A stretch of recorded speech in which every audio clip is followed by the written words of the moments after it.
Letters of Felix Mendelssohn-Bartholdy from Italy and Switzerland. Introduction by Julie de Marguerite. Translated by Grace Wallace. Introduction and Preface. Felix Mendelssohn-Bartholdy. Felix Mendelssohn-Bartholdy was born at Hamburg on the 3rd of February, 1809. The name to which he was destined to add such lustre was already high in the knolls of fame. Moses Mendelssohn, his grandfather, a great Jewish philosopher, one of the most remarkable men of his time, was the author of profound metaphysical works, written both in German and Hebrew. To this great power of intellect, Moses Mendelssohn added a purity and dignity of character worthy of the old Stoics. The epigraph on the bust of this ancestor of the composer shows the esteem in which he was held by his contemporaries. Faithful to the religion of his fathers, as wise as Socrates, like Socrates teaching the immortality of the soul, and like Socrates leaving a name that is immortal. One of Moses Mendelssohn's daughters married Friedrich Schlegel, and swerving from the religion in which both had been brought up, both became Roman Catholics. Joseph Mendelssohn, the eldest son of this great old man, was also distinguished for his literary taste, and has left two excellent works of very different characters, one on Dante, the other on the system of a paper currency. In conjunction with his brother, Abraham, he founded the baking house of Mendelssohn Company at Berlin, still flourishing under the management of the sons of the original founders, brothers and cousins of Felix, the subject of this memoir. George Mendelssohn, the son of Joseph, was also a distinguished political writer and professor in the university at Bonn. With such an array of intellectual ancestry, the Mendelssohn of our day came into the world at Hamburg on the 3rd of February, 1809. He was named Felix, and a more appropriate name could not have been found for him, for in character, circumstance, and endowment he was supremely happy. Goethe, speaking of him, said the boy was born on a lucky day. His first piece of good fortune was in having not only an excellent virtuous woman for his mother, but a woman who, besides these qualities, possessed extraordinary intellect and had received an education that fitted her to be the mother of children endowed as hers were. She professed the Lutheran creed in which her children were brought up. Being of a distinguished commercial family and an heiress, her husband added her name of Bartholdy to his own. Madame Mendelssohn-Bartholdy's other children were Fanny, her firstborn, whose life is entirely interwoven with that of her brother Felix, and Paul and Rebecca, born some years later. When yet a boy, Felix removed with his parents to Berlin, probably at the time of the foundation of the banking house. The Prussian capital has often claimed the honor of being his birthplace, but that distinction really belongs to Hamburg. His extraordinary musical talent was not long in developing itself. His sister Fanny, his soul's friend and constant companion, almost as richly endowed as himself, aroused his emulation, and they studied music together first as an art and then as a science, to be the foundation of future works of inspiration and genius. Zelter, severe and classic, profoundly scientific, and inexorable for all that was not true science, became the teacher of these two gifted children, in composition and in counterpoint. For pianoforte playing, Berger was the professor, though, some years later, Mosches added the benefit of his counsels, and Felix was fond of calling himself the pupil of Mosches, with whom in after life he contracted a close friendship. Zelter was extremely proud of his pupil, soon discovering that instead of an industrious and intelligent child, one of the greatest musical geniuses ever known was dawning on the world. When he was but 15, Zelter took the young musician to Weimar, and secured for him the acquaintance and goodwill of Goethe, which, as long as Goethe lived, seemed to be the necessary consecration of all talent in Germany. By this time, not only was he an admirable performer on the piano, possessed of a talent for improvisation and a memory so wonderful that not only could he play almost all Bach, Handel, Haydn, Mozart, and Beethoven by heart, but he could also, without hesitation, accompany a whole opera from memory, provided he had but seen the score once. The overture to Midsummer Night's Dream, so popular now in every country, was composed before he was 17, and was played for the first time as a duet on the piano by his sister Fanny and himself, on the 19th of November, 1826. This is indeed the inspiration of youth, with its brilliancy, its buoyancy, its triumphant joy, full of the poetry of a young heart, full of the imagination of a mind untainted by the world. It was not till some years after that Mendelssohn completed the music to Shakespeare's great play. In 1827, Felix left the University of Berlin with great honors, and has left as a specimen of his knowledge a correct, graceful, and elegant translation of Terence's comedy of Andrea, a work greatly approved of by Goethe. He excelled in gymnastics, was an elegant writer, and, like Lord Byron, a bold and accomplished swimmer. The year he left the university, he went to England, where Henrietta Sontag was in the height of her fame. He played in several concerts where she sang, as well as with Moscheles, his old friend and teacher, now established in London. On his return to Germany in 1830, he visited Goethe at Weimar, and there planned his journey to Italy, a country which all men of genius yearn after, as the promised land of inspiration.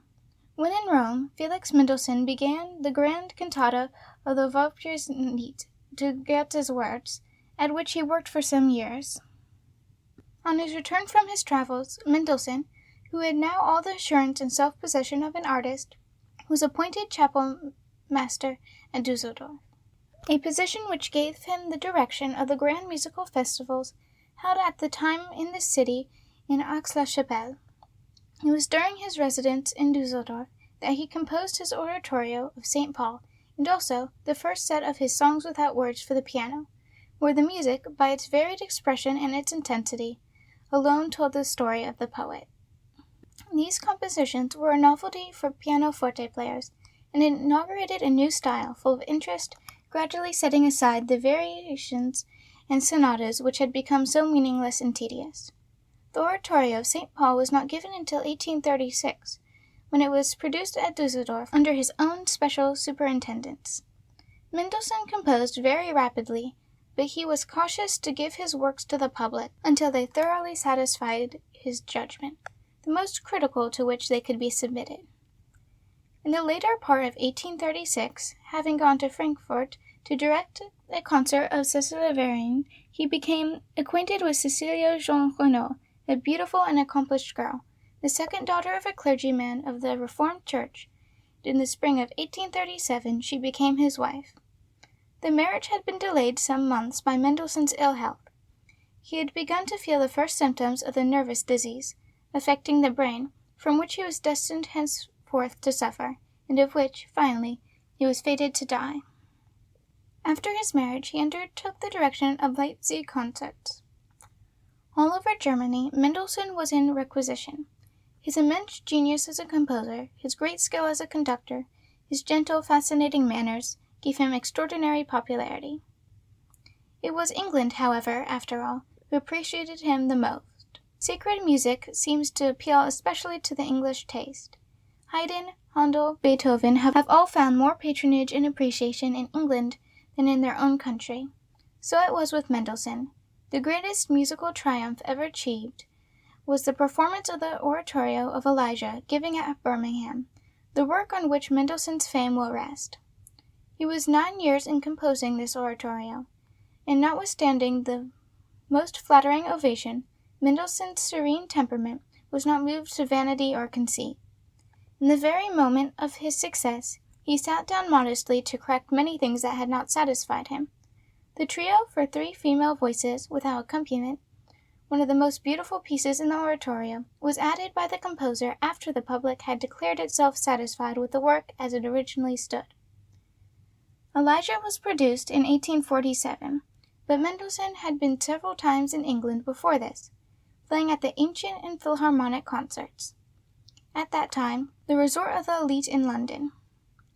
It was during one of these visits in 1842 that Prince Albert, who was a German and musician, had sought his acquaintance, introduced him to Queen Victoria. The visit was entirely devoid of formality, for without any previous announcement, the prince conducted Mendelssohn from his private apartments to the Queen's study, where they found her surrounded by papers, just terminating her morning's work. The Queen, receiving him most graciously, apologized to the composer for the untidiness of the room, beginning herself to put in order and laughingly accepting his assistance. After some agreeable conversation, Mendelssohn sat down to the piano and played whatever the Queen asked of him. When at length he rose, Prince Albert asked the Queen to sing, and gracefully choosing one of Mendelssohn's own compositions, she complied with the request.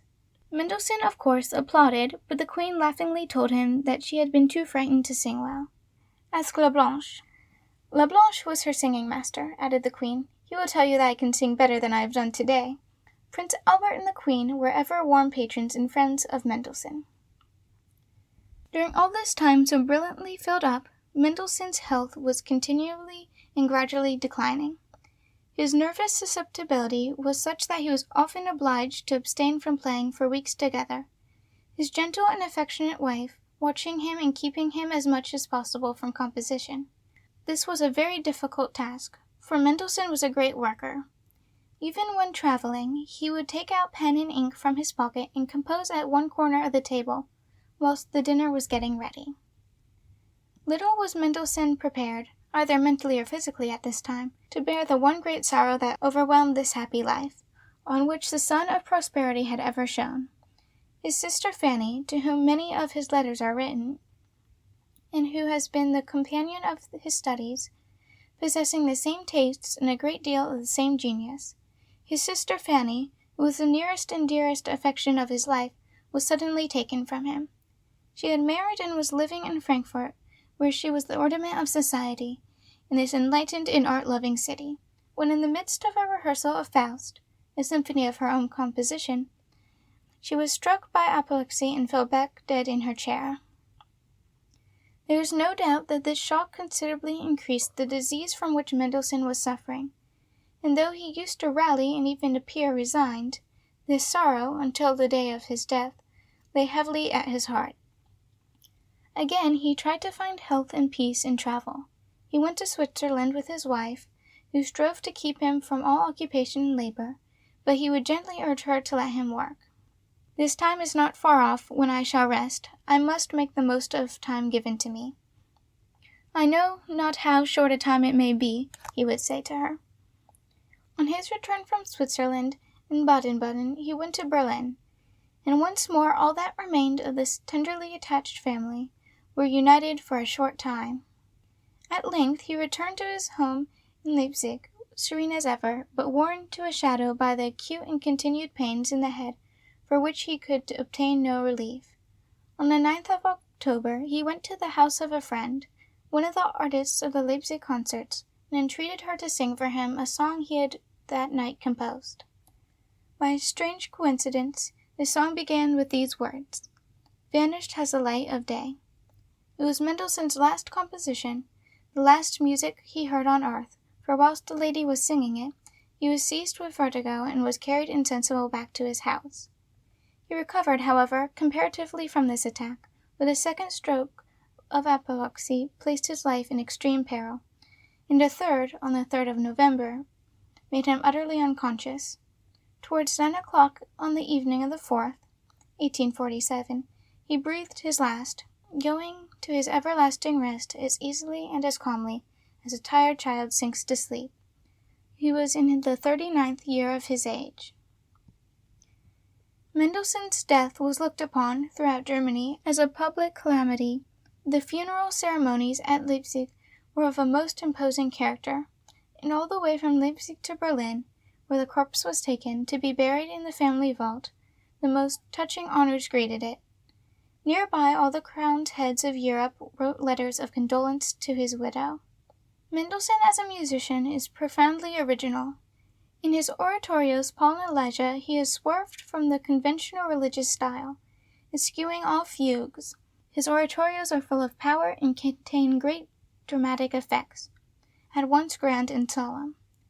His other music is remarkable for the sweetness of its melodies, its earnest simplicity. His instrumentality is scientific without being pedantic or heavy, and utterly devoid of antiquated formalism. Though pathetic often, there is always a vigor and life in all his inspirations. The low mournful wail that runs through all Chopin's works, arising from a morbid condition of health and heart, is never felt in Mendelssohn. There is none of the bitter sweetness, the long suffering that artists' lives entail and that artists infuse into their works. for Mendelssohn was a happy man from first to last. Mendelssohn, the happy, the born on that lucky day, has left a life record that amid the gloom, heart-wrenching, and often degrading history of artists, shines with a chaste and holy life. Nature, the word and circumstance, has done everything for him. To the great and all-sufficient gift of his musical genius he had many others. He had the eye of a painter, the heart of a poet. His intellect was of the highest order.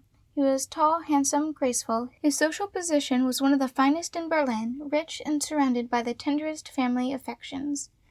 With all these advantages, with all the success that attended him, with all the flattery lavished on him, Mendelssohn was never vain or proud, and throughout his life was utterly free from envy. His fine, fearless, childlike spirit led him through the world, unconscious of evil, undaunted by it. With all the temptations that must have assailed the young, handsome, rich man, there is not one moment of his life over which his friends would wish to draw a veil. On such a life as that of Felix Mendelssohn it is good for everyone to look. For once, genius has not set forth as a dazzling screen to hide and excuse disorder and crime, but genius, that one great gift from heaven, was employed as heaven would have directed it, each action, each succeeding year of his life, bringing forth in various but harmonious ways that extraordinary moral and intellectual worth, that rare beauty of character that endeared him to all who know him, and ensured him the unvarying love of kindred and friends, and the admiration of the whole world. Preface. Last year, a paragraph was inserted in the newspapers requesting anyone who possessed letters from Felix Mendelssohn-Bartholdy to send them to Professor Droysen or to myself, with the view of completing a selection of his correspondence which we contemplated publishing. Our design in this was twofold. In the first place, we wished to offer the public in Mendelssohn's own words, which always so truly and faithfully mirrored his thoughts, the most genuine impression of his character. And secondly, we thought that the biographical elements contained in such a correspondence might be of infinite use in the compilation of a memoir, which we reserve for a future day, and serve as its precursor and basis. There are difficulties, however, opposed to the immediate fulfillment of our original purpose to its full extent, and at present it is impossible to decide when these can be removed. I have, therefore, formed the resolution to carry out my plan in the meantime within more circumscribed limits, but which leaves me unfettered. On Mendelssohn's return from his visit to England in the year 1829, he came to Berlin for a short time to attend a family festivity, and thence in 1830 proceeded to Italy, returning through Switzerland to France, and in the beginning of 1832 visiting England for the second time. This period, which to a certain degree forms a separate section of his life, and which, through the vivid impressions it made, assuredly exercised an important influence on Mendelssohn's development. We may mention that he was only 21 at the commencement of his journey, supplies us with a number of letters addressed to his parents, to his sisters Fanny and Rebecca, as well as to myself. I have also added some communications of the same date to various friends, partly entire and partly in extracts, and now present them to the public in their original integrity. Those who are personally acquainted with Mendelssohn, and who wish once more to realize him as he was when in life, and those also who would be glad to acquire a more definite idea of his individuality than can be found in the general inferences deduced from his musical creations, will not lay down these letters dissatisfied. Along with this particular source of interest, they offer a more universal one, as they prove how admirably Mendelssohn's superior nature and perceptions of art mutually pervaded and regulated each other. With this view, it appeared to me a duty to give the public these letters, stored up in the peaceful home for which they were originally destined and exclusively intended, and thus to make them accessible to a more extended circle. They begin by a visit to Goethe. May his words then accompany these letters, as an appropriate convoy. Be sure the works of mighty men, the good, the faithful, the sublime, stored in the gallery of time, repose awhile, to wake again. Paul Mendelssohn-Bartholdy, Berlin, March 1861. End of Section 1. Section 2. May 21st, 1830, through June 6th, 1830. Weimar, May 21st, 1830. Never in the whole course of my travels do I remember a more glorious and inspiring day for a journey than yesterday. At an early hour in the morning, the sky was gray and cloudy, but the sun presently burst forth. The air was cool and fresh, and being Ascension Sunday, the people were all dressed in their best. In one village I saw them crowding into churches as I passed, in another coming away from divine service, and, last of all, playing at bowls. The gardens were bright with tulips, and I drove quickly past, eagerly looking at everything. At Weissenfels they gave me a little basket carriage, and at Naumburg an open drozhki. My efforts, including my hair and cloak, were piled upon it behind. I brought a few bunches of lilies of the valley, and thus I travelled on through the country, as if on a pleasure excursion. Some collegians came up behind me in Naumburg and envied me. When we drove past President G, seated in a small carriage, which evidently had some difficulty in containing him, and his daughters, or wives, in short, 2 ladies with him, who appeared equally envious of my position, we actually trotted up to Cosin Hill, for the horses scarcely drew bridle, and overtook several heavily laden carriages, the drivers of which no doubt also envied me, for I was really to be envied. The scenery had a charming air of spring, so cheerful and gay and blooming. The sun sank solemnly behind the hills, and presently we came up with the Russian minister and his suite, in 2 heavy carriages, each with 4 horses in true ponderous official array, and my light drozhki darted past him like a hare. In the evening I got a pair of restive horses, so that I had my little annoyance also, according to my theory, in chancing pleasure, and not a single bar did I compose all day, but enjoyed complete idleness. It was a delicious day, and one I shall not soon forget. I close this description with the remark that the children in Eckartsburg dance merrily around hand in hand, just like ours do at home, and that appearance of a stranger did not in the least disturb them, in spite of his distinguished air. I should have liked to join their game. May 24th. I wrote this before going to see Goethe, early in the forenoon, after a walk in the park, but I could not find a moment to finish my letter till now. I shall probably remain here for a couple days, which is no sacrifice, for I never saw the old gentleman so cheerful and amiable as on this occasion, or so talkative and communicative. My especial reason, however, for staying 2 days longer is a very agreeable one, and makes me almost vain, or I ought to say proud, and I do not intend to keep it a secret from you.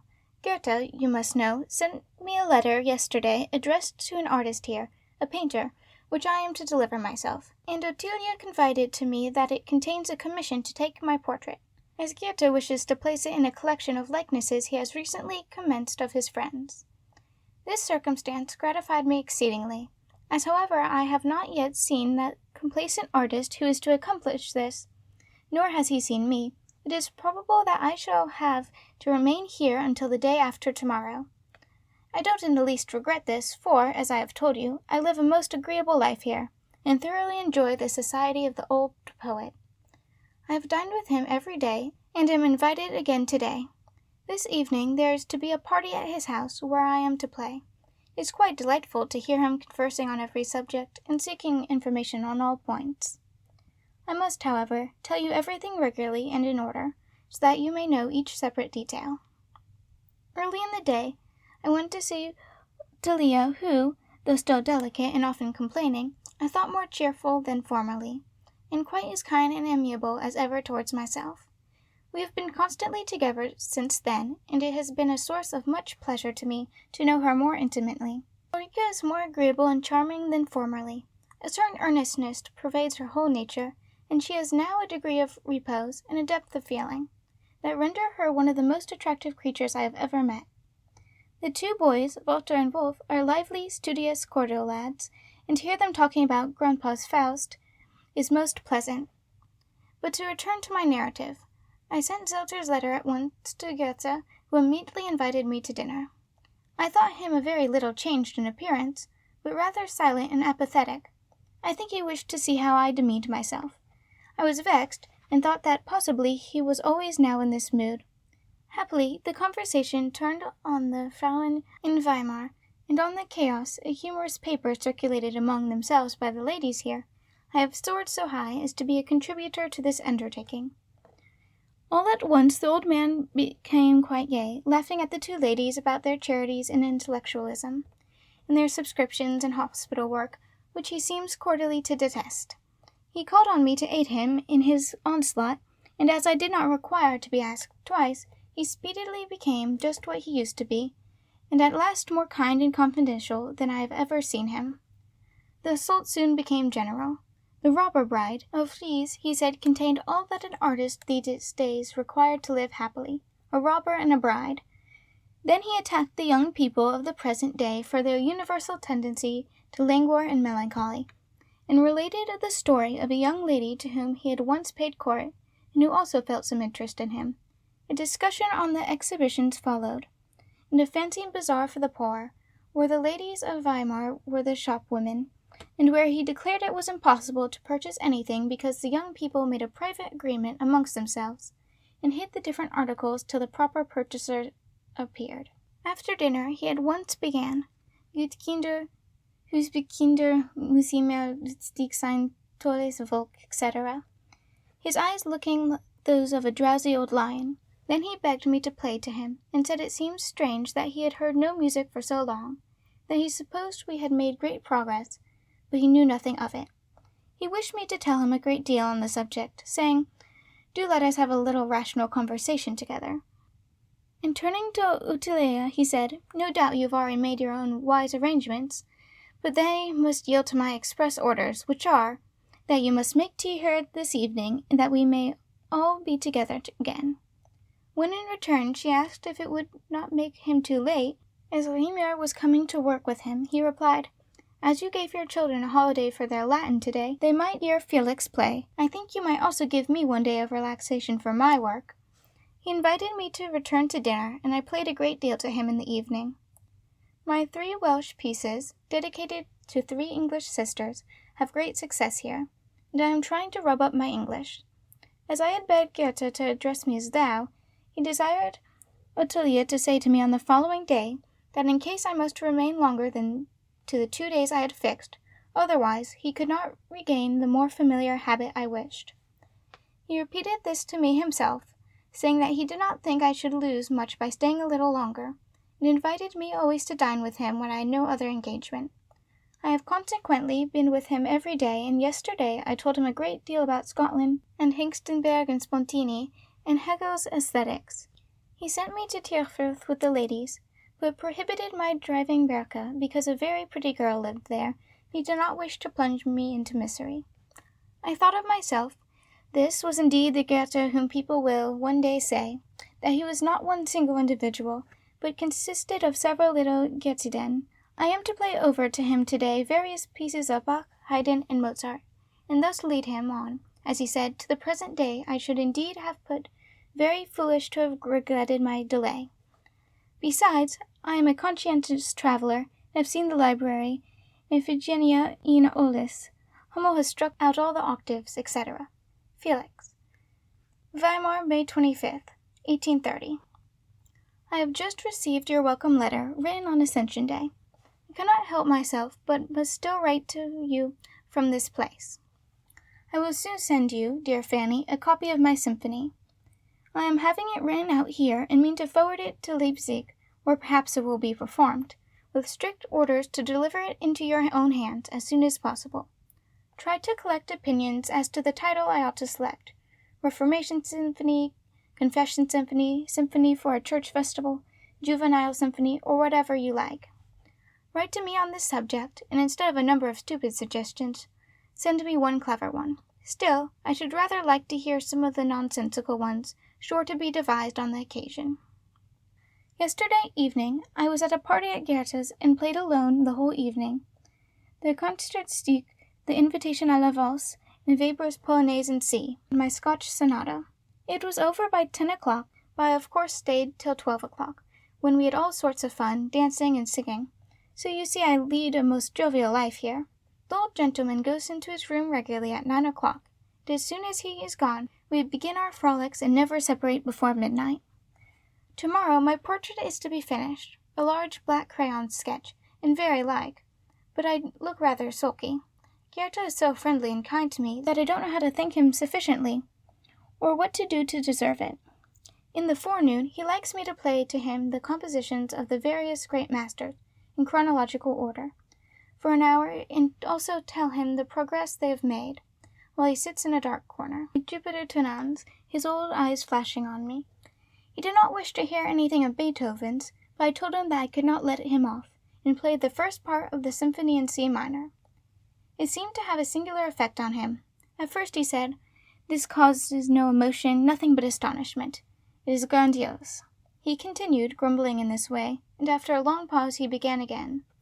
"It is very grand, very wild. It makes one fear that the house is about to fall down, and what it must be when played by a number of men together." During dinner, in the midst of another subject, he alluded to it again. You know that I dine with him every day, when he questions me very minutely, and is always so gay and communicative after dinner, that we generally remain together alone for an hour while he speaks on uninterruptedly. I have no greater pleasure than when he brings out engravings and explains them to me, or gives his opinion of Ernani or Lamartine's elegies, or the theatre of pretty girls. He has several times lately invited people, which he rarely does now, so that most of the guests had not seen him for a long time. I then play a great deal, and he compliments me before all these people, and ganz stupend is his favorite expression. Today he has invited a number of Weimar beauties on my account, because he thinks I ought to enjoy the society of young people. If I go up to him on such occasions, he says, "My young friend, you must join the ladies, and make yourself agreeable to them." I am not, however, devoid of tact, so I contrived to have him asked yesterday whether I did not come too often. He growled out to Ottilia, who put the question to him, that he must now begin to speak to me in good earnest, for I had such clear ideas, and that he hoped to learn much from me. I became twice as tall in my own estimation when Ottilia repeated this to me. He said to me himself yesterday, and when he declared that there were many subjects he had at heart that I must explain to him, I said, "Oh, certainly," but I thought, "This is an honor I can never forget." Often is the very reverse. Felix. Munich, June 6th, 1830. It is a long time since I have written to you, and I fear you may have been anxious on my account. You must not be angry with me, for it is really no fault of mine, and I have been not a little annoyed about it. I expedited my journey as well as I could, inquiring everywhere about diligences, and invariably receiving false information. I travelled through one night on purpose to enable me to write to you by this day's post, of which I was told at Nuremberg, and when at last I arrive, I find that no post leaves here today. It is enough to drive one wild, and I feel all out of patience with Germany and her petty principalities, her different kinds of money, her diligences which require an hour and a quarter for a German mile, and her Thuringian forests, where there is incessant rain and wind, nay, even with her Fidelio this evening, for, though dead beat, I must do my duty by going to see it, when I would far rather go to bed. Pray do not be angry with me, or scold me for my delay in writing. I do assure you that this is the very night while I was travelling. I thought I saw peeping through the clouds the shadow of your threatening finger. But I shall now proceed to explain why I could not write sooner. Some days after my last letter from Weimar, I wished, as I told you, to set off for this place, and said so during dinner to Goethe, who made no reply. After dinner, however, he withdrew with Ottilia into the recess of a window, and said, "You must persuade him to remain." She endeavored to prevail on me to do so, and walked up and down in the garden with me. I wished, however, to show that I was a man of determination, so I remained steady to my resolve. Then came the old gentleman himself, and he said he saw no use in my being in such a hurry, that he had still a great deal to tell me, and I had still a great deal to play to him, and what I had told him as to the object of my journey was really all nonsense. Weimar was my present object, and he could not see that I was likely to find in table d'hôte anywhere else what I could not obtain here. I would see plenty of hotels in my travels. He talked on in this style, which touched my heart, especially as Ottilia and Ulrich added their persuasions, assuring me that the old gentleman much more often insisted on people going away than on their remaining. And as no one can be so sure of enjoying a number of happy days, that he can afford to throw away those that cannot fail to be pleasant, and as they promised to go with me to Jena, I resolved not to be a man of determination and agreed to stay. Seldom in the course of my life have I so little regretted any resolution as on this occasion, and the following day was by far the most delightful that I have ever passed in Goethe's house. After an early drive, I found old Goethe very cheerful. He began to converse on various subjects, passing from the Muette de Portici to Walter Scott, and thence to the beauties of Weimar, to the students and the robbers, and so on to Schiller. Then he spoke on uninterruptedly for more than an hour, with the utmost animation, about Schiller's life and writings, and his position in Weimar. He proceeded to speak of the late Grand Duke, and of the year 1775, which he designated as the intellectual spring of Germany, declaring that no man living could describe it so well as he could. Indeed, it had been his intention to have devoted the second volume of his life to this subject. But what with botany and meteorology and other stuff of the same kind, for which no one cared a straw, he had not yet been able to fulfill his purpose. He proceeded to relate various anecdotes of the time when he was director of the theatre, and when I wished to thank him, he said, "It is mere chance, it all comes to light incidentally, called forth by your welcome presence." These words sounded marvellously pleasant to me. In short, it was one of those conversations that a man can never forget so long as he lives. Next day he made me a present of a sheet of the manuscript of Faust, and at the bottom of the page he wrote, "To my dear young friend, F.N.B., mighty yet delicate master of the piano, a friendly souvenir of happy May days in 1830, J.W. von Goethe." He also gave me 3 letters of introduction to take with me. If that relentless Fidelio did not begin at so early an hour, I could tell you much more, but as it is, I have only time to detail my farewell interview with the old gentleman. At the very beginning of my visit to Weimar, I spoke of a print taken in Adrian von Odstade of a peasant family praying, which 9 years ago made a deep impression on me. When I went at an early hour to take leave of Goethe, I found him seated beside a large portfolio. He said, "So you are actually going away? I must try to keep all right till you return. But at all events, we won't part now without some pious feelings, so let us once more look at the praying family together." He told me that I must sometimes write to him. Courage, courage, I mean to do so from this very place. And then he embraced me, and we drove off to Jena, where the Frohmans received me with much kindness, and where the same evening I took leave of Ottilia and Ulrica and came here. 9 o'clock. Fidelio was over, and while waiting for supper I had a few words. Shincher is very much gone off. The quality of her voice has become husky. She repeatedly sang flat, yet there were moments where her expression was so touching that I wept in my own fashion. All the others were bad, and there was also much to censure in the performance. Still, there's great talent in the orchestra, and the style in which they played the overture was very good. Certainly our Germany is a strange land, producing great people but not appreciating them, possessing many fine singers and intellectual artists, but none sufficiently modest or subordinate to render their parts faithfully and without false pretension. Marcellina introduces all sorts of flourishes into her part.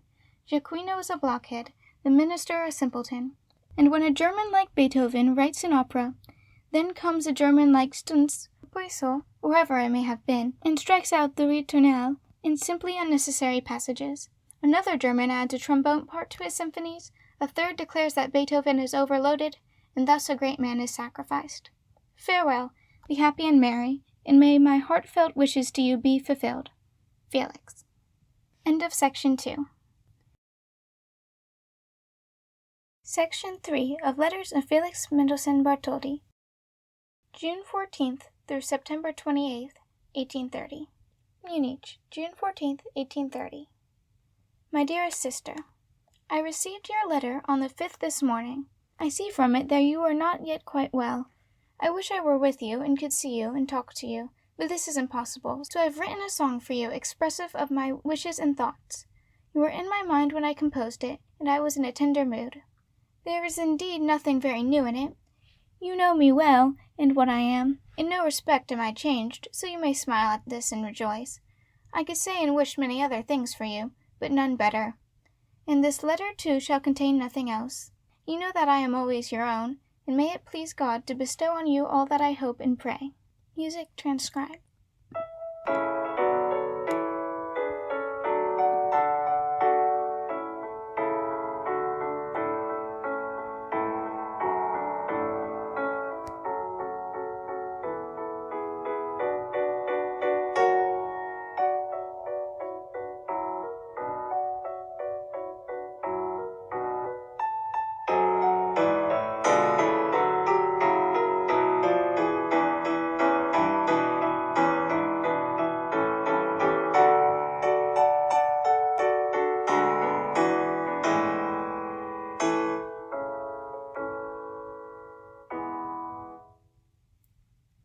August 11th, 1830. Dearest Mother, how a traveling musician bore his bad luck in Salzburg. A fragment from the unwritten journal of Count F. M.B. Continuation. After I finished my last letter to you, a regular day of misfortunes commenced for me. I took up my pencil, so entirely destroyed two of my pet sketches taken in the Bavarian mountains that I was obliged to tear them from my book, and to throw them out the window. This provoked me exceedingly, so to divert my mind I went to Capuchin Hill. Of course I contrived to lose my way, and at the very moment when I at last found myself on the summit, it began to rain so furiously that I was forced to run down again, with all speed under the shelter of an umbrella. Well, I resolved at all events to have a look at the monastery at the foot of the hill, so I rang the bell, when suddenly I recollected that I had not sufficient money to give the monk who was to show the building, and this is a kind of thing that they take highly amiss. I hurried away without waiting till the porter appeared. I then closed my packets of letters from Leipzig and took it myself to the post, but there I was told that it must first be examined at the custom-house, so thither I went. They kept me waiting a whole hour, till they composed a certificate of 3 lines, and behaved so saucily that I was forced to quarrel with them. Hang Salzburg, I thought, so I ordered horses from Ischl, where I hoped to escape from all my bad luck. No horses were to be had without a permission from the police. I went to the police office. No permission can be granted till you bring your passport. Why pursue the subject? After innumerable delays and running about hither and thither, the wished-for post-carriage arrived. My dinner was over, my luggage ready, and I thought that at last all was in good train. My bill and the servants' fees were paid. Just as I reached the door, I saw 2 handsome open carriages approaching at a foot's pace, and the people of the inn hurrying to receive the travellers, who were following on foot. I, however, paid no attention to the new arrivals, but jumped into my carriage. I observed that at the same moment one of the travelling carriages drew up close to mine, and that a lady was seated in it. But what a lady! That you may not instantly jump to the conclusion that I had suddenly fallen in love, which would have been the crowning point of my unlucky day, I must tell you that she was an elderly lady, but she looked very amiable and benevolent. She wore a black dress and a massive gold chain when she paid the postilion his fare. Heaven knows why I continued to arrange my luggage instead of driving off. I did look across continually at the other carriage, and though the lady was an entire stranger to me, I felt a strong inclination to address her. It might be mere imagination on my part, but I do think she too looked at the dusty traveller in his student's cap. At length she got out of the carriage and stood close to the door of my vehicle, leaning her hand on it, and I required all my knowledge of the common proprieties of travelling not to get out myself and say to her, "Dear lady, what may your name be?" Routine, however, conquered, and I called out with an air of dignity, "Postilion, go on," on which the lady quickly withdrew her hand and we set off. I felt in no very pleasant humour, and while thinking over the events of the day I fell asleep. A carriage with 2 gentlemen passing us woke me up, and the following dialogue ensued between the postilion and myself. These gentlemen are coming from Ischl, and so I shall probably find no horses there. He. Oh, 2 carriages that stopped at the inn were also from Ischl. Still, there is no doubt you will get horses. Are you sure they came from Ischl? He. Quite sure. They go there every year, and were here last summer also. I drove them. It is the Baroness from Vienna. Heavens, thought I, and she is dreadfully rich and has such handsome daughters. When they went to Berchtesgaden to visit the mines, I drove them, and very nice they looked in their miners' dresses. They had a grand estate, and yet they speak to us quite familiarly. Halt, I cried. What name? Don't know. Perennia, not sure. Drive back, said I, in a resolute tone. If I do, we shall not reach Ischl tonight, and we have got to go over the worst hill. You can learn the name at the next stage. I hesitated, and we drove on. They did not know the name at the next stage, nor at the following one either. At length, at the end of 7 long, wearisome hours, we arrived, and before I left the carriage I said, "Who were the party who drove to Salzburg this morning in 2 carriages?" and received a quiet reply. Baroness Perennia. She proceeds to Gastein early tomorrow morning, but returns 4 or 5 days hence. Now I had arrived at a certainty, and I also spoke to her driver, who said that none of the family were here. The 2 gentlemen I met in a carriage on the road were the sons of the Baroness, the very 2 I had never seen. In addition to all this, I remembered the wretched portrait that I had once got a glimpse of at our Aunt H's, and the lady in the black dress was Baroness Perennia. Heaven knows when I may have another opportunity of seeing her. I do not think that she ever could have made a more pleasing impression on me, and I shall not assuredly soon forget her attractive appearance and her kind expression of countenance. Nothing is more satisfactory than a presentiment. We all experience them, but we never discover till too late that they really were presentiments. I would have returned then and there, and travelled through the night, but I reflected that I should only overtake her at the very moment of her departure, or that possibly she might have left Salzburg before my arrival, and that I should frustrate all the plan of my journey to Vienna. At one moment I thought of going to Gastein, but I could not help feeling that Salzburg had treated me very badly, so I once more said adieu, and went to bed very crestfallen. Next morning I desired that her empty house should be pointed out to me, and made a sketch of it for you, dear mother. My bad luck, however, was still growling in the distance, for I could find no favourable spot to take my sketch from. Besides, they charged me more than a ducat at the inn for one night's entertainment, etc., etc. I gave utterance to various anathemas, both in English and German, and drove away, laying aside among the things of the past, Ischl, Salzburg, Baroness Perennia, and the Trounsey, until I came on here, where I have taken a day's rest. Tomorrow I intend to purpose my journey, and to sleep in Vienna the day after. I will write to you further from thence. And thus ended my day of misfortunes, truth, and no poetry. Not even the leaning the hand against the door of my carriage is invention. All is a portrait taken from life. The most incomprehensible thing is that I should have totally overlooked Flora, who it seems was also there, for the old lady in a tartan cloak who went into the inn was Frau von W., and the old gentleman with green spectacles who followed her could not well have been Flora. In short, when things once take a wrong turn, they will have their course. I can write no more today, for my disappointment is still too recent. In my next letter I shall describe Salzkammergut and all the beauties of my journey yesterday. How right Devrient was to advise me to take this route. The Traunstein also and the Traun Falls are wonderfully fine. And after all, the world is a very pleasant world, and it is fortunate for me that you are in it, and that I shall find letters from you the day after tomorrow, and possibly much that is agreeable besides. Dear Fanny, I mean now to compare my Non Nobis and the Symphony in A minor. Dear Rebecca, if you could hear me singing Im Warmthal in spasmodic fashion, you would think it rather deplorable. You could sing it better. Oh, Paul, you can declare that you understand Stein Gulden, W. Gulden, Heavy Gulden, Light Gulden, Conversations Gulden, and the Devil and his grandmother's Gulden. I don't, one bit. I wish therefore that you were with me, but for many reasons besides this one. Farewell.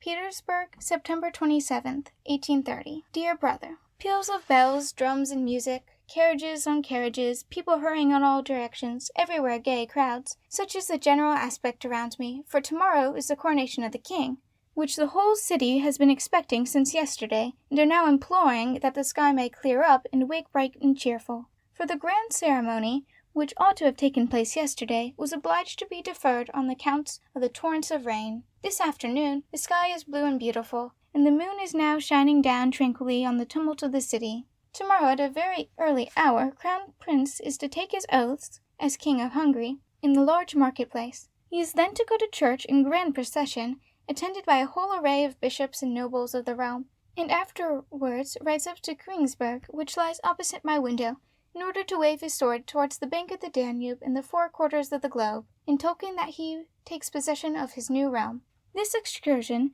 has made me acquainted with the new country, for Hungary with her magnates, her high dignitaries, her oriental luxury, and also her barbarism is to be seen here, and the streets offer a spectacle which is to me both novel and striking.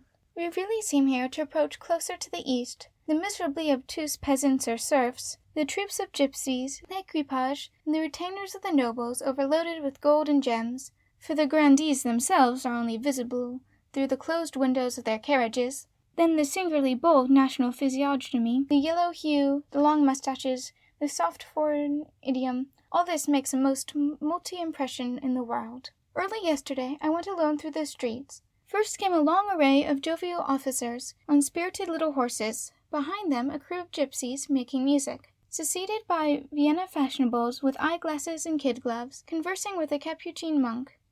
Then a couple of uncivilized peasants in long white coats, their hats pressed down on their foreheads, and their straight black hair cut even all around. They have reddish-brown complexions and languid gait, and an indescribable expression of savage stupidity and indifference. They came a couple of sharp, acute-looking students of theology, in their long blue coats, walking arm in arm, Hungarian proprietors in their dark blue national costume, court servants, a number of carriages every moment arriving, covered in mud. I followed the crowd as they slowly moved on up the hill, and so at last I arrived at the dilapidated castle, which commands an extensive view of the whole city and the Danube. People were looking down all sides from the ancient white walls and from the towers and balconies. In every corner boys were scribbling their names on the walls for the benefit of posterity, and in a small chamber, perhaps once a time a chapel or sleeping apartment, an ox was in the act of being roasted whole, and as it turned on the spit the people shouted with delight. A succession of cannons bristled before the castle, destined to bellow forth their appropriate thunders at the coronation.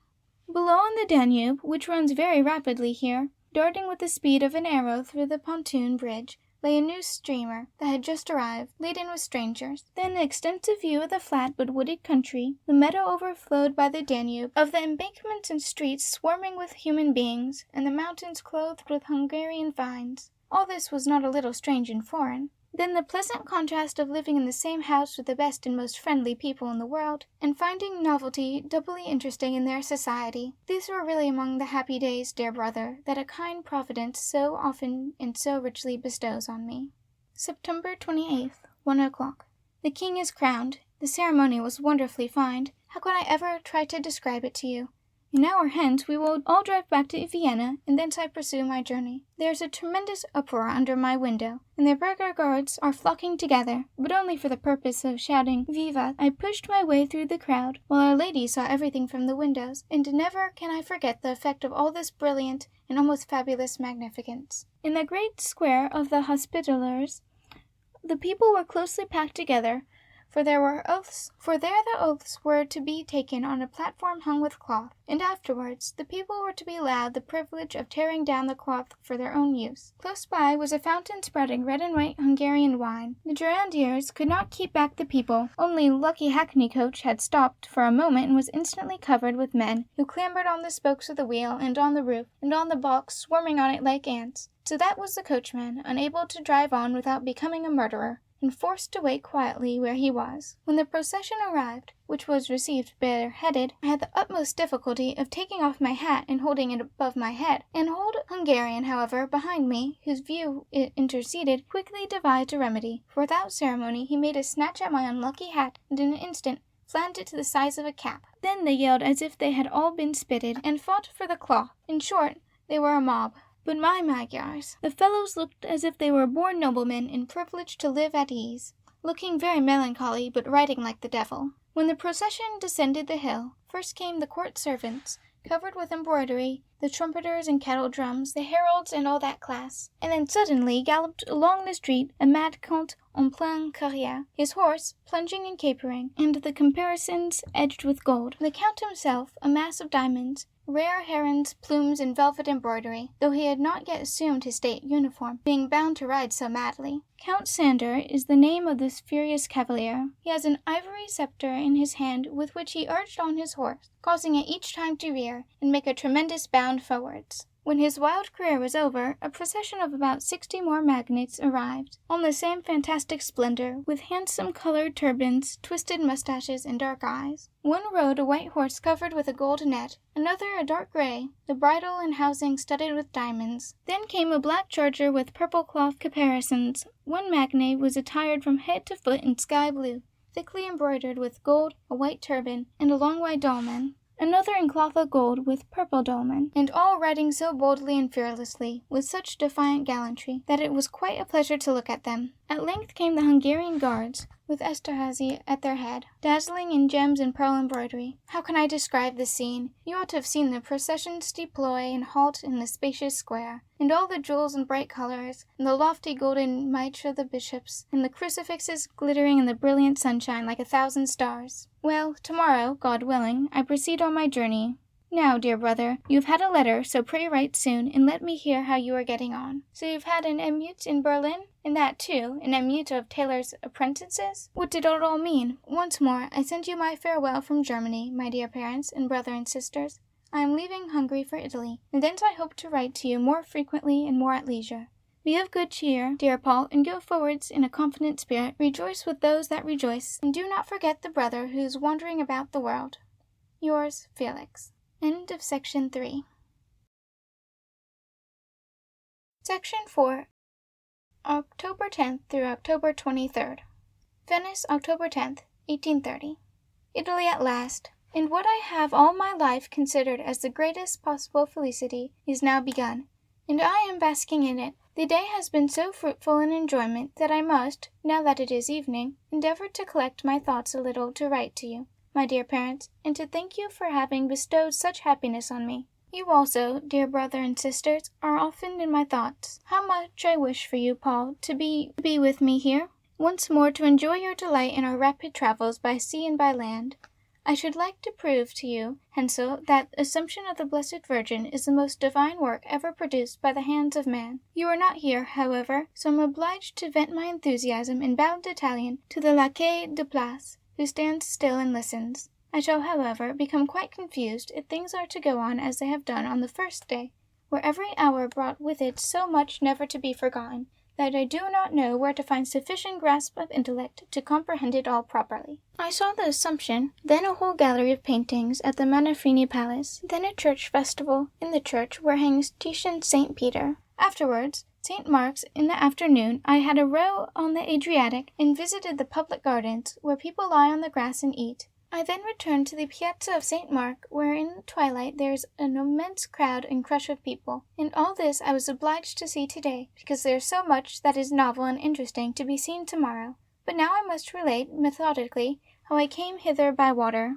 For, as Telemachus says, to do so by land would be no easy matter. So I begin my history at Graz, which is certainly the most tiresome hole in the world, and where you yawn all day. And why should I have stayed a single day longer? On account of a heat relation. How can a traveller with any experience possibly accept of a brother, who is also an ensign, in the place of a charming mother and sister? In short, the man did not know what to do with me, for which I forgive him freely, and shall not defame him to his mother when I perform the promise to write to her.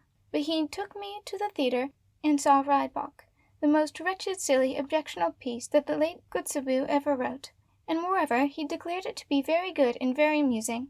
And this is not to be forgiven, for even this Rybak has such haut goût or fumée that it could not even please a cat. But at all events I left for Graz, for here I am in Venice. My old vetturino woke me up at 4 o'clock in the dark, and the horse crawled off with us both. I thought of you, dear father, at least 100 times during our journey of 2 days.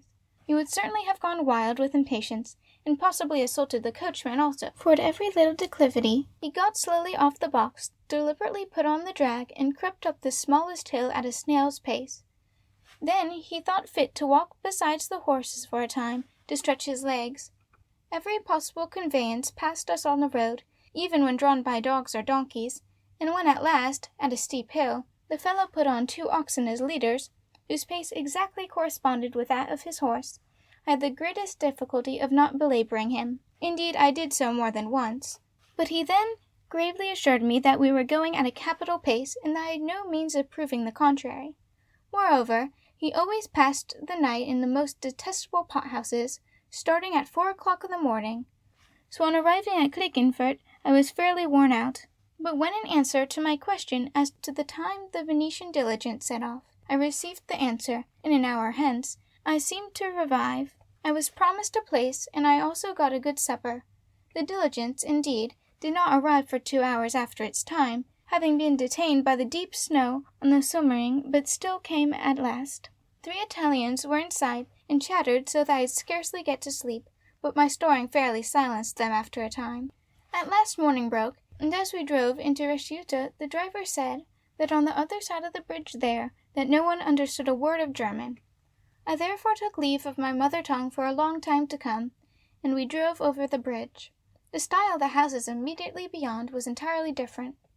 The flat roofs, with their convex tiles, the deep windows, the high white walls, and lofty square towers, all betokened another land. The pale olive faces of the men, the innumerable beggars who besieged the carriage, the various small chapels, brightly and carefully painted on every side with flowers, the nuns, monks, and so forth, were all symptomatic of Italy. The monotonous character of the whole scenery, however, and of the road we were traveling, passing through bare white rocks, along the banks of a river with a rough rocky bed, and a summer creeping along in form of a tiny brook, certainly does not seem characteristic of Italy. I purposely made this passage rather meagre, in order that the subject might be more distinctly heard, says Abbot Vogler, and I almost think that Providence has done pretty much the same here, for when we passed Ospedaleto the subject did come out well, and a fine sight it was. I had imagined that the first impression of Italy would be like that of a sudden explosion, violent and startling. I have not, hitherto, found this to be the case. The effect produced on me has been rather that of a genial warmth, mildness and cheerfulness, and an indescribable sensation of pervading content and satisfaction. After passing Ospedaleto we entered a plain, leaving the blue mountains behind us. The sun shone bright and warm through the foliage of the vines, the road winding through orchards, in which the trees were connected by trailing boughs. I felt as if I were at home again, and knew every object, and was once more about to take possession of it all. The carriage, too, seemed to fly over the smooth road, and towards evening we arrived at Udine, where we passed the night, when for the first time I ordered my supper in Italian, my tongue skating as if on slippery ice, first gliding into English, and then stumbling afresh. Moreover, next morning I was famously cheated, but I did not in the least care, and on we went. It happened to be Sunday, and on every side people were coming along in bright southern costumes and flowers, the women with roses in their hair. Light single-horse carriages drove past, and men were riding to church on donkeys. At the inns, groups of idlers were to be seen in the most picturesque, indolent attitudes. Among others, one man placed his arm quietly around his wife's waist, and swung round with her, and then they went on their way. This sounds trivial enough, and yet it had a pretty effect. Venetian villas now were occasionally visible from the road, and by degrees became more frequent, till, at length, our way led past houses, trees, and gardens like a park. The whole country had a gay festive air, as if a prince were expected to make his grand entry, and the vine branches with their rich purple grapes hanging in festoons from the trees made the most lovely of all festive wreaths. The inhabitants were all gaily dressed and adorned, and a few scattered cypresses only enhanced the general effect. In Treviso there was an illumination, paper lanterns suspended in every part of the great square, and a large gaudy transparency in the center. Some of the most lovely girls were walking about, in their long white veils and scarlet petticoats. It was quite dark when we arrived at Mestre last night, when we got into a boat, and in the dead calm gently rowed across to Venice. On our passage thither, where nothing but the water is to be seen, in distant lights, we saw a small rock which stands in the midst of the sea. On this a lamp was burning. All the sailors took off their hats as we passed, and one of them said this was Madonna of Tempests, which are often most dangerous and violent here. We then glided quietly into the great city, under innumerable bridges, without sound of post-horns or rattling wheels or toll-keepers. The passage now became most thronged, and numbers of ships were lying near, past the theatre, where gondolas in long rows lie waiting for their masters, just as our own carriages do at home. Then into the great canal, past the church of St. Mark, the Lions, the palace of Doges, the bridge of Sighs. The obscurity of night only enchants my delight on hearing the familiar names and seeing the dark outlines.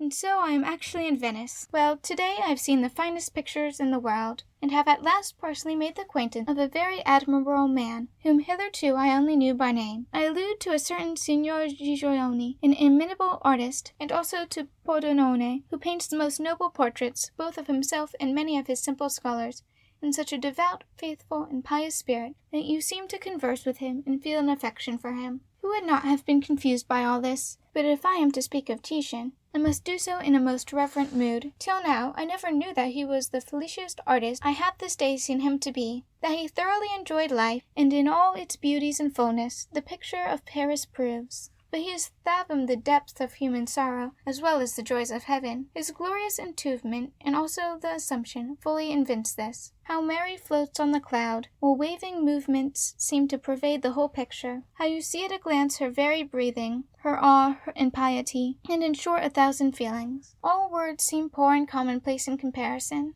The 3 angels, too, on the right of the picture, are the highest order of beauty, pure, serene loveliness, so unconscious, so bright, and so seraphic. But no more of this, or I must perforce become poetical, or indeed am so already, and this does not at all suit me. But I shall certainly see it every day. I must, however, say a few words about the entombment, as you have the engraving. Look at it, and think of me. This picture represents the conclusion of a great tragedy, so still, so grand, and so acutely painful. Magdalena is supporting Mary, fearing that she will die of anguish. She endeavors to lead her away, but looks round herself once more, evidently wishing to impart this spectacle indelibly on her heart, thinking that it is for the last time. It surpasses everything. And then the sorrowing of John, who sympathizes and suffers with Mary, and Joseph, who absorbs in his piety, and occupied with the tomb, directs and conducts the whole, and Christ himself, lying there so tranquil, having endured to the end. Then the blaze of brilliant color and the gloomy molten sky. It is a composition that speaks to my heart and fills me with enthusiasm, and will never leave my memory. I believe few things that I have yet to see in Italy will affect me so deeply, but you know that I am devoid of all prejudices, and I give you a fresh proof of this by telling you that the martyrdom of St. Peter, from which I expected the most, pleased me the least of the 3. It did not strike me of being a complete whole. The landscape, which is very fine, seemed to me to predominate too much. Then I was dissatisfied with the whole disposition of the picture of 2 victims and only 1 murderer, for the small figure in the distant background does not remedy this. I cannot bring myself to consider it a martyrdom, but probably I am in error, and I intend to study it more carefully tomorrow.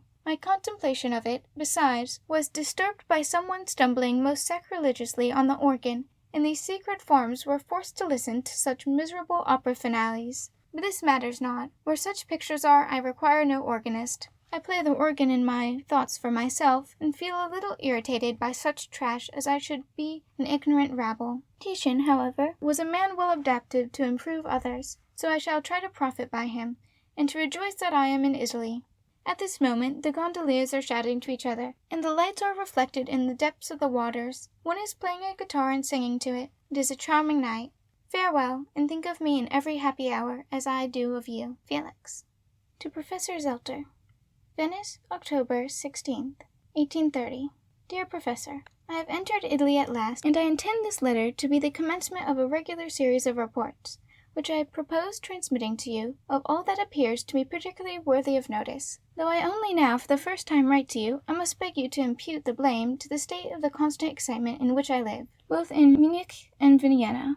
It was needless for me to describe to you the parties in Munich, which I attended every evening, and where I played the piano more unremittingly than I ever did in my life before. One soirée even succeeded another so closely that I really had not a moment to collect my thoughts. Moreover, it seemed it would not have particularly interested you, for after all, good society, which does not offer materials for the smallest epigram, is equally vapid in a letter. I hope that you have not taken amiss my long silence, and that I may expect a few lines from you, even if they contain nothing save that you are well and cheerful. The aspect of the world at this moment is very bleak and stormy, and much that was once thought durable and unchangeable has been swept away in the course of a couple days. It is then doubly welcome to hear well-known voices, to convince us that there are certain things which cannot be annihilated or demolished, but remain firm and steadfast. You must know that I am at this moment very uneasy at not having received any news from home for some weeks past. I found no letters from my family, either at Trieste or here, so a few lines from you, written in your old fashion, would both cheer and gratify me, especially as it would prove that you think of me with the same kindness that you have always done from my childhood to the present time. My family no doubt told you of the exhilarating impression made on me by the first sight of the plains of Italy.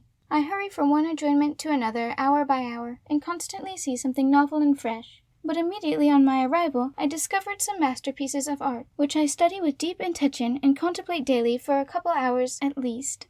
These are 3 pictures by Titian: the Presentation of Mary as a child in the temple, the Assumption of the Virgin, and the Entombment of Christ.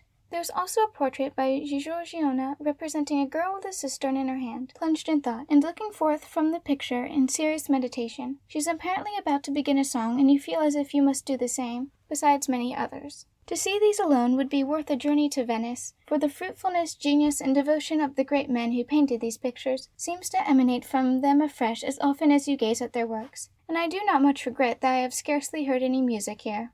For I suppose I must not venture to include the music of the angels in the Assumption, encircling Mary with joyous shouts of welcome, one gaily beating the tambourine, a couple others blowing away on strange crooked flutes, while another charming group are singing, or the music floating in the thoughts of the cistern player. I have only once heard anything on the organ, and miserable it was. I was gazing at Titian's Martyrdom of St. Peter, in the Franciscan church. Divine service was going on, and nothing inspires me with more solemn awe than when on that very spot for which they were originally created and painted, those ancient pictures, in all their grandeur, gradually steal forth out of the darkness in which the long lapse of time has veiled them. As I was earnestly contemplating the enchanting evening landscape with its trees and angels among the boughs, the organ commenced. The first sound was quite in harmony with my feelings, but the second, third, and in fact all the rest, quickly roused me from my reveries, and sent me straight home, for the man was playing in church and during divine service, and in the presence of respectable people, thus. Music transcribed.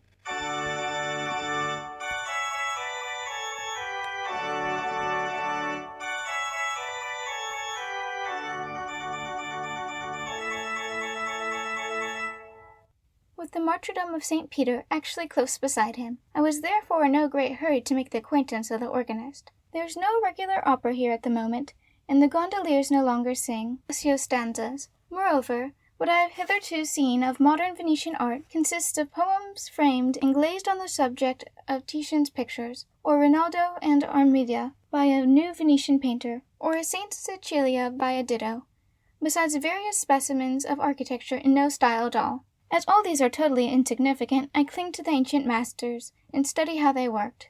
Often, after doing so, I feel a musical inspiration, and since I came here, I have been busily engaged in composition. Before I left Vienna, a friend of mine made me a present of Luther's hymns, and on reading them over, I was again so much struck by their power that I intended to compose music for several next winter. I have nearly completed here the choral, Aus tiefer Not, and 4 voices a cappella, and the Christmas hymn, Von Himmel hoch, is already in my head. I wish also to set the following hymns to music. Auch Gott vom Himmel sei darein, wir glauben all an ein Gott, Verleih und Frieden, mitten wir im Leben sind, and finally, ein fester Berg. Latter, however, it is my intention to compose for a choir and orchestra. Pray write to me about this project of mine, and say whether you approve of my retaining the ancient melodies in them all, but not adhering to them too strictly. For instance, if I were to take the first verse of Von Himmel hoch as a separate grand chorus. Besides this, I am hard at work at an orchestral overture, and if an opportunity for an opera offered, it would be most welcome. I finished 2 pieces of sacred music in Vienna, a choral in 3 movements for chorus and orchestra, O hat vo Blut und Widen, and an Ave Maria for a choir of 8 voices a cappella. The people I associated with were so displeased and frivolous that I became quite spiritually minded and conducted myself like a divine among them. Moreover, not one of the best pianofortes there, male or female, ever played a note of Beethoven, and when I hinted that he and Mozart were not despised, they said, "So you are an admirer of classical music?" "Yes," said I. Tomorrow I intend to go to Bologna to have a glance at the Saint Cecilia, and then proceeded by Florence to Rome, where I hope, D.V., to arrive 8 or 10 days hence. I will then write to you more satisfactorily. I only wished to make a beginning today, and to beg you not to forget me. and kindly to accept my heartfelt wishes to your health and happiness. Your faithful Felix. Florence, October 23rd, 1830. Here I am in Florence. The warm air and sky bright. Everything is beautiful and glorious. Verblieb die Erde, as Goethe says. I have now received your letter on the 3rd, by which I see that you are all well, and my anxiety was needless, that you are going on as usual and thinking of me. So I feel happy again, and can now see everything and enjoy everything, and am able to write to you. In short, my mind is at rest on the main point. I made my journey here amid 1,000 doubts and fears, quite uncertain whether to go direct to Rome, because I did not expect any letters at Florence. Fortunately, however, I decided on coming here, and now it is of no consequence how the misunderstanding arose that caused me to wait for letters in Venice, while you had written to Florence. All I can promise is to endeavor in future to be less over-anxious. My driver pointed out a spot between the hills, on which lay a blue mist, and said, Cofrenze. I eagerly looked towards the place, and saw the round dome looming out of the mist before me, and the spacious wide valley in which the city is situated. My love of travel revived when at last Florence appeared. I looked at some willow trees, as I thought, besides the road, and the driver said, Buono olio, and then I saw that they were hanging full of olives. My driver, as a genius, is undoubtedly a most villainous knave, thief, and impostor. He has cheated me and half-starved me, and yet I think him almost amiable from his enthusiastic animal nature. About an hour before we arrived in Florence, he said that the beautiful scenery was now about to commence. And true it is, the fair land of Italy does first begin then. There are villas on every height, and decorated old walls, with sloping terraces of roses and aloes, flowers and grapes and olive leaves, the sharp points of cypresses, and the flat tops of pines, all sharply defined against the sky. Then handsome square faces, busy life on the roads on every side, and at a distance in the valley, the blue city. So I drove confidently into Florence in my little open carriage, and though I looked shabby and dusty, like one coming from the Apennines, I cared little for that. I passed recklessly through all the smart equipages from which the most refined English ladies looked at me, while I thought it may one day actually come to pass. You who are now looking down on the Routier may shake hands with him, the only difference being a little clean linen and so forth. By the time we came to the Battistero, I no longer felt diffident, but gave orders to drive to the post, and then was really happy, for I received 3 letters, yours of the 22nd and the 3rd, and my father's also. I was now quite delighted, and as we drove beside the Arno, to Schneider's celebrated hotel, the world seemed once more a very pleasant world. End of Section 4. Section 5. October 24th through November 8th, 1830. October 24th. The Apennines are really not so beautiful as I had imagined, for the name always suggested to me richly wooded, picturesque hills covered with vegetation, whereas they are merely a long chain of melancholy bleak hills. The little verdure there is not gratifying to the eye. There are no dwellings to be seen, nor merry brooks or rills, only an occasional stream, its broad bed dried up, or a little water channel, and to this the shameful roguery of the inhabitants. Really, at last, I became quite confused and perplexed by the insistent cheating, and could scarcely discover for what object they were lying. I therefore, once for all, invariably protested against every demand they made, and declared that I would not pay at all if they asked more than I chose to give. So in this way I managed very tolerably. Last night I was again in grand quarters. I had made an arrangement with the vetturino for board and lodgings, and all I required. The natural consequence was that the fellow took me to the most detestable little inns, and actually starved me. So late yesterday we arrived at a solitary pot-house, the filth of which no pen can describe. The stair was strewed with heaps of dried leaves and firewood.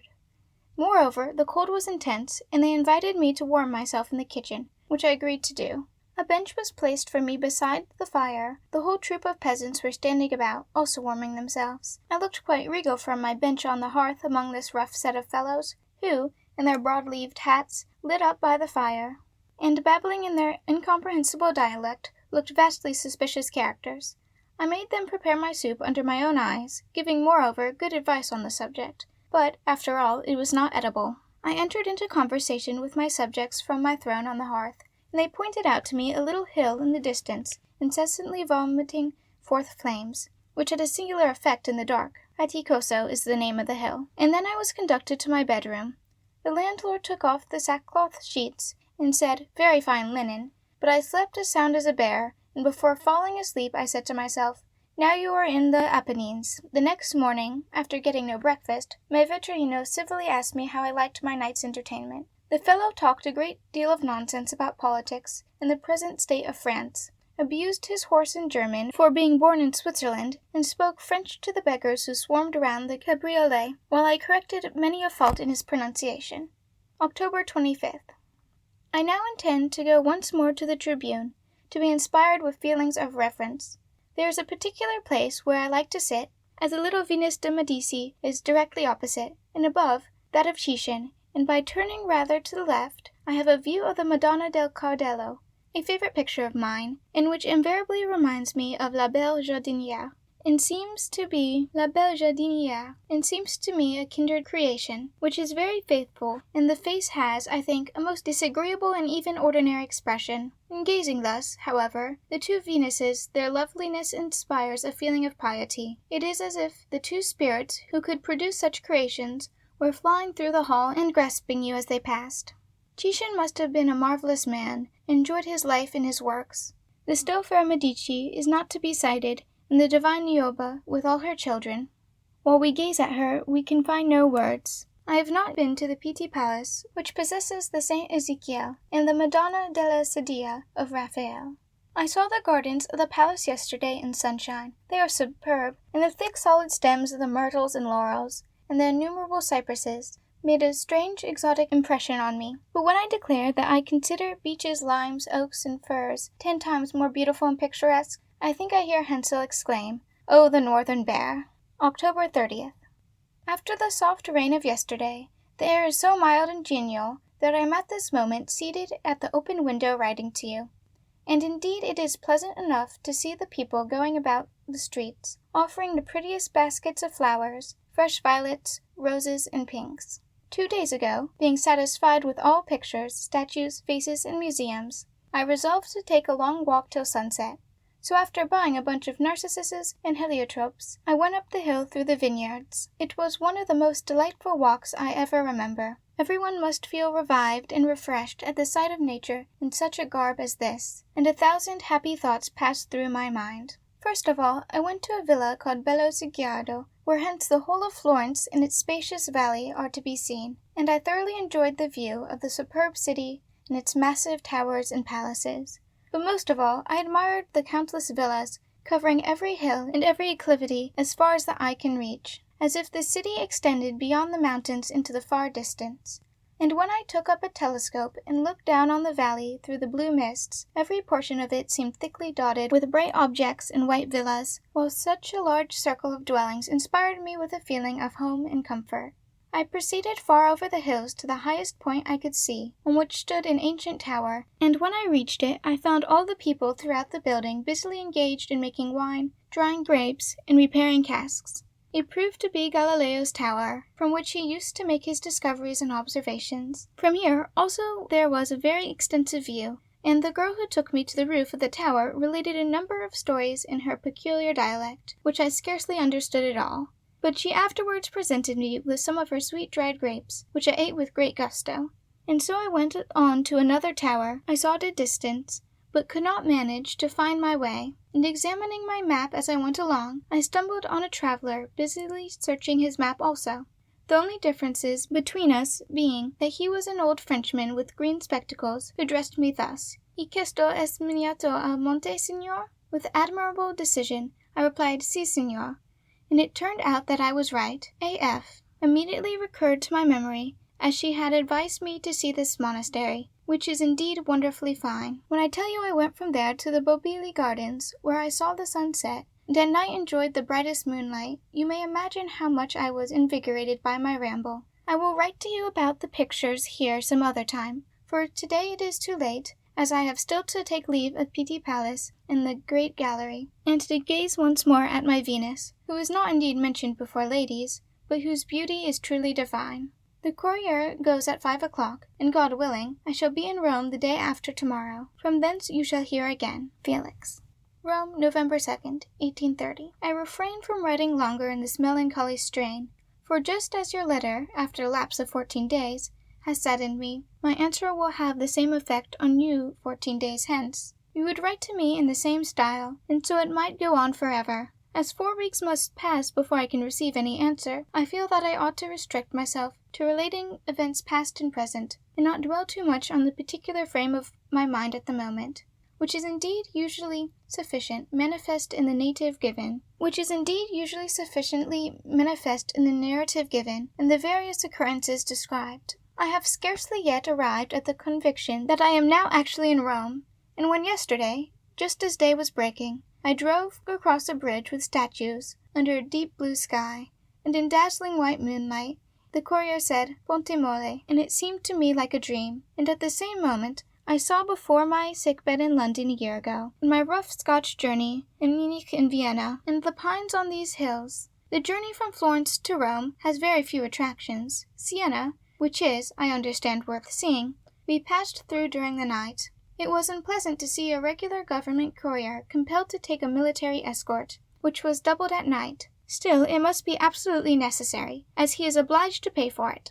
In these days this ought to not be the case. In the meantime everything progresses, and there are moments when the bound forwards is actually visible. I was still in Florence, waiting for the departure of the post, reading a French newspaper, when at the very moment the bell sounded, and I read among the advertisements, Via de Sayabencas. Many reflections occur to me as to so many men of renown gradually vanishing from our sight, and our great geniuses having such homage paid to them after their death, and yet during their life, La Fontaine's novels and French vaudevilles alone make any impression on their fellow countrymen, while we only strive to appreciate the very refuse of French, and to neglect Beaumarchais and Rousseau. However, it matters little after all.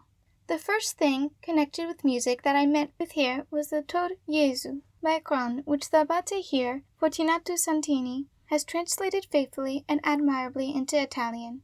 It appears that the music of this heretic has long set along with the translation to Naples, where it is to be produced this winter at a great festival, and I hear that the musical world there are quite enchanted with it, and are studying the work with infinite love and enthusiasm. I understand that the Abate has been long impatiently expecting me, because he hopes to obtain considerable information from me about German music, and thinks I may also have a score of Bach's Passion. Thus music progresses onward, as sure to pierce through as the sun. If mists still prevail, it is merely a sign that the springtime has not yet come, but come again it must and will. Farewell, and from my heart I say, may a merciful Providence preserve you all in health and happiness. Felix. Rome, November 8th, 1830. I must now write to you of my first week in Rome, how I have arranged my time, and how I look forward to the winter, and what impression the glorious objects by which I am surrounded have made on me. But this is no easy task. I feel as if I were entirely changed since I came here. Formerly, when I wished to check my haste and impatience to press forward, and to continue my journey more rapidly, I attributed this eagerness merely to that force of habit. But I am now fully persuaded that it arose entirely from my anxiety to reach this goal.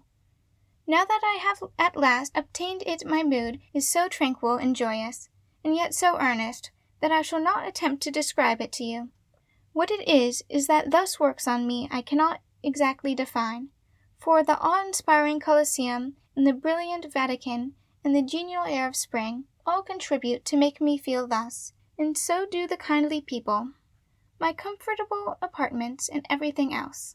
At all events, I am different from what I was. I am better in health and happier than I have been for a long time, and take delight in my work, and feel an inclination for it, that I expect to accomplish much more than I anticipated. Indeed, I have already done a good deal. If it pleases Providence to grant me a continuation of this happy mood, I look forward to the most delightful and productive winter. Picture yourself in a small house, with 2 windows in front, in the Piazza di Spagna, No. 5, which all day long enjoys the warm sun, and an apartment on the first floor, where there's a good Viennese grand piano.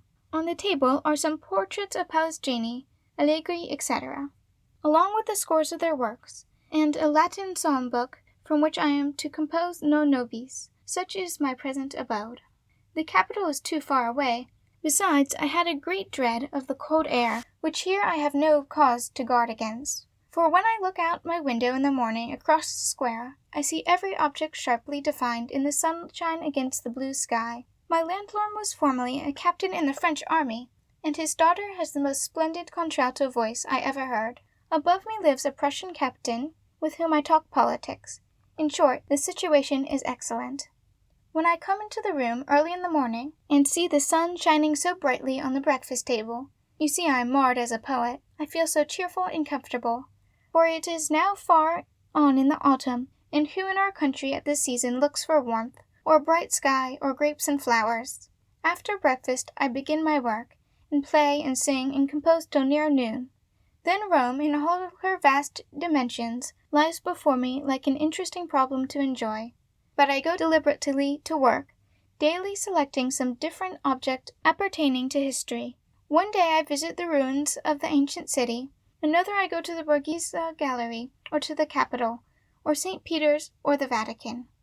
Each day is thus made memorable, and as I take my time, each object becomes firmly and indelibly expressed on me.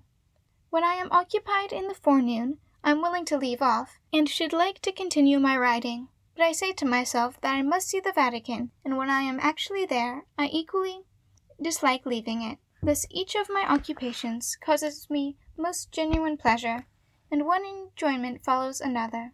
Just as Venice, with her past, reminded me of a vast monument, her crumbling modern palaces, and the perpetual remembrance of former splendor, causing sad and discordant sensations, so does the past of Rome suggest the impersonation of history. Her monuments elevate the soul, inspiring solemn yet serene feelings, and it is a thought fraught with exultation that a man is capable of producing creations which, after the lapse of 1,000 years, still renovate and animate others. When I have fairly imprinted an object like this on my mind, and each day a fresh one, twilight has usually arrived and the day is over.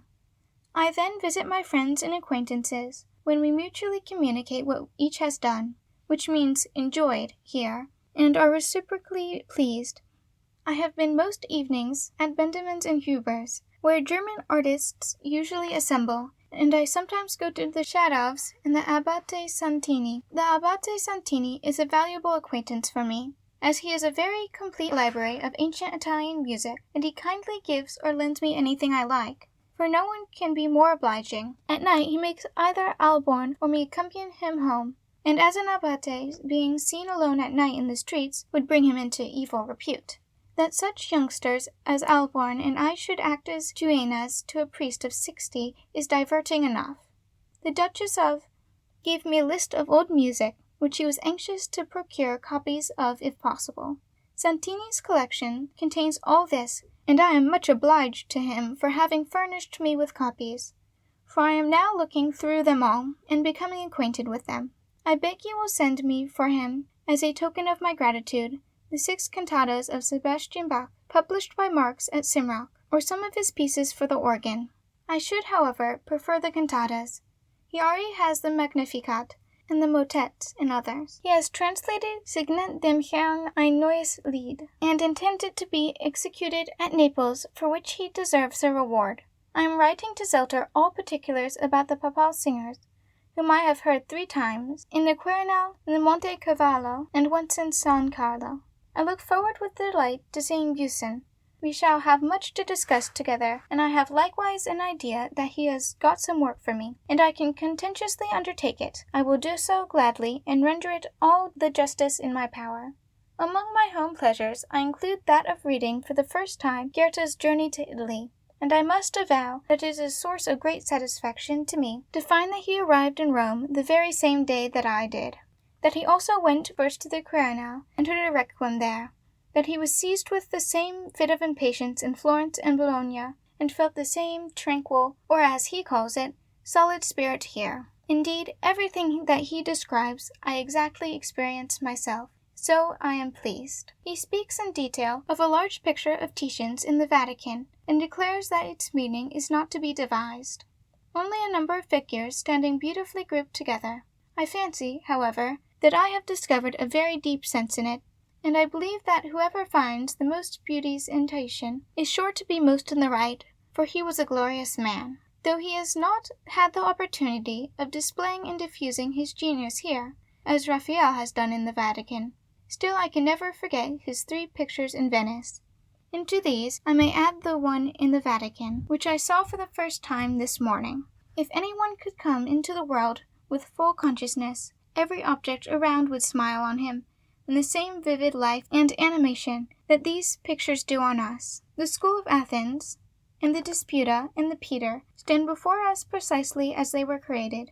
And then the entrance through the splendid open arches, whence you can see the Piazza of St. Peter's in Rome, and the blue Alban hills, and above our head figures from the Old Testament, and 1,000 bright little angels, and arabesques of fruit, and garlands of flower, and then on to the gallery.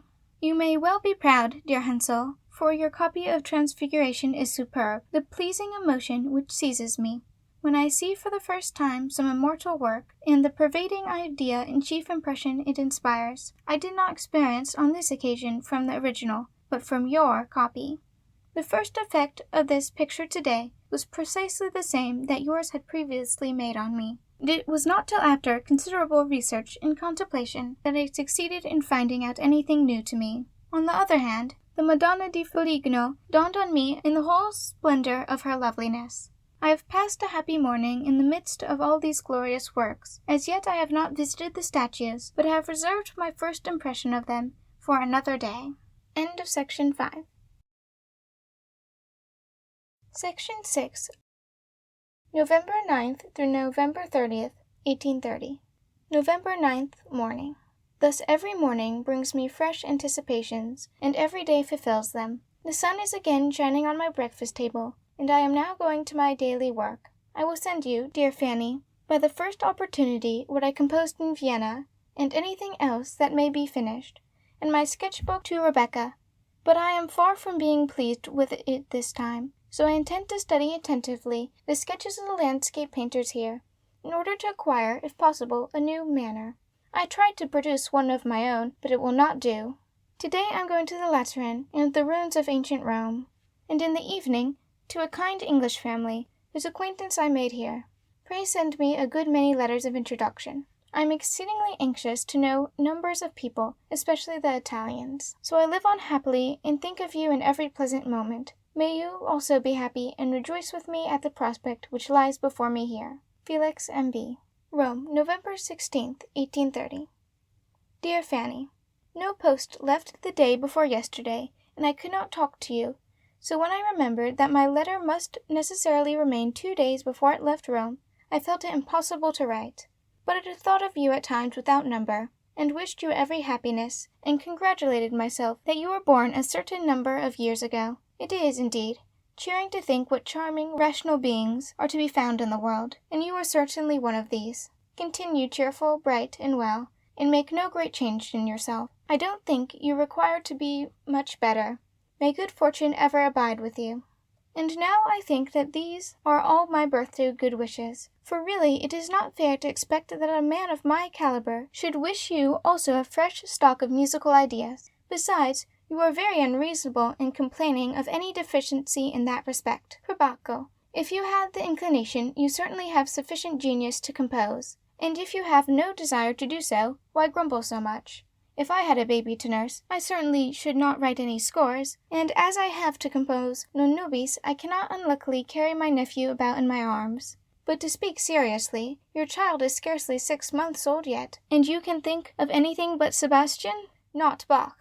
Be thankful that you have him. Music only retreats when there is no longer a place for her, and I am not surprised that you are not a natural mother. However, you have my best wishes on your birthday, for all that your heart desires, so I may as well wish you 6 melodies into the bargain. Not that this will be of much use. In Rome here, we celebrated the 14th of November, by the sky shining in blue and festive array, and breathing on us warm, genial air. So I went on pleasantly towards the Capitol and into the church, where I heard a miserable sermon from, who is no doubt a very good man, but to my mind has a most morose style of preaching. And anyone who could irritate me on such a day, in the Capitol, and in a church, must have an especial talent for so doing. I afterwards went to call on the bonson, who had just arrived. He and his wife received me most kindly, and we conversed on much that was interesting, including politics and regrets for your absence. Apropos, my favorite work that I am now studying is Goethe's Lily's Park, especially 3 portions.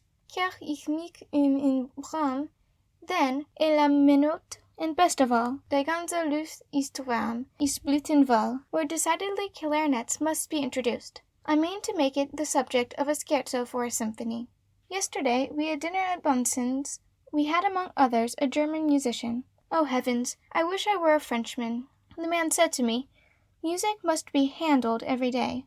"Why?" replied I, which rather embarrassed him. He also spoke of earnest purpose, and said that Spohr had no earnest purpose, but that he had distinctly discerned gleams of an earnest purpose in my Tu es Petrus. The fellow, however, has a small property at Frascati, and is about to lay down the profession of music. We have not got so far as that yet.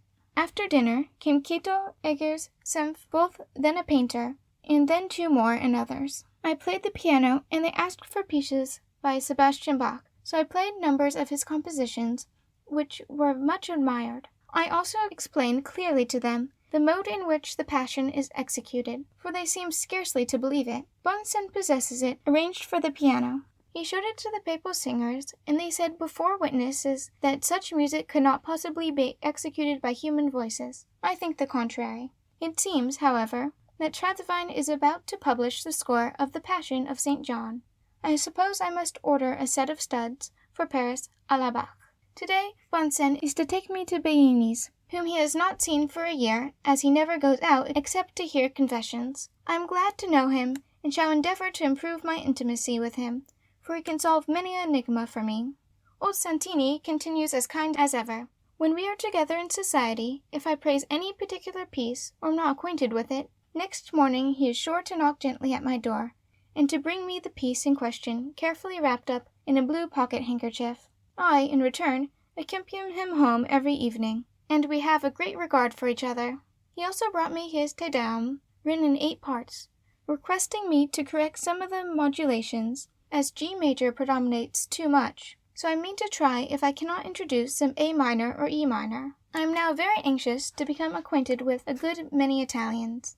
I visit at the house of a certain Maestro di San Giovanni Laterano, whose daughters are musical, but not pretty, so this does not count for much. If, therefore, you can send me letters, pray do so. I work in the morning. At noon I see and admire, and thus the day glides away till sunset. But I should like in the evening to associate with the Roman world. My kind English friends have arrived from Venice. Lord Harrowby and his family are to pass the winter here. Shadov, Bindenman, Busen, Tibelsius all receive every evening. In short, I have no lack of acquaintances, but I should like to know some Italians also. The present, dear Fanny, that I have prepared for your birthday is a psalm, for chorus and orchestra, Non nobis Domine. You know the melody well. There is an air in it which has a good ending, and the last chorus will, I hope, please you. I hear the next week I shall have an opportunity of sending it to you, along with a quantity of new music. I intend now to finish my overture, and then, D.V., to proceed with my symphony. A pianoforte concerto, too, that I wish to write for Paris, begins to float in my head. If Providence kindly bestows on me success and bright days, I hope we shall enjoy them together. Farewell, may you be happy. Felix. Rome, November 22nd, 1830. My dear brother and sisters, you know how much I dislike, at a disadvantage of 200 miles and 14 days' journey from you, to offer good advice. I mean to do so, however, for once. Let me tell you, therefore, of a mistake in your conduct, and in truth the same that I once made myself. I do assure you that never in my life have I known my father write in so irritable a strain as since I came to Rome, and so I wish to ask you if you cannot devise some domestic recipe to cheer him a little? I mean by forbearance in yielding to his wishes, and in this manner by allowing my father's view of any subject to predominate over your own. Then, not to speak at all on topics that irritate him, and instead of saying shamefully, say unpleasant, or instead of superb, very fair. This method has often a wonderfully good effect, and I put it, with all submission to yourselves, whether it might not be equally successful in this case. For, with the exception of the great events of the world, ill humor often seems to me to proceed from the same cause that my father's did when I chose to pursue my own path in my musical studies. He was then in a constant state of irritation, incessantly abusing Beethoven and all visionaries, and this often vexed me very much, and made me sometimes very unamiable. At that very time something new came out, which put my father out of sorts, and made him, I believe, not a little uneasy. So long, therefore, as I persisted in extolling and exalting my Beethoven, the evil became daily worse, and one day, if I remembered rightly, I was even sent out of the room. At last, however, it occurred to me that I might speak a great deal of truth, and yet avoid the particular truth obnoxious to my father. So the aspect of affairs speedily began to improve, and soon all went well. Perhaps you may have in some degree forgotten that you ought now and then to be forbearing, and not aggressive. My father considers himself both much older and more irritable than, thank God, he really is. But it is our duty always to submit our opinion to his, even if the truth be as much on our side as it often is on his, when opposed to us. Strive, then, to praise what he likes, and do not attack what is implanted in his heart, more especially ancient established ideas. Do not commend what is new till it has made some progress in the world, and acquired a name, for till then it is a mere matter of taste. Try to draw my father into your circle, and be playful and kind to him. In short, try to smooth and to equalize things, and remember that I, who am now an experienced man of the world, never yet knew any family, taking into due consideration all defects and failings, who have hitherto lived so happily together as ours. Do not send me any answer to this, for you would not receive it for a month, and by that time no doubt some fresh topic will have arisen. Besides, if I have spoken nonsense, I do not wish to be scolded by you, and if I have spoken properly, I hope you will follow my good advice. November 23rd. Just as I was going to set to work at the Hebrides, arrived Herr B., a musical professor from Magdeburg. He played me over a whole book of songs and an Ave Maria, and begged to have the benefit of my opinion. I seemed in the position of a juvenile Nestor, and made him some insipid speeches, but this caused me the loss of a morning in Rome, which is a pity. The choral Mitten wir im Leben sind is finished, and is certainly one of the best sacred pieces that I have yet composed. After I have completed the Hebrides, I think of arranging Handel's Solomon for future performance, with proper curtailments, etc. I then purpose writing the Christmas music to Von Himmel Hoch, the symphony in A minor, perhaps also some pieces for the piano and a concerto, etc., just as they come into my head. I own I do sadly miss some friend to whom I could communicate my new works, and who could examine the score along with me, and play a bass or a flute, whereas now when a piece is finished, I must lay it aside in my desk, without its giving pleasure to anyone. London spoiled me in this respect. I can never again expect to meet altogether such friends as I had there. Here I can only say the half of what I think, and leave the best half unspoken. Whereas there it was not necessary to say more than the half, because the other half was a mere matter of course, and already understood. Still, this is a most delightful place. We young people went lately into Albano, and set off in the most lovely weather. The road to Frascati passed under a great aqueduct, its dark brown outlines standing out sharply defined against the clear blue sky. Thence we proceeded to the monastery at Grotta Ferrata, where there are some beautiful frescoes by Domenichino, then to Marino, very picturesquely situated on a hill, and proceeding along the margin of the lake, we reached Castel Gandolfo. The scenery, like my first impression of Italy, is by no means so striking or so wonderfully beautiful as it is generally supposed, but most pleasing and gratifying to the eye, and the outlines undulating and picturesque, forming a perfect whole with its entourage and distribution of light. Here I must deliver an eulogy on monks. They finish a piece at once, giving it tone and color, with their wide loose gowns, their pious meditative gait, and their dark aspect.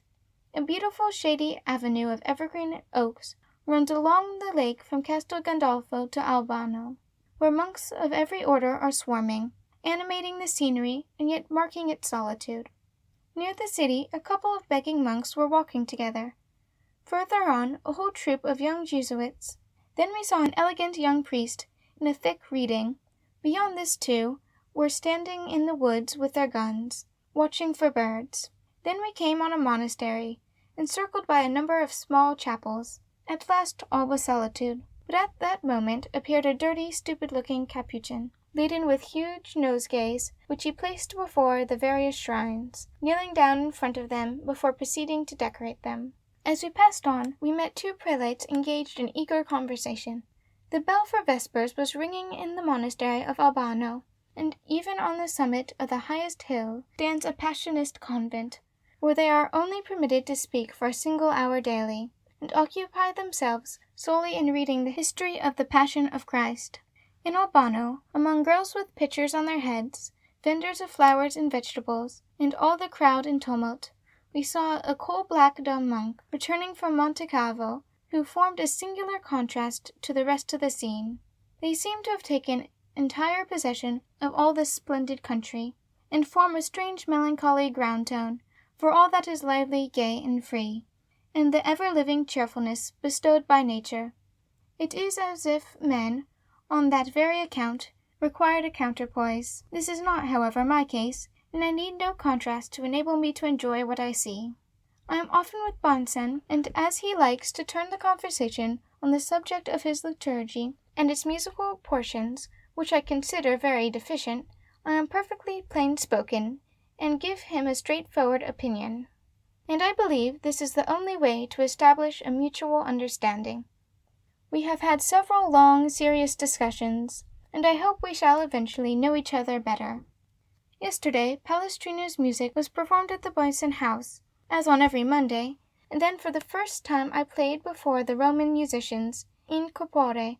I am quite aware of the necessity in every foreign city of playing so as to make myself understood by the audience. This makes me feel rather embarrassed, and such was the case with me yesterday. After the papal singers finished Palestrina's music, it was my turn to play something. A brilliant piece would have been unsuitable, and there had been more than enough of serious music. I therefore begged Astolfi, the director, to give me a theme, so I lightly touched the notes with one finger thus. Music transcribed.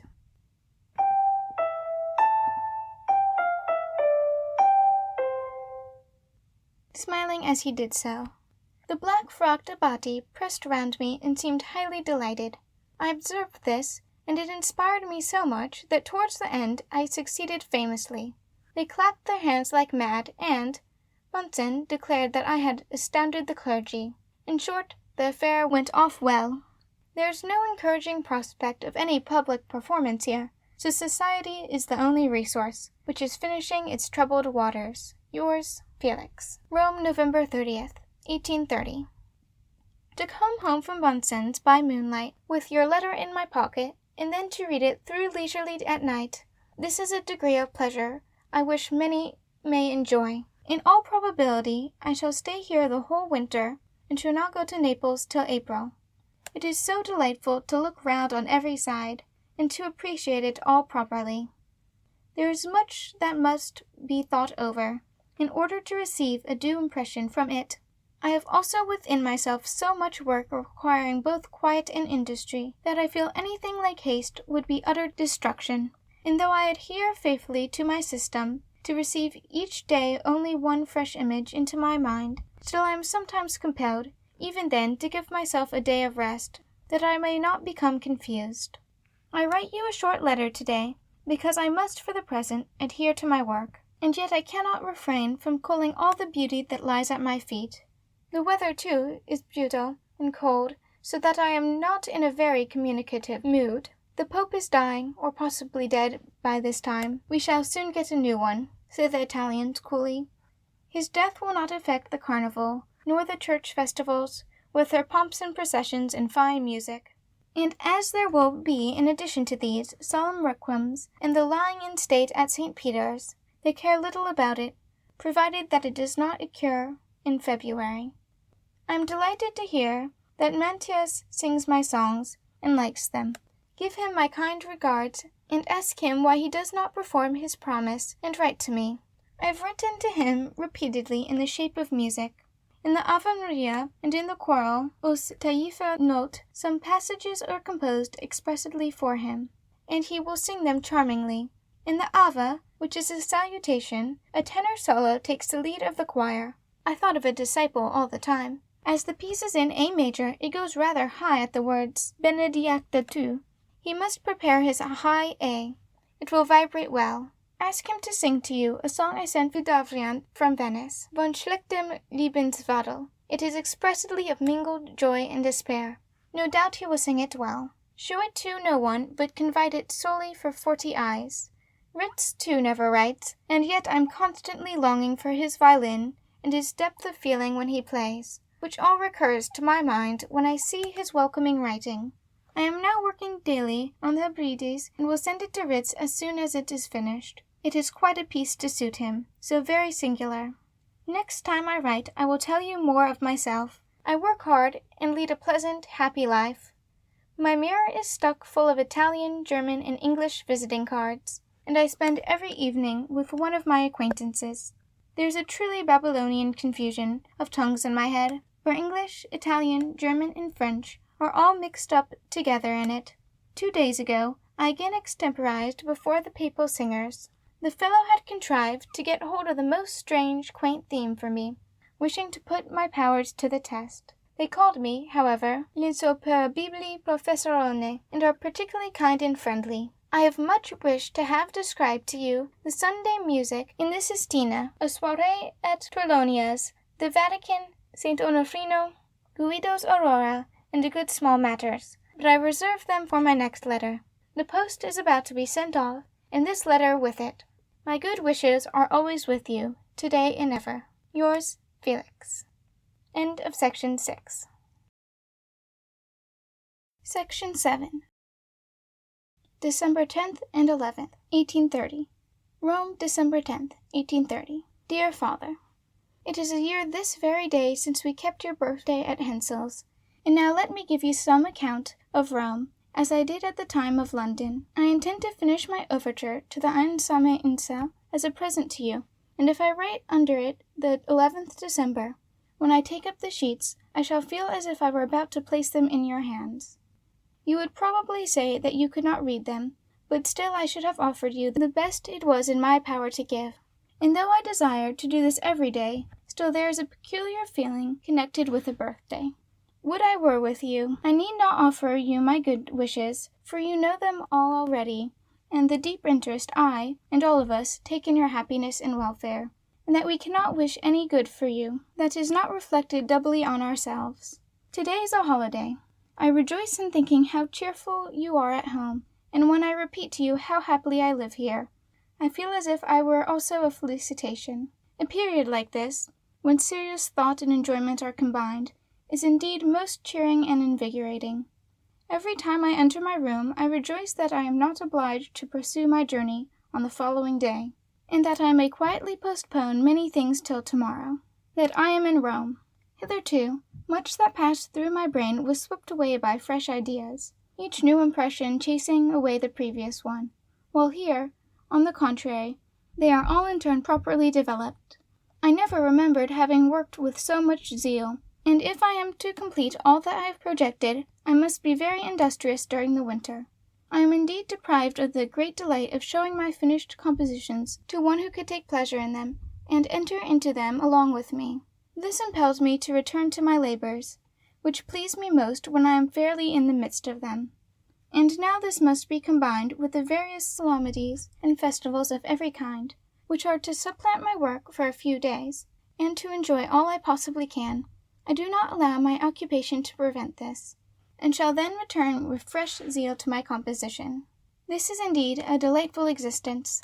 My health is as good as possible, though the hot wind, called here the scirocco, rather attacks my nerves. I find I must beware of playing the piano much, or at night. Besides, it is easy for me to refrain from doing so for a few days, as for some weeks past I have been playing almost every evening. Bjornsen, who often warns me against playing if I find it prejudicial, gave a large party yesterday, where nevertheless I was obliged to play. But it was a pleasure for me, for I had the opportunity of making so many agreeable acquaintances. Torsvalden, in particular, expressed himself in so gratifying a manner with regard to me that I felt quite proud, for I honor him as one of the greatest of men, and always have revered him. He looks like a lion, and the very sight of his face is invigorating. You feel at once that he must be a noble artist. His eyes look so clear, as if with him every object must assume a definite form and image. Moreover, he is very gentle and kind, and mild, because his nature is so superior, and yet he seems to be able to enjoy every trifle. It is a real source of pleasure to see a great man, and to know that the creator of works that will endure forever stands before you in person, a living being with all his attributes and individuality and genius, and yet a man like others. December 11th, morning. And now your actual birthday has arrived. A few lines of music suggested themselves to me on the occasion, and though they may not be worth much, the congratulations I have been in the habit of offering were of quite as little value. Fanny may add the second part. I have only written what occurred to my mind as I entered the room, the sun shining on your birthday. Music transcribed.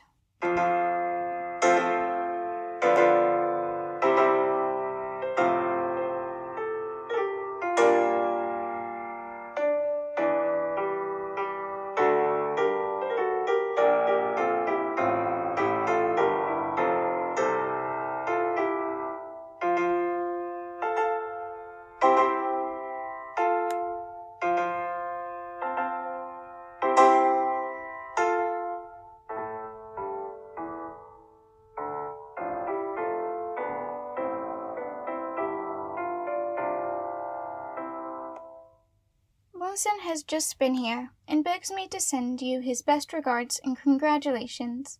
He is all kindness and courtesy towards me, and as you wish to know, I think I may say that we suit each other remarkably well. The few words you wrote about P recalled him to my memory in all his offensiveness.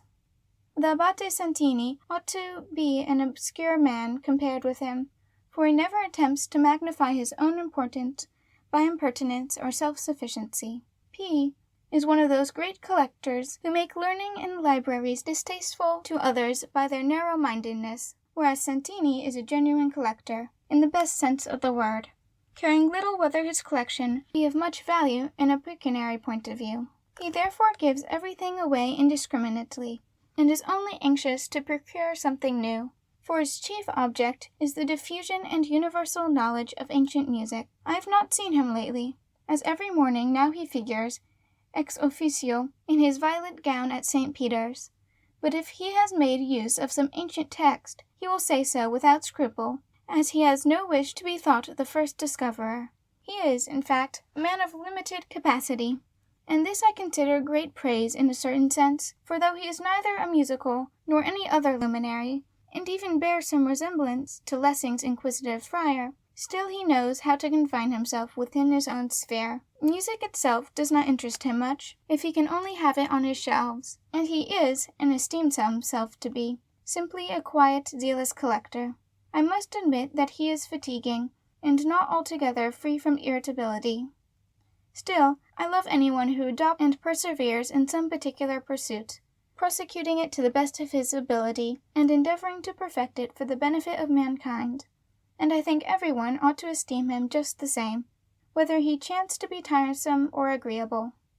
I wish you would read this aloud to P. It always makes me furious when men who have no pursuit presume to criticize those who wish to effect something, even on a small scale. So on this very account I took the liberty of rebuking lately a certain musician in society here. He began to speak of Mozart, and as Bonson and his sister love Palestrina, he tried to flatter their tastes by asking me, for instance, what I thought of the worthy Mozart and all his sins. I however replied that so far as I was concerned, I should feel only too happy to renounce all my virtues in exchange for Mozart's sins, but that of course I could not venture to pronounce on extent of all his virtues.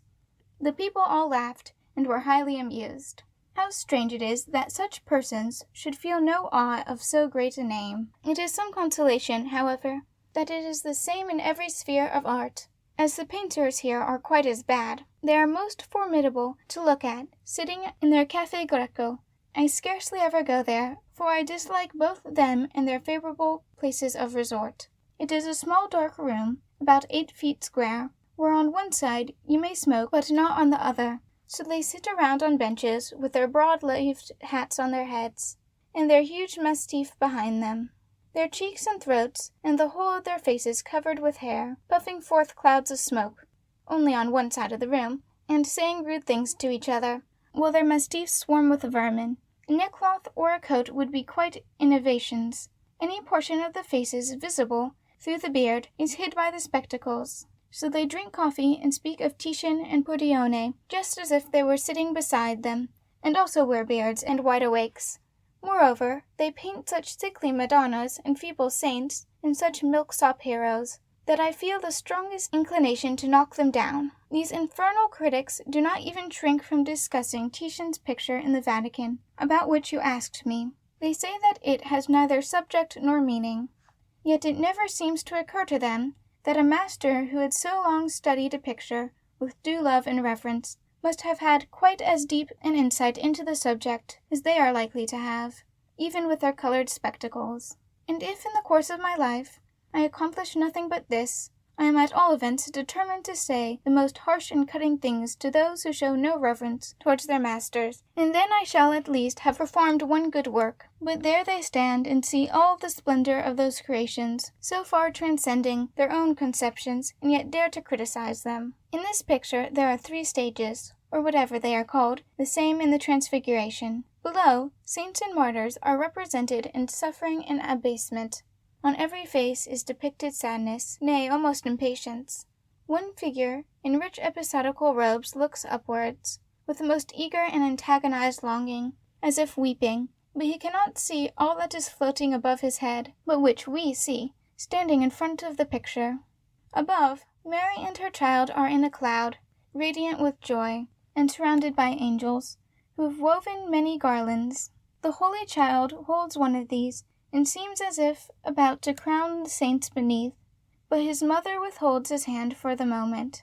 The contrast between the pain and the suffering below, whence Saint Sebastian looks forth out of the picture, with such gloom and almost apathy, and the lofty unalloyed exultation in the clouds above, where crowns and psalms are already awaiting him, is truly admirable.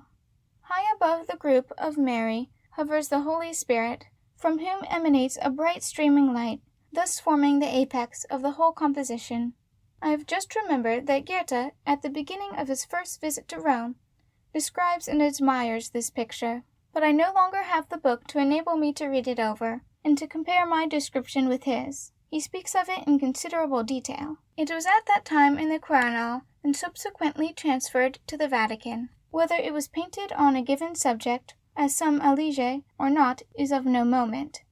Titian has imbued it with his genius and his poetical feeling, and has thus made it his own. I like Shadov much, and am often with him. On every occasion, especially in his own department, he is mild and clear-judging, doing justice with due modesty to all that is truly great. He recently said that Titian has never painted an indifferent or uninteresting picture, and I believe he is right, for life and enthusiasm and the soundest vigor are displayed in all his productions, and where these are, it is good to be also. There is one singular and fortunate peculiarity here. Though all the objects have been, 1,000 times over, described, discussed, copied, and criticized, in praise or blame, by the greatest masters and the most insignificant scholars, cleverly or stupidly, still they never fail to make a fresh and sublime impression on all, affecting each person according to his own individuality. Here we can take refuge from man and all that surrounds us. In Berlin it is often exactly the reverse. I have this moment received your letter of the 27th, and am pleased to find that I have already answered many of the questions it contains. There is no hurry about the letters I asked for, as I have now made almost more acquaintances than I wish. Besides, late hours, and playing so much, do not suit me in Rome, so I can await the arrival of these letters very patiently. It was not so at the time I urged you to send them. I cannot, however, understand what you mean with your allusion to the coteries, which I ought to have outgrown, for I know that I, and all of us, invariably dreaded and detested what is usually so called. That is, a frivolous, exclusive circle of society, clinging to empty outward forms. Among persons, however, who daily meet, where their mutual objects of interest remain the same, who have no sympathy with public life, and this is certainly the case in Berlin, with the exception of the theatre, It is not unnatural that they should form themselves a gay, cheerful, and original mode of treating passing events, and that this should give rise to a peculiar and perhaps monotonous style of conversation, but this by no means constitutes a coterie. I feel convinced that I shall never belong to one, whether I am in Rome or Wittenberg. I am glad that the last words I was writing, when your letter arrived, chanced to be that in Berlin you must take refuge in society from all that surrounds you, thus proving that I had no spirit of coterie, which invariably estranges men from each other. I should deeply regret your observing anything of the kind in me, or in any of us, except indeed for the moment. Forgive me, my dear father, for defending myself so warmly, but this word is most repugnant to my feelings, and you say in your letters that I am always to speak out what I think in a straightforward manner, so pray do not take this amiss. I was in St. Peter's today, where the grand solemnities called the absolutions have begun for the Pope, and which last till Tuesday, when the cardinals assemble in conclave. The building surpasses all powers of description. It appears to me like some great work of nature, a forest, a mass of rocks, or something similar, for I never can realize the idea that it is the work of man. You strive to distinguish the ceiling as little as the canopy of heaven. You lose your way in St. Peter's, you take a walk in it, and ramble till you are quite tired. When divine service is performed enchanted there, you are not aware of it till you come quite close. The angels in the baptistry are monstrous giants, the doves colossal birds of prey. You lose all idea of measurement with the eye or proportion, and yet who does not feel his heart expand when standing under the dome and gazing up at it? Present, a monstrous catafalque has been erected in the nave in this shape. The coffin is placed in the center under the pillars. The thing is totally devoid of taste, yet it has a wondrous effect. The upper circle is thickly studded with lights, so are all the ornaments. The lower circle is lighted in the same way, and over the coffin hangs a burning lamp, and innumerable lights are blazing under the statues. The whole structure is more than 100 feet high, and stands exactly opposite the entrance. The guards of honor and the Swiss march about the quadrangle, and in every corner sits a cardinal, in deep mourning, attended by his servants, who hold large burning torches, and then the singing commences with responses, in the simple and monotonous tone you no doubt remember. It is the only occasion when there is any singing in the middle of church, and the effect is wonderful. Those who place themselves among the singers, as I do, and watch them, are forcibly impressed by the scene, for they all stand round a colossal book from which they sing, and this book is in turn lit up by a colossal torch that burns before it, while the choir are eagerly pressing forward in their vestments in order to see and sing properly, and Biani, with his monk's face, marking time with his hand, and occasionally joining in the chant with a stentorian voice. To watch all these different Italian faces was most interesting. One enjoyment quickly succeeds another here, and it is the same in all their churches, especially in St. Peter's, where by moving a few steps the whole scene is changed. I went to the very furthest end, whence there was indeed a wonderful coup d'oeil.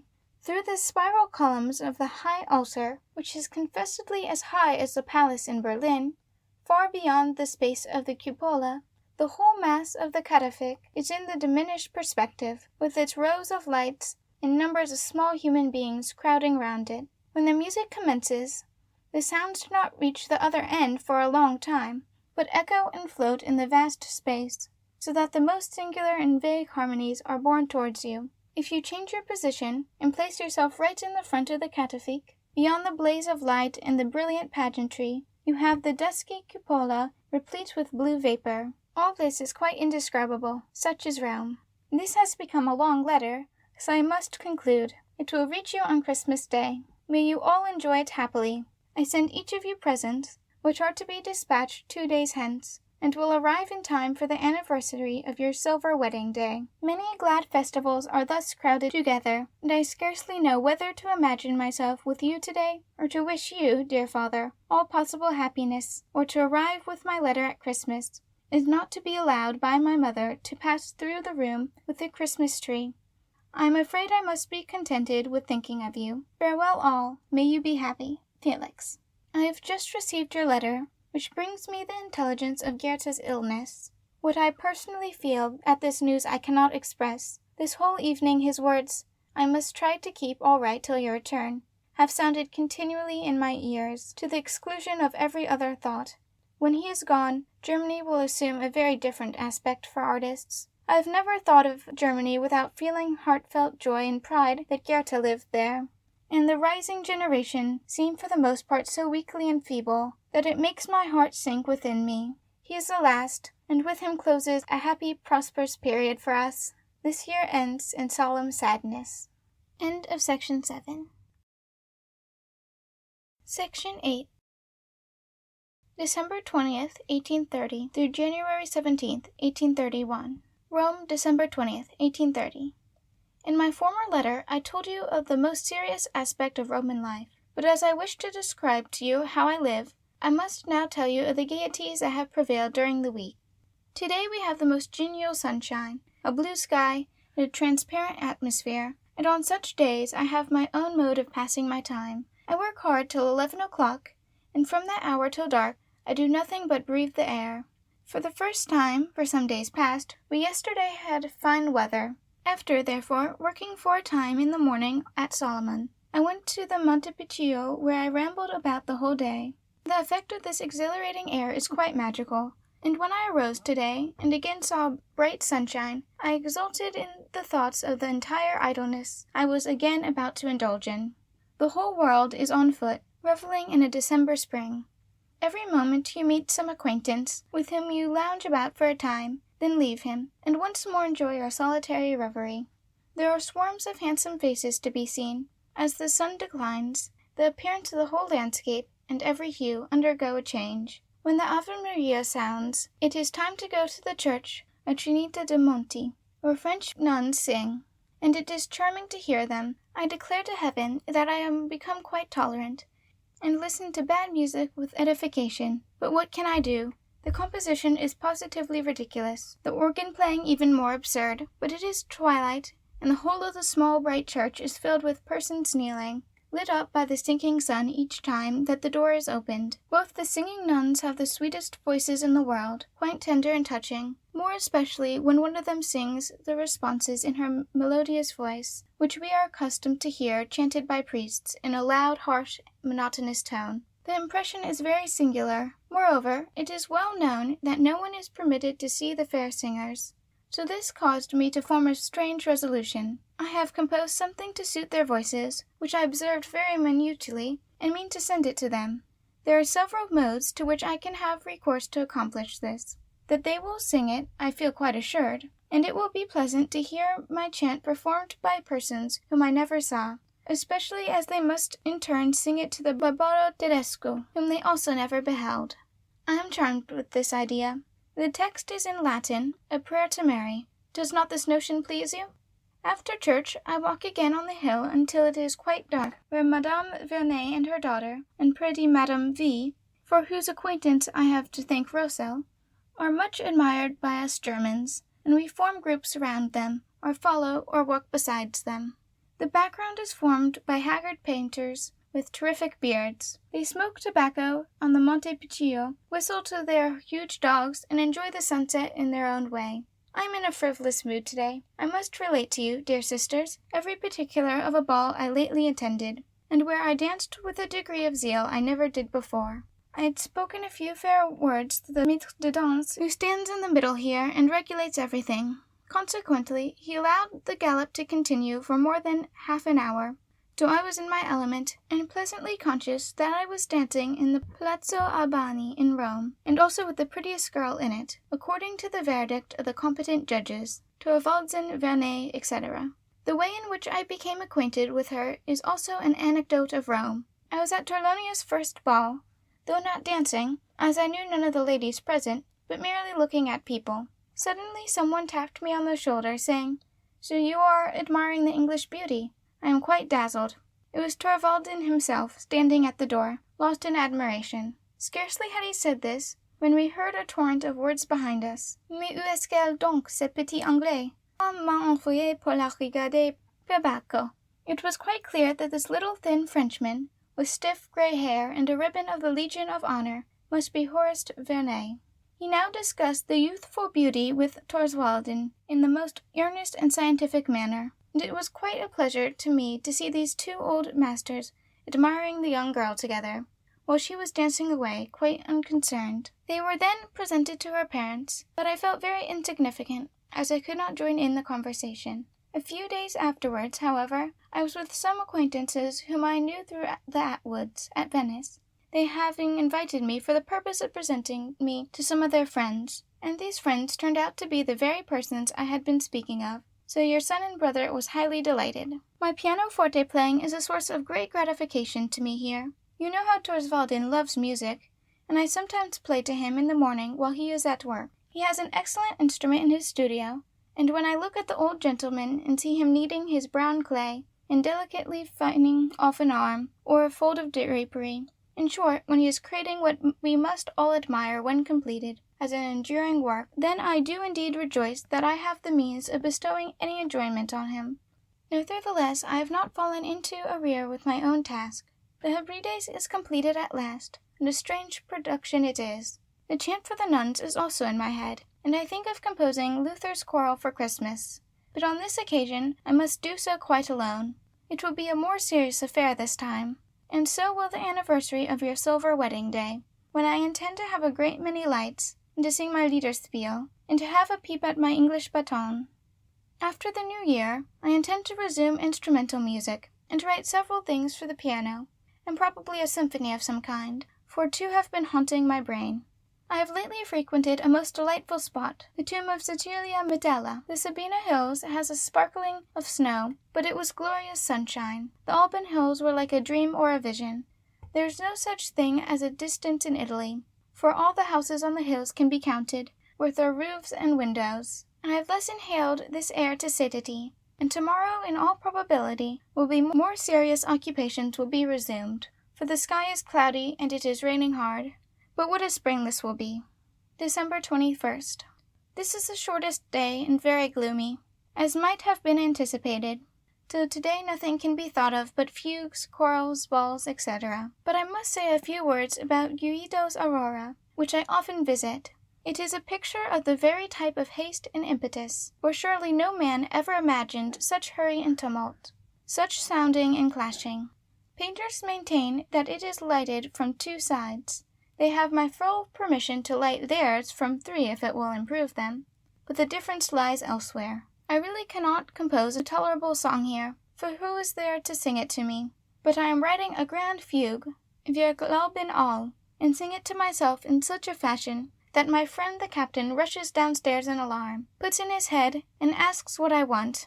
I answer, a counter-theme, but how much I do really want, and yet how much I have got. Thus life passes onwards. Felix. Rome, December 28th, 1830. Rome in wet weather is the most odious, uncomfortable place imaginable. For some days past we have had incessant storms and cold, and streams of water from the sky, and I can scarcely comprehend how, only 1 week ago, I could write you a letter full of rambles and orange trees, and all that is beautiful. In such weather as this everything becomes ugly. Still, I must write to you about it.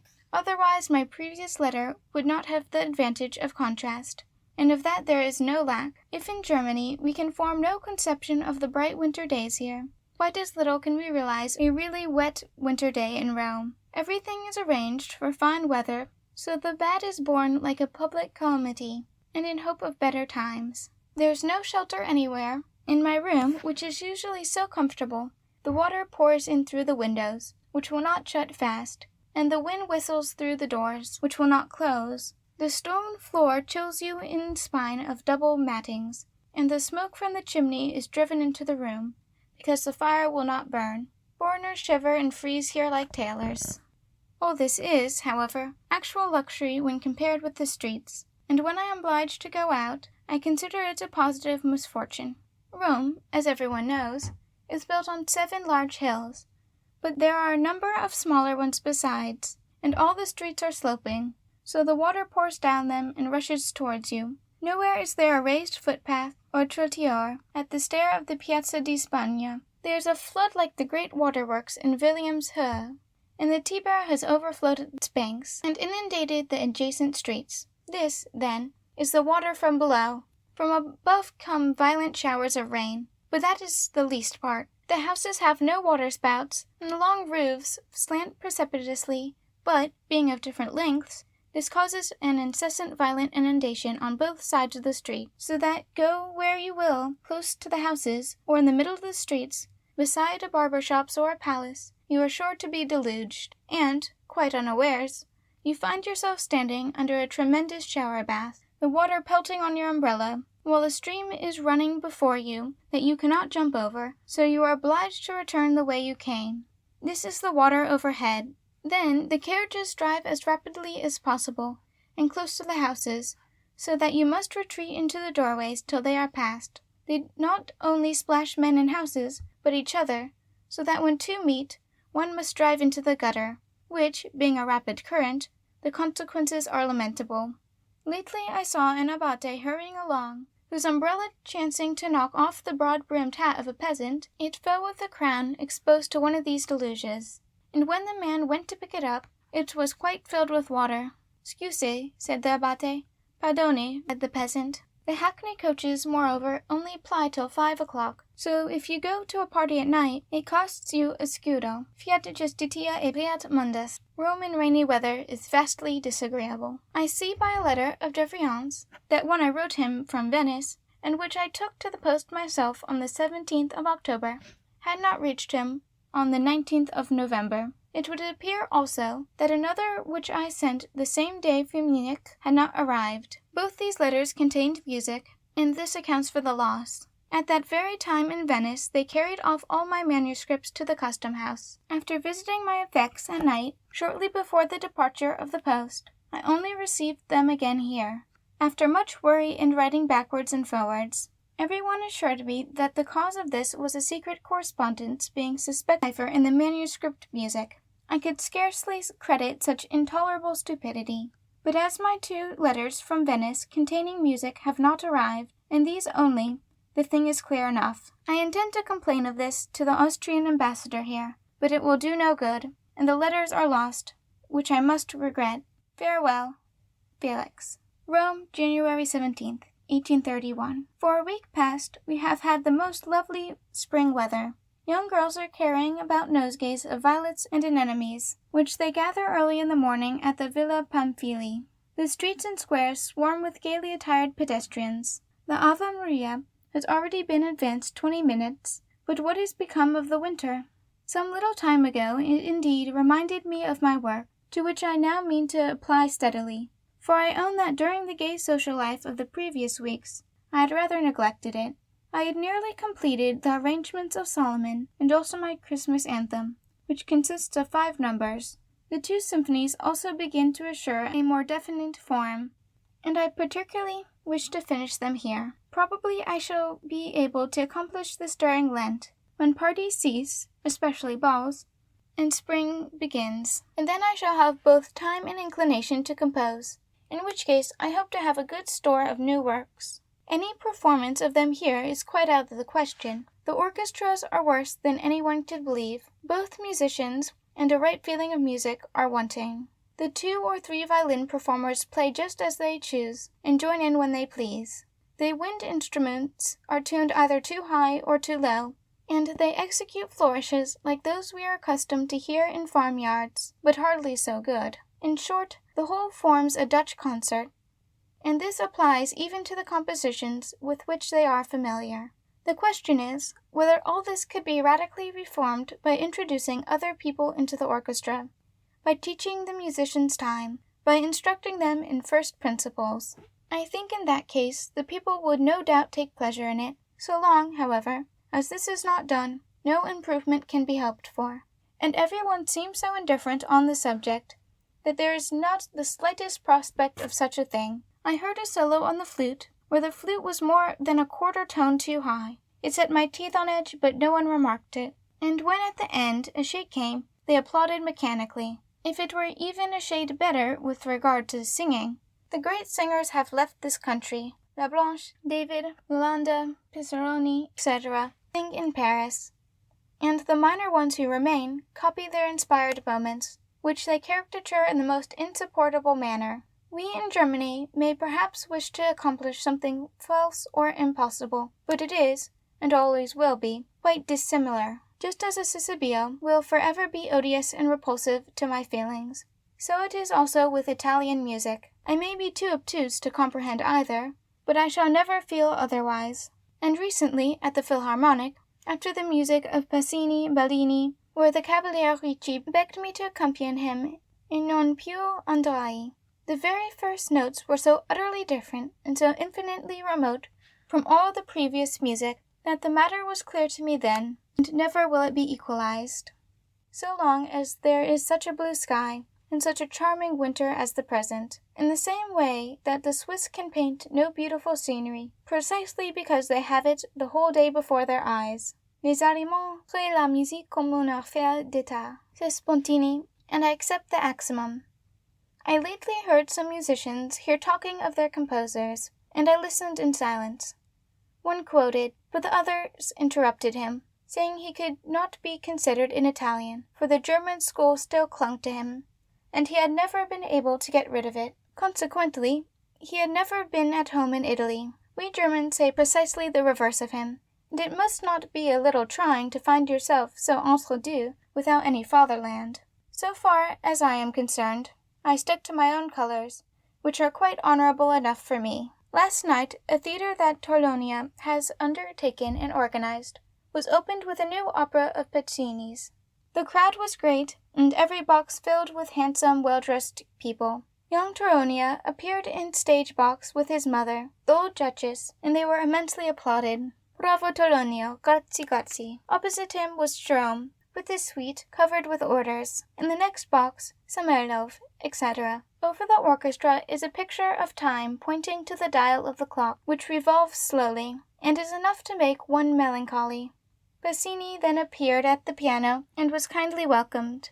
He had prepared no overture, so the opera began with a chorus, accompanied by strokes on an anvil tuned in the proper key. The corsaire came forward, sang his aria, and was applauded, on which the corsaire above, and the maestro below, bowed. This pirate is a contralto, sung by Mademoiselle Mariani. A variety of airs followed, and the piece became very tiresome. This seemed to be also the opinion of the public, for when Pacini's grand finale began, the whole pit stood up, talking to each other as loud as they could, laughing and turning their backs on the stage. Madame Sarajevo fainted in her box and was carried out. Pacini glided away from the piano, and at the end of the act, the curtain fell in the midst of a great tumult. Bla bla, followed by the last act of the opera. As the audience were now in a mood for it, they hissed the whole ballet from the very beginning, and accompanied the second act also with hooting and laughter. At the close, Torlonia was called for, but he would not appear. This is the matter-of-fact narrative of a first performance at the opening of a theatre in Rome. I had anticipated much amusement, so I came away considerably out of humor. Still, if the music had made furore, I should have been very indignant, for it is so wretched that it is really beneath all criticism. But that they should turn their backs on the favorite Pacini, whom they wished to crown in the capital, parody his melodies, and sing them in a lucrative style, this does, I confess, provoke me not a little, and is likewise a proof of how low such a musician stands in the public opinion. Another time they will carry him home on their shoulders, but this is no compensation. They would not act thus in France with regard to Boieldieu. Independent of all love of art, a sense of propriety would have prevented their doing so. But enough of this subject, for it is too vexatious. Why should Italy still insist on being the land of art, while it is in reality the land of nature, thus delighting every heart? I have already described to you my walks on the Monte Puccio. I continue them daily. I went lately with the Voltards to Ponte Numentano, a solitary, dilapidated bridge in the spacious green Campagna. Many ruins from the days of ancient Rome, and many watchtowers from the Middle Ages, are scattered over this long succession of meadows. Chains of hills rise towards the horizon, now partially covered with snow, and fantastically varied in form and color by the shadows of the clouds. And there is also the enchanting, vapory visions of the Alpine hills, which change their hues like a chameleon as you gaze at them.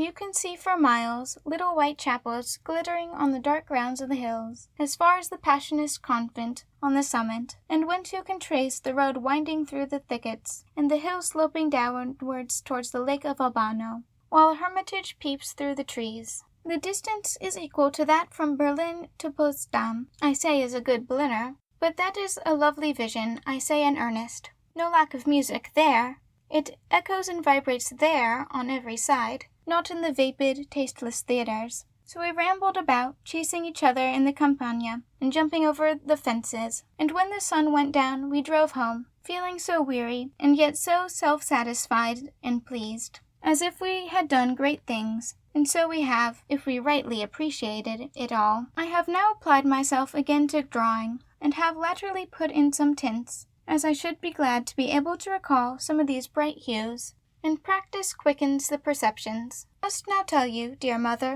of a great, very great pleasure I recently enjoyed, because you will rejoice with me. 2 days ago I was for the first time in a small circle with Horace Vernet, and played there. He had previously told me that his most favorite and esteemed music was Don Juan, especially the duet and the commendatore at the end.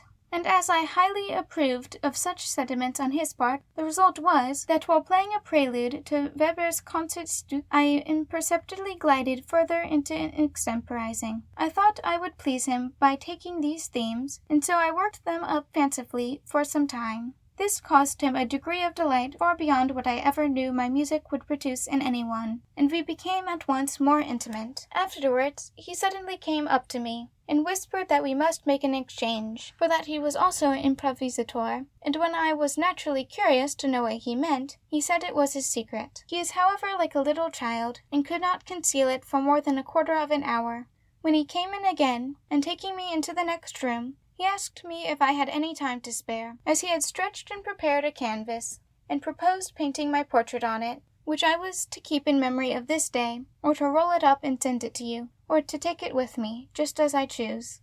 He said he should have no easy task with his improvisation, but at all events he would attempt it. I was only too glad to give my consent, and cannot tell you how much I was enchanted with the delight and enthusiasm he evidently felt in my playing. It was in every respect a happy evening. As I ascended the hill with him, all was so still and peaceful, and only one window lit up in the large dark villa. Fragments of music floated on the air, and its echoes in the dark night, mingled with the murmuring of fountains, were sweeter than I can describe. 2 young students were drilling in the anteroom, while the third acted the part of lieutenant, and commanded in good form. In another room, my friend Montfort, who gained the prize for music in the conservatorium, was seated at a piano, and others were standing round, singing a chorus, but it went very badly. They urged another young man to join them, and when he said that he did not know how to sing, his friend rejoined, "Qu'est-ce que ça fait? C'est toujours une fois de plus." I helped them as best I could, and we were well amused. Afterwards we danced, and I wish you could have seen Louise Vernet dancing the saltarella with her father. When at length she was forced to stop for a few minutes, and snatched up a tambourine, playing with the utmost spirit, and relieving us, who could have scarcely any longer move our hands. I wish I had been a painter, for what a superb picture she would have made.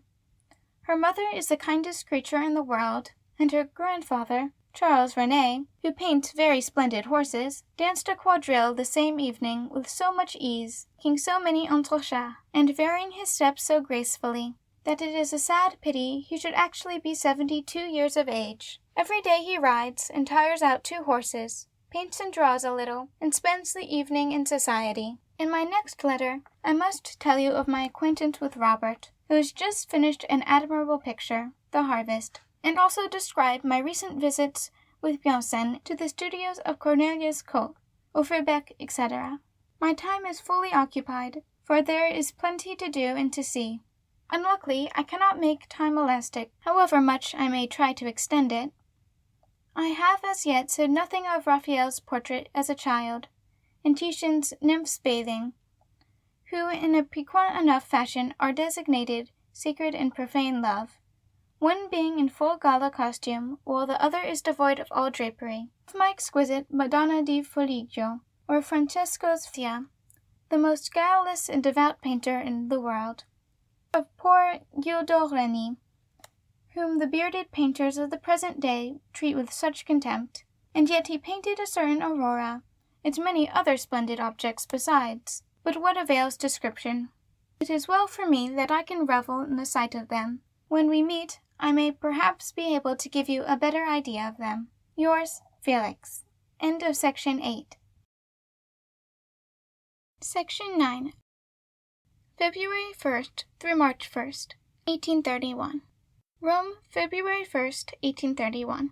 I intended not to write to you till my birthday, but possibly 2 days hence I may not be in a writing mood, and must drive all fancies away by hard work. It does not seem probable that the papal military band will surprise me in the morning, and as I have told all of my acquaintances that I was born on the 25th, I think the day will glide quietly by. I prefer this to a trivial half-and-half celebration. I will place your portrait before me in the morning, and feel happy in looking at it and thinking of you. I shall then play over my military overture, and select my favorite dish for dinner, from the carte à la lettre. It is not improbable to be obliged to do all this for oneself, both on birthdays and other days. I feel isolated enough, and am rather partial to the other extreme. At night the Tolones are so obliging as to give a ball to 800 persons. On Wednesday, the day before, and on Friday, the day after my birthday, I am invited to the house of some English friends. During the previous week, I have been busily engaged in sightseeing, and revisited many well-known objects. Thus I was in the Vatican, the Fiorentina, Corsini, the Villa Lante, Borghese, etc. 2 days ago I saw the frescoes for the first time in the Bartholdy's house, insomuch as the English ladies who reside there, and who have transformed the painted saloon into a sleeping apartment, with a 4-post bed, would never hitherto permit me to enter it. So this was my first visit to my uncle's house. When at last I saw his pictures, the view of the city, it was a noble, regal idea to have these frescoes, and the execution of such a sublime thought, in spite of every kind of impediment and annoyance, simply in order that the design should be carried out, seemed to me very charming. But to turn to an entirely different subject. In many circles here, it is the fashion to consider piety and dullness synonymous, and yet they are very different. Our German clergyman here is not behindhand in this respect. There are men in Rome with an amount of fascination credible to the 16th century, but quite monstrous in the present day.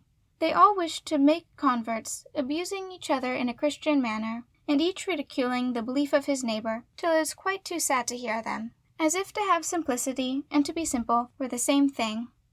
Unfortunately, I must here retract my favorite axiom, that goodwill can affect all things, ability must accompany it. But I am soaring too high, and my father will lecture me. I wish this letter were better, but we have snow on the ground. The roofs of the Piazza di Spagna are quite white, and heavy clouds of snow are gathering. Nothing can be more odious to us southerners, and we are freezing. The Monte Picchio is a mass of ice. Your northern lights have their revenge on us. Who can write or think of any degree of warmth? I was so pleased at the idea of being a whole winter without snow, but now I must give up that notion. The Italians say that spring breezes will come in a few days, then gay life and gay letters will be resumed. Farewell, may you enjoy every good and think of me. Felix. Rome, February 8th, 1831. The Pope is elected.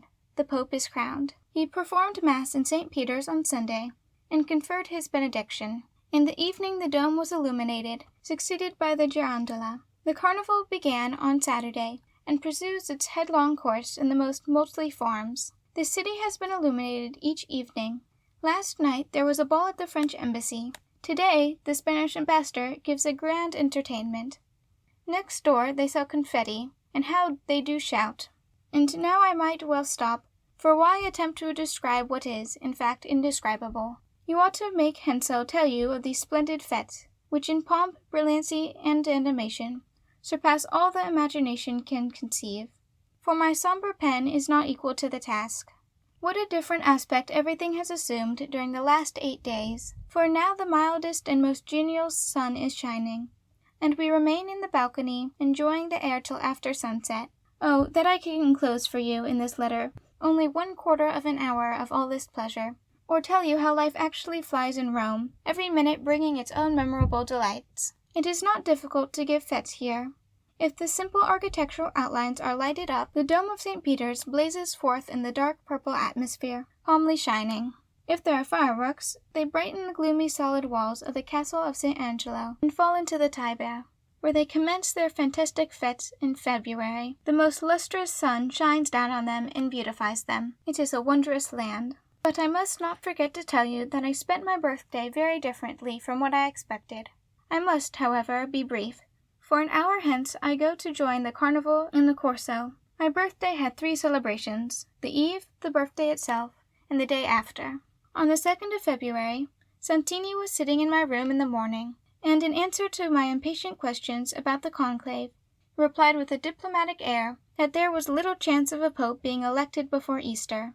Herr Brisbane also called, and told me that after leaving Berlin, he had been in Constantinople, in Samara, etc., and inquired after his acquaintances in Berlin, where suddenly the report of a cannon was heard, and then another, and people rushed across the Piazza di Spagna, shouting with all their might. We 3 started off, heaven knows how, and ran breathlessly to the Quirinal, where the man was just retreating, who had shouted through a broken window, Annuncio vobis gaudium magnum, bundus papam, dominum capillari, qui nosum osviet joius sedici. All the cardinals now crowded into the balcony, to breathe fresh air and laugh and talk together. It was the first time they had been in the open air for 50 days, and yet they looked so gay, their red caps shining brightly in the sun. The whole piazza was filled with people, who clambered on the obelisks, on the red horses of Phidias, and the statues projected far above in the air. Carriage after carriage drove up, amid jostling and shouting. Then the new pope appeared, and before him was borne the golden cross, and he blessed the crowd for the first time, while the people at the same moment prayed and cried hurrah. All the bells in Rome were ringing, and there was a firing of cannons and flourishes of trumpets and military music. This was the eve of my birthday. Next morning, I followed the crowd down the long street to the Piazza of St. Peter's, which looked finer than I had ever seen it, lit up brightly in the sun and swarming with carriages. The cardinals in their red coaches driving in state the sacristy, with servants in embroidered liveries, and people innumerable, of every nation, rank, and condition, and high above them the dome in the church, seeming to float in blue vapor, for there was considerable mist in the morning air. And I thought that Capillari would probably appropriate all this to himself when he saw it, but I knew better. It was all to celebrate my birthday, and the election of the Pope, and the homage, a mere spectacle in honor of me. But it was well and naturally performed, and so long as I live, I shall never forget it. The church of St. Peter's was crowded to the door. The Pope was borne in on his throne, and the fans of peacock's feathers carried before him, and then set down on the high altar, when the papal singers intoned, Tue Sacrados Magnus. I only heard 2 or 3 chords, but it required no more. The sound was enough. Then one cardinal succeeded another, kissing the Pope's foot and his hands, when he in turn embraced them. After surveying all this for a time, standing closely pressed by a crowd, and unable to move, to look suddenly aloft to the dome, as far as the lanterns inspires a single sensation. I was with Diodate among a throng of Capuchins. These saintly men are far from being devotional on any occasion of this kind, and by no means cleanly. But I must hasten on. The carnival is beginning, and I must not lose any portion of it. All night, in honor of my birthday, barrels of pitch were burned in all the streets, and the propaganda illuminated. The people thought this was owing to its being the former residence of the Pope, but I knew it was because I lived exactly opposite, and I only had to lean out of my window to enjoy it all. Then came Torlonia's ball, and in every corner were seen glimpses of red caps above, and red stockings below. The following day they worked very hard at scaffoldings, platforms, and stages for the carnival. Edicts were posted up about horse racing, and specimens of masks were displayed at the windows, and, in celebration for the day following my birthday, the illumination of the dome, and the girondola were fixed for Sunday. On Saturday, all the world went to the capital to witness the form of the Jews' supplications to be suffered to remain in the sacred city for another year. The request which is refused at the foot of the hill, but after repeated entreaties granted on the summit, and the ghetto is assigned to them. It was a tiresome affair. We waited 2 hours, and after all, understood the oration of the Jews as little as the answer of the Christians. I came down again in a very bad humor, and thought that the carnival had commenced rather unpropitiously. So I arrived in the Corso, and was driving along, thinking no evil, when I was suddenly assailed by a shower of sugar comfits. I looked up. They had been flung by some young ladies whom I had seen occasionally at balls, but scarcely knew. and when in my embarrassment I took off my hat to bow to them, pelting began in right earnest. Their carriages drove on, and in the next was Miss T., a delicate young Englishwoman. I tried to bow to her, but she pelted me too, so I became quite desperate, and clutching the confetti, I flung them back bravely. There were swarms of my acquaintances, and my blue coat was soon as white as that of a miller.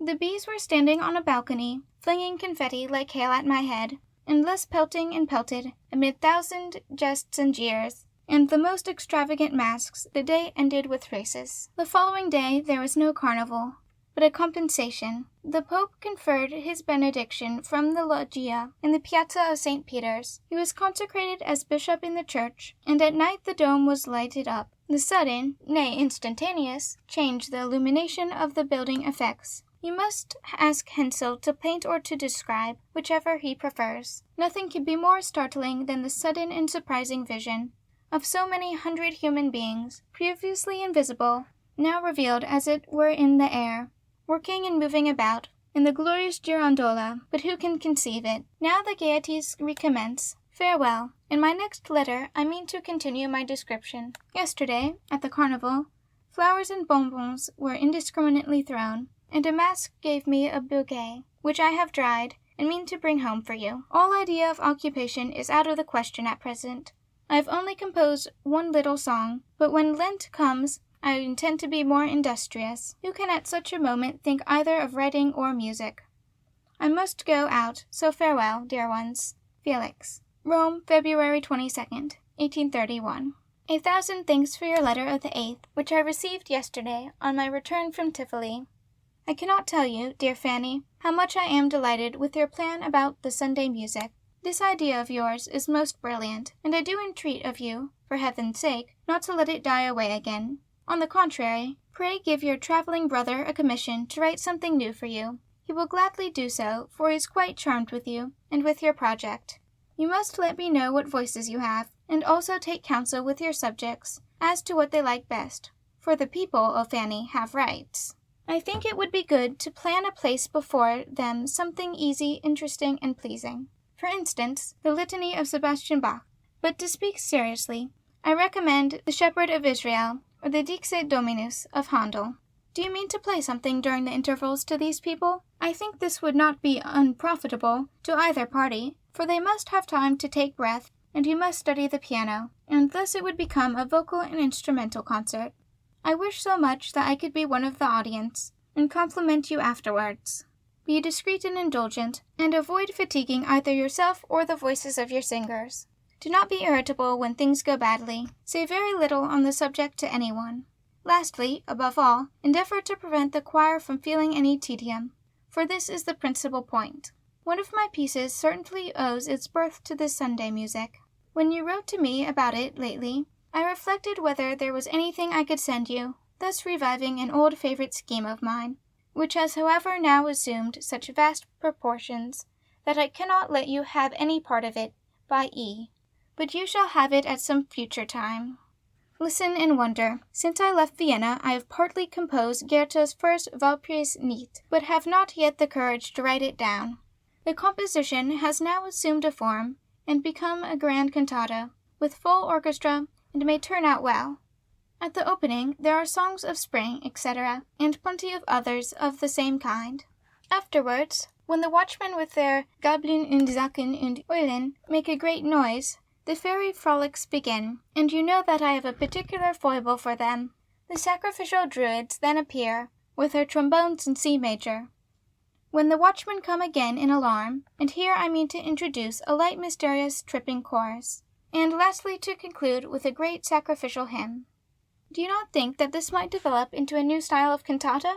I have an instrumental introduction, as a matter of course, and the effect of the whole is very spirited. I hope it will soon be finished. I have once more begun to compose with fresh vigor, and the Italian symphony makes rapid progress. It will be the most sportive piece I have yet composed, especially the last movement.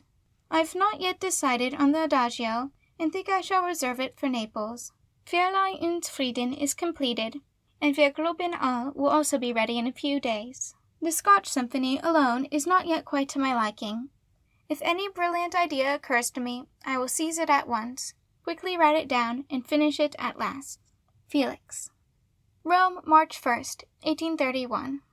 While I write this date, I shrink from the thought of how time flies. Before this month is at an end, the Holy Week begins, and when it is over, my stay in Rome will be drawing to a close.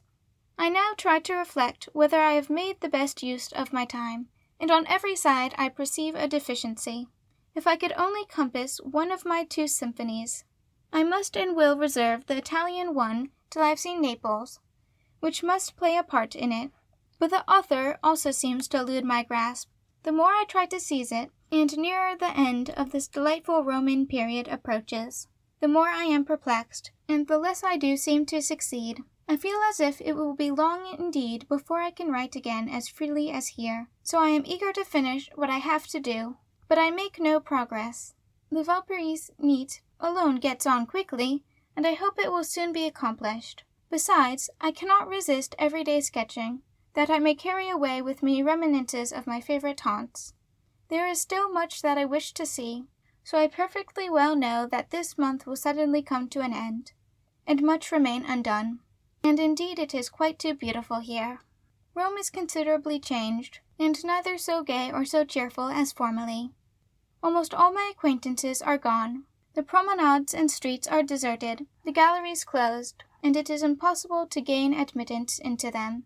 All news from without almost entirely fails us, for we saw the details about Bologna in the first Allgemeine Zeitung yesterday. People seldom or never congregate together. In fact, everything has subsided into entire rest. But then the weather is lovely, and no one can deprive us of this warm, balmy atmosphere. Those who are most to be pitied in the present state of affairs are the Vernay ladies, who are unpleasantly situated here. The hatred of the entire Roman populace is, strangely enough, directed against the French pensionnaires, believing that their influence alone could easily effect a revolution. Threatening anonymous letters have been sent to Vernay. Indeed, one day he found an armed Transteverine stationed in front of the windows of his studio, who however took flight when Vernay fetched his gun, and the ladies are now entirely alone and isolated in the villa. Their family are naturally very uneasy. Still, all continues quiet and serene within the city, and I am quite convinced it will remain so. The German painters are really more contemptible than I can tell you. Not only have they cut off their whiskers and mustaches, but their long hair and beards, openly declaring that as soon as all danger is at an end, they will let them grow again. But these tall, stalwart fellows go home as soon as it is dark, lock themselves in, and discuss their fears together. They call Horace Vernet a braggart, and yet he is very different from these miserable creatures, whose conduct makes me cordially despise them. Latterly I occasionally visited some of the modern studios. Torsvalden has just finished a statue in clay of Lord Byron. He is seated amidst ancient ruins, his feet resting on the capital of a column, while he is gazing into the distance, evidently about to write something on the tablet he holds in his hands. He is represented not in Roman costume, but in a simple modern dress, and I think it looks well, and does not destroy the general effect. The statue has the natural air and easy pose so remarkable in all this sculptor's work, and yet the poet looks sufficiently gloomy and elegiac, though not remarkable in all this sculptor's work, though not affected. I must some day write you a whole letter about the triumph of Alexander, for never did any piece of sculpture make such an impression on me. I go there every week, and stand gazing at that alone, and enter Babylon along with the conqueror. I lately called on A. He has brought with him some admirable pencil sketches from Naples and Sicily, so I should be glad to take some hints from him, but I fear that he is a considerable exaggerator, and does not sketch faithfully. His landscape of the Colosseum at H.B. is a beautiful romance, for in the original I cannot say that I ever perceived the woods of large cypresses and orange trees, or fountains or thickets in the center, extending to the ruins. Moreover, his mustaches have also disappeared. I have something amusing to tell you in conclusion. I wish, O my Fanny, that as a contrast to your Sunday harmony, you had heard the music we perpetrated last Sunday evening. We wished to sing the Psalms of Marcello, being Lent, and the best dilettanti consequently assembled. A papal singer was in the middle, a maestro at the piano, and we sang. When a soprano solo came, all the ladies pressed forward, each insisting on singing it, so it was executed as a tutti. The tenor by my side never alighted on the right note, and rambled about in the most insecure regions. When I chimed in as second tenor, he dropped into my part, and when I tried to assist him, he seemed to think that was my original part, and kept steadily on his own. The papal singer at one instant sang in the soprano falsetto, and presently took the first bass. Soon after, he quacked out the alt, and when all that was no avail, he smiled sorrowfully across at me, and we nodded mysteriously to each other. The maestro, in striving to set us all right, repeatedly lost his own place, being a bar behind or one in advance, and thus we sang with the most complete anarchy, just as we thought fit. Suddenly came a very solemn solo passage for the bass, which all attacked valiantly, but at the second bar broke into a chorus of loud laughter, which we unanimously joined, so the affair ended in high good humor. The people who had come as audience talked at the pitch of their voices, and then went out and dispersed. Einar came in and listened to our music for a time, then made a horrible grimace, and was seen no more. Farewell, health and happiness attend you all. Felix. End of section 9. Section 10. March 15th through April 14th, 1831. Rome, March 15th, 1831. The letters of introduction that R. sent me have been of no use here. L., likewise, to whom I was presented by Bunsen, has not taken the smallest notice of me, and tries to look the other way when we meet. I rather suspect the man is an aristocrat. Albani admitted me, so I had the honor of conversing for half an hour with the cardinal. After reading the introductory letter, he asked me if I was a petitioner of the King of Hanover. No, said I. He supposed that I must have seen St. Peter's? Yes, said I. As I knew Meyerbeer, he assured me that he could not endure his music. It was too scientific for him. Indeed, everything he wrote was so learned and so devoid of melody, that you at once saw that he was a German, and the Germans, mon ami, have not the most remote conception of what melody is. No, said I. In my scores, he continued, all sing. Not only the voices sing, but also the first violin sings, and the second violin also, and the oboe sings, and so it goes on, even to the horns. And last of all, the double bass sings too. I was naturally desirous, in all humility, to see some of his music. He was modest, however, and would show me nothing. But he said that wishing to make my stay in Rome as agreeable as possible, he hoped I would pay a visit to his villa, and I might take as many of my friends with me as I chose. It was near such and such a place. I thanked him very much, and subsequently boasted considerably of this gracious permission, but presently discovered that this villa is open to the public, and any one can go there who chooses. Since that time I have heard no more of him, and as this and some other instances have inspired me with respect, mingled with aversion, towards the highest Roman circles, I resolved not to deliver the letter to Gabrielli, and was satisfied by having the whole Bonaparte family pointed out to me on the promenade, where I met them daily.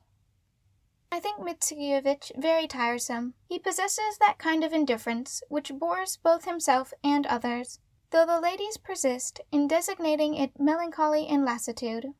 But this makes no better in my eyes.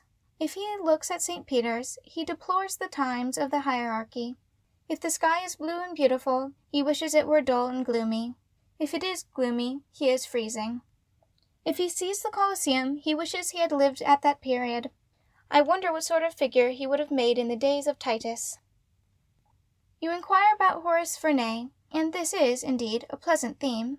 I believe I may say that I have learned something from him, and every one may do the same. He produces with incredible facility and freshness. When a form meets his eye, which touches his feelings, he instantly adopts it, and while others are deliberating whether it can be called beautiful, and praising or censoring, he has long completed his work, entirely deranging our aesthetic standard. Though this facility cannot be acquired, still its principle is admirable, and the serenity which springs from it, and the energy it calls forth in working, nothing else can replace. Among the alleys of evergreen trees, where at this season of blossoms the fragrance is so charming, in the midst of the shrubberies and the gardens of the Villa Medici, stands a small house, in which as you approach you invariably hear the tumult, shouting and wrangling, or a piece executed on a trumpet, or the barking of dogs. This is Vernet's atelier. The most picturesque disorder everywhere prevails. Guns, a hunting horn, a monkey, pallets, a couple of dead hares or rabbits. The walls covered with pictures, finished and unfinished.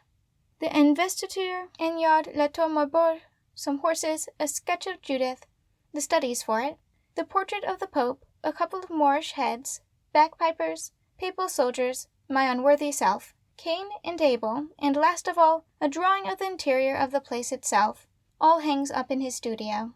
Lately his hands were quite full, owing to the number of portraits bespoken from him, but in the streets he saw one of the Campagna peasants, who were armed and mounted by the government, and ride about in Rome. The singular costume caught the artist's eye, and the next day he began a picture representing a similar peasant, sitting on his horse in bad weather in the Campagna, and seizing his gun in order to take aim at someone with it.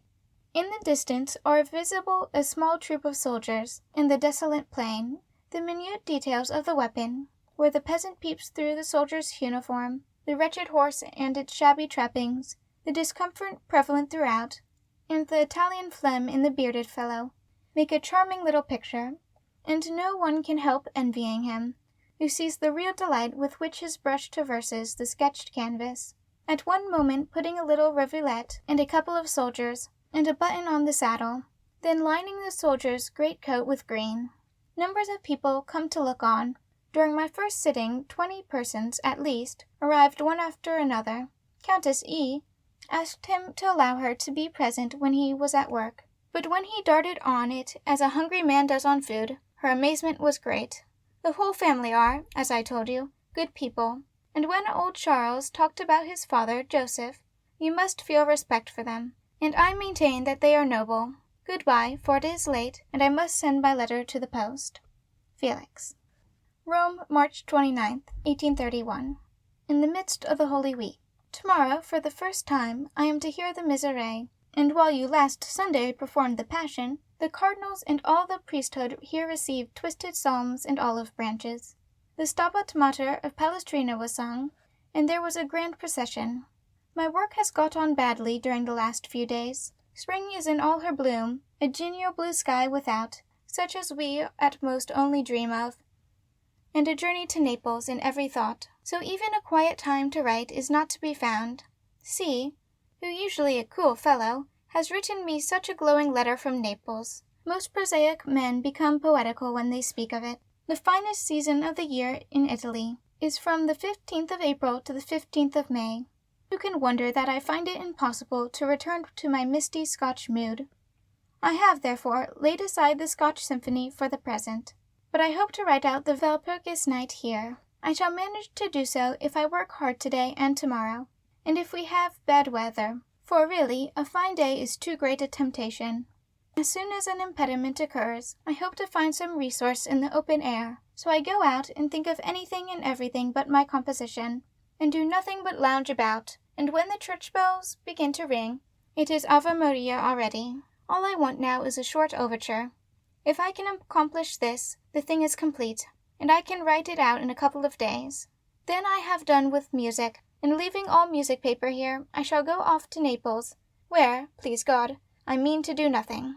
2 French friends of mine have tempted me to flâner with them a good deal of late. When they are together, it is either a perpetual tragedy or comedy, as you will. Why distorts everything, without a spark of talent, always groping in the dark, but esteeming himself the creator of a new world, writing, moreover, the most frightful things, and yet dreaming and thinking of nothing but Beethoven, Schiller, and Goethe, a victim at the same time to the most boundless vanity, and looking down condescendingly on Mozart and Haydn, so that all his enthusiasm seems to me very doubtful. Z. has been toiling for 3 months at a little rondo on a Portuguese theme. He arranges neatly and brilliantly, and according to rule, and he now intends to set about composing 6 waltzes, and is in a state of perfect ecstasy, if I will only play him over a number of Vienna waltzes. He has a high esteem for Beethoven, but also for Rossini and for Bellini, and no doubt for Auber.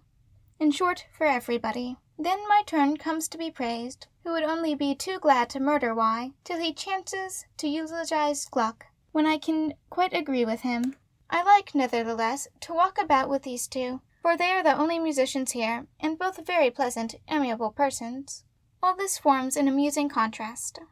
You say, dear mother, that Y must have a fixed aim in his art, but this is far from being my opinion. I believe he wishes to be married, and is in fact worse than the other, because he is by far the most affected of the two. I really cannot stand his obtrusive enthusiasm, and the gloomy despondency he assumes before ladies, the stereotyped genius in black and white, and if he were not a Frenchman, and it is always pleasant to associate with them, as they have invariably something interesting to say, it would be beyond endurance. I shall probably write you my last letter from Rome, and then you shall hear of me from Naples. It is still quite uncertain whether I go to Sicily or not. I almost think not, as in any event I must have resource to a steamboat, and it is not settled that one is to go. In haste, yours, Felix. Rome, April 4th, 1831. The Holy Week is over, and my passport to Naples prepared. My room begins to look empty, and my winter in Rome is now among my reminiscences of the past. I intend to leave this in a few days, and my next letter, D.V., shall be from Naples. Interesting and amusing as the winter in Rome has been, it has closed with a truly memorable week, for what I have seen and heard far surpassed my expectations, and being the conclusion, I will endeavor in this, my last letter from Rome, to give you a full description of it all. People have often both zealously praised and censored the ceremonies of the Holy Week, and have yet omitted, as is often the case, the chief point, namely its perfection as a complete whole. My father will probably remember the description of Mademoiselle de R., who after all only did what most people do, who write or talk about music and art, when in a hoarse and prosaic voice she attempted at dinner to give us some idea of the fine clear papal choir. Many others have given the mere music, and been distasteful, because external adjuncts are required to produce the full effect. Those persons may be in the right, still so long as these indispensable externals are there, and especially in such entire perfection, so long as it will impress others. And just as I feel convinced that place, time, order, the vast crowd of human beings awaiting in the most profound silence the moment for the music to begin, contribute largely to the effect, so I do contemn the idea of deliberately separating what ought in fact to be indivisible, and this for the purpose of exhibiting a certain portion which may thus be depreciated. That man must be despicable indeed, on whom the devotion and reverence of a vast not make a corresponding impression of the devotion and the reverence. Even if they were worshipping the golden calf, let him alone destroy this, who can replace it by something better. Whether one person repeats it from another, whether it comes up to its great reputation, or is merely the effect of the imagination, is quite the same thing. It suffices that we have a perfect totality, which has exercised the most powerful influence for centuries past, and still exercises it, and therefore I reverence it. As I do every species of real perfection, I leave it to the theologians to pronounce on its religious influence, for the various opinions on that point are of no great value. There is more to be considered than mere ceremonies. For me it is sufficient, as I have already said, that in any sphere the object should be fully carried out, so far its ability will permit, with fidelity and conscientiousness, to call forth my respect and sympathy. Thus you must not expect from me a formal critique on the singing, as to whether they intone correctly or incorrectly, in tune or out of tune, or whether the compositions are fine. I would rather strive to show you that as a whole the affair cannot fail to make a solemn impression, and that everything contributes to this result. And as last week I enjoyed music, forms, and ceremonies, without severing them, revealing in the perfect whole, so I do not intend to separate them in this letter. The technical part, to which I naturally paid particular attention, I mean to detail more minutely to Zelter. The first ceremony was on Psalm Sunday, when the concourse of people was so great that I could not make my way through the crowd to my usual place on what is called the prelate's bench, but was forced to remain among the guard of honor, where indeed I had a very good view of the solemnities, but could not follow the singing properly, as they pronounced the words very indistinctly, and on that day I had no book. The result was that on this first day the various antiphons, gospels, and psalms, and the mode of chanting instead of reading, which is employed here in its primitive form, made the most confused and singular impression on me. I had no clear conception what rule they followed with regard to the various cadences. I took considerable pains gradually to discover their method, and succeeded so well that at the end of the Holy Week I could have sung with them. I thus also escaped the extreme weariness so universally complained of during the endless psalms before the Miserere, for I quickly detected any variety in the monotony, and when perfectly assured of any particular cadence, I instantly wrote it down. So I made out by degrees, which indeed I deserved, the melodies of 8 psalms. I also noted down the antiphons, etc., and was thus incessantly occupied and interested. The first Sunday, however, as I already told you, I could not make it all out satisfactorily. I only knew that the choir sang Hosanna in excelsis, and intoned various hymns, while twisted palms were offered to the Pope, which he distributed among the cardinals. These palms were long branches decorated with buttons, crosses, and crowns, all entirely made of dried palm leaves, which makes them look a lot like gold. The cardinals, who are seated in the chapel in the form of a quadrangle, with the abbate at their feet, now advance in each turn to receive their palms, with which they return to their places. Then come the bishops, monks, abbate, and all the other orders of the priesthood, the papal singers, knights, and others, who receive olive branches entwined with palm leaves. This makes a long procession, during which the choir continues to sing unremittingly. The abbate hold the long palms of their cardinals like the lances of sentinels, slanting them on the ground before them, and at this moment there is a brilliance of color in the chapel that I have never seen at any ceremony. There were the cardinals in their gold-embroidered robes and red caps, and the violet abbate in front of them, with golden palms in their hands, and further in advance, the gaudy servants of the Pope, the Greek priests, the patriarchs in the most gorgeous attire, the Capuchins with long white beards, and all the other religious orders. Then again the Swiss, in their popinjay uniforms, all carrying green olive branches, while singing is going on the whole time, though certainly it is scarcely possible to distinguish what is being sung, yet the mere sound is sufficient to delight the ear. The Pope's throne is then carried in, on which he is elevated in all processions, and where I saw Pius VII enthroned on the day of my arrival. Vide the Heliodromus of Raphael, where he is portrayed.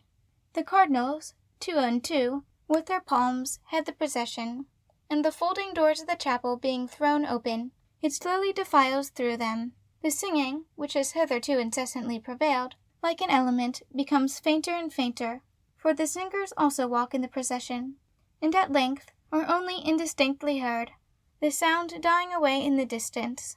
Then a choir in the chapel bursts forth with a query, to which the distant one breathes a faint response, and so it goes on for a time, till the procession again draws near, and the choirs reunite.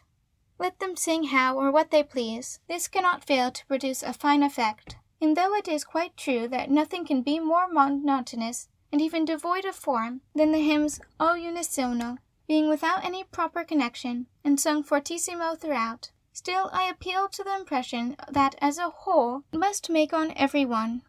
After the procession returns, the gospel is chanted in the most singular tone, and is succeeded by the Mass.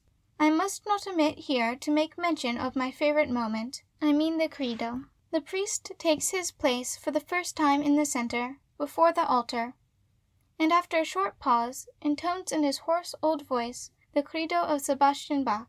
When he has finished, the priests stand up, the cardinals leave their seats, and advance into the middle of the chapel, where they form a circle, all repeating the continuation in loud voice, Patrum omnipotentem, etc. The choir then chimes in, singing the same words, when I for the first time heard my well-known music transcribed.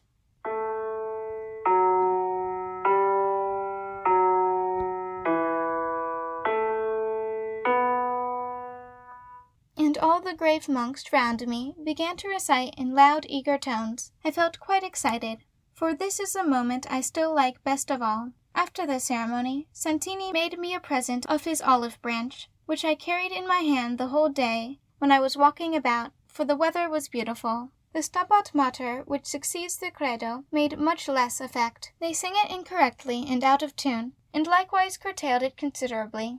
The Sing Academy executes it infinitely better. There's nothing on Monday or Tuesday, but on Wednesday, at 4:30, the nocturnes begin.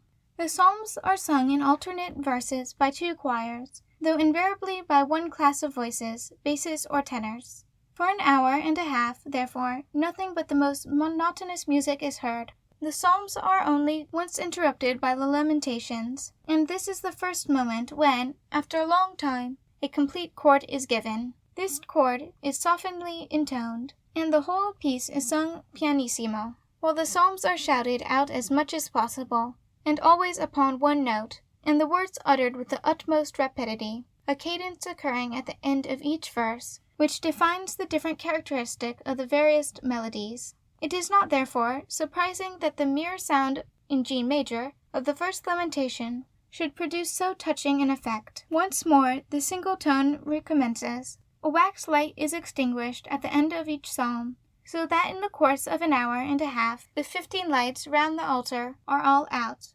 6 large-sized candles still burn in the vestibule. The whole strength of the choir, with alti and soprani, etc., intone fortissimo and unisono a new melody, the Canticum Zacchae, in D minor, singing it slowly and solemnly in the deepening gloom. The last remaining lights are then extinguished. The Pope leaves his throne and falls on his knees before the altar, while all around do the same, repeating a paternoster sub silentio, that is, a pause ensues, during which you know that each Catholic present says the Lord's Prayer, and immediately afterwards Miseria begins pianissimo thus. Music transcribed.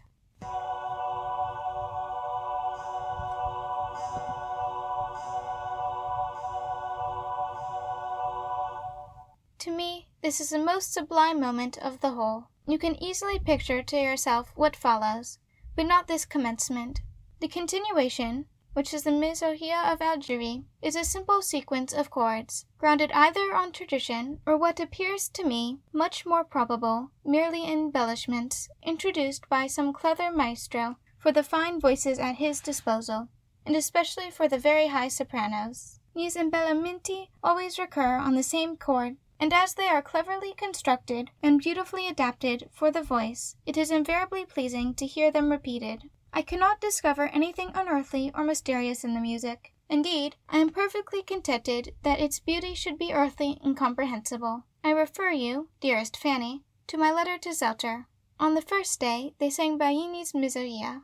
On Thursday, at 9 o'clock in the morning, the solemnities recommenced and lasted till 1 o'clock. There was high mass, and afterwards a procession. The Pope conferred his benediction from the loggia of the Quirinal, and washed the feet of the 13 priests, who were supposed to represent the pilgrims, and were seated in a row, wearing white gowns and white caps, and who afterwards dined. The crowd of English ladies was extraordinary, and the whole affair repugnant to my feelings. The psalms began again in the afternoon, and lasted on this occasion till 7:30. Some portions of the Miseria were taken from Baglini, but the greater were part of Allegri's. It was almost dark in the chapel when the Miseria commenced. I clambered up a tall ladder standing there by chance, and so I had the whole chapel crowded with people, and the kneeling Pope with his cardinals, and the music beneath me. It had a splendid effect. On Friday forenoon the chapel was stripped of every decoration, and the Pope and cardinals in mourning. The history of the Passion, according to St. John, the music by Vittoria was sung, then the Improperia of Palestrina, during which the Pope and all the others, taking off their shoes, advanced to the cross and adore it. In the evening, Baglini's Miseria was given, which they sang infinitely the best. Early on Saturday, in the baptistry of the Lateran, heathens, Jews, and Mohammedans were baptized, all represented by a little child, who screeched the whole time, and subsequently some young priests received consecration for the first time. On Sunday, the Pope himself performed high mass in the Quirinal, and subsequently pronounced his benediction on the people, and then all was over. It was now Saturday, the 9th of April, and tomorrow at an early hour I get into a carriage and set off for Naples, where a new style of beauty awaits me. You will perceive by the end of this letter that I write in haste. This is my last day, and a great deal yet to be done. I do not, therefore, finish my letter to Zelter, but will send it from Naples. I wish my description to be correct, and my approaching journey distracts my attention sadly. Thus I am off to Naples. The weather is clearing up and the sun shining, which it has not done for some days past. My passport is prepared, the carriage ordered, and I am looking forward to the months of spring. Adieu, Felix. End of section 10. Section 11. April 13th through April 27th, 1831. Naples, April 13th, 1831. Dear Rebecca, this must stand in lieu of a birthday letter. May it wear a holiday aspect for you. It arrives late in the day, but with equally sincere good wishes. Your birthday itself I passed in a singular but delightful manner, though I could not write, having neither pens nor ink. In fact, I was in the very middle of the Pontini marshes. May the ensuing year bring you every happiness, and may we meet somewhere. If you were thinking of me on that day, our thoughts must have either met on the Brenner or Isenbrück, for I was constantly thinking of you. Even without looking at the date of this letter, you will at once perceive by its tone that I am in Naples. I have not yet been able to compass one serious, quiet reflection. There is everywhere such jovial life here, inviting you to do nothing, and to think of nothing, and even the example of so many thousand people has an irresistible influence. I do not indeed intend that this should continue, but I see plainly that it must go on for the first few days. I stand for hours on my balcony, gazing at the Vesuvius and the bay, but I must now endeavor to resume my old description style, or my materials will accumulate so much that I shall become confused, and I fear you may not be able to follow me properly. So much that is novel crowds on me, that a journal would be requisite to detail to you my life and my state of excitement. So I begin by acknowledging that I deeply regretted leaving Rome. My life there was so quiet, and yet so full of interest, having made many kind and friendly acquaintances, with whom I had become so domesticated, that the last days of my stay, with all their discomforts and perpetual running about, seemed doubly odious. The last evening I went to Vernet's to thank him for my portrait, which is now finished, and to take leave of him. We had some music, talked politics, and played chess, and then I went down to the Montepulciano to my own house, packed up my things, and the next morning drove off with my travelling companions. As I gazed out of the cabriolet at the scenery, I could dream to my heart's desire. When we arrived at our night quarters, we all went out walking. The 2 days glided past more like a pleasure excursion than a journey. The road from Rome to Naples is indeed the most luxuriant that I know, and the whole mode of travelling most agreeable. You fly through the plain. For a very slight gratuity, the postilions gallop their horses like mad, which is very advisable in the marshes. If you wish to contemplate the scenery, you have only to abstain from offering any gratuity, and you are soon driven slowly enough. The road from Albano, by Aricia and Genzano, as far as Velletri, runs between hills, and is shaded by trees of every kind, uphill and downhill, through avenues of elms, past monasteries and shrines. On one side is the Campagna, with its heather and its bright hues. Beyond comes the sea, glittering charmingly in the sunshine, and above, the clearest sky, for since Sunday morning the weather has been glorious. Well, we drove into Velletri, our night quarters, where a great church festival was going on. Handsome women with primitive faces were pacing the alleys in groups, and men were standing together, wrapped in cloaks, in the street. The church was decorated with garlands of green leaves, and as we drove past it we heard the sounds of a double bass and some violins. Fireworks were prepared in the square. The sun went down clear and serene, and the Pontini marshes, with their 1,000 colors, and the rocks rearing their heads one by one against the horizon, indicated the course we were to pursue on the following day. After supper, I resolved to go out for a short time, and discovered a kind of illumination. The streets were swarming with people, and when I at last came to the spot where the church stood, I saw, on turning the corner, the whole street had burning torches on each side, and in the middle the people were walking up and down, crowding together, and pleased to see each other so distinctly at night. I cannot tell you what a pretty sight it was. The concourse was greatest before the church. I pressed forward into it along with the rest. The little building was filled with people kneeling, adorning the host, which was exposed. No one spoke a word, nor was there any music. This stillness, the lighted church, and the many kneeling women with white handkerchiefs on their heads and white gowns had a striking effect. When I left the church, a shrewd, handsome Italian boy explained the whole festival. assuring me that it would have been far finer had it not been for the recent disturbances, for they had been the cause of depriving the people of the horse races, and barrels of pitch, etc. And on this account it was unlucky that the Austrians had not come sooner. The following morning, at 6 o'clock, we pursued our way through the Pontini marshes. It is a species of Bergstrasse. You drive through a straight avenue of trees along a plain. On one side of the avenue is a continued chain of hills, on the other the marshes. They are, however, covered with the innumerable flowers, which smell very sweet, but in the long run this becomes very stupefying, and I distinctly felt the oppression of the atmosphere, in spite of the fine weather. A canal runs along beside the chaussée, constructed by the orders of Pius VI to form a conduit for the marshes, where we saw a number of buffaloes wallowing, their heads emerging out of the water, and apparently enjoying themselves. The straight level road had a singular appearance. You see the chain of hills at the end of the avenue when you come to the first station, and again at the second and third, the only difference being that as you advance so many miles nearer, the hills loom gradually larger. Terracina, which is situated exactly at the end of this avenue, is invisible till you come quite close to it. On making a sudden turn to the left, round the corner of a rock, the whole expanse of the sea lies before you.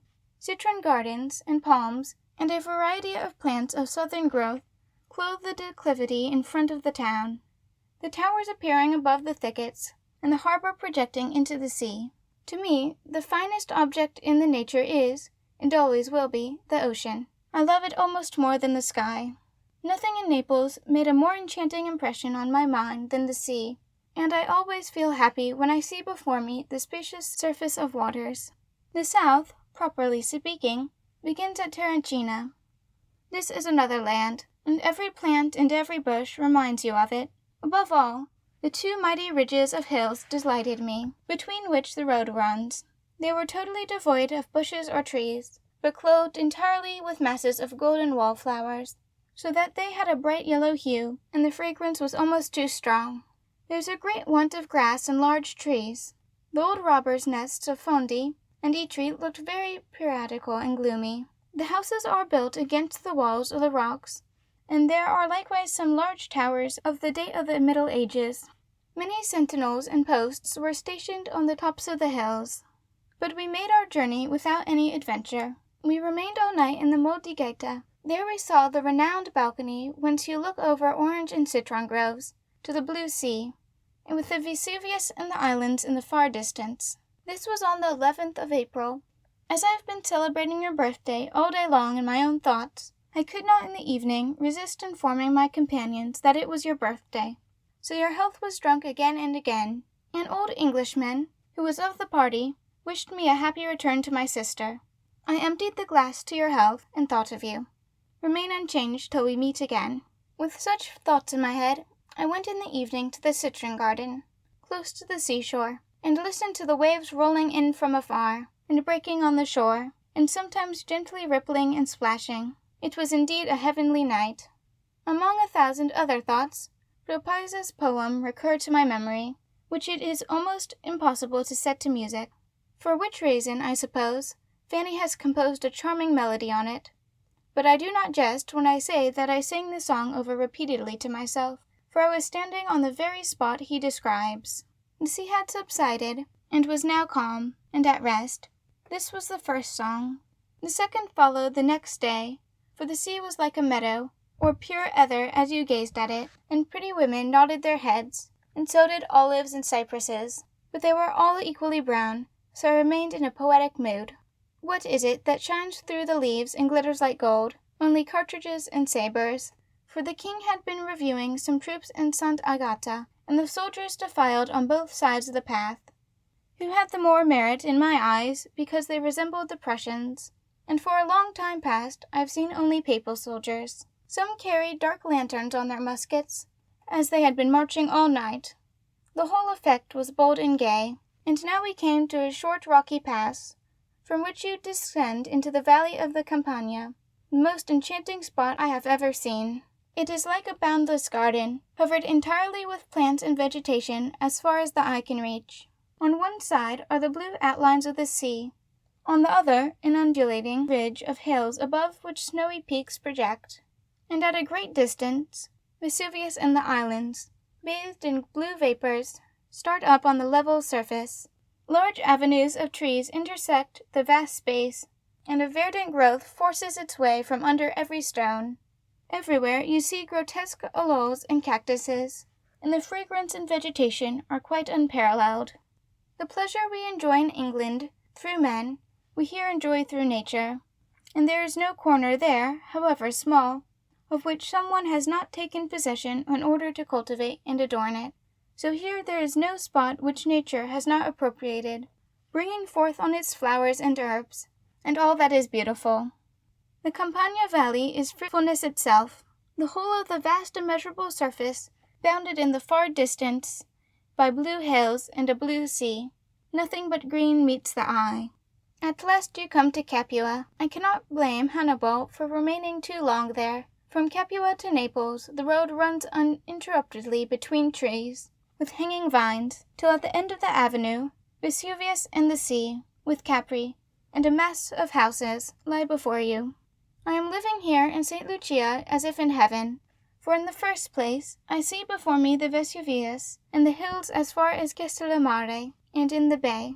And in the second place, I am living up 3 stories high, and fortunately that traitor Vesuvius does not smoke at all, and looks precisely like any other fine mountain. But at night the people float in lighted boats on the bay, to catch swordfish. This has a pretty enough effect. Farewell, Felix. Naples, April 10th, 1831. We are so accustomed to find that everything turns out quite differently from what we expected and calculated, that you will feel no surprise when instead of a letter like a journal, you receive a very short one, merely saying that I am quite well and little else. As for the scenery, I cannot describe it, and if you have no conception of what it really is, after all that has been said and written on the subject, there is little chance of my enlightening you, for what makes it so indescribably beautiful is precisely that it is not of a nature to admit of description. Any other detail I could send you would be about my life here, but it is so simple that a few words suffice to depict it. I do not wish to make any acquaintances, for I am resolved not to remain here longer than a few weeks. I intend to make various excursions to see the country, and all I desire here is to become thoroughly intimate with nature. So I go to bed at 9 o'clock and rise at 5, to refresh myself by gazing from the balcony at the Vesuvius, the sea, and the coast of Sorrento, in the bright morning light. I have also taken very long solitary rambles, discovering beautiful views for myself, and I have infinite satisfaction in finding what I have considered the loveliest spot of all is almost entirely unknown to the Neapolitans. During these excursions I sought out some house on a height, to which I scrambled up, or merely followed any path I fancied, allowing myself to be surprised by night and moonshine, and making acquaintance with the vine-dressers, in order to learn my way back. Arriving at last at home about 9 o'clock, very tired, through the Villa Reale. The view from this villa of the sea and the enchanting Capri by moonlight is truly charming. So is the almost overpowering fragrance of the acacias in full bloom, and the fruit trees scattered all over with rose-colored blossoms, looking like trees with pink foliage. All this is quite indescribable. As I live chiefly with and in nature, I can write less than usual. Perhaps we may talk it over when we meet, and the sketches in our sitting-room at home will furnish materials and reminiscences for conversation. One thing I must not, however, admit, dear Fanny, which is, that I quite approve of your taste when you recall what you told me years ago, that your favorite spot was the island of Nisida. Perhaps you may have forgotten this, but I have not. It looks as if it were made expressly for pleasure grounds. On emerging from the thicket at Biacunola, Nisida has quite a startling effect, rising out of the sea, so near, so large, and so green, while the other islands, Procida, Ischia, and Capri, stand afar off and indistinct in their blue tints. After the murder of Caesar, Brutus took refuge in this island, and Cicero visited him there. The sea lay between them, and the rocks, covered with vegetation, bent over the sea, just as they do now. These are the antiques that interest me, and are infinitely more suggestive than crumbling mason work. There's a degree of innate superstition and dishonesty among the people here that is totally inconceivable, and this has often even marred my pleasure in nature. For the Swiss, of whom my father complained so much, are positively guileless, primitive beings, compared with the Neapolitans. My landlord invariably gives me too little change for a piastra, and when I tell him of it, he coolly fetches the remainder. The only acquaintances I intend to make here are musical ones, that I may leave nothing incomplete. For instance, Fodor, who does not sing in public, Donizetti, Gotia, etc. I now conclude by a few words to you, dear father. You write to me that you disapprove of my going to Sicily. I have consequently given up this plan, though I cannot deny that I do so with great reluctance, for it was really more than a mere whim on my part. There is no danger to be apprehended, and, as if on purpose to vex me, a steamer leaves the city on the 4th of May, which is to make the entire tour. A good many Germans, and probably the ministers here, are to take advantage of it. I should have liked to see a mountain vomiting forth flames, as Vesuvius has been hitherto so unkind as not even to smoke. Your instructions, however, have till now so entirely conceded with my own inclinations, that I cannot allow the first opportunity I have of showing my obedience to your wishes, even when opposed to my own, to pass without complying with them. So I have effaced Sicily from my travelling route. Perhaps we may meet sooner in consequence of this. And now farewell, for I am going to walk to the Capio di Monte. Felix. Naples, April 27th, 1831. It is now nearly a fortnight since I have heard from you. I do earnestly hope that nothing unpleasant has occurred, and every day I expect the post will bring me tidings of you all. My letters from Naples are of little value, for I am too deeply absorbed here to be easily to extricate myself, and to write descriptive letters. Besides, when we had bad weather lately, I took advantage of it to resume my labours, and zealously applied myself to my Valpurgis night, which daily increases in interest for me. So I employ every spare moment in completing it. I hope to finish it in a few days, and I think it will turn out well.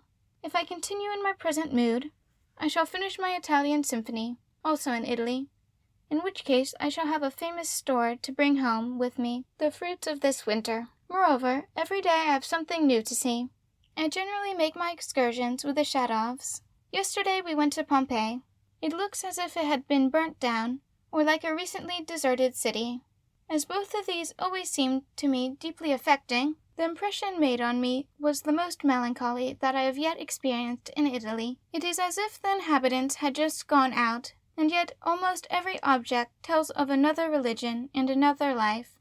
In short, of 1700 years ago, and the French and the English ladies scramble about as gaily as possible, and sketch it all. It is the old tragedy of the past and the present, a problem I never can solve.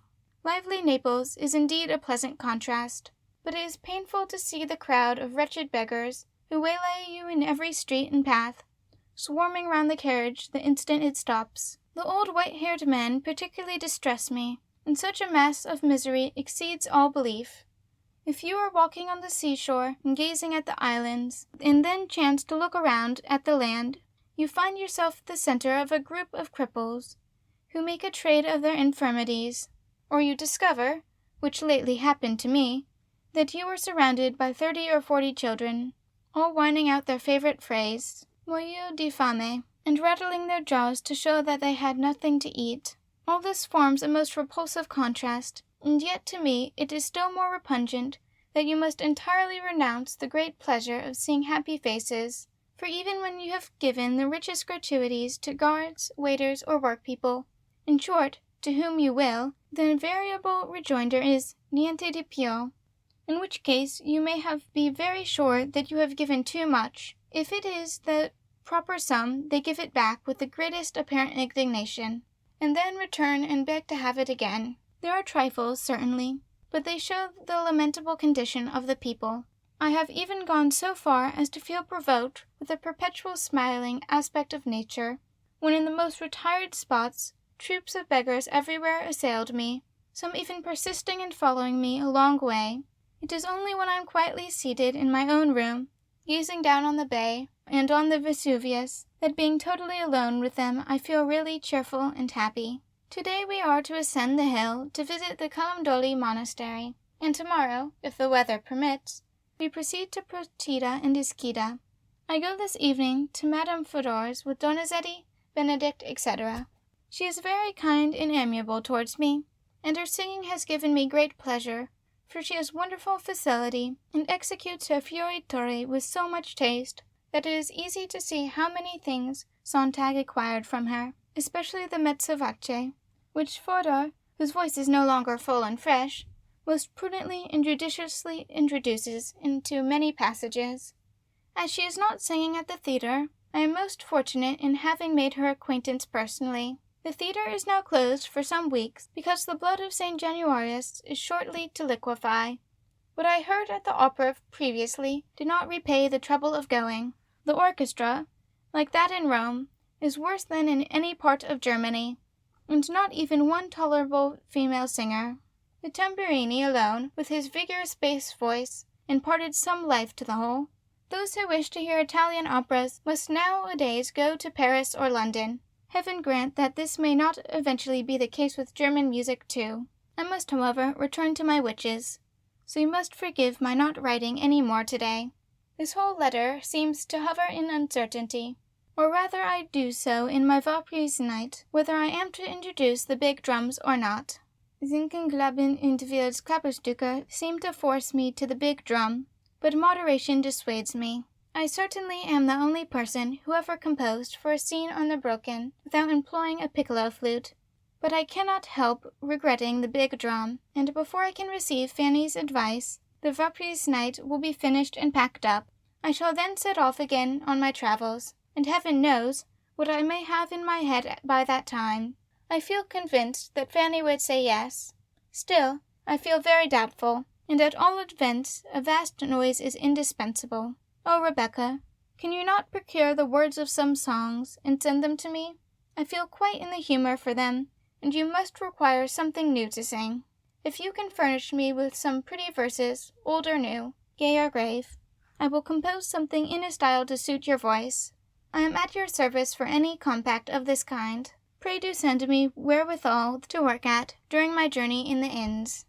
Now, farewell to you all. May you be as happy as I ever wished you to be, and think of me. Felix. End of section 11. Section 12. May 17th through May 28th, 1831. Naples, May 17th, 1831. On Saturday, the 14th of May, at 2 o'clock, I told my driver to turn the carriage. We were opposite the temple of Ceres et Paestum, the most southern point of my journey. The carriage consequently turned towards the north, and from that moment, as I journey onwards, I am every hour drawing nearer to you. It is about a year now since I travelled with my father to Dessau and Leipzig. The time, in fact, exactly corresponds, for it was about the half-year. I have made good use of the past year. I have acquired considerable experience and many new impressions. Both in Rome and here I have been very busy, but no change has occurred in my outward circumstances. Until the beginning of the new year, in fact so long as I am in Italy, it will probably be the same. This period has not, however, been less valuable to me than some when outwardly, and in the opinion of others, I have appeared to make greater progress, for there must always be a close connection between the two. If I have gathered experience, it cannot fail to influence me outwardly, and I shall allow no opportunity to escape to show that it has done so. Possibly some such may occur before the end of my journey, so I may for the present continue to enjoy nature and the blue sky during the months that still remain for me in Italy, without thinking of anything else, for there alone lies true art, now in Italy, there, and in her monuments, and there it will ever remain, and there we shall ever find it, for our instruction and delight, so long as Vesuvius stands, and so long as the balmy air and the sea and the trees do not pass away. In spite of all this, I am enough of a musician to own that I do heartily long once more to hear an orchestra, or a full chorus, where there is at least some sound, for here there is nothing of the sort. This is our peculiar province. and to be so long deprived of such an element leaves a sad void. The orchestra and chorus here are like those in our second-rate provincial towns, only more harsh and incorrect. The first violinist, all through the opera, beats the 4 quarters of each bar on a tin candlestick, which is often more distinctly heard than the voices. It sounds somewhat like obbligati castanets, only louder. And yet, in spite of this, the voices are never together. Every little instrumental solo is adorned with the old-fashioned flourishes, and a bad tone pervades the whole performance, which is totally devoid of genius, fire, or spirit. The singers are the worst Italian ones I have ever heard anywhere, except, indeed, in Italy, and those who wish to have a true idea of Italian singing must go to Paris or to London. Even the Dresden company, whom I heard last year in Leipzig, are superior to any here.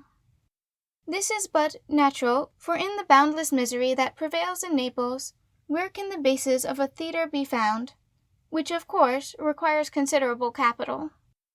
The days when every Italian was born musician, if indeed they ever existed, are long gone by. They treat music like any other fashionable article, with total indifference. In fact, they scarcely pay it the homage of outward respect, so it is not to be wondered at that every single person of talent should, and regularly as they appear, transfer themselves to foreign countries, where they are better appreciated, their position better defined, and where they find opportunities of hearing and learning something profitable and inspiring. The only really good singer here is Tamburini. He has, however, long since been heard in Vienna and Paris, and I believe in London also. So now, when he begins to discover that his voice is on the decline, he comes back to Italy. I cannot admit, either, that the Italians alone understand the art of singing, for there is no music, however florid, I have ever heard executed by Italians that Sontag cannot accomplish, and in even greater perfection. She certainly, as she acknowledges, learned much from Fodor, but why should not another German in turn learn the same from Sontag? And Malibran is a Spaniard. Italy can no longer claim the glorious appellation of the land of music. In truth, she has already lost it, and possibly she may yet do so even in the opinion of the world, though this is problematical. I was lately in company with some professional musicians who were speaking of a new opera by a Neapolitan, Chioccia, and one of them asked if it was clever. Probably it is, said another, for Chioccia was long in England, where he studied, and some of his compositions are much liked there. This struck me as remarkable, for in England they would have spoken exactly in the same way of Italy. But quo mi repis? I say nothing to you, dear sisters, in this letter, but in the course of a few days I mean to send you a little pamphlet dedicated to you. Do not be alarmed, it is not poetry. The thing is simply entitled Journey of an Excursion to the Islands, in May. Felix. Naples, May 28th, 1831. My dear sisters, as my journal is become too stupid and uninteresting to send you, I must at least supply you with an abrégé of my history. You must know, then, that on Friday, the 20th of May, we breakfasted in corpore at Naples, on fruit, etc. This in corpore included the travelling party to Ischia, consisting of Ed Bendeman, T. Hildebrand, Carl Sohn, and Felix Mendelssohn-Bartholdy. My knapsack is not very heavy, for it contained scarcely anything but Goethe's poems and 3 shirts. So we packed ourselves into a hired carriage and drove through the grotto of Posillipo to Pozzuoli. The road runs along the sea, and nothing can be more lovely, so it is all the more painful to witness the horrible collection of cripples, blind men, beggars, and gallery slaves. In short, the poor wretches of every description who there await you, amid the holiday aspect of nature.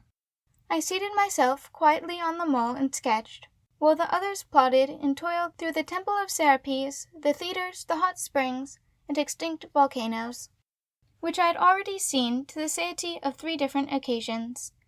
Then, like youthful patriarchs or nomads, we collected all our goods and chattels, cloaks, knapsacks, books, and portfolios on donkeys, and placing ourselves also on them, We made the tour of the Bay of Baiae as far as the Lake of Avernus, where you are obliged to buy fish for dinner. We crossed the hill to Cumae, Vida Goethe's wanderer, and descended on Baiae, where we ate and rested. We then looked at more ruined temples, ancient baths, and other things of the kind. And thus evening had arrived before we crossed the bay. At 9:30 we arrived at the little town of Ischia, where we found every corner of the only inn fully occupied. So we resolved to go on to Don Tomaso's, a journey of 2 hours, nominally, but which we performed in an hour and a quarter. The evening was deliciously cool, and innumerable glowworms, who allowed us to catch them, were scattered on the vine branches and fig trees and shrubs. When we at last arrived, somewhat fatigued, at Don Tomaso's house, about 11 o'clock, we found all the people still up. Clean rooms, fresh fruits, and a friendly deacon waited on us, so we remained comfortably seated opposite a heap of cherries till midnight. The next morning the weather was bad, and the rain incessant, so we could not ascend the Epimeo, and as we seemed little disposed to converse, we did not get on in this respect. Heaven knows why. The affair would have become rather a bore, if Don Tomaso had not possessed the prettiest poultry-yard and farm in Europe. Right in front of the door stands a large leafy orange tree, covered with ripe fruit, and from under its branches a stair leads to the dwelling. Each of the white stone steps is decorated with a large vase of flowers. These steps leading to a spacious open hall, whence through an archway you look down on the whole farmyard, with its orange trees, stairs, thatched roofs, wine casks and pitchers, donkeys and peacocks. That a foreground may not be wanting, an Indian fig tree stands under the walled arch, so luxuriant that it is fastened to the wall with ropes. The background is formed by vineyards with summer houses, and the adjacent heights of the Monte Epimeo being protected from the rain by the archway. The party seated themselves under shelter, and sketched the various objects in the farm the best way they could, the whole livelong day. I was on no ceremony, and sketched along with them, and I think in some degree profited by so doing. At night we had a terrific storm, and as I was lying in bed, I remarked that the thunder growled tremendously on the Monte Apio, and the echoes continued to vibrate like those on the lake of Lucerne, but even for a greater length of time. Next morning, Sunday, the weather was again fine. We went to Foria and saw the people going to the cathedral in their holiday costumes. The women wore their well-known headdress of folds of white muslin, placed flat on their head. The men were standing in the square before the church, in their bright red caps, gossiping about politics, and we gradually wound our way through these festal villages up the hill. It is a huge rugged volcano, full of fissures, ravines, cavities, and steep precipices. The cavities being used for wine cellars, they are filled with large casks. Every declivity is clothed with vines and fig trees, or mulberry trees. Corn grows on the sides of the steep rocks, and yields more than one crop every year. The ravines are covered with ivy, and innumerable bright-colored flowers and herbs, and wherever there is a vacant space, young chestnut trees shoot up, furnishing the most delightful shade. The last village, Fontana, lies in the midst of a verdure and vegetation.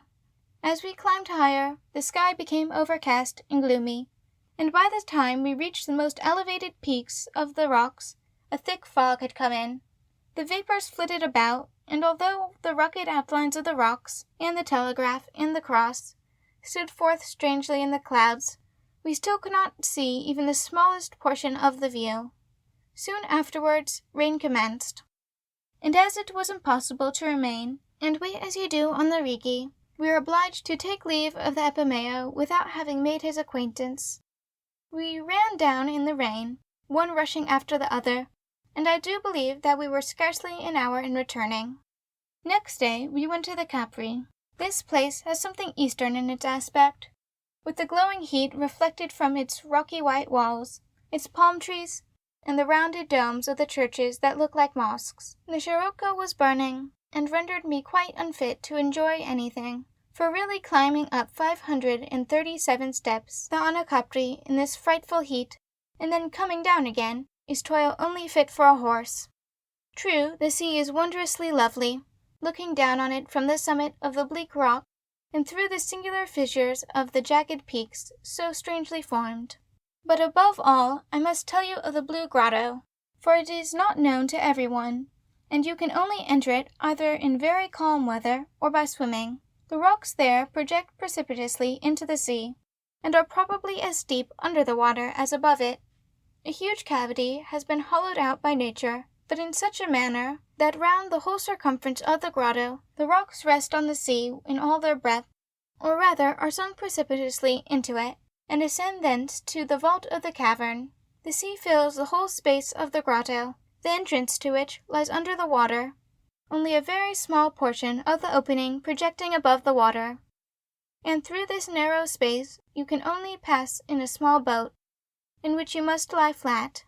When you are at once in, the whole extent of the huge cave and its vault is revealed, and you can row about in it with perfect ease, as if under a dome. The light of the sun also pierces through the opening into the grotto underneath the sea, but broken and dimmed by the green sea-water, and thence it is that such magical visions arise. The whole of the rocks are sky-blue and green in the twilight, resembling the hue of moonshine, yet every nook and every depth is distinctly visible.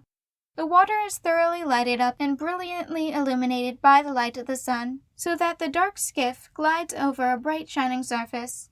The color is the most dazzling blue I ever saw, without shadow or cloud, like the pane of opal glass, and as the sun shines down, you can plainly discern all that is going on under the water, while the whole depths of the sea, with its living creatures, are disclosed. You can see the coral insects and polypuses clinging to the rocks, and far below, fishes of different species meeting and swimming past each other. The rocks become deeper in color as they go lower into the water, and are quite black at the end of the grotto, where they are closely crowded together, and still further under them you can see crabs, fishes, and reptiles in the clear waters. Every stroke, too, of the oars echoes strangely under the vault, and as you row round the wall, new objects come to light. I do wish you could see it, for the effect is singularly magical. On turning towards the opening by which you entered, the daylight seen through it seems bright orange, and by moving even a few paces you are entirely isolated under the rock in the sea, with its own peculiar sunlight, as if you were actually living under the water for a time. We then proceeded to Procida, where the women adopt the Greek dress, but do not look at all prettier from doing so. Curious faces were peeping from every window. A couple of Jesuits, in black gowns with gloomy countenances, were seated in a gay arbor of vines, evidently enjoying themselves, and made a good picture. Then we crossed the sea to Puzzuli, and through the grotto of Posillipo again home. I cannot write to Paul about his change of residence and his entrance into the great, wide world of London, because he mentions casually that he will probably leave for London in the course of 3 weeks, so my letter could not possibly reach him in Berlin. A week hence I shall take my chance and address to my brother in London. The smoky place is fated to be now and ever my favorite residence. My heart glows when I even think of it, and I paint to myself my return there, passing through Paris, and finding Paul independent, alone, and another man, in the dear old haunts, when he will present me to his new friends, and I will present him to my old ones, and we shall live and dwell together. So even at this moment I am all impatience soon to go there. I see by some newspapers my friends have sent me that my name is not forgotten, and so I hope when I return to London to be able to work steadily, which I was previously unable to do, being forced to go to Italy. If they make any difficulty in Munich about my opera, or if I cannot get a libretto that I like, I intend in that case to compose an opera for London. I know that I could receive a commission to do so, as soon as I choose. I am also bringing some new pieces with me for the Philharmonic, and so I shall have made good use of my time. As my evenings here are at my own disposal, I read a little French and English. The Barricades and Les Etats de Blois particularly interest me, as while I read them, I realize with horror a period which we have often heard extolled too soon passed away. Though these books seem to me to have many faults, yet the delineation of the two opposite leaders is but too correct. Both were weak, irresolute, miserable hypocrites, and I thank God that the so highly prized Middle Ages are gone never to return. Say nothing to this to any disciple of Hegel's, but it is so nevertheless, and the more I read and think on the subject, the more I feel this to be true. Sterne has become a great favorite of mine. I remember that Goethe once spoke to me of the sentimental journey, and said that it was impossible for any one better to paint what a forward and perverse thing in the human heart. I chanced to meet with the book, and thought I should like to read it. It pleases me very much. I think it very subtle, and beautifully conceived and expressed. There are very few German books to be had here. I am therefore restricted to Goethe's poems, and assuredly these are suggestive enough, and always new. I feel a special interest in those poems which he evidently composed in or near Naples, such as Alexis and Dora, for I daily see from my window how this wonderful work was created. Indeed, which is often the case with masterpieces, I often suddenly and involuntarily think that the very same ideas might have occurred to myself on a similar occasion, and as if Goethe had only by some chance been the first to express them. With regard to the poem Gott singe Jungfrau, I maintain that I have discovered its locality and dined with the woman herself, but of course she is now grown old, and the boy she was then nursing is become a stalwart vine-dresser. Her house lies between the Pozzolio and Tempelstrumen, and is fully 3 miles from Cumae. You may imagine, therefore, with what new light and truth these poems dawn on me, and the different feelings with which I now regard and study them. I say nothing of Mignon's song at present, but it is singular that Goethe and Thorswalden are still living, that Beethoven only died a few years ago, and yet H. declares that German art is as dead as a rat. Quod non. So much the worse for him, if he really feels thus. But when I reflect for a time on his conclusions, they appear to me very shallow. Apropos, Schadow, who returns to Dusseldorf in the course of a few days, has promised to extract, if possible, some new songs for me from Immermann, which rejoices me much. That man is a true poet, which is proved by his letters, and everything that he has written. Count Platen is a little shriveled, wheezing old man, with gold spectacles, yet not more than 35. He quite startled me. The Greeks look very different. He abuses the Germans terribly, forgetting, however, that he does so in German. But farewell for today, Felix. End of section 12. Section 13. June 6th and June 16th, 1831. Rome, June 6th, 1831. My dear parents, it is indeed high time that I should write to you a rational, methodical letter, for I fear that none of those from Naples were worth much. It really seemed as if the atmosphere there deterred every one from serious reflection. At least I very seldom succeeded in collecting my thoughts or ideas. And now I have been scarcely more than a few hours here, when I once more resume that Roman tranquillity and grave serenity which I alluded to in my former letters from this place. I cannot express how infinitely better I love Rome than Naples.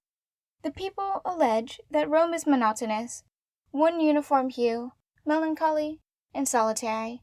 It is certainly true that Naples is more like a great Roman city, more lively and varied, and more cosmopolitan. I dislike it, just as I dislike many-sidedness, which, moreover, I rather think I do not much believe in. Anything that aspires to be distinguished, or beautiful, or really great, must be one-sided. But then this one side must be brought to a state of the most consummate perfection, and no man can deny that such is the case at Rome. Naples seems to me too small to be called properly a great city. All the life and bustle are confined to 2 large thoroughfares, the Toldeo and the coast from the harbor to the Chiaia. Naples does not realize, to my mind, the idea of a center for a great nation, which London offers in such perfection, chiefly, indeed, because it is deficient in a people. For the fishermen and Lazzaroni I cannot designate as a people. They are more like savages, and their center is not Naples, but the sea. The middle classes, by which I mean those who pursue various trades, and the working citizens who form the basis of other great towns, are quite subordinate. Indeed, I may almost say that such a class is not to be found there. It was this that often made me feel out of humor during my stay in Naples, much as I loved and enjoyed the scenery. But as a dissatisfied feeling constantly recurred, I think I at last discovered the cause to lie within myself. I cannot say that I was precisely unwell during the incessant sirocco, but it was more disagreeable than an indisposition which passes away in a few days. I felt languid, disinclined for all that was serious, in fact, lazy.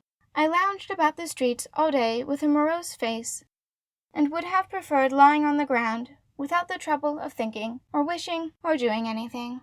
Then it suddenly occurred to me that the principal classes of Naples live in reality precisely in the same manner, that consequently the source of my depression did not spring from myself, as I had feared, but from the whole combination of air, climate, etc.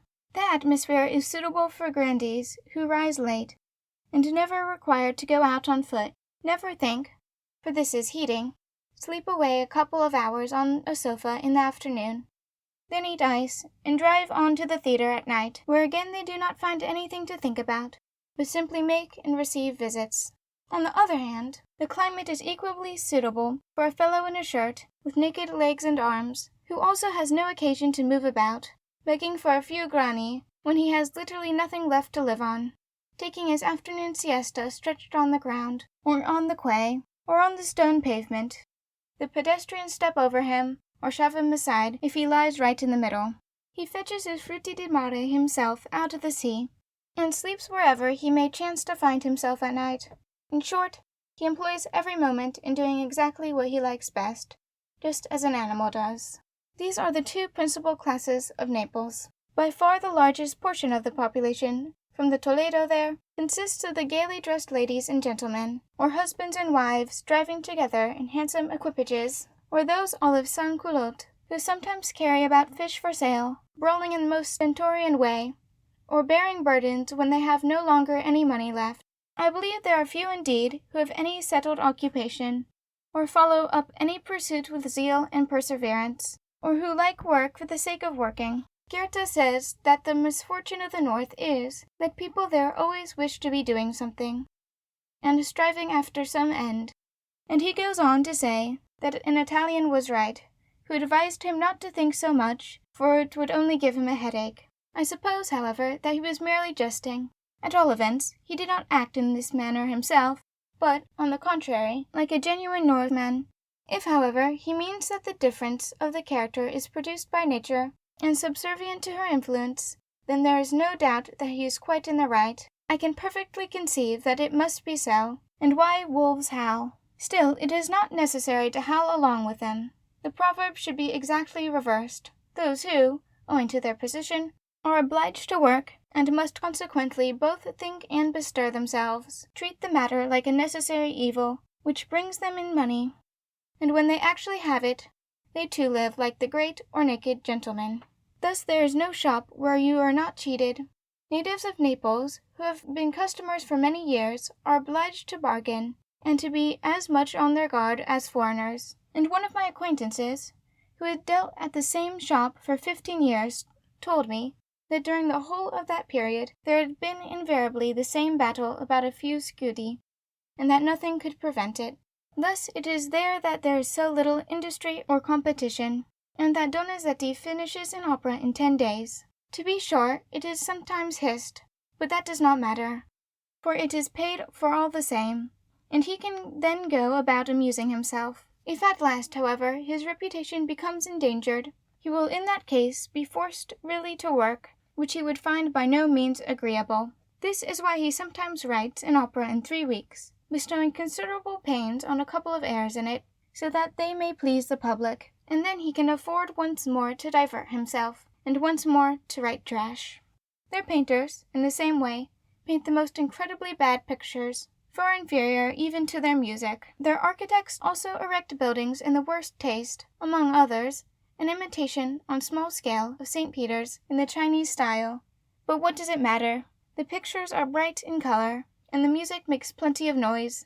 The buildings give plenty of shade, and the Neapolitan grandees ask no more. My physical mood was similar to theirs, everything inspiring me with a wish to be idle, and to lounge about, and sleep. Yet I was constantly saying to myself that this was wrong, and striving to occupy myself, and to work, which I could not accomplish. Hence arose the querulous tone of some of the letters I wrote to you, and I could only escape from such a mood by rambling over the hills, where nature is so divine, making every man feel grateful and cheerful.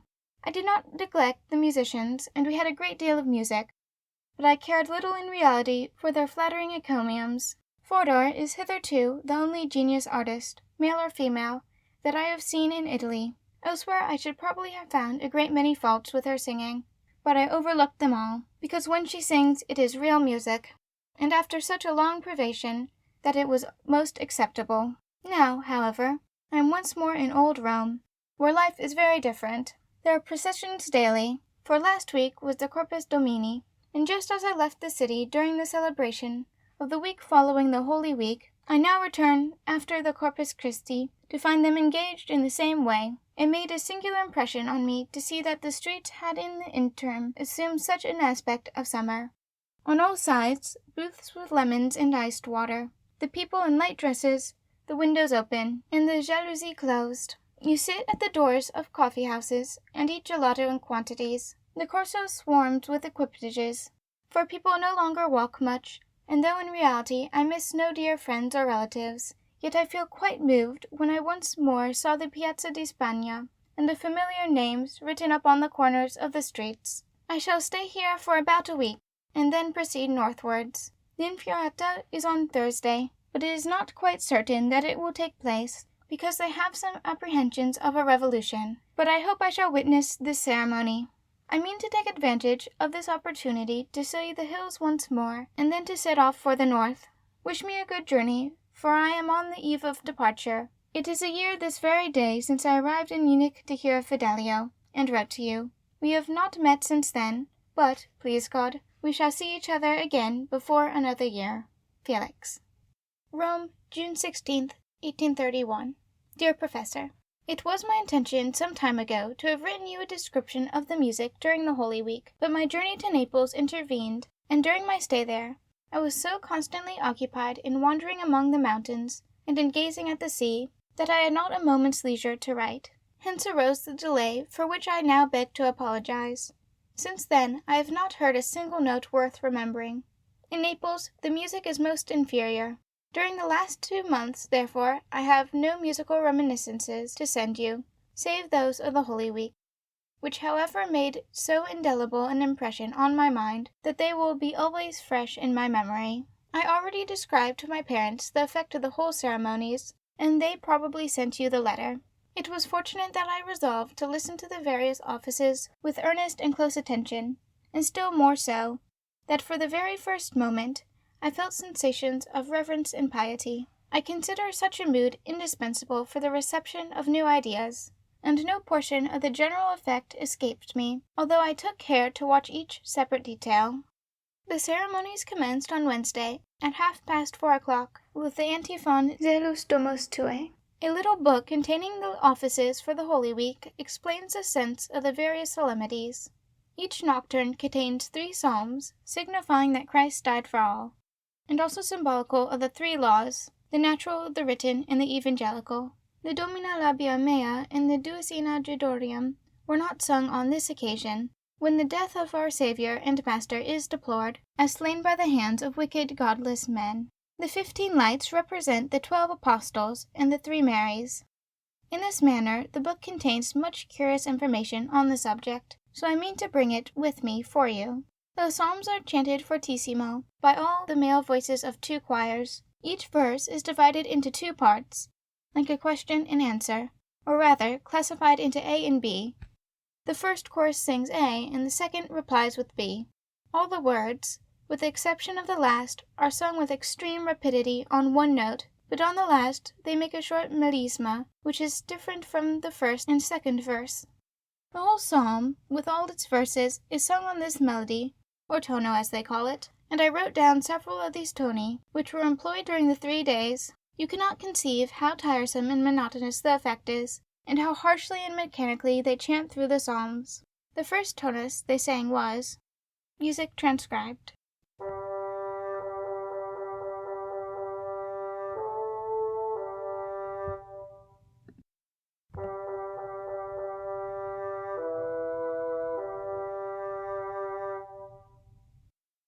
Thus the whole of 42 verses of the Psalms are sung in precisely the same manner. One half of the verse ending in G-A-G, the other in G-E-G. They sing with the accent of a number of men quarreling violently, and it sounds as if they were shouting out furiously one against another. The closing words of each psalm are chanted more slowly and impressively, a long triad being substituted for the melisma, sung piano. For instance, this is the first. Music transcribed.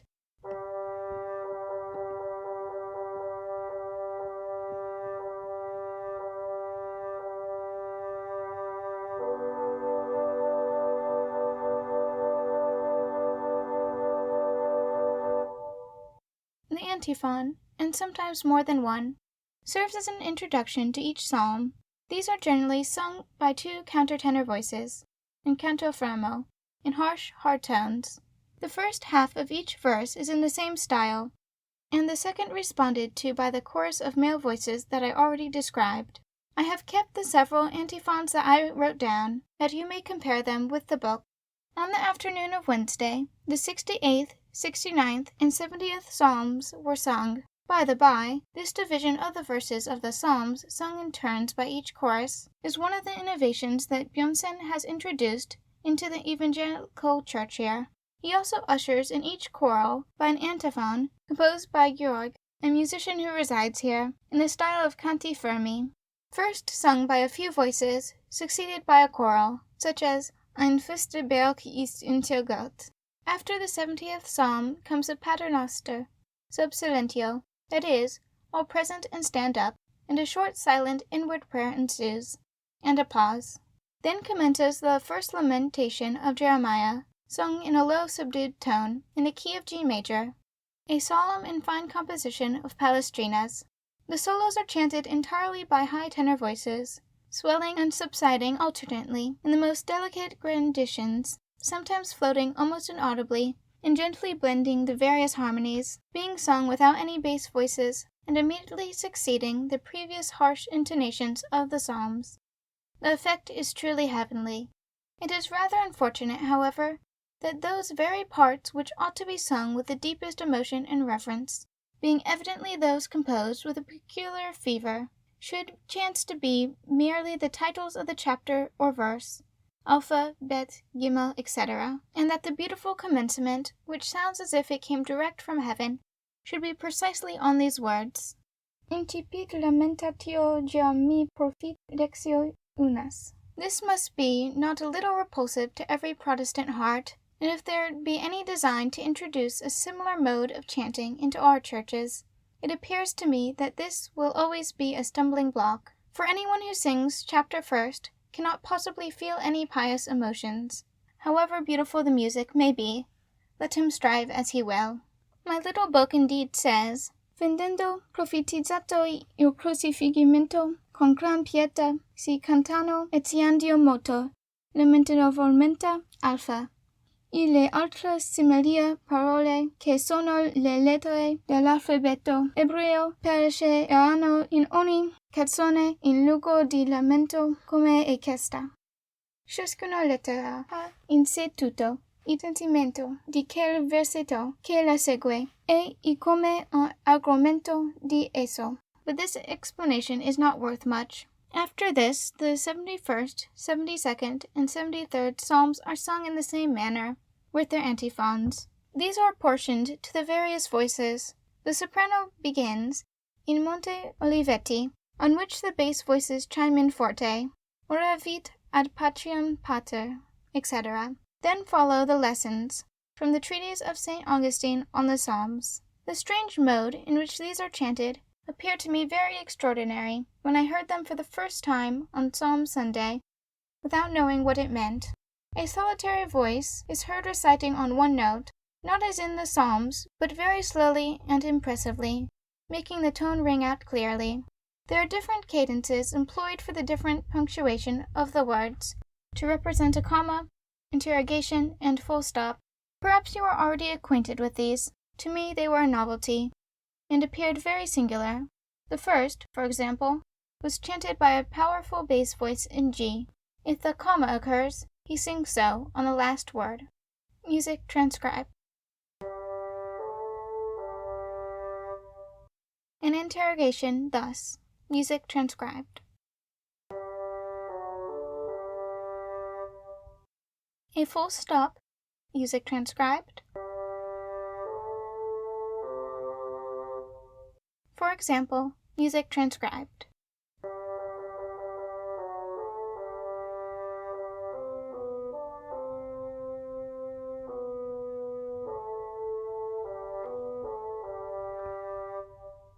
I cannot describe to you how strange the falling cadence from A to C sounds, especially when the bass is followed by a soprano who begins on D and makes the same falling cadence from E to G. Then an alto does the same in his key, for they sang 3 different lessons alternatively with a canto fermo. I send you a specimen of the mode in which they render the canto fermo, regardless both of the words and the sense. The phrase, "better he had never been born," was thus sung. Music transcribed.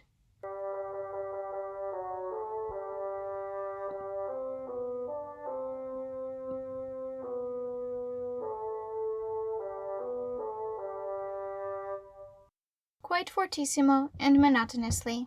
Then came Psalms 74, 75, and 76, followed by 3 lessons, succeeded by the Miseria, sung in the same style as the preceding psalms, in the following tonas. Music transcribed.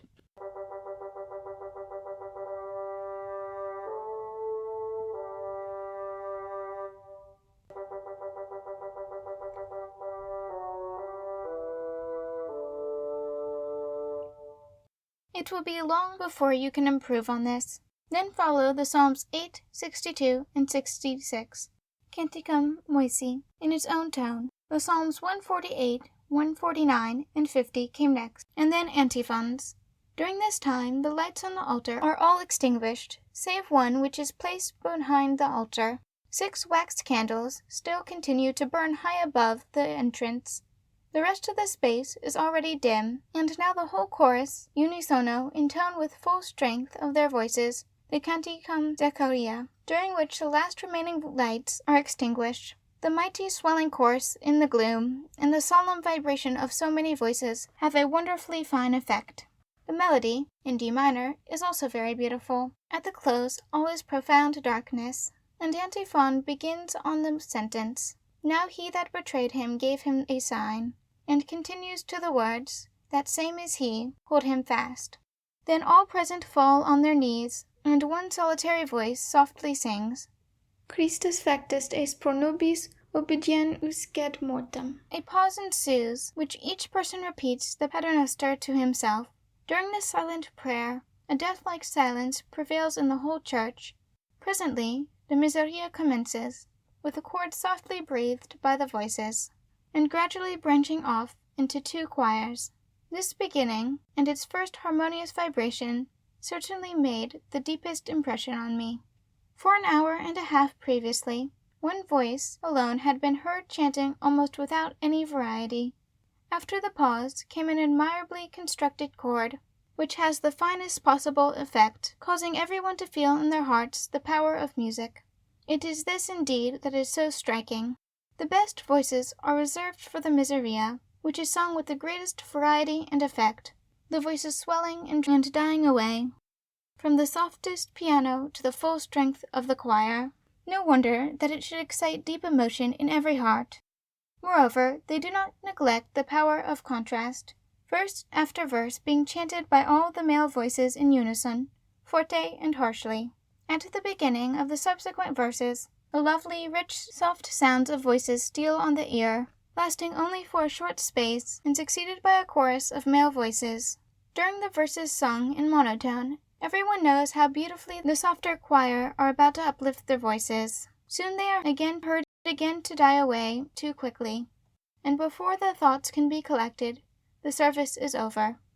On the first day, when the Miseria of Baini was given in the key of B minor, they sang thus, Miseria mei duas, to Misericordiam tuam, from the music, with solo voices, 2 choirs using the whole strength of voices at their command.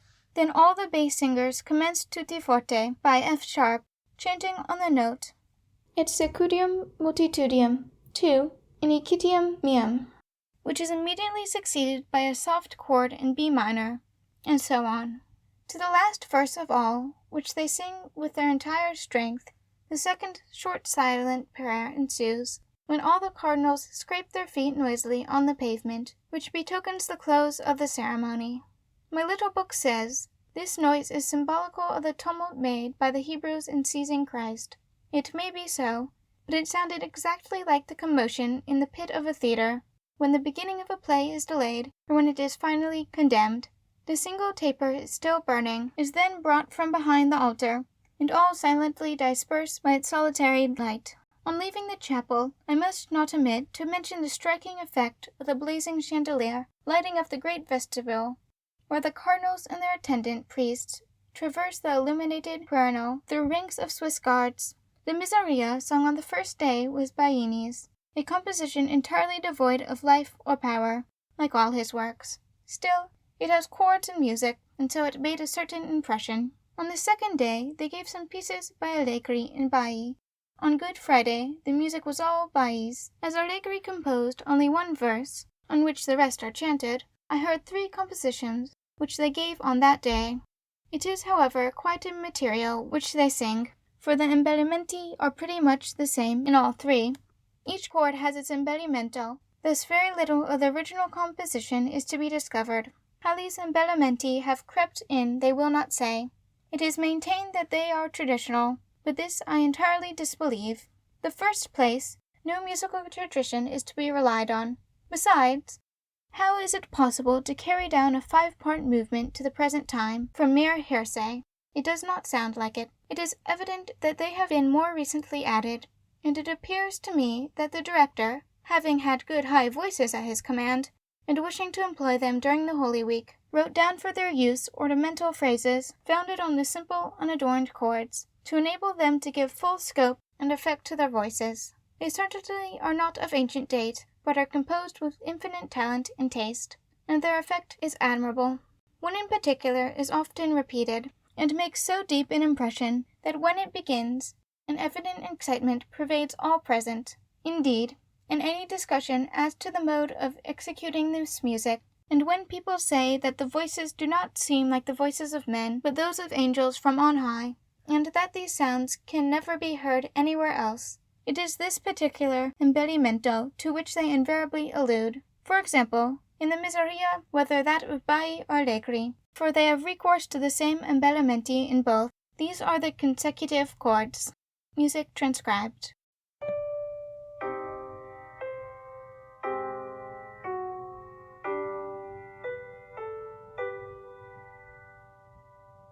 Instead of this, they sing it so. Music transcribed.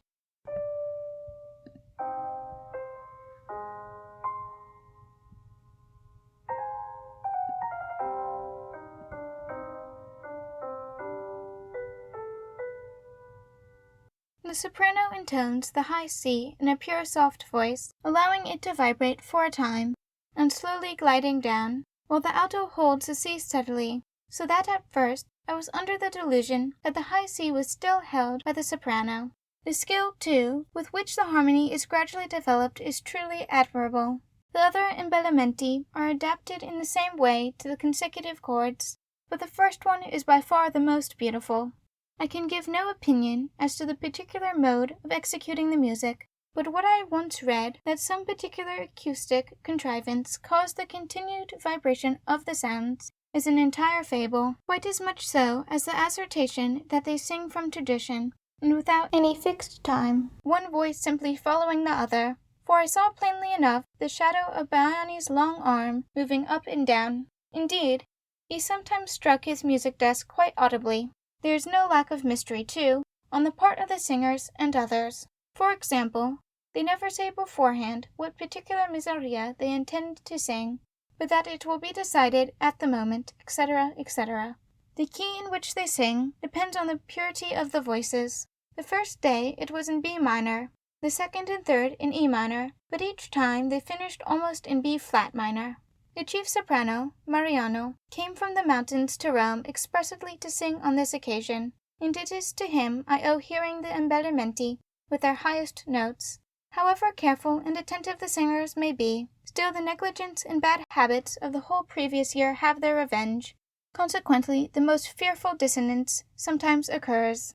I must not forget to tell you that on the Thursday, when the Miseria was about to begin, I clambered up a ladder, leaning against the wall, and was thus placed close to the roof of the chapel, so that I had the music, the priests, and the people far beneath me in gloom and shadow. Seated thus alone, without vicinity of any obtrusive stranger, the impression made on me was very profound. But to proceed, you must have had more than enough of the Miserias in these pages, and I intend to bring you more particular details, both verbal and written. On Thursday, at 10:30, High Mass was celebrated. They sang an 8-part composition of Fazzini's, in no way remarkable.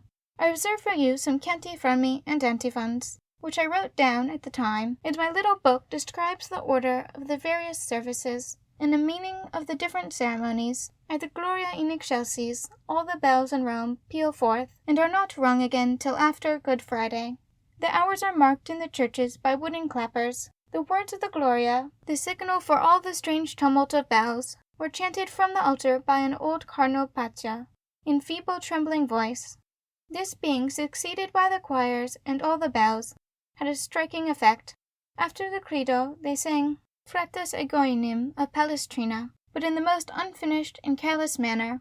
The washing of the pilgrims' feet followed, and a procession in which all the singers join, Baini beating the time from a large book carried before him, making signs first to one and then to another, while the singers pressed forward to look at the music, counting the time as they walked, and then chiming in.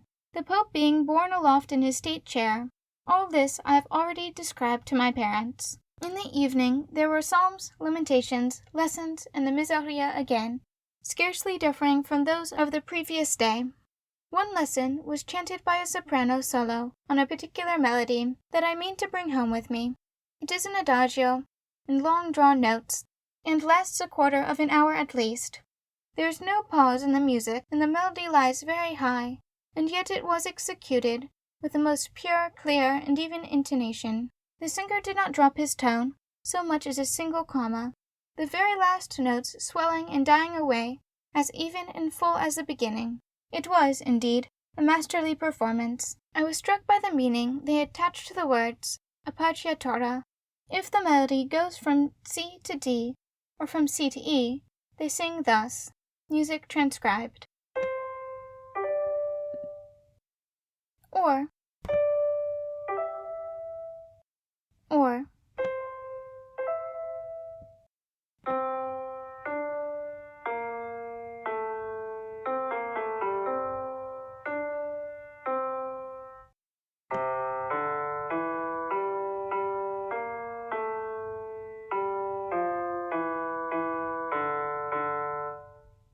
and this is what they call an appoggiatura. Whatever they may choose to designate it, the effect is most disagreeable, and it must require long habit to not be discomposed by this strange practice, which reminds me very much of our old women at home in church. Moreover, the effect is the same. I saw in my book that the Tenebrae was to be sung, and thinking that it would interest you to know how it was given in the papal chapel, I was on the watch with a sharp-pointed pencil when it commenced, and send you herewith the principal parts. It was sung very quick, and forte throughout, without exception. The beginning was music transcribed.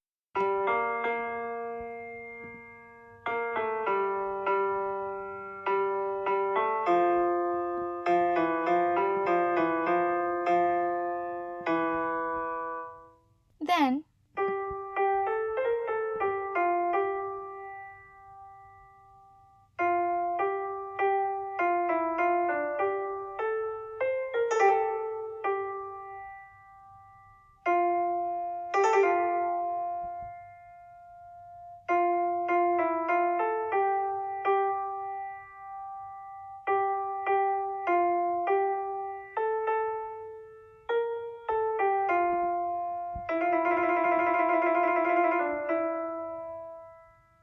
I cannot help it, but I own it doesn't irritate me to hear such holy and touching words sung into such dull, drawing music. They say it is canto fermo, Gregorian, etc.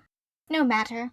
If at that period there was neither the feeling nor the capability to write in a different style, at all events we have now the power to do so, and certainly this mechanical monotony is not to be found in the scriptural words. They are all truth and freshness, and moreover expressed in the most simple and natural manner. Why, then, make them sound like mere formula? And, in truth, such singing as this is nothing more.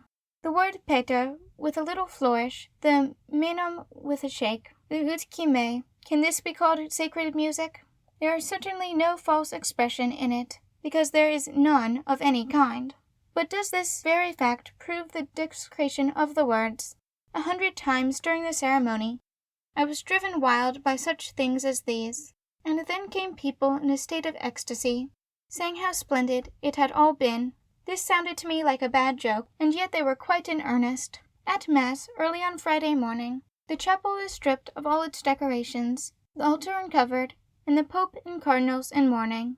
The Passion, from St. John, was sung, composed by Vittoria, but the words of the people in the chorus alone are his. The rest are chanted according to an established formula, but more of this hereafter. The whole appeared to me too trivial and monotonous. I was quite out of humor, and, in fact, dissatisfied with the affair altogether. One of the two following modes ought to be adopted. The Passion ought to either be recited quietly by the priest, as St. John relates it, in which case there is no occasion for the chorus to sing Crucifixium, nor for the alto to represent Pilate, or else the scene should be so thoroughly realized that it ought to make me feel as if I were actually present and saw it all myself. In that event, Pilate ought to sing just as he would have spoken, the chorus shout out Crucifigia in a tone anything but sacred, and then, through the impress of entire truth and the dignity of the object represented, the singing would become sacred church music.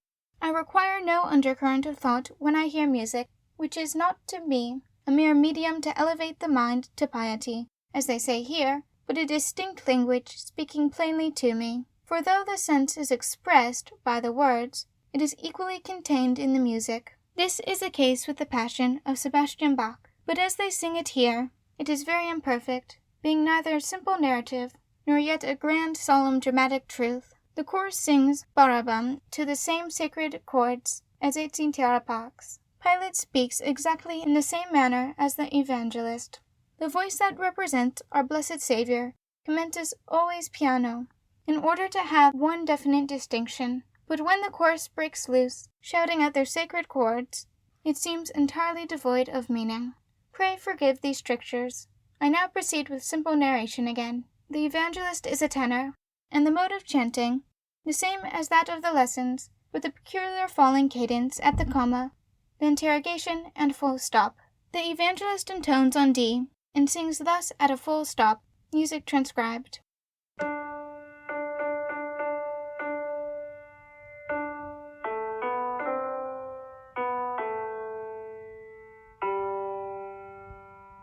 At a comma, and at the conclusion, when another personage enters, so.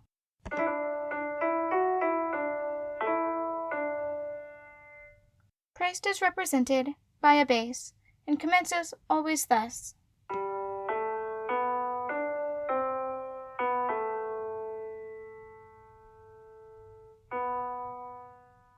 I could not catch the formula, though I noted down several parts, which I can show to you when I return. Among others, the words spoken on the cross. All the other personages, Pilate, Peter, the maid, and the high priest, are altos, and sing this melody only. Music transcribed. The chorus sings the words of the people from their places above, while everything else is sung from the altar. I must really mark down here a curiosity, the crucifix, just as I noted at the time. Music transcribed.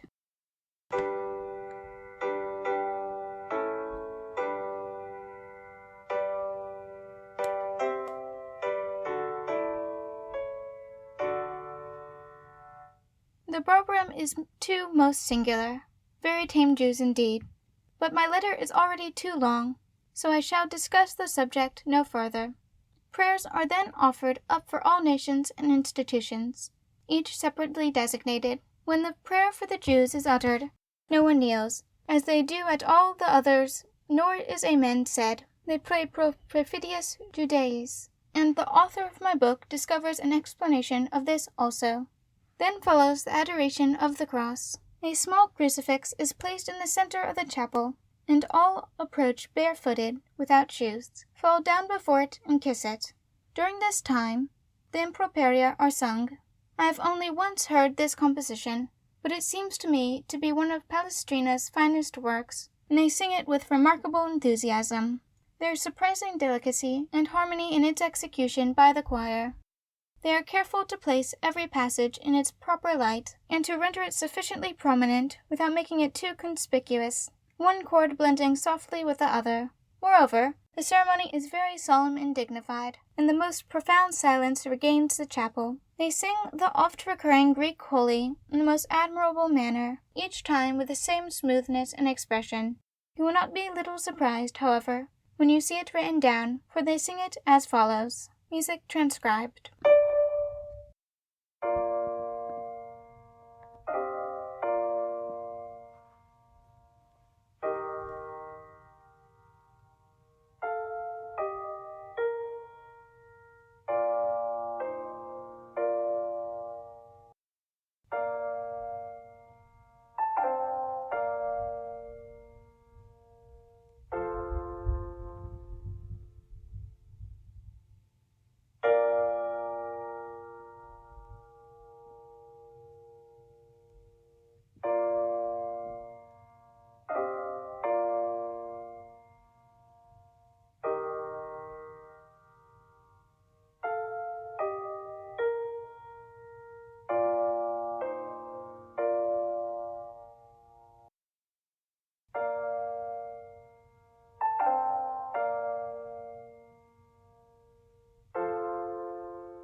Such passages as that at the commencement, where all the voices sing the very same embellishment, repeatedly occur, and the ear becomes accustomed to them. The effect of the whole is undoubtedly superb. I only wish you could hear the tenors in the first chorus, and the mode in which they take the high A on the word theos.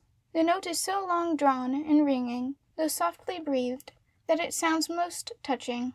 This is repeated again and again, till all in the chapel have performed the adoration of the cross. But as on this occasion the crowd was not very great, I unluckily had not the opportunity of hearing it as often as I could have wished. I quite understand why the improperias produce the strongest effect on Goethe, for they are nearly the most faultless of all, both as music and ceremonies, and everything connected with them are in the most entire harmony. A procession follows to fetch the host, which has been exposed and adored on the previous evening in another chapel of the Quirinal, lighted up by many hundred wax lights. The morning service closed at 1:30 with a hymn in canto fermo.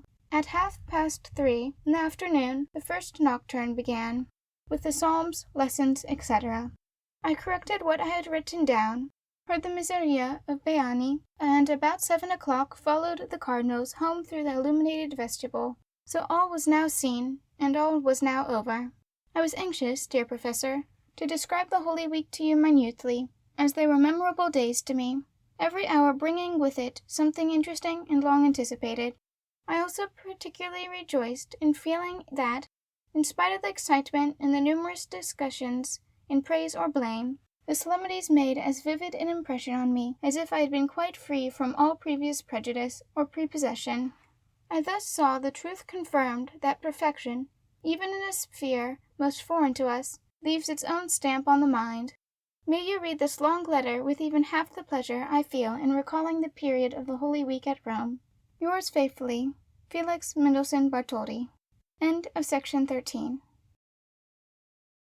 Section 14. June 25th through July 14th, 1831. Florence, June 25th, 1831. Dear Sisters, on such a day as this, my paternal home and those I love are much in my thoughts. My feelings on this point are rather singular. If I feel at any time unwell or fatigued or out of humor, I have no particular longing for my own home or for my family. But when brighter days ensue, when every hour makes an indelible impression, and every moment brings with it glad and pleasant sensations, then I ardently wish that I were with you, or you with me, and no minute passes without my thinking of one or other of you, to whom I have something particular to say. I have today passed the whole forenoon, from 10 till 3, in the gallery. It was glorious. Besides all the beautiful work I saw, from which so much fresh benefit is always to be derived, I wandered about among the pictures, feeling so much sympathy and such kindly emotions in gazing at them. Now I firstly thoroughly realized the great charm of a large collection of the highest works of art. You passed from one to the other, sitting and dreaming for an hour before some picture, and then on to the next. Yesterday was a holiday here, so today the Piazza degli Uffizi was crowded with people who had come into the city to see the races, and to visit the far-famed gallery. Chiefly peasants, male and female, in their country costumes.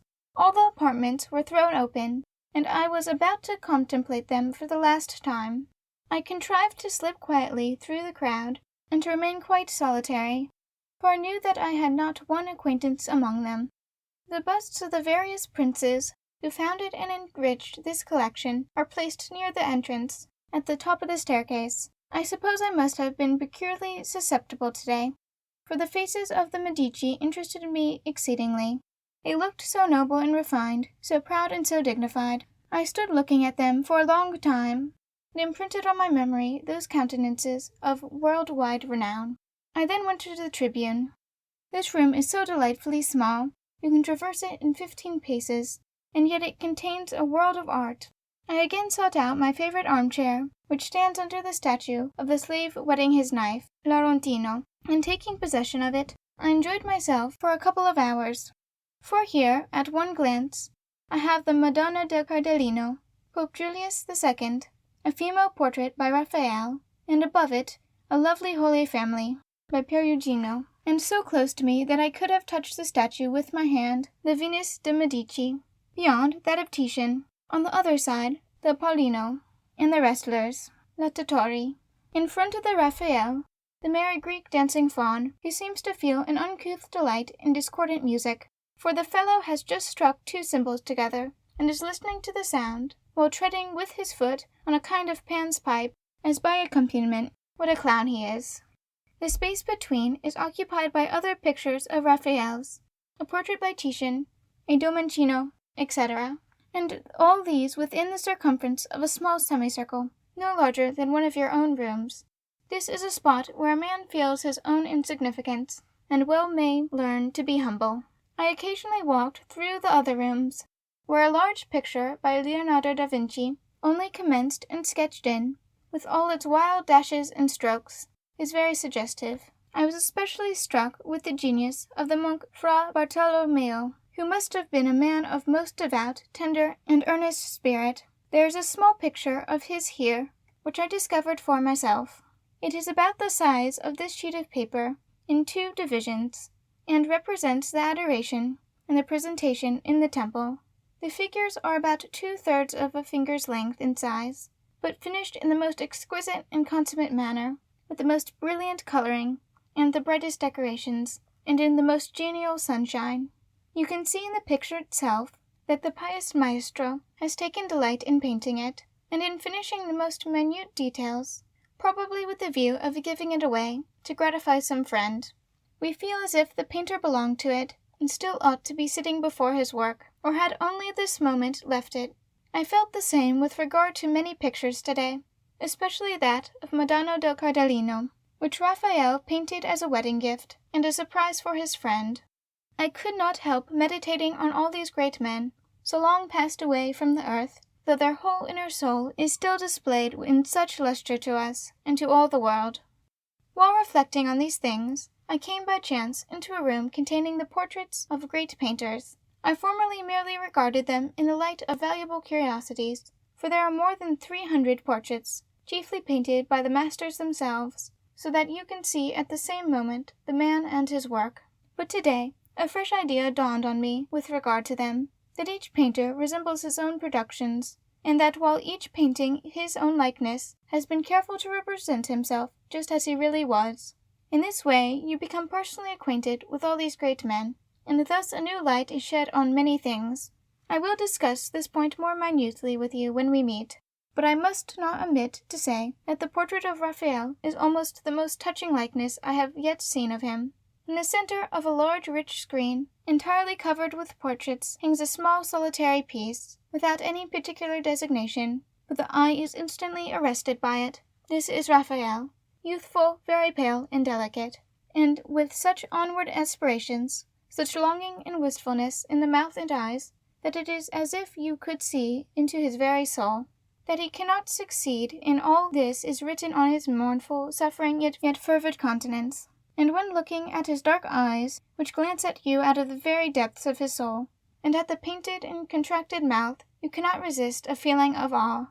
How I wish you could see the portrait that hangs above it, that of Michelangelo, an ugly, muscular, savage, rugged fellow, in all the vigor of life, looking gruff and morose. On the other side, a wise, grave man, with the aspect of a lion, Leonardo da Vinci. But you cannot see this portrait, and I will not describe it in writing, but tell you of it when we meet. Believe me, however, it is truly glorious. Then I passed on to the Niobe, which of all statues makes the greatest impression on me, and back again to my painters, and to the tribune, and through the corridors where the Roman emperors, with their dignified yet knavish physiognomies, stare you in the face, and last of all I took a final leave of the Medici family. It was a morning never to be forgotten. June 26th. Do not suppose, however, that I mean to assert that all days are spent thus. You must battle your way through the present living mob, before you can arrive at the nobility, long since dead, and those who have not a strong arm are sure to come badly off in the conflict. Such a journey as mine from Rome to Perugia, and on here, is no joke. Jean-Paul says that the presence of a person who openly hates you is most painful and oppressive. Such a being is the Roman Vittorino. He grants you no sleep, exposes you to hunger and thirst. At night, when he is bound to provide you with your pranzo, he contrives that you shall not arrive till midnight, when everyone is of course asleep, and you are only too thankful to get a bed. In the morning he sets off before 4 o'clock, and rests his horses at noon for 5 hours, but invariably in some solitary little wayward inn, where nothing is to be had. Each day he makes out about 6 German miles, and drives piano, while the sun burns fortissimo. I was very badly off owing to all this, for my fellow travelers were far from being congenial. 3 Jesuits inside, and in the cabriolet, where I particularly desired to sit, a most agreeable Venetian lady. If I wished to escape from her, I was obliged to go inside, and listen to the praises of Charles X, and hear that the Ariosto ought to have been burnt as a corrupt writer, subversive of all mortality. It was still worse outside, and we never seemed to get on. The first day, after a journey of 4 hours, the axle-tree broke, and we were obliged to remain for 9 hours in the same house in the Campagna where we chanced to be, and at last to stay all night. If there was a church on the road that we had an opportunity of visiting, the most beautiful and devotional creations of Perugino or Giotto or Cimabue enchanted our eyes, so we passed from irritation to delight, and then to irritation again. This was a wretched state to be in. I was not in the least amused by it all, and if nature had not bestowed on us bright moonshine at the lake of Trasimene, and if the scenery had not been so wonderfully fine, and if in every town we had not seen a superb church, and if we had not passed through a large city each day as we journeyed on, and if— but you see I am not easily satisfied. The route, however, was beautiful, and I must now describe my arrival in Florence, which also includes my whole Italian life of the previous days. At Incisa, half a day's journey from Florence, my Vittorino became so intolerable from his insolence and abuse that I found it necessary to take out my luggage and to tell him to drive to the devil, which he accordingly did, rather against his will. It was Midsummer's Day, and a celebrated fête was to take place in Florence the same evening, which I would on no account whatever have missed. This is just the kind of thing that the Italians take advantage of. So the landlady at Incisa offered me a carriage at 4 times the proper fare. When I refused to take it, she said I might try to procure another, and so accordingly I did, but found that no carriages for hire were to be had, only post-horses. I went to the post, and was there told, to my disgust, that they were at my landlady's, and that she had wished to make me pay an exorbitant price for them. I went back and demanded horses. She said, if I did not choose to pay what she asked, I should have none. I desired to see the regulations, which they are all obliged to have. She said there was no occasion to show them, and turned her back on me. The use of physical strength, which plays a great part here, was restored to me on this occasion, for I seized her and pushed her back into a room, for we were standing in a passage, and then hurried down the street to the Podesta. It turned out, however, that there was no such person in the town, but that he lived 4 miles off. The affair became every instant more disagreeable, the crowd of boys at my heels increasing at every step. Fortunately, a decent-looking man came up, to whom the mob seemed to show some respect. So I accosted him and explained all that had occurred. He sympathized with me and took me to a vine-dresser's, who had a little carriage for hire. The whole crowd now congregated before his door, many pressing forward into the house after me, and shouting that I was mad. But the carriage drove up, and I threw a few scudi to an old beggar, on which they all called out that I was a bravo signore, and wished me a buon viaggio. The moderate price the man demanded more fully showed me than the abominable overcharge of the landlady. The carriage was easy, and the horses went on at a good pace, and so we travelled across the hills to Florence. In the course of half an hour we overtook my lazy Venturino. I put up my umbrella to defend me from the sun, and I scarcely ever travelled so pleasantly and so comfortably as during those few hours, having left all annoyances behind me, and before me the prospect of a beautiful fete. Very soon the Duomo, and the hundreds of villas scattered through the valleys, were visible. Once more we passed by decorated terraces, and the tops of trees seen over them, the Arno valley looking lovelier than ever. And so I arrived here in good spirits and dined, and every while doing so I heard a tumult, and looking out of the window I saw crowds, both young and old, all hurrying in their holiday costumes across the bridges. I followed them to the Corso, and then to the races, afterward to the illuminated Pergola, and last of all to a masked ball in the Goldini Theatre. At 1 o'clock in the morning I went towards home, thinking that the whole affair was over, but the Arno was still covered with gondolas illuminated by coloured lamps, and crossing each other in every direction. Under the bridge a large ship was passing, hung with green lanterns. The water shone brightly as it rippled along, while a still brighter moon looked down on the whole scene. I recalled to myself the various occurrences of the day, and the thoughts that had chased each other through my mind, and resolved to write them all to you. It is, in fact, a reminiscence for myself, for it may not be so suggestive to you, but it will one day be of service to me, enabling me to recall various scenes connected with fair Italy. Extract from a letter to Frau von Pareja, in Vienna, Genoa, July 1831. At first I resolved not to answer your letter until I had fulfilled your injunctions, and composed Napoleon's Midnight Review, and now I have to ask your forgiveness for not having done so. But there is a peculiarity in this matter. I take music in a very serious light, but I consider it quite inadmissible to compose anything that I do not thoroughly feel. It is just as if I were to utter a falsehood, for notes have a distinct meaning as words, perhaps even a more definite sense. Now it appears to me almost impossible to compose for a descriptive poem. The mass of compositions of this nature do not militate against this opinion, but rather prove its truth, for I am not acquainted with one single work of the kind that has been successful. You are placed between a dramatic conception or mere narrative. The one, in the Air König, causes the willow to rustle, the child to shriek, and the horse to gallop. The other imagines a ballad singer, calmly narrating the horrible tale, as you would a ghost story, and this is the most accurate view of the two. Reichardt almost invariably adopts this reading, but it does not suit me. The music stands in my way. I feel in a far more spectral spirit when I read such a poem quietly to myself, and imagine the rest, than when it is depicted or related to me. It does not answer to look on Napoleon's Midnight Review as a narrative, inasmuch as no particular person speaks, and the poem is not written in the style of a ballad. It seems to me more like a clever conception than a poem. It strikes me that the poet himself placed no great faith in his misty forms. I could not, indeed, have composed music for it in the same descriptive style as Naikum and Fischow in Vienna. I might have introduced a very novel rolling of drums in the bass, and blasts of trumpets in the treble, and have brought in all sorts of hobgoblins. But I love my serious elements of sound too well to do anything of the sort. For this kind of thing always appears to me a joke, somewhat like the paintings in juvenile spelling books, where the roofs are colored bright red, to make the children aware that they are intended for roofs.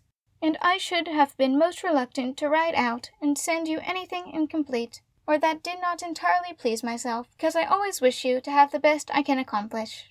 Felix. Milan, July 14th, 1831.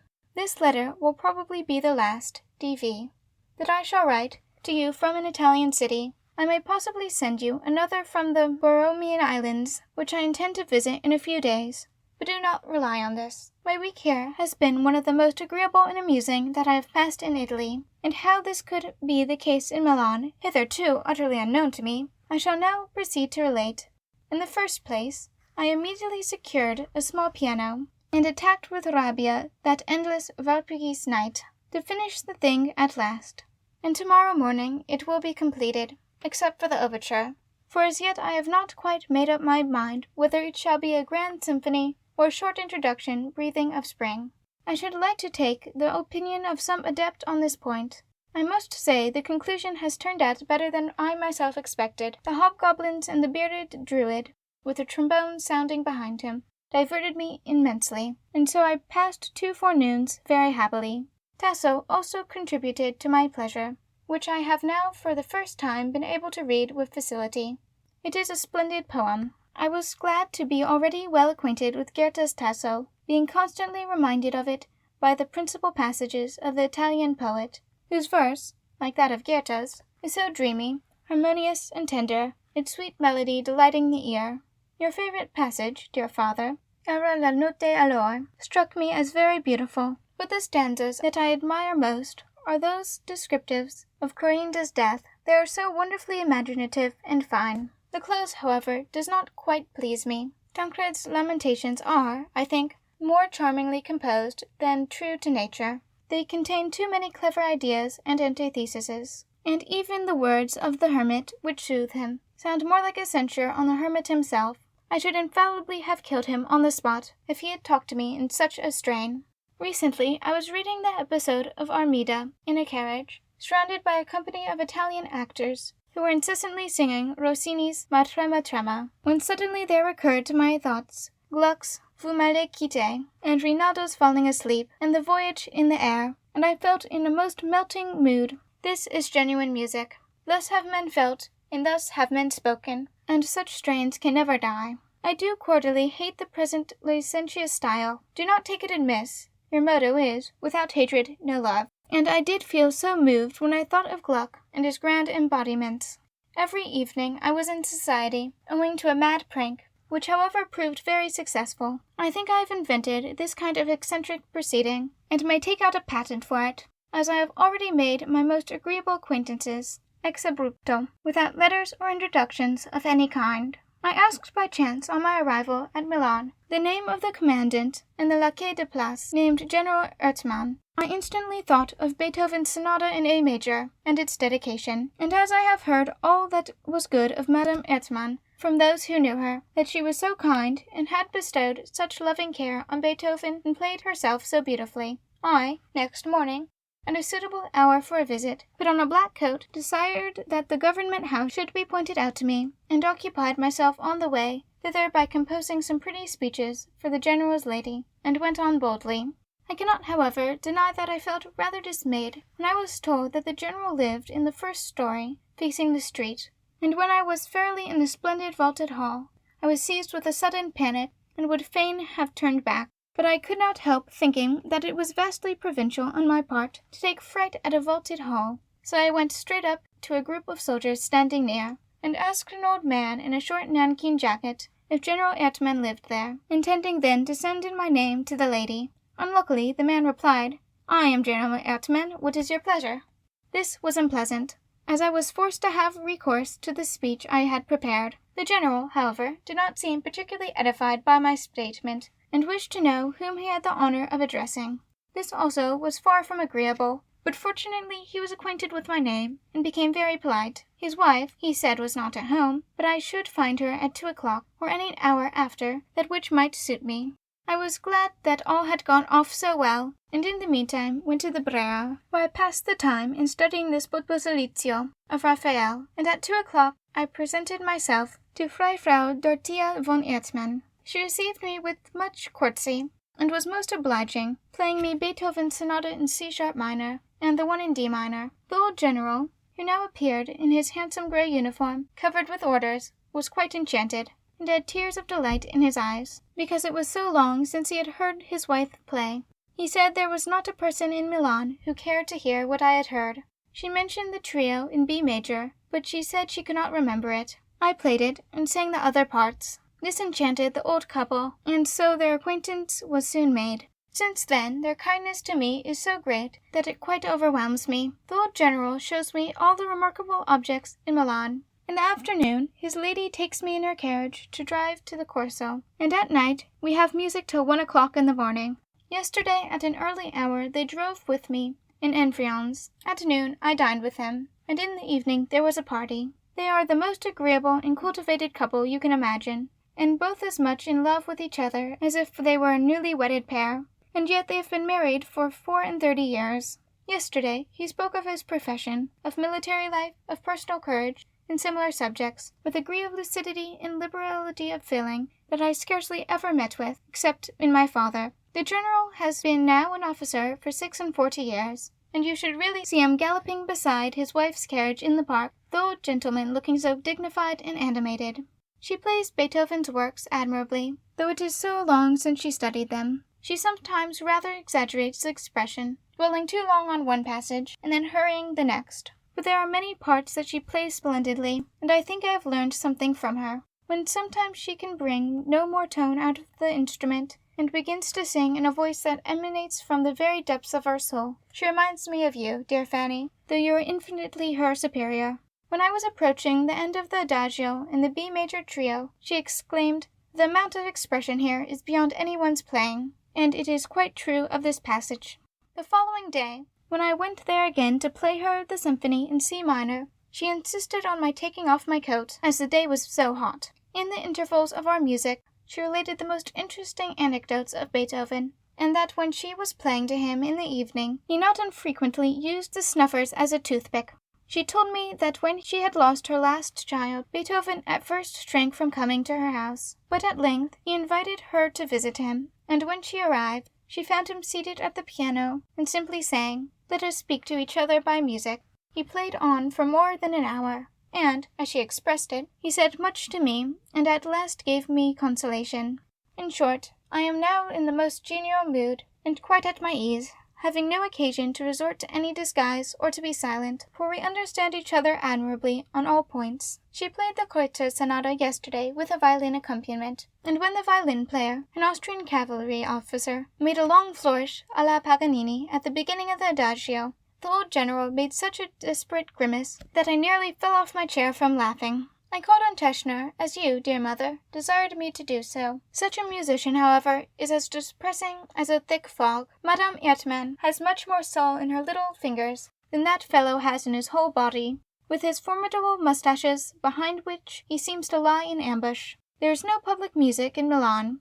They still speak with enthusiasm of last winter, where Pasta and Rubini sang here, but say that they were miserably supported, and the orchestra and courses bad. I, however, heard Pasta 6 years ago in Paris, and I can do the same every year, with the addition of a good orchestra and a good chorus, and many other advantages. So it is evident that if I wish to hear Italian music, I must go to Paris or to England. The Germans, however, take it amiss when you say this, and persist, par force, in singing, playing, and acquiring new ideas here, declaring this is the land of inspiration, while I maintain that inspiration is peculiar to no country, but floats around in the air. 2 days ago, I was in the morning theatre here, and was amused. There you can see more of the life of the people than you can in any other part of Italy. It is a large theatre with boxes, the pit filled with wooden benches on which you can find places if you come early. The stage is like every other stage, but there is no roof either over the pit or boxes, so that the bright sun shines into the theatre and into the eyes of the actors. Moreover, the piece they gave was in the Milanese dialect. You feel as if you were secretly watching all these complicated and diverting situations, and might take part in them, if necessary, and thus the most familiar comic dilemmas become novel and interesting, and the public seems to feel most lively interest in them. And now, good night. I wish to talk to you a little before going to bed, and so it has become a letter. Felix. End of section 14. Section 15. July 15th through July 24th, 1831. Extracts from 2 letters to Edward Devrant. Milan, July 15th, 1831. You reproach me with being 22 without having yet acquired fame. To this I can only reply, had it been the will of Providence that I should be renowned at the age of 22, I no doubt should have been so. I cannot help it, for I no more right to gain a name than to obtain a kapellmeister's place. It would be a good thing if I could secure both, but so long as I do not actually starve, so long as it is my duty to write only as I feel, and according to what is in my heart, and to leave the results to Him who disposes of other and greater matters. Every day, however, I am more sincerely anxious to write exactly as I feel, and to have even less regard than ever to external views. And when I have composed a piece just as it sprang from my heart, then I have done my duty towards it. And whether it brings hereafter fame, honor, decorations, or snuff-boxes, etc., is a matter of indifference to me.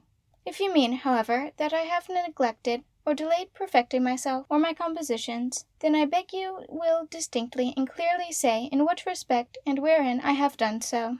This would be indeed a serious reproach. You wish me to write operas, and think I am unwise not to have done so long ago. I answer, place a right libretto in my hand, and in 2 months the work shall be completed. For every day I feel more eager to write an opera. I think that it may become something fresh and spirited if I begin now, but I have got no words yet, and I assuredly never will write music for any poetry that does not inspire me with enthusiasm. If you know a man capable of writing librettos for an opera, for heaven's sake tell me his name. That is all I want. But till I have the words, you would not wish me to be idle, even if it were possible for me to be so.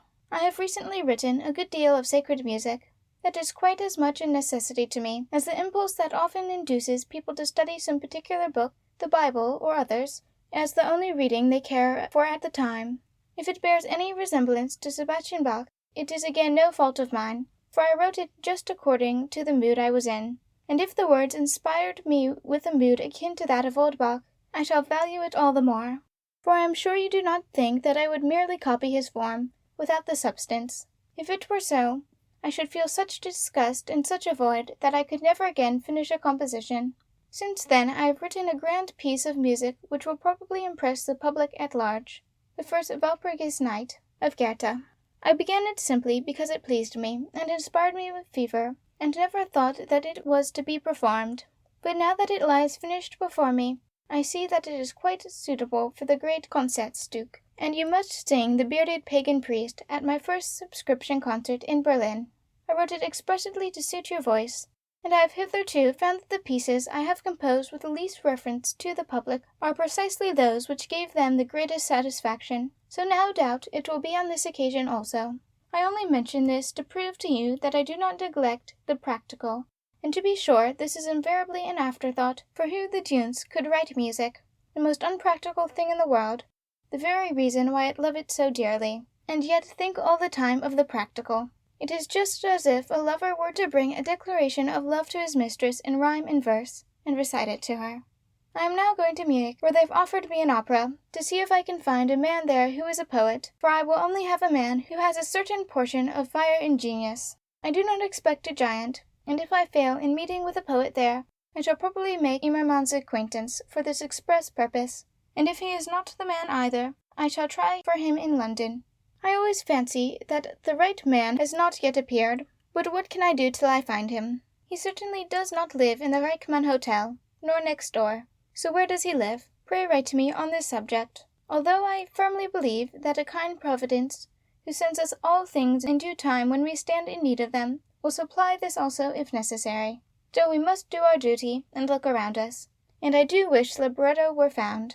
In the meantime, I write as good music as I can, and hope to make progress. And we already agreed, when discussing this affair in my room, that, as I said before, I am not responsible for the rest. But enough now of this dry tone. I really have become once more almost morose and impatient, and yet I had so firmly resolved never again to be so. Luciane, August 27th, 1831. I feel quite that any opera I were to write now would not be nearly so good as any second one I might compose afterwards, and that I must first enter on the new path I propose to myself, and pursue it for some little time, in order to discover whither it will lead, and how far it will go. Whereas in instrumental music I already begin to know exactly what I really intend. Having worked so much in this sphere, I feel much more clear and tranquil with regard to it. In short, it urges me onwards. Besides, I have been made very humble lately by a chance occurrence that still dwells on my mind. In the valley of Engelberg I found Schiller's William Tell, and on reading it over again, I was anew enchanted and fascinated by such a glorious work of art, and by all the passion, fire, and fever it displays. An expression of Goethe's suddenly recurred to my mind. In the course of a long conversation about Schiller, he said that Schiller had been able to supply 2 great tragedies every year, besides other poems. This business-like term, supply, struck me as the more remarkable on reading this fresh, vigorous work, and such energy seemed to me so wonderfully grand that I felt as if in the course of my life I had never yet produced anything of importance. All my work seems so isolated. I feel as if I too must one day supply something. Pray do not think this presumptuous, but rather believe that I only say so because I know what ought to be, and what is not. Where I am to find the opportunity, or even a glimpse of one, is hitherto to me quite a mystery. If, however, it will be my mission, I firmly believe that the opportunity will be granted, and if I do not profit by it, another will. But in that case I cannot divine why I feel such an impulse to press onwards. If you could succeed in not thinking about singers, decorations, and situations, but feel solely absorbed in representing men, nature, and life, I am convinced that you would yourself write the best libretto of anyone living. For a person who is so familiar with the stage as you are, could not possibly write anything undramatic. And I really do not know what you could wish to change in your poetry. If there be an innate feeling for nature and melody, the verses cannot fail to be musical, even though they sound rather lame in the libretto. But so far as I am concerned, you may write prose if you like. I will compose music for it. But when one form is to be molded into another, when the verses are to be made musically, but not felt musically, when fine words are to replace outwardly what is utterly deficient in foreign feelings inwardly, there you are right.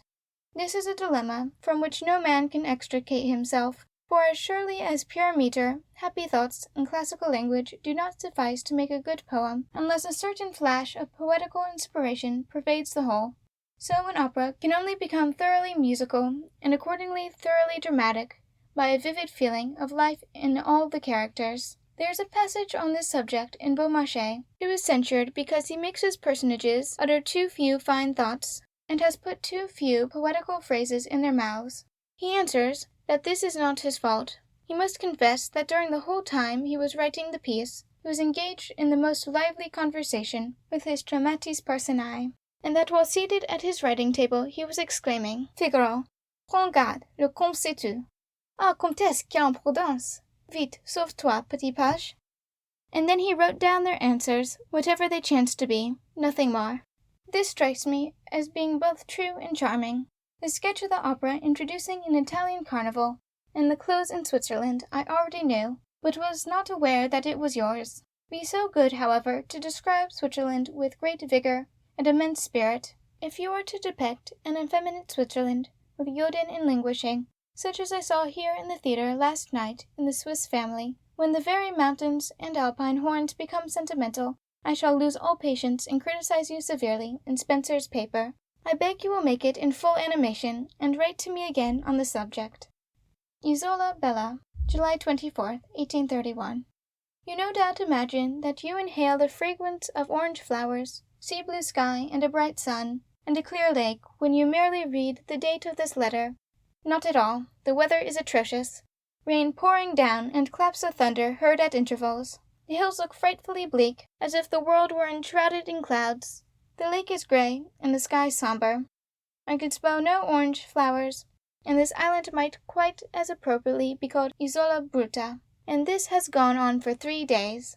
My unfortunate cloak. I am confessedly the spirit of negation.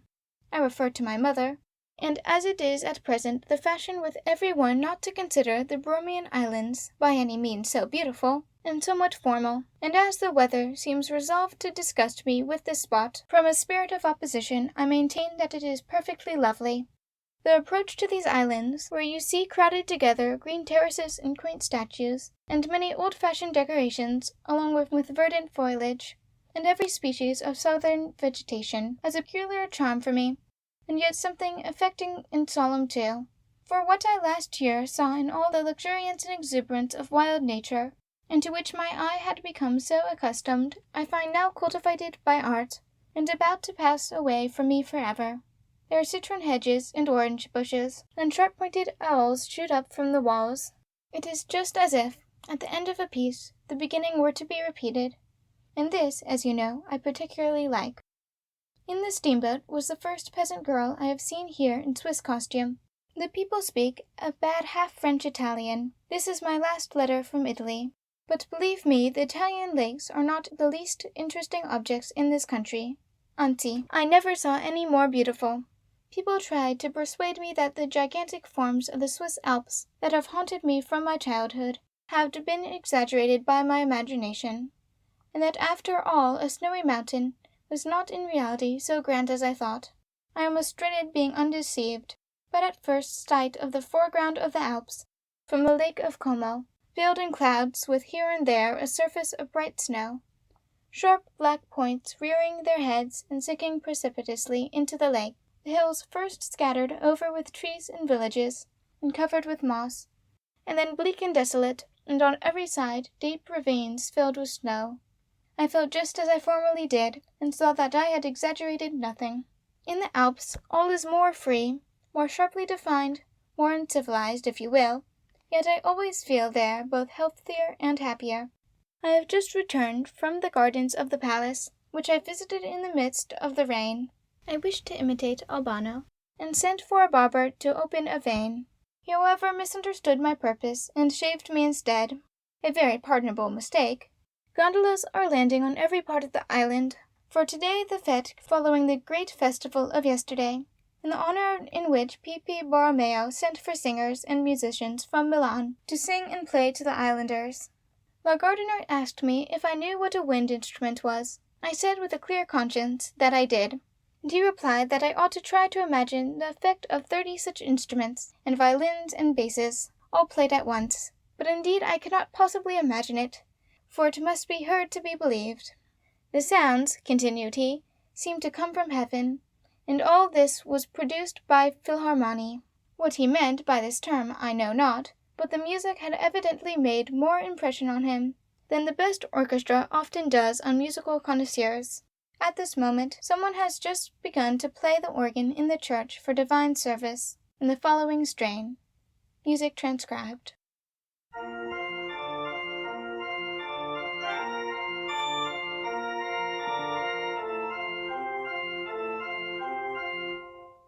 Full organ in the bass, Bourdon 16, and reed stops have a very fine effect. The fellow has come all the way from Milan, too, expressly to make this disturbance in the church. I must go there for a little, so farewell for a few moments. I intend to remain here for the night instead of crossing the lake again, for I am so much pleased with this little island. I certainly cannot say that I have slept soundly for the last 2 nights. One night, owing to the innumerable claps of thunder, the next, owing to the innumerable fleas, and, in all probability, I have tonight this prospect of both combined. But as the following morning I shall be speaking French, and have left Italy, and crossed the Simplon, I mean to ramble about all this day and tomorrow in true Italian fashion. I must now relate to you historically how I happened to come here, and the very last moment of my stay in Milan. The Erdmanns came to my room to bid me farewell, and we took leave of each other more cordially than I have done of any one for many a long day. I promised to send you my kind wishes from them, though they are unacquainted with you.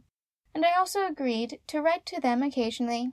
Another valued acquaintance I made there is Herr Mozart, who holds an office in Milan. He is a musician, heart and soul. He is said to bear the strongest resemblance to his father, especially in disposition, for the very same phrases that affects the feelings in the father's letters, from their candor and simplicity, constantly recur in the conversations of the son, whom no one can fail to love from the moment he is known. For instance, I considered a very charming trait in him, that he is as jealous of the fame and name of his father, as if he were an incipient young musician. And one evening, at the Ertmanns, when a great many of Beethoven's works had been played, the Baroness asked me in a whisper to play something of Mozart's, otherwise his son would be quite mortified. So when I played the overture to Don Juan, he began to thaw, and begged me to play also the overture of the Flato Magico of his Vater, and seemed to feel truly filial delight in hearing it. It is impossible not to like him. He gave me letters to some friends near the Lake of Como, which procured me for once a glimpse of Italian provincial life, and I amused myself famously there for a few days with the doctor, the apothecary, the judge, and other people of the locality. There were very lively discussions on the subject of Sand, and many expressed great admirations of him. This appeared strange to me, as the occurrence is of such distant date that no one any longer argues on this subject. They also spoke of Shakespeare's plays, which are now being translated into Italian. The doctor said that the tragedies were good, but that there were some plays about witches that were too stupid and childish. One in particular, Il Sonno d'una notte di mezz'estate. In it, the stale device occurred of a piece being rehearsed in the play, and it was full of anachronisms and childish ideas, on which they all chimed in that it was very silly and advised me not to read it. I remained meekly silent and attempted no defense. I bathed frequently in the lake and sketched, and yesterday rode on the lake of Uggiano, which frowned sternly on us with its cascades and dark canopy of clouds. Then across the hills to Luvino, and today I came here by steam. Evening. I have this moment returned from the Isola Madre, and most splendid it is, spacious and full of terraces, citron hedges, and evergreen shrubs. The weather has at last become less inclement. Thus the large white house on the island, with its ruins and terraces, looks very pretty. It is indeed a unique land, and I only wish I could bring with me to Berlin a portion of the same balmy air that I inhaled when I was in the boat today. You have nothing like it, and I would rather you enjoyed it than all the people who imbibe it here. A fiercely mustachioed German was with me in the boat, who examined all the beautiful scenery as if he were about to purchase it, and thought it too dear. Presently I heard a trait quite in the style of Jean-Paul. When we were walking on the island, surrounded by verdure, an Italian who was of the party observed that this was a spot well adapted for lovers to ramble in, and to enjoy the charms of nature. "Ah, yes," said I, in a languishing tone. "It was on this account," continued he, "that I separated from my wife 10 years ago.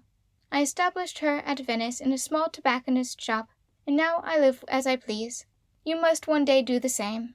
The old boatman told us that he had rowed General Bonaparte on this lake, and related various anecdotes of him and Murat. He said Murat was a most extraordinary man. All the time that he was rowing him on the lake, he never ceased singing to himself for a single moment, and once when setting off on a journey, he gave him his spirit flask, and said he would buy another for himself in Milan. I cannot tell why these little traits, especially the singing, seem to realize the man in my mind more than any book of history. The Walpurgis Nacht is finished and revised, and the overture will soon be equally far advanced. The only person who has heard it as yet is Mozart, and he was so delighted with it that the well-known composition caused me fresh pleasure. He insisted on my publishing it immediately. Pray forgive this letter, written in true student phraseology. You no doubt perceive from its style that I have not worn a neckcloth for a week past, but I wished you to know how gay and happy I have been during the days spent among the mountains, and with what pleasure I look forward to those that yet await me. Yours, Felix. End of section 15. Section 16. Late July, through August 8th, 1831. À l'Union Prieuré de Chamonix, end of July, 1831. Prieuré. My dear parents, I cannot refrain from writing to you from time to time to thank you for my wondrously beautiful journey, and if I ever did so before, I must do so again now, for more delightful days than those on my journey hither and during my stay here I never experienced. Fortunately, you already know this valley, so there is no occasion for me to describe it to you. Indeed, how could I possibly have done so? But this I may say, that nowhere has nature in all her glory met my eyes in such brightness as here, both when I saw it with you for the first time and now, and as every one who sees it ought to thank God for having given him facilities to comprehend and to appreciate such grandeur, so I must also thank you for having supplied me with the means of enjoying such a pleasure. I have been told that I exaggerated the forms of the mountains in my imagination, but yesterday, at the hour of sunset, I was pacing up and down the front of the house, and each time I turned my back on the mountains, I endeavored vividly to represent to myself these gigantic masses, and each time when I again faced them, they far exceeded my previous conceptions. Like the morning that we drove away from this when the sun was rising, no doubt you remember it, the hills have been clear and lovely ever since I arrived, the snow pure and sharply defined, and apparently near in the dark blue atmosphere, the glaciers thundering unremittingly as the ice is melting. When clouds gather, they lie lightly on the base of the mountains, the summits of which stand forth clear above. Would that we could see them together. I have passed this whole day here quietly, and entirely alone. I wished to sketch the outlines of the mountains, so I went out and found an admirable point of view, but when I opened my book, the paper seemed so very small that I hesitated about attempting it. I have indeed succeeded in giving the outlines what is called correctly, but every stroke looks so formal, when compared with the grace and freedom which everywhere here pervade nature, and then the splendor of color. In short, this is the most brilliant point of my travels, and the whole of my excursion on foot, so solitary, independent, and enjoyable, is something new to me, and a hitherto unknown pleasure. I must, however, relate how I came here. Otherwise my letter at last will contain nothing but exclamations. As I previously wrote to you, I had the most odious weather on the Lago Maggiore and the islands. It continued so incessantly stormy, cold, and wet, that the same evening I took my place in the diligence in rather a sulky humor, and we drove on towards the Simplon. Scarcely had we been journeying for half an hour, when the moon came out, the clouds dispersed, and the next morning the weather was most bright and beautiful. I felt almost ashamed of this undeserved good fortune, and I could now thoroughly enjoy the glorious scenery. The road winding first through the high green hills, then through rocky ravines and meadows, and at last past glaciers and snowy mountains. I had with me a little French book on the subject of the Simplon road, which both pleased and affected me, for the subject was Napoleon's correspondence with the Directoire about the projected work, and the first report of the general who crossed the mountain. With what spirit and vigor these letters are written, and yet a little swagger too, but with such a glow of enthusiasm that it quite touched me. As I was driven along this capital level road by an Austrian postilion, I compared the fire and poetry displayed in every description contained in these letters, I mean those of the subaltern general, with the eloquence of the present day, which leaves you so terribly cold, and it is so odiously prosaic in all its philanthropic views, and so lame, where there is plenty of fanfaronade, but no genuine youth, and I could not but feel the great epoch has passed away forever. I was unable to divest myself from the idea that Napoleon never saw this work, one of his favorite conceptions, for I never crossed the Simplon when the road was finished, and was thus deprived of this great gratification. High up in the Simplon village all is bleak, and I actually shivered from cold for the first time during the last year and a half. A neat civil Frenchwoman keeps the inn on the summit, and it would not be easy to describe the sensation of satisfaction caused by its thrifty cleanliness, which is nowhere to be found in Italy. We then descended into the Valais as far as Brieg, where I stayed all night, overjoyed to find myself once more among honest natural people, who could speak German, and who plundered me into the bargain in the most infamous manner. The following day I drove through the Valais, an enchanting journey. The roads all along, like those you have seen in Switzerland, ran between two lofty ranges of mountains, their snowy peaks starting up at intervals, and through avenues of green, leafy walnut trees standing in front of pretty brown houses. Below, the wild grey Rhone, past Link, and every quarter of an hour a village with a little church. From Martigny I travelled for the first time in my life literally on foot, and as I found the guides too dear, I went on quite alone, and started with my cloak and knapsack on my shoulders. About a couple of hours later, I met a stout peasant lad who became my guide and also carried my knapsack. And so we went on past Forclaz-Tilly, a little dairy village, where I breakfasted on milk and honey, and thence to the Col de Balme. The whole valley of Chamonix and Mont Blanc, with all its precipitous glaciers, lay before me bathed in sunshine. A party of gentlemen and ladies, one of the latter, very pretty and young, came from the opposite side on mules, with a number of guides. Scarcely had we all assembled under one roof, when subtle vapours began to rise, shrouding first the mountains and then the valley, and at last thickly covering every object, so that soon nothing was to be seen. The ladies were afraid of going out into the fog, just as if they were not already in the midst of it. At last they set off, and from the window I watched with singular spectacle the caravan leaving the house, all laughing and talking loudly in French and English and patois. The voices presently became indistinct, then the figures likewise, and last of all I saw the pretty girl in her wide Scotch cloak, then only glimpses of grey shadows at intervals, and they all disappeared. A few minutes later I ran down the opposite side of the mountain with my guide. We soon emerged once more into sunshine, and entered the green valley of Chamonix, with its glaciers, and at length arrived here at the Union. I have just returned from a ramble to Montanvert, the Mer de Glace, and to the source of the Evian. You know the splendid scenery, and so you will forgive me if, instead of going to Geneva tomorrow, I make first the tour of Mont Blanc, that I may become acquainted with this personage from the southern side also, which is, I hear, the most striking. Farewell, dear parents. May we have a happy meeting. Yours, Felix. Chennai, August 6th, 1831. My dear sisters, you know I have read Letters Africa from beginning to end, but still I do not think you know where Chennai is situated.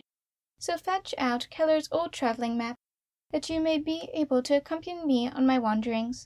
Trace with your finger a line from Vevey to Clarens, and thence to the Dent du Jamin.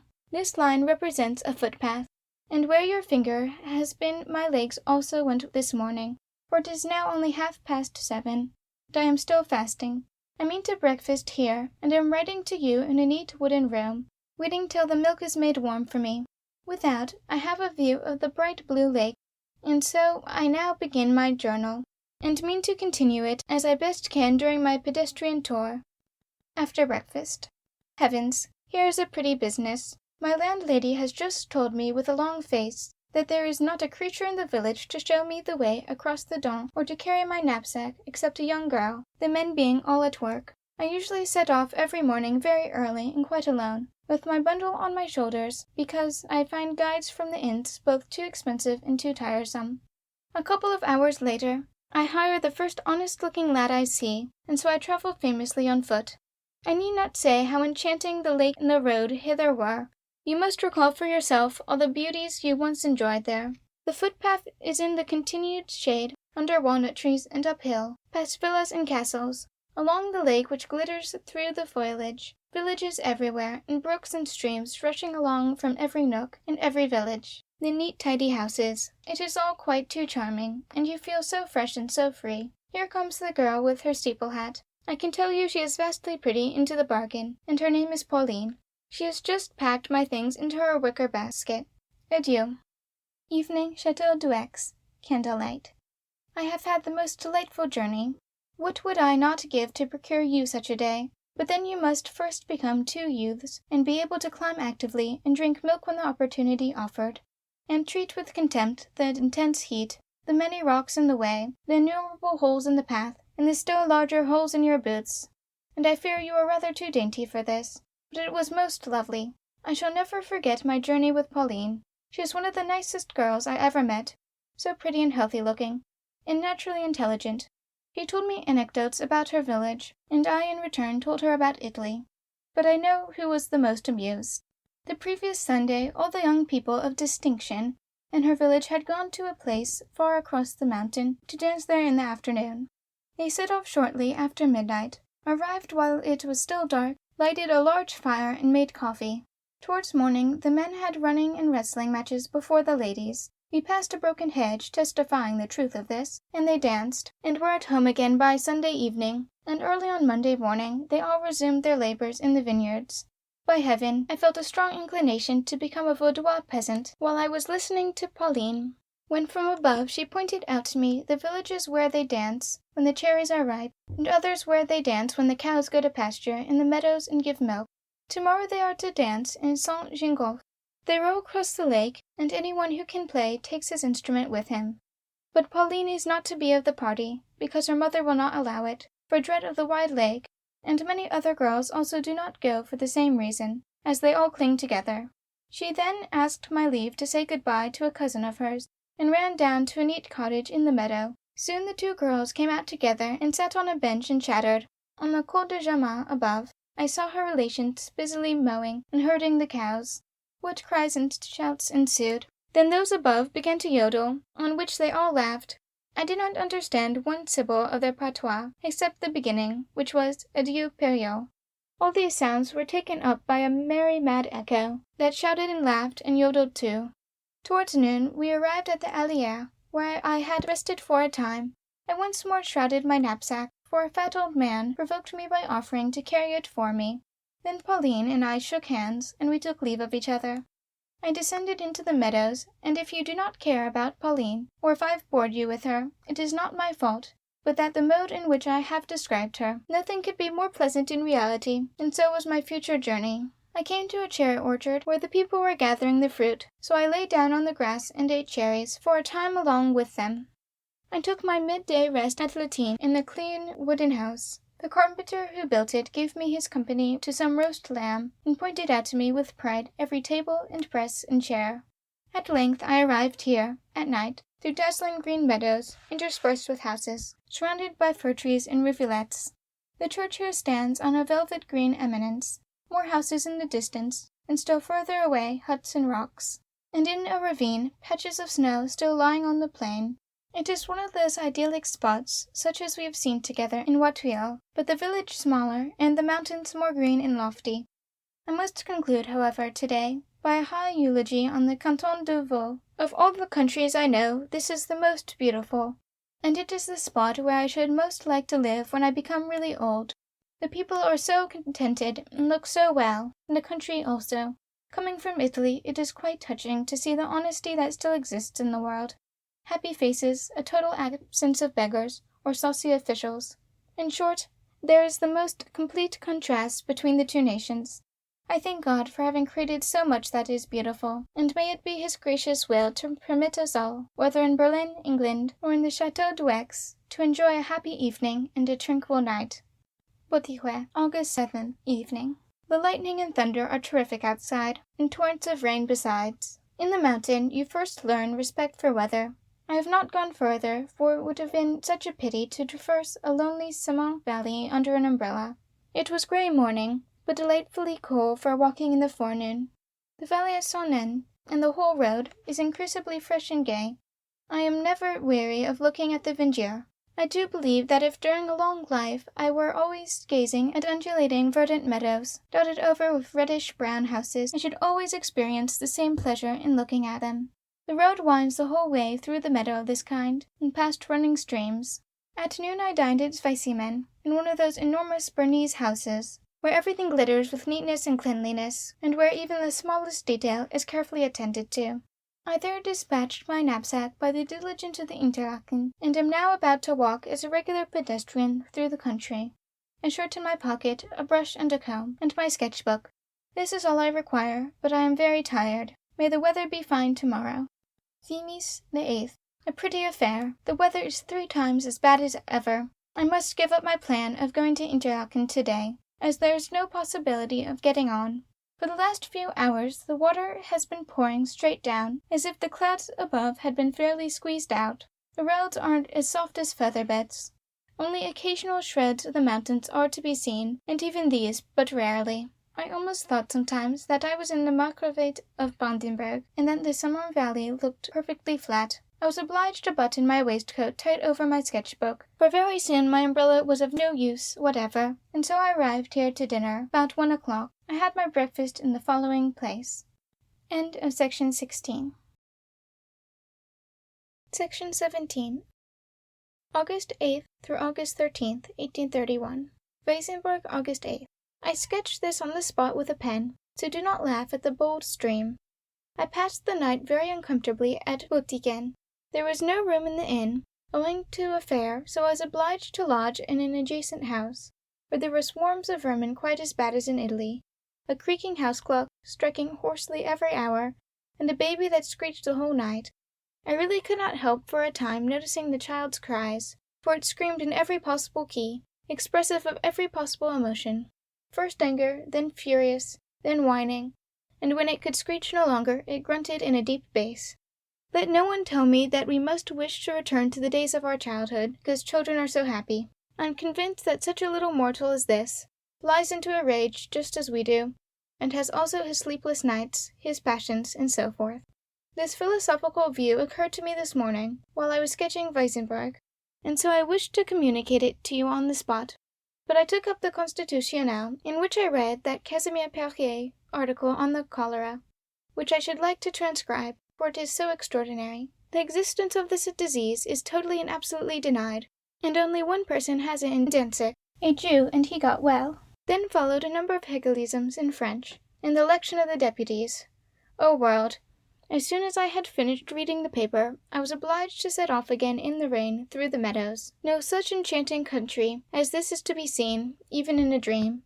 In the worst weather, the little churches and the numerous houses, and shrubs and rills are still truly lovely. The vineyard today was quite in its element.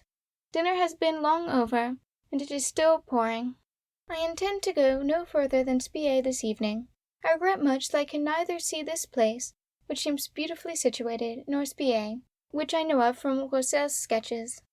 This is, in fact, the climax of the whole Simon Valley, and thence the old song says, music transcribed.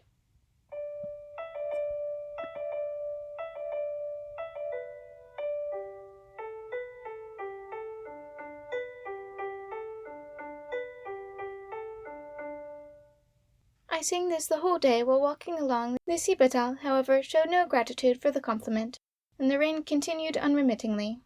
Vierler, evening. They could not take me in at Spie, for there is no inn there where you can lodge, so I was obliged to return here. I very much admired the situation of Spie. It is built on a rock which projects into the lake, with numbers of turrets and gables and peaks. There I saw a manor house with an orangery, a sulky-looking nobleman with 2 sporting dogs at his heels, a little church, and terraces with bright flowers. It was all very lovely. Tomorrow I shall see it from the other side, if the weather permits. Today it has rained for 3 hours consecutively, and I was well soaked on the way here. The mountain streams are superb in such weather, for they leap and rage furiously. I crossed one of these demons, the Kanda, which seemed to have taken leave of its senses, leaping and blustering and foaming. The water looked quite brown, and scattered its yellow sprays in all directions. A black peak of the mountains was here and there visible through the rain-laden clouds, which hung deeper into the valley than I ever before saw them. Yet the day was most enjoyable. Further, the 9th morning. Today the weather is worse than ever. It has rained the whole night through, and this morning, too, it is pouring. I have, however, intimated that I shall not set off in such weather, and if it continues I shall write to you again tonight from Vierler. In the meantime I have an opportunity of making acquaintance with my Swiss host. They are very primitive. I could not get on my shoes because they had shrunk, owing to the rain. The landlady asked if I wished to have a shoehorn, and as I said I did, she brought me a tablespoon, but it answered the purpose. And moreover, they are eager politicians. Over my bed hangs a horrible distorted face, under which is written, Queen's Beniavdowski. If he had not a kind of Polish costume, it would be difficult to discover whether it is intended for a man or a woman, for neither the portrait itself nor the inscription throw much light on the subject. Evening at Untersee. All jesting is turned into sad earnest, which in these days may easily be the case. The storm has raged furiously, and caused great damage and devastation. The people here say that they remember no more violent storm and rain for many years, and the hurricane rushes on with such incredible rapidity. This morning early the weather was merely wet and disagreeable, and yet this afternoon all the bridges are swept away, and every passage blocked up for the moment. There's been a landslip at the Lake of Brienz, and everything is in an uproar. I have just heard here that war has been proclaimed in Europe, so the world certainly bears a wild, bleak aspect at the time, and I ought to feel thankful that at all events, for the present, I have a warm room here, and a comfortable roof over my head. The rain ceased for a time early this morning, and I thought that the clouds were fairly exhausted, so I left Verlier, but soon found that the roads were sadly cut up. But worse was to come. The rain began again gently, but came down so violently about 9 o'clock, and in such sudden squalls, that it was evident something strange was brewing. I crept into a half-built hut, where a great mass of fodder was lying, and nestled comfortably among the fragrant hay. A soldier of the canton, who on his way to Thun, also crept in from the other side, and in the course of an hour, as the weather did not improve, we went on our different paths. I was obliged to take shelter again under the roof at Leisingen, and waited there a long time. But as my luggage was at Interlaken, a distance only 2 hours from thence, I thought that I would set the weather at defiance. So about 1 o'clock I set out for Interlaken. There was literally nothing to be seen but the grey surface of the lake, no mountains, and seldom even the outlines of the opposite shore. The little springs, which, as you may remember, often run along by the footpaths, have swollen into streams, through which I was obliged to wade. And where the road was hilly, the waters accumulated in the hollows and formed a pool, so I was forced to jump over dripping hedges into marshy meadows. The small blocks of wood, by means of which brooks are crossed here, lay deep under the water. At one moment I found myself between two of these brooks, which had run into each other, and for a considerable time I was obliged to walk against the current, above my ankles in water. All the streams are black, or chocolate brown, looking like earth flowing along. Torrents poured down from above. The wind shook down the water from the dripping walnut trees. The waterfalls which tumbled into the lake thundered frightfully from both shores. You could trace the course of the brown muddy streaks, rushing along through the pure waters of the lake, which, in the midst of all this uproar, remained perfectly tranquil, its surface scarcely ruffled, quietly receiving all the blustering streams that poured into its bosom. A man now came up, who had taken off his shoes and stockings, and turned up his trousers.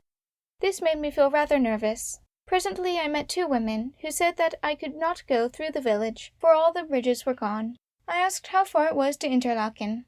A good hour, they said.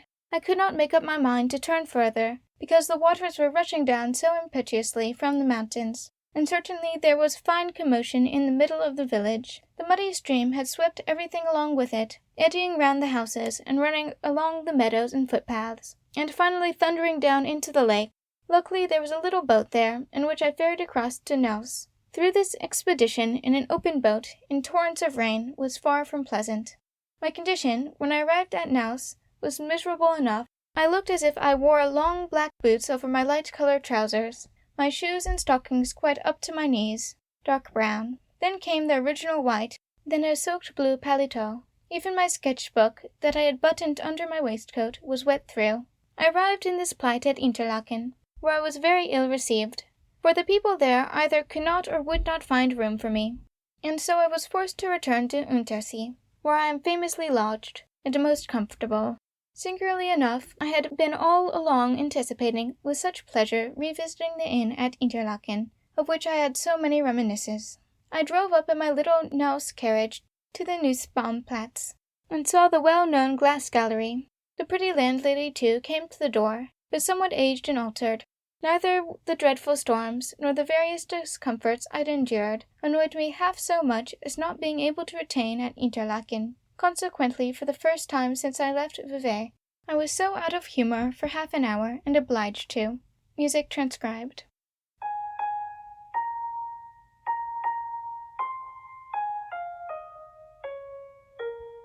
Sing Beethoven's Adagio in A-flat major 3 or 4 times over, before I could recover my equanimity. I learned here, for the first time, the damage the storm had already done, and may yet do, for the rain is still incessant. 9:30 o'clock at night. The bridge at Zwilschieden is carried away.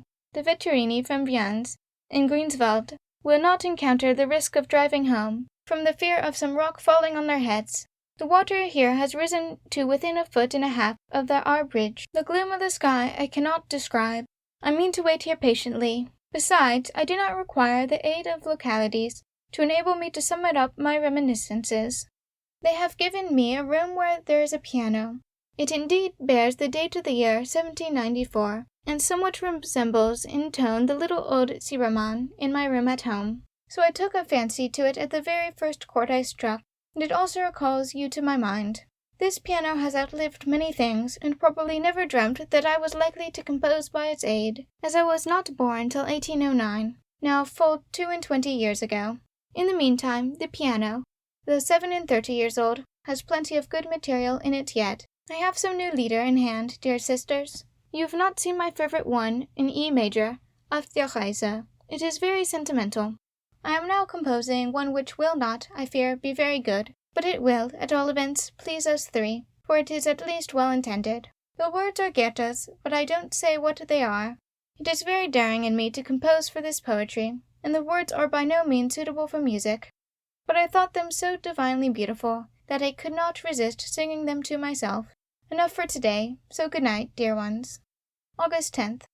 The weather this morning is clear and bright, and the storm has passed away.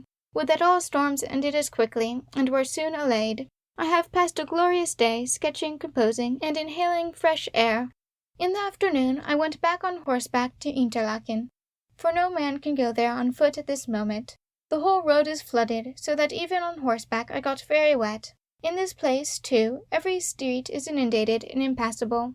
How beautiful Interlaken is! How humble and insignificant we feel when we see how splendid the good Lord has made this world, and nowhere can you see it in greater magnificence than here. I sketched for my father one of the walnut trees he so admires, and for the same reason I mean to send him a faithful drawing of one of the Bernese houses. Various parties of ladies and gentlemen and children drove past and stared at me. I thought to myself that they were now enjoying the same luxury I formerly did, and would fain have called out to them not to forget this. Towards evening, the snowy mountains were glowing in the clearest outlines and in the loveliest hues. When I came back, I asked for some music paper, and they referred me to their pastor, and he to the forest ranger, whose daughter gave me 2 pretty neat sheets. The lead which I alluded to yesterday is now finished. I cannot help after all telling you what it is, but you must not laugh at me. It is actually, but don't think I am seized with hydrophobia, a sonnet, Der liebende Streit. I'm afraid its merit is not great. I think it was more inwardly felt than outwardly well expressed. Still, there are some good passages in it, and tomorrow I am going to set to music a little poem of Uhland's. A couple of pieces for the piano are also in progress. I can unfortunately form no judgment of my new compositions. I cannot tell whether they are good or bad, and this arises from the circumstance that all the people to whom I have played anything for the last 12 months forthwith glibly declared it to be wonderfully beautiful, and that will never do. I really wish that someone would let me have a little rational blame once more, or what would be still more agreeable, a little rational praise, and then I should find it less indispensable to act the censor towards myself, and to be so distrustful of my own powers. Nevertheless, I must go on writing in the meantime. When I was at the forest ranger's, I heard that the whole country was devastated, and the most sad intelligence comes from all sides. All the bridges in the Asleaf valley are entirely swept away, and also many houses and cottages. A man came here today from Lauterbrunnen, and he was up to his shoulders in water. The high road is ruined, and what sounded most dismal of all to me, a quantity of furniture and household things were seen floating down the Kander, coming no one knows whence. Happily the waters are beginning to subside, but the damage they have done cannot so easily be repaired. My travelling plans have also been considerably disturbed by these inundations, for, if there be any risk, I shall certainly not go into the mountains. The 11th. So I now close the first part of my journal and send it off to you. Tomorrow I shall begin a new one, for I intend then to go to Lauterbrunnen. The road is practically for pedestrians, and not an idea of any danger. Travellers from thence have come here today, but for carriages the road will not be passable during the remainder of the year. I purpose, therefore, proceeding across the Lesser Scheideck to Grindelwald, and by the Great Scheideck to Merien, by Ferka and Grimsel to Altdorf, and so on to Lucerne, storms, rain, and everything else permitting, which means, if God will. This morning early, I was out on the Harder and saw the mountains in the utmost splendor. I never remember the Jungfrau so clear and so glowing as both yesterday evening and at early dawn today. I rode back to Interlaken, where I finished my sketch of the walnut tree. After that I composed for a time, and wrote 3 waltzes for the forest ranger's daughter on the remaining music paper she had given me, politely presenting them to her myself. I have just returned from a watery expedition to an inundated reading-room, as I wish to see how the Poles are getting on. Unluckily, there is no reference to them in the papers. I must now occupy myself till the evening in packing, but I am most reluctant to leave this room where I am so comfortable, and shall sadly miss my little piano. I intend to sketch the view from this window, with my pen on the back of my letter, and also to write out the second lead, and then Untersee will soon also belong to my reminiscences. Ach, wie schnell. I quote myself, which is not over-modest. These lines recur to me but too often when the days are shortening. The leaves of the travelling map turned over, first Weimar, then Munich, and lastly Vienna, are all things of the past year. Well, here you have my window. An hour later. My plans are altered, and I stay here till the day after tomorrow. The people say that by that time the roads will be considerably better, and there is plenty both here to see and to sketch.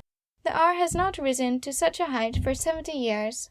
Today people were stationed on the bridge, with poles and hooks, watching to catch any fragments of the broken-down bridges. It did not look so strange to see a black object come swimming along in the distance from the hills, which was at last recognized to be a piece of balustrade, or a crossbeam, or something of the sort, when all the people made a rush at it, and tried to fish it up with their hooks, and at length succeeded in dragging the monster out of the water. But enough of water, that is, of my journal. It is now evening, and dark. I am writing by candlelight, and should be so glad if I could knock at your door, and take my seat beside you at the round table. It is the old story over again. Wherever it is bright and cheerful, and I am well and happy, I most keenly feel your absence, and most long to be with you again. Who knows, however, whether we may not come here together in future years, and then think of this day, as we now do of former ones. But as none can tell you whether this may ever come to pass, I shall meditate no longer on the subject, but write out my lead, take another peep of the mountains, wish you all happiness and good fortune, and thus close my journal. Lauterbrunnen, August 13th, 1831. I have just returned from an expedition on foot to Stradby Bach and to Breithorn. All that you can possibly conceive as to the grandeur and imposing forms of the mountains here must fall short of the reality of nature. That Goethe could write nothing in Switzerland but a few weak poems, and still weaker letters, is to me incomprehensible, as many other things in this world. The road here is again in a lamentable state, where 6 days ago there was the most beautiful highway. There is now only a desolate mass of rocks, numbers of huge blocks lying about, and heaps of rubbish and sand. No trace whatever of human hands to be seen. The waters, indeed, have entirely subsided, but they are still in a troubled state, for from time to time you can hear the stones tossed about, and the waterfalls also in the midst of their white foam, rolled down black stones into the valley. My guide pointed out to me a pretty new house, standing in the midst of a wild, turbulent stream. He said that it belonged to his brother-in-law and formerly stood in a beautiful meadow, which had been very profitable. The man was obliged to leave the house during the night. The meadow has disappeared forever, and masses of pebbles and stones have usurped the place. He was never rich, but now he is poor, he said, in concluding his sad story. The strangest thing is, that in the very centre of this frightful devastation, the Luchdina, having overflowed the whole extent of the valley, among the marshy meadows and masses of rocks, where there is no longer even a trace of the road, stands a charbonk, and is likely to stand for some time to come. It chanced that the people in it wished to drive through at the very time of a hurricane. Then came to an inundation, so they were forced to leave the carriage and everything else to fate. Thus the Char Blanc is still standing, waiting there. It was a very frightful sight when we reached the spot where the whole valley, with its roads and embankments, is a perfectly rocky sea, and my guide, who went first, kept whispering to himself, "Nicht furchtbar." The torrent had carried into the middle of the stream some large trunks of trees, which are standing aloft, for at the same moment some huge fragments of rock having been flung against them, the bare trees were closely wedged in betwixt them, and they now stand nearly perpendicular in the bed of the river. I could never come to an end where I tried to tell you all the various forms of havoc which I saw between this place and Untersee. Still, the beauty of the valley made a stronger impression on me than I can describe. It is much to be regretted that when you were in this country you went no farther than Starbach, for it is from there that the valley of Lauterbrunnen really begins. You gradually approach the mountains covered with snow. The Schwarze Mont and all the other snowy mountains in the background become more mighty and grand, and on every side bright, foaming cascades tumble into the valley.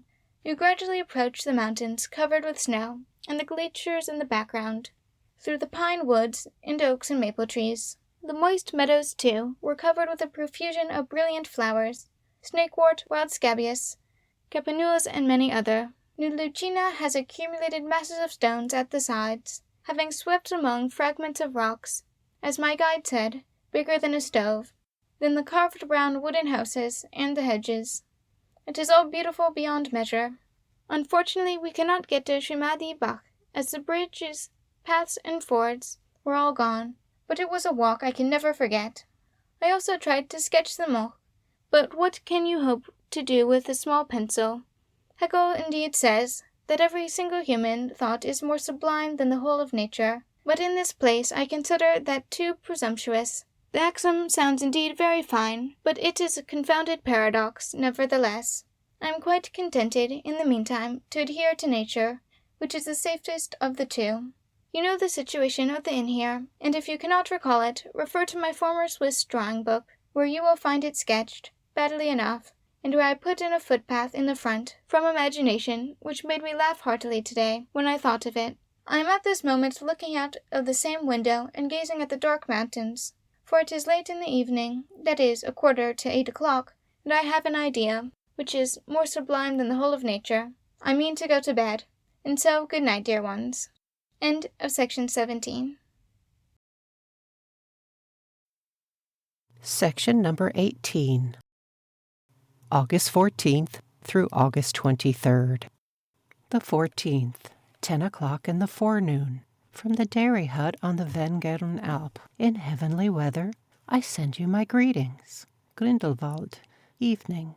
I could not write more to you early this morning. I was most reluctant to leave the Jungfrau. What a day this has been for me! Ever since we were here together, I have wished to see the Lesse Schiedek once more, so I woke early today, with some misgivings, for so much might intervene. Bad weather, clouds, rain, fogs, but none of these occurred. It was a day as if made on purpose for me to cross the Vengeren Alp. The sky was flecked with white clouds, floating far above the highest snowy peaks. No mists below on any of the mountains, and all their pinnacles glittering brightly in the morning air. Every undulation and the face of every hill, clear and distinct. Why should I even attempt to portray it? You have already seen the Vengeren Alp, but at that time we had bad weather, whereas today the whole mountain range was in holiday attire. Nothing was wanting, from thundering avalanches to its being Sunday and people dressed in their best going to church, just as it was then.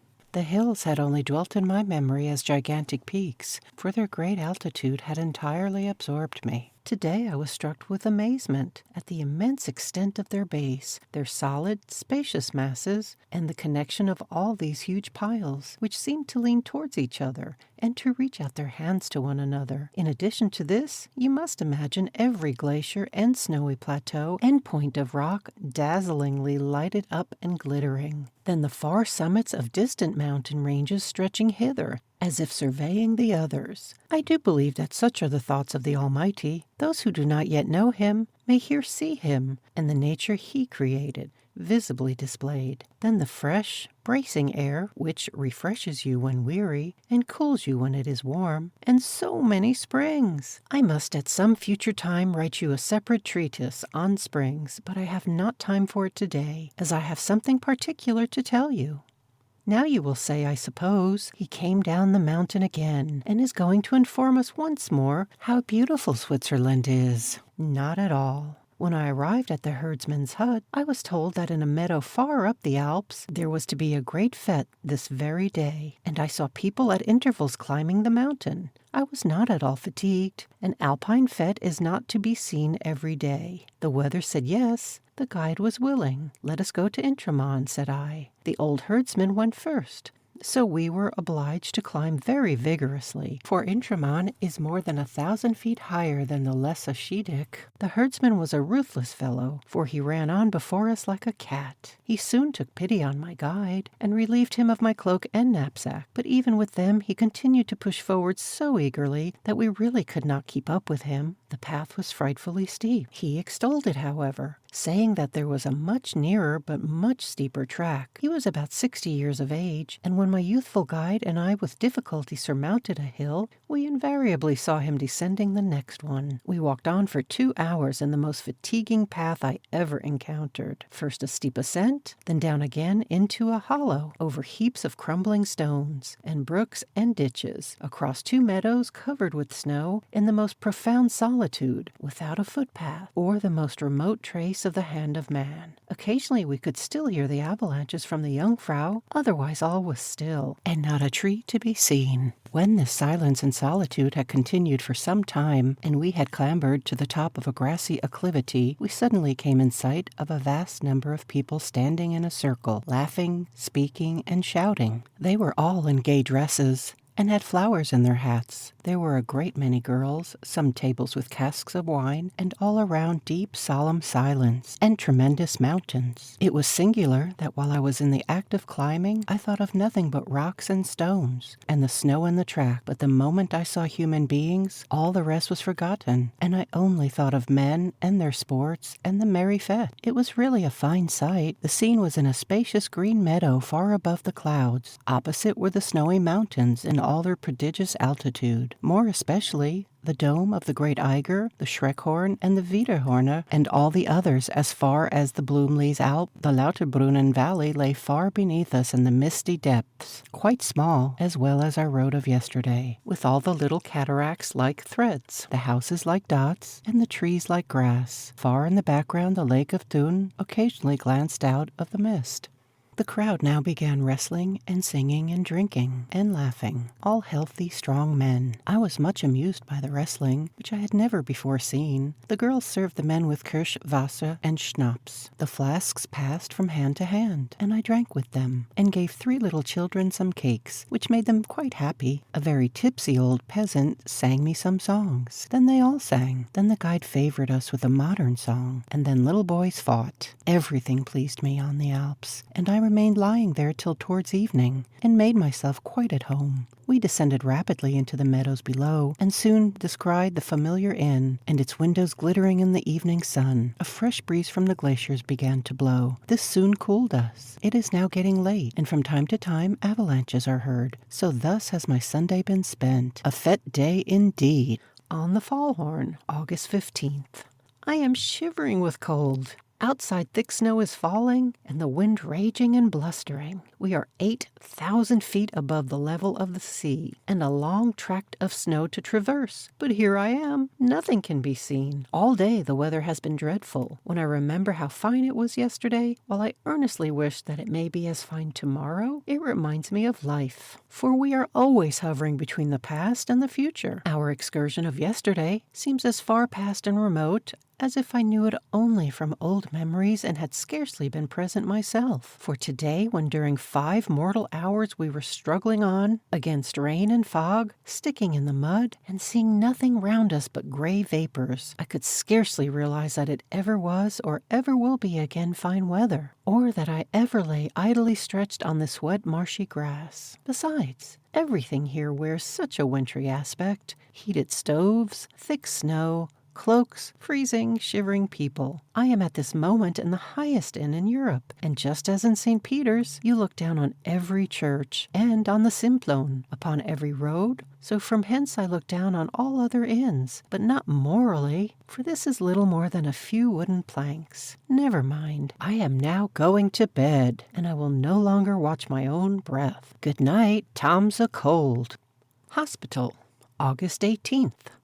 I have not been able to open my journal for 2 or 3 days, as when night came, I had no longer time for anything but to dry myself and my clothes at the fire, to warm myself, to sigh over the weather like the stove behind which I took refuge, and to sleep a good deal. Besides, I did not wish to try your patience by my everlasting repetitions of how deep I had sunk in the mud, and how incessantly it rained, and so forth. During the last few days, in reality, I went through the most beautiful country, and yet saw nothing but thick fogs and water in the sky, and from the sky and on the earth. I passed places that I had long wished to visit without being able to enjoy them. What also damped my writing mood was being obliged to battle with the weather, and if it continues the same, I shall only write occasionally. for really I should have nothing to say but a grey sky, rain, and fog. I have been on the Fallhorn, the Great Schiedick, on Grimselspittel, and today I crossed Grimsel and Furka. And the principal objects I have seen were the points of my shabby umbrella, and I had not even a glimpse of the huge mountains. At one moment today, the Finsteraarhorn came to light, but it looked as savage as if it wished to devour us. And yet if we were a single half-hour without rain, it was truly beautiful. A journey on foot through this country, even in the most unfavorable weather, is the most enchanting thing you can possibly imagine. If the sky were bright, I think the excess of pleasure would be quite overpowering.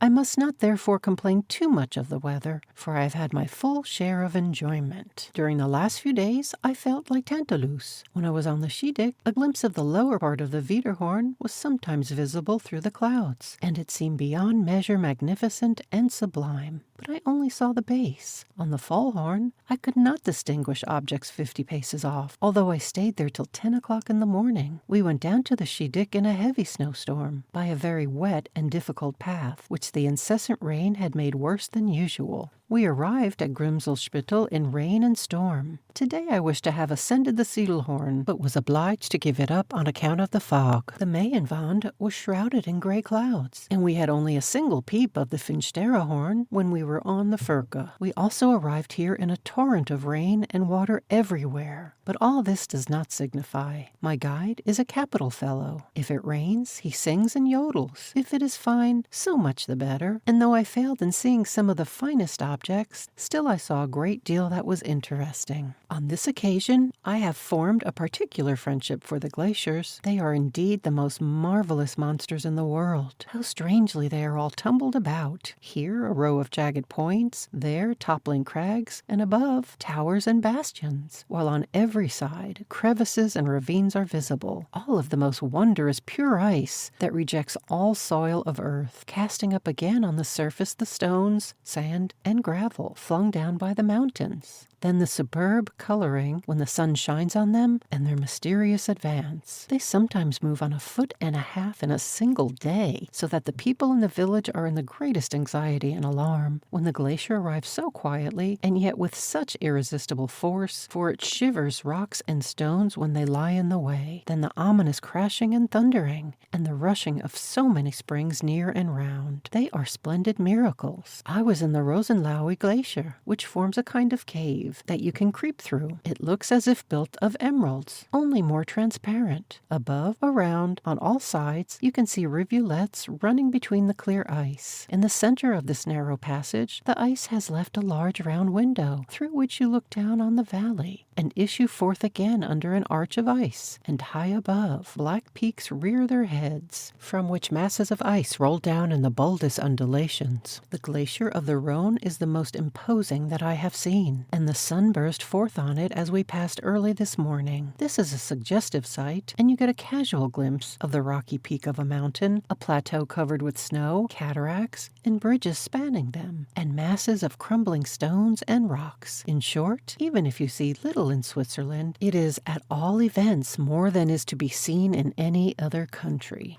I have been drawing very busily, and think I have made some progress. I even tried to sketch the Jungfrau. It will at least serve as a reminiscence, and I can enjoy the thought that these strokes were actually made on the spot itself. I see people rushing through Switzerland and declaring that they find nothing to admire there, or anywhere else, except themselves, not the least affected nor roused, remaining cold and prosaic, even in presence of the mountains. When I meet such people, I should like to give them a good drubbing. 2 Englishmen and an English lady are at this moment sitting beside me near the stove. They are as wooden as sticks. We have been traveling the same road for a couple of days, and I declare the people have never uttered a syllable except of abuse. That there were no fireplaces either on the Grimsel or here, but that there are mountains here, is a fact to which they never allude. Their whole journey is occupied in scolding their guide, who laughs at them, in quarreling with the innkeepers, and in yawning in each other's faces. They think everything commonplace, because they are themselves commonplace. Therefore they are not happier in Switzerland than they would be in Bernau. I maintain that happiness is relative. Another would thank God that he could see all this, and so I will be that other. Fluelen, August 19th. A day made for a journey, fine and enjoyable and bracing, When we wished to start this morning at 6 o'clock, there was such a storm of sleet and snow that we were obliged to wait till 9 o'clock, when the sun came forth. The clouds dispersed, and we had delightful bright weather as far as this place. But now somber clouds, heavy with rain, have collected over the lake, so that no doubt tomorrow the old troubles will break loose again. But how glorious this day has been, so clear and sunny. We had the most charming journey. You know the St. Gothard Road in all its beauty. You lose much by coming down from above, instead of ascending from this point, for the grand surprise of the Urner Loch is entirely lost, and the new road which has been made, with all the grandeur, as well as convenience, of the Simplon, impairs the effect of the Devil's Bridge, inasmuch as close beside it a new arch, much bolder and larger, has been constructed, which makes the old bridge look quite insignificant, but the ancient crumbling walls look much more romantic and picturesque, though the view of the Andermatt is thus lost, and the new Devil's Bridge, far from being poetical, still you go merrily downhill all day on a delightfully smooth road, flying rapidly past the various localities, and instead of being sprinkled by the foam of the waterfall on the old bridge as formerly, and endangered by the wind, you now pass along far above the stream, between two ranges of solid parapets. We came past Goschenan and Vassen, and presently appeared the huge firs and beech trees close to Amsteg, then the charming valley of Altorf, with its cottages, meadows, and woods, its rocks and snowy mountains. We rested at Altorf in a Capuchin convent, situated on a height, and finally, here I am on the banks of the Weerwaldstadt lake. Tomorrow, I propose crossing the lake to Lucerne, where I hope to find letters from you. I shall then also get rid of a party of young people from Berlin, who have been pursuing almost the same route with me, meeting me at every turn, and boring me terribly. The patriotism of a lieutenant, a dyer, and a young carpenter, all three bent on destroying France, was peculiarly distasteful to me.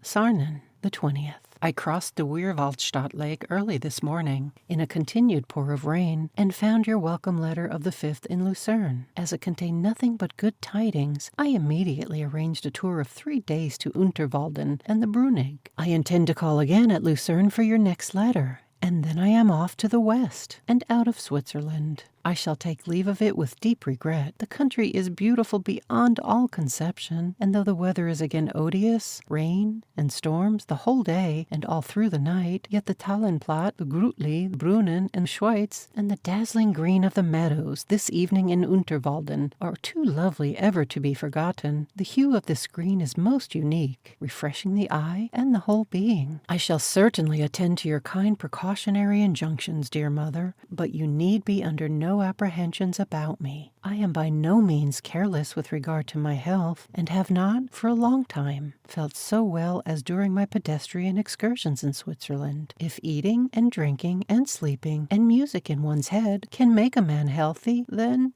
God be praised. I may well call myself so, for my guide and I vie with each other in eating and drinking, and not less so, unluckily, in singing. In sleeping alone I surpass him, and though I sometimes disturb him by my trumpet or oboe tones, he in turn cuts short my morning sleep. Please God, therefore, we shall have a happy meeting. Before that time arrives, however, many a page of my journal must yet travel to you, but even this interval will quickly pass, just as everything quickly passes, except indeed what is best of all. So let us be true and loving to each other. Felix.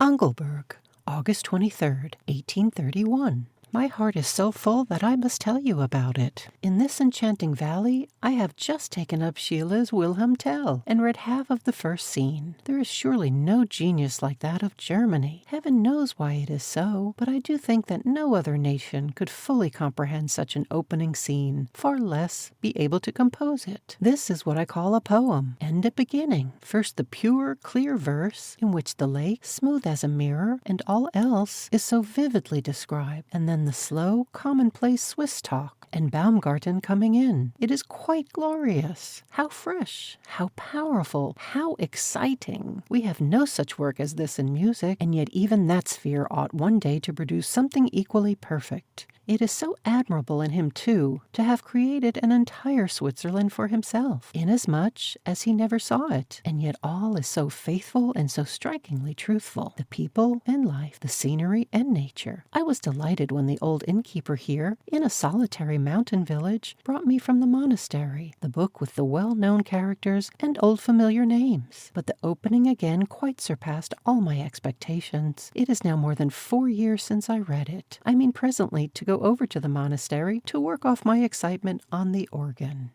Afternoon. Do not be astonished at my enthusiasm, but read the scene through again yourself, and then you will find my excitement quite natural. Such passages as those where all the shepherds and hunters shout, "Save him! Save him!" in the close at the Grütli when the sun is about to rise, could indeed only have occurred to a German, and above all to Schiele, and the whole piece is crowded with similar passages. Let me refer to that particular one at the end of the second scene, where Tell comes with the rescued Baumgarten to Staffordshire, and the agitating conference closes in such tranquility and peace. This, along with the beauty of the thought, is so thoroughly Swiss. Then the beginning of the Grütli, the symphony which the orchestra ought to play at the end, I composed in my mind today, because I could do nothing satisfactory on the little organ. Altogether a variety of plans and ideas occurred to me. There is a vast deal to do in this world, and I mean to be industrious. The expression that Goethe made use of to me, that Schiele could have supplied 2 great tragedies every year, with its business-like tone, always inspired me with particular respect. But not till this morning did the full force of its signification become clear to me, and it has made me feel that I must set to work in earnest. Even the mistakes are captivating, and there is something grand in them, and though certainly Bertha, Rudenz, and old Attinghausen seem to me great blemishes, still Schiele's idea is evident, and he was in a manner forced to do as he has done, and it is consolatory to find that even so great a man could for once commit such an egregious mistake. I have passed a most enjoyable morning, and I feel in the kind of mood which makes you long to recall such a man to life, in order to thank him, and inspiring an earnest desire, one day, to compose a work which shall impress others with similar feelings. Probably you do not understand what induced me to take up my quarters here in Engelberg. It happened thus. I have not had a single day's rest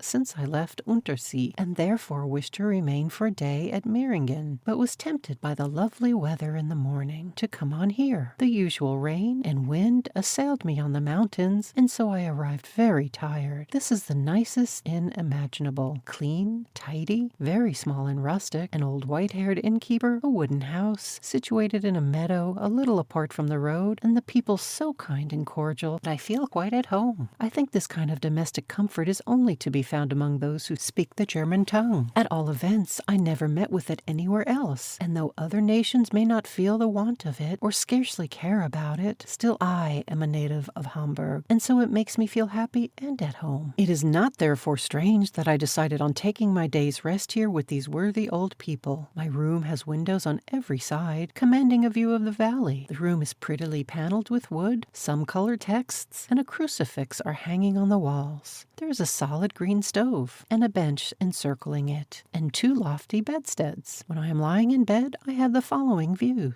I have failed again in my buildings, and in the hills too, but I hope to make a better sketch of it for you in my book, if the weather is tolerable tomorrow. I shall always consider this valley to be one of the loveliest in all Switzerland. I have not yet seen the gigantic mountains by which it is encompassed, as they have been all day shrouded in mist, but the beautiful meadows, the numerous brooks, the houses, and the foot of the hills, so far as I could see them, are exquisitely lovely. The green of the Unterwalden is more brilliant than in any other canton, and it is celebrated for its meadows even among the Swiss. The previous journey, too, from Sarnen was enchanting, and never did I see larger or finer trees, or a more fruitful country. Moreover, the road is attended with as few difficulties as if you were traversing a large garden. The declivities are clothed with tall, slender beeches, the stones overgrown by moss and herbs. Then there are springs, brooks, small lakes, and houses. On one side is a view of the Unterwalden and its green plains, and shortly after a view of the whole vale of Hasli, the snowy mountains and cataracts leaping down from rocky precipices. The road, too, is shaded the whole way by enormous trees. Yesterday, Early, as I told you, I was tempted by the bright sun to cross the Genthil Valley to ascend the yoke, but on the summit the most dreadful weather set in. We were obliged to make our way through the snow, and this was sometimes anything but pleasant. We speedily, however, emerged out of the sleet and snow, and an enchanting moment ensued. When the clouds broke, while we were still standing in them, and far beneath us, we saw through the mists as through a black veil the green valley of Engelberg. We soon made our way down and heard the silvery bell of the monastery ring out the Ave Maria. We next saw the white building on the meadow, and arrived here after an expedition of 9 hours. I need not say how acceptable at such a time is a comfortable inn, and how good the rice and milk seems, and how long you sleep next morning. Today we have had very disagreeable weather, so they brought me Wilhelm Tell from the library of the monastery, and the rest you know. I was much struck by Sheila having so completely failed in portraying Rudens, for the whole character is feeble and without sufficient motive, and it seems as if he had resolved purposely to represent him throughout in the worst possible light. His words, in the scene with the apple, might tend to redeem him, but being preceded by that with Bertha, they make no impression. When he joins the Swiss, after the death of Attinghausen, it might be supposed that he is changed, but he instantly proclaims that his Bertha is carried off. So again he has as little merit as ever. It occurred to me that if he had uttered the very same manly words against Gessler, without the explanation with Bertha having previously taken place, and if such a result had arisen out of this in the following act, the character would have been much better, and the explanatory scene not so merely theatrical as it now is. This is certainly very like the egg and the hen, but I should like to hear your opinion on the subject. I dare not speak to one of our learned men on such matters. These gentlemen are a vast deal too wise. If, however, I chance some of these days to meet one of those youthful, modern poets who look down on Schiller and only partly approve of him, so much the worse for him, for I must infallibly crush him to death. Now good night. I must rise very early tomorrow. It is to be a grand fête today in the monastery, and a solemn religious service, and I am to play the organ for them. The monks were listening this morning while I was extemporizing a little, and were so pleased that they invited me to play the people in and out at their festival tomorrow. The father organist has also given me the subject on which I am to extemporize. It is better than any that would have occurred to an organist in Italy.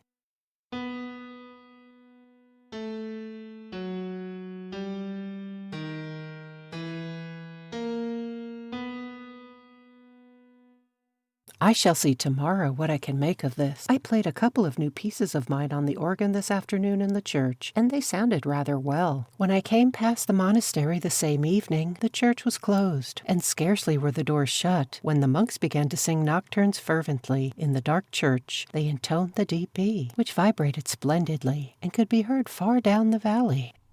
End of section 18. Section 19.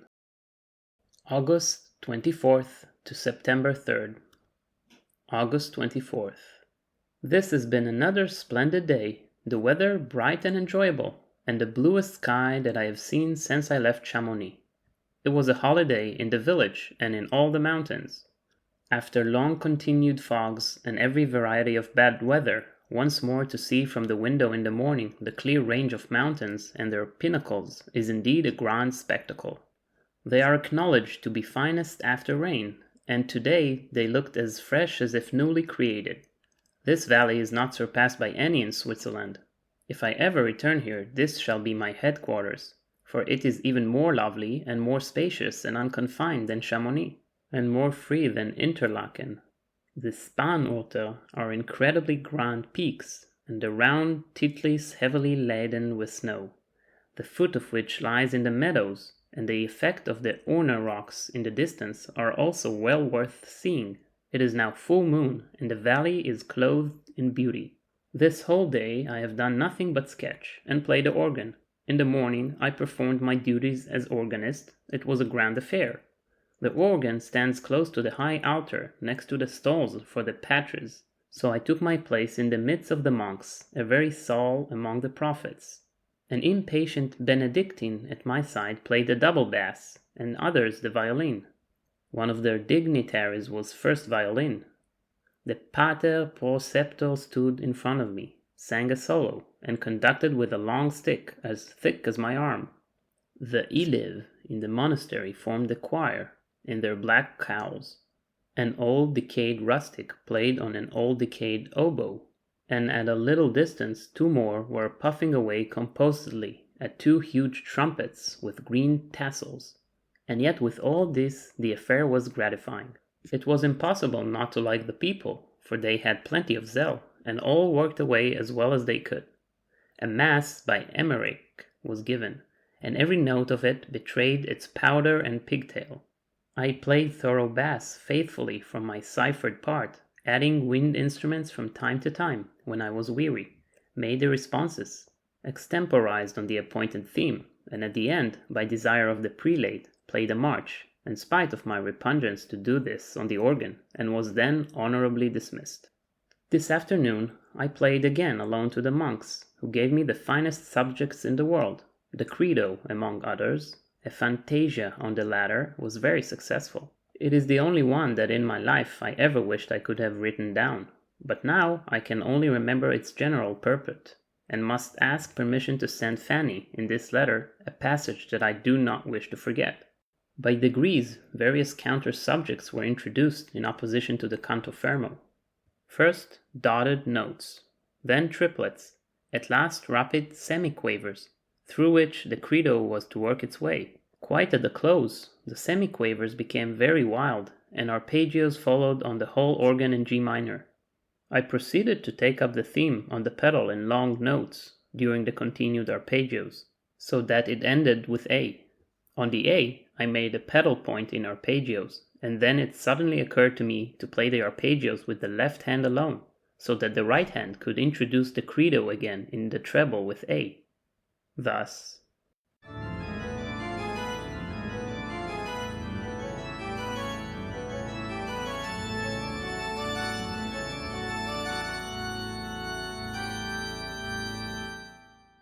etc. This was followed by a stop on the last note, and a pause, and then it concluded. I wish you had heard it, for I am sure you would have been pleased. It was time for the monks to go to Complines, and we took leave of each other cordially. They wished to give me letters of introduction for some other places in Unterwalden, but I declined this, as I intend to go to Lucerne early tomorrow, and after that I expect not to be more than 5 or 6 days longer in Switzerland. Your Felix. To Wilhelm Taubert, Lucerne, August 27th, 1831. I wish to offer you my thanks, but I really do not know where to begin first, whether for the pleasure your songs caused me in Milan, or for your kind letter which I received yesterday. Both, however, are closely connected, and so I think we have already made acquaintance. It is quite as fitting that we should be presented to each other through the medium of music paper as by a third person in society. Indeed, I think that in the former case you feel even more intimate and confidential. Moreover, persons who introduced anyone often pronounce the name so indistinctly that you seldom know who is standing before you, and they never say one word as to whether the man is gay and good-humored, or melancholy and gloomy, so we are infinitely better off. Your songs have pronounced your name clearly and plainly. They also disclose what you think and what you are, that you love music and wish to make progress. So thus, perhaps I know you better than if we had frequently met. What a source of pleasure it is, and how cheering to know there is another musician in the world who has the same purpose and aspirations, and who follows the same paths as yourself. Perhaps you cannot feel this so strongly as I do at this moment, who have just come from a country where music no longer exists among the people. I never before could have believed this of any nation, and least of all of Italy, with such rich and luxuriant nature and such glorious inspiriting antecedents. But alas, the occurrences I latterly witnessed there fully proved to me that even more than harmony is dead in that land. It would indeed be marvelous if any music could exist where there is no solid principle. At last I was really bewildered, and thought that I must have become a hypochondriac, for all the buffoonery I saw was most distasteful to me, and yet a vast number of serious people and sedate citizens entered into it. When they played me anything of their own, and afterwards praised and exalted my pieces, I cannot tell you how repugnant it was to me. I felt disposed to become a hermit, with beard and cowl, and the whole world was at a discount with me. In Italy, you first learn to value a true musician, that is, one whose thoughts are absorbed in music, and not in money, or decorations, or ladies, or fame. It is doubly delightful when you find that, without your being aware of it, your own ideas exist and are developed elsewhere. Your songs therefore gave me a special pleasure, because I could gather from them that you must be a genuine musician, and so let us mutually stretch out our hands across the mountains. I beg that you will also look on me in the light of a friend, and not write so formally as to my counsel and teaching. This portion of your letter makes me feel almost nervous, and I scarcely know what to say. The most agreeable part, however, is your promise to send me something to Munich, and to write to me again. I will then tell you frankly and freely my honest opinion, and you shall do the same with regard to my new compositions, and thus I think we shall give each other good counsel. I am very eager to see those recent works of yours that you have promised me, for I do not doubt that I shall receive much gratification from them, and many things which are only foreshadowed in the former songs will probably in these become manifest and distinct. I shall therefore say nothing today of the impression your songs have made on me, because possibly any suggestion or question may be already answered in what you are about to send me. I earnestly entreat of you to write to me fully and in detail about yourself, in order that we may become better acquainted. I can then write to you what I propose and what I think, and thus we shall continue in close connection. Let me know what you have recently composed and are now composing, your mode of life in Berlin, and your plans for the future. In short, all that concerns your musical life, which will be of the greatest interest to me. Probably this will be obvious in the music you have so kindly promised me, but fortunately both may be combined. Have you hitherto composed nothing on a greater scale, some wild symphony or opera, or something of that kind? I, for my part, feel at this moment the most invincible desire to write an opera, and yet I have scarcely leisure even to commence any work, however small. I do believe that if the libretto were to be given to me today, the opera would be written by tomorrow. So strong is my impulse towards it. Formerly, the bare idea of a symphony was so exciting that I could think of nothing else when one was in my head. The sound of instruments has such a solemn and glorious effect, and yet for some time past I have laid aside a symphony that I had commenced in order to compose on a cantata of Goethe's, merely because it included, besides the orchestra, voices and a chorus. I intend now, indeed, to complete the symphony, but there is nothing I so strongly covet as a regular opera. Where the libretto is to come from, I know less than ever since last night, when for the first time, for more than a year, I saw a German aesthetic paper. The German Parnassus seems in as disorganized a condition as European politics. God help us! I was obliged to digest the supercilious Menzel, who presumed modestly to depreciate Goethe, and the supercilious Grabe, who modestly depreciates Shakespeare, and the philosophers who proclaim Schiller to be rather trivial. Is this new, arrogant, overbearing spirit, this perverse cynicism, as odious to you as it is to me?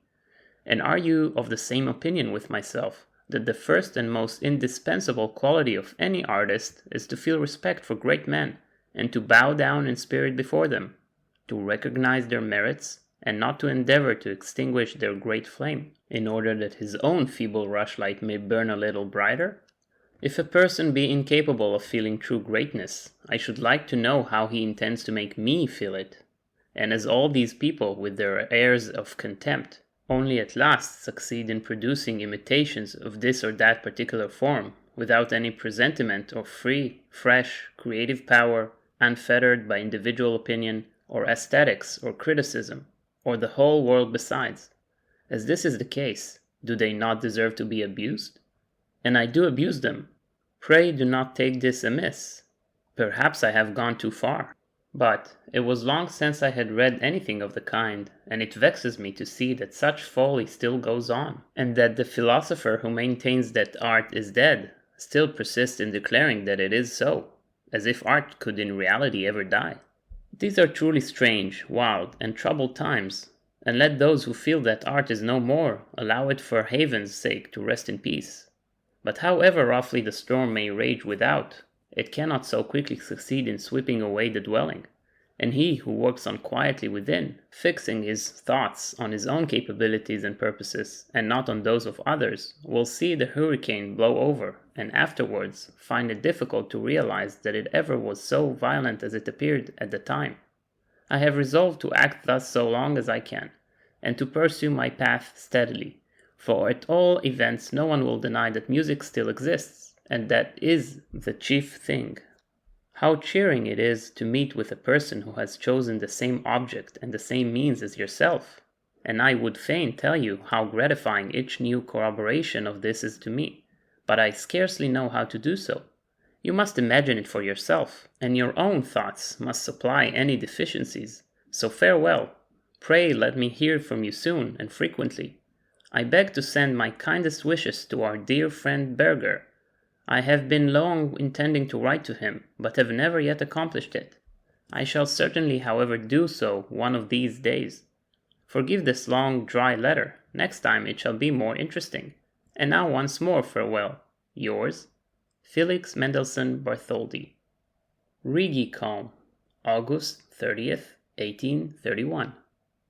I am on the Rigi. I need say no more, for you know this mountain. What can be more grand or superb? I left Lucerne early this morning. All the mountains were obscured, and the weather-wise prophesied bad weather. As however I have always found that the very opposite of what the wise people say invariably occurs. I try to make out signs for myself, though hitherto, in spite of their aid, I have found my predictions quite as false as those of the others. But this morning I really thought the weather very tolerable. Still, as I did not wish to begin my ascent while all was still shrouded in vapor, for the full horn had taught me caution, I spent the whole morning in sauntering round the foot of the Rigi, gazing eagerly upwards to see if the mists were likely to clear off. At last, about 12 o'clock, at Kusnacht, I stood on the cross path leading towards the Rigi to the right, and Imensi to the left, and making up my mind not to see the Rigi on this occasion, I took a tender farewell of it, and went through the Hohle Gasse to the lake of Zug, along a charming path, past the water to Arth, but could not resist frequently glancing at the summit of the Rigi Calm to see if it becoming clearer, and while I was dining at Arth, it did clear up. The wind was very favorable, the clouds lifted on every side, so I made up my mind to begin the ascent. There was no time to lose, however, if I wished to witness the sunset, so I went along at a steady mountain pace, and in the course of 2 hours and 3/4 I reached the calm, and the well-known house. I then became aware that there were about 40 men standing at the top, uplifting their hands in admiration, and making signs in a state of the greatest excitement. I ran up, and a new and wondrous sight it was. All the valleys were filled with fogs and clouds, and above them the lofty snowy crests of the mountains and the glaciers and black rocks stood out bright and clear. The mist swept onwards, veiling a portion of the scenery. Then came forth the Bernese Alps, the Jungfrau, the Mönch, and the Finsterharen, then Titlis and the Unterwalden mountains. At last the whole range was distinctly visible. The clouds in the valleys now also began to roll away, disclosing the lakes of Lucerne and Zug, and towards the hour of sunset only thin streaks of bright vapor still floated on the landscape. Coming from the Alp and then looking towards the Rigi, it was as if the overture and other portions were repeated at the end of an opera. All the spots whence you have seen such sublime scenery, the Wengern Alp, the Wetterhörne, the valley of Engelberg, here meet the eye once more in close vicinity, and you can take leave of them all. I had imagined that it was only at first, when still ignorant of the glaciers, that so great an impression was made from the influence of surprise, but I think the effect at the last is even more striking than ever. Schwyz, August 31st. Yesterday and today I gratefully recalled the happy auspices under which I first made acquaintance with this part of the world. The remembrance of your profound admiration of these wonders, elevating you above everyday life, has contributed not a little to awaken and to quicken my own perception of them. I often today recurred to your delight and the deep impression it made on me at that time. So the Rigi is evidently disposed to be gracious to our family, and in consequence of this kindly feeling towards us, conferred on me today a sunrise quite as brilliant and splendid as when you were here. The waning moon, the lively alpine horn, the long protracted rosy dawn which first stole over the cold, shadowy, snowy mountains, the white clouds on the lake of Zug, the clear, sharp peaks bending towards each other in all directions, the light which gradually crept on the heights, the restless, shivering people wrapped in coverlets, the monks from Maria Zum Schune, nothing was wanting. I could not tear myself away from this spectacle, and remained on the summit for 6 consecutive hours, gazing at the mountains. I thought that when next I saw them there might be many changes, so I wished to imprint the sight indelibly on my memory. People came and went, and talked of these anxious, troubled times, of politics, and of the grand mountain range before us. Thus the morning passed away, and at last, at 10:30 o'clock, I was obliged to go. Indeed, it was high time, as I wished to get to Einsiedel the same day, by Hacken. On my way, however, in the steep path leading to Lewards, my trusty old umbrella, which also served me as a mountain staff, broke to pieces. This detained me, so that I preferred remaining here, and tomorrow I hope to be quite fresh for a start. Wallenstadt, September 2nd. Years of rains and storms. Motto of the coppersmith: if you can't sing a new song, then begin the old one afresh. Here am I again in the midst of fogs and clouds, unable to go either backwards or forwards, and if fortune specially favors us, we may have a slight inundation into the bargain. When I crossed the lake, the boatman prophesied very fine weather. Consequently, the rain began half an hour later, and is not likely soon to cease, for there are piles of heavy, gloomy clouds, such as you can only see on the mountains. If it were twice as bad 3 days hence, I should not care, but it would be grievous indeed if Switzerland were to take leave of me with so ill-omened an aspect. I have this moment returned from the church, where I have been playing the organ for 3 hours, far into the twilight. An old man, a cripple, blew the bellows for me, and except him, there was not a single soul in the church. The only stops I found available were a very weak croaking flute, and a quavering deep pedal diapason of 16 feet. I contrived to extemporize with these materials, and at last subsided into a choral melody in E minor, without being able to remember what it was.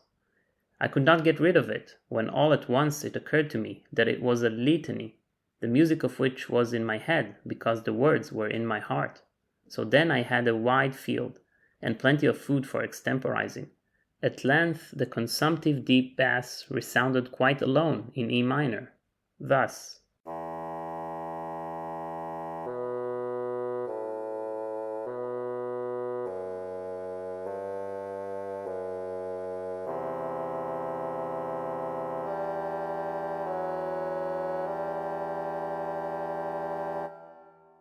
And then came in its turn the flute, high up in the treble, with the choral in the same key, and so the sounds of the organ gradually died away, and I was obliged to stop, from the church being so dark.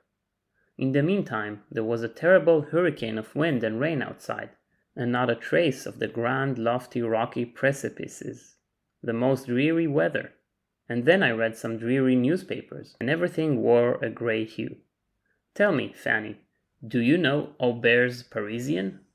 I consider it the very worst thing he has ever produced, perhaps because the subject was really sublime, and for other reasons also. Aubert alone could have been guilty of composing for a great nation, in the most violent state of excitement, a cold, insignificant piece, quite commonplace and trivial. The refrain revolts me every time I think of it. It is as if children were playing with a drum and singing to it, only more objectionable.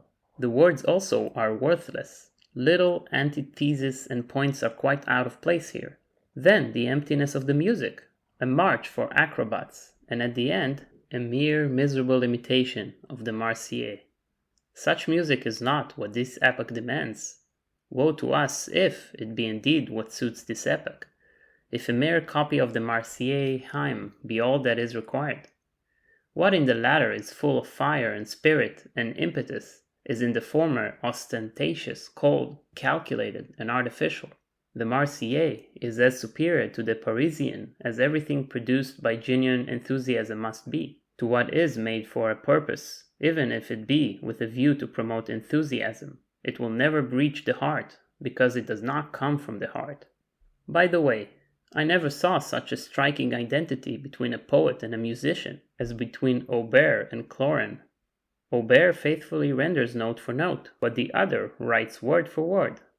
Braggadocio, degrading sensuality, pedantry, epicurism, and parodies of foreign nationality. But why should Cloran be effaced from the literature of the day? Is it prejudicial to anyone that he should remain where he is? And do you read what is really good with less interest? Any young poet must indeed be degenerate, if he does not cordially hate and despise such trash. But it is only too true that the people like him. So it is all very well. It is only the people's own loss. Write me your opinion of the Parisian. I sometimes sing it to myself for fun as I go along. It makes a man walk like a chorister in a procession. Sargan, September 3rd, noon. Wretched weather. It has rained all night and all the morning too, and the cold as severe as in winter. Deep snow is lying on the adjacent hills. There has been again a tremendous inundation in Appenzell, which has done the greatest damage and destroyed all the roads. At the Lake of Zurich there are numbers of pilgrimages and the processions on account of the weather. I was obliged to drive here this morning, as all the footpaths were covered with mud and water. I shall remain till tomorrow, when the diligence passes through at an early hour, and I intend to go with it up the valley of the Rhine as far as Altstetten. Tomorrow I shall probably have reached or crossed the boundaries of Switzerland, for my pleasure excursion is now over. Autumn is arriving, and I have no right to complain if I pass a few tiresome days, after so many enchanting ones that I can never forget. On the contrary, I think I almost like it. There is always enough to be done, even in Sargan, a wretched hole, and in a regular delage like that of today, for happily an organ is always to be found in this country. They are certainly small, and the lower octave, both in the keyboard and the pedal, imperfect, or as I call it, crippled. But still they are organs, and that is enough for me. I have been playing all this morning, and really began to practice, for it is a shame that I cannot play Sebastian Bach's principal works. I intend, if I can manage it, to practice for an hour every day in Munich, as after a couple of hours' work today, I certainly made considerable progress with my feet, nota bene sitting. Ritz once told me that Schneider in Dresden played him the D major fugue in the Hohl Temperieren Klavier on the organ, supplying the bass with the pedal. This had hitherto appeared to me so fabulous that I could never properly comprehend it. It recurred to me this morning when I was playing the organ, so I instantly attempted it, and I at least see that it is far from being impossible, and that I shall accomplish it. The subject went pretty well, so I practiced passages from the D major fugue for the organ, from the F major toccata, and the G minor fugue, all of which I knew by heart. If I find a tolerable organ in Munich, and not an imperfect one, I will certainly conquer these, and feel childish delight at the idea of playing such pieces on the organ. The F major toccata, with the modulation at the close, sounded as if the church were about to tumble down. What a giant that cantor was! Besides organ playing, I have a good many sketches to finish. In my new drawing book, one was entirely filled in Engelberg, and then I must eat like 600 wrestlers. After dinner I practice the organ again, and thus a rainy day passes at Sargan. It seems prettily situated, with a castle on the hill, but I cannot go a step beyond the door. Evening. Yesterday at this time I still projected a pedestrian tour, and wished at all events to go through the whole of the Appenzell. It was a strange feeling when I learned that all mountain excursions were probably at an end for this year. The heights are covered with deep snow, for just as it has rained here in the valley for 36 hours, it has snowed incessantly on the hills above. The flocks have been obliged to come down into the valley from the Alps, where they ought to have remained for a whole month yet. so that all idea of any footpath is out of the question. Yesterday I was still on the hills, but now they will be inaccessible for 6 months to come. My pedestrian excursions are over. Wondrously beautiful they were, and I shall never forget them. I mean to work hard at music, and high time that I should. I played on the organ till twilight, and was trampling energetically on the pedal, when we suddenly became aware that the deep C sharp in the great diapason went buzzing softly on without ceasing. All our pressing and shaking and thumping on the keys was of no avail, so we were obliged to climb into the organ among the big pipes. The C sharp continued gently humming. The faulty lay in the bellows. The organist was in the greatest perplexity, because tomorrow is a fete day. At last I stuffed my handkerchief into the pipe, and there was no more buzzing, but no more C sharp either. I played this passage incessantly, all the same. And it did very well. I am now going to finish my sketch of the glacier of the Rhone, and then the day will be at my own disposal, which means that I am going to sleep. I will write to you on the next page tomorrow evening, wherever I am. For today I have no idea where I shall be. Good night. 8 is striking in F minor, and it is raining and blowing in F sharp minor or G sharp minor. In short, in every possible sharp key. End of section 19. Section 20. St. Gall the 4th through December 19th. St. Gall the 4th. Motto: Vous pensez que je suis l'abbé du Zangal. Citoyen, I do feel so comfortable here, after braving such storms and tempests. During the 4 hours when I was crossing the mountains from Altstetten to this place, I was engaged in a regular battle with the elements. When I tell you that I never experienced anything like the storm, nor even imagined anything approaching to it, this does not say much. But the oldest people in the canton declare the same. A large manufactory has been demolished, and several persons killed.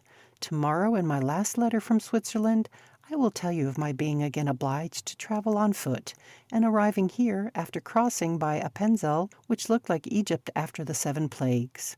The bell is now ringing for dinner, and I mean to feast like an abbot. Lindau, September 5th. Opposite me lies Switzerland, with her dark blue mountains, pedestrian journeys, storms, and glorious heights and valleys. Here ends the greatest part of my journey, and my journal also. At noon today, I crossed the wild gray Rhine in a ferry boat above Rheineck, and now here I am, already in Bavaria. I have, of course, entirely given up my projected excursion on foot through the Bavarian mountains, for it would be folly to attempt anything of the kind this year. For the last 4 days it has rained more or less with incessant vehemence. It seemed as if Providence were wroth. I passed today through extensive orchards, which were not under water, but fairly submerged by mud and clay. Everything looks deplorable and depressing.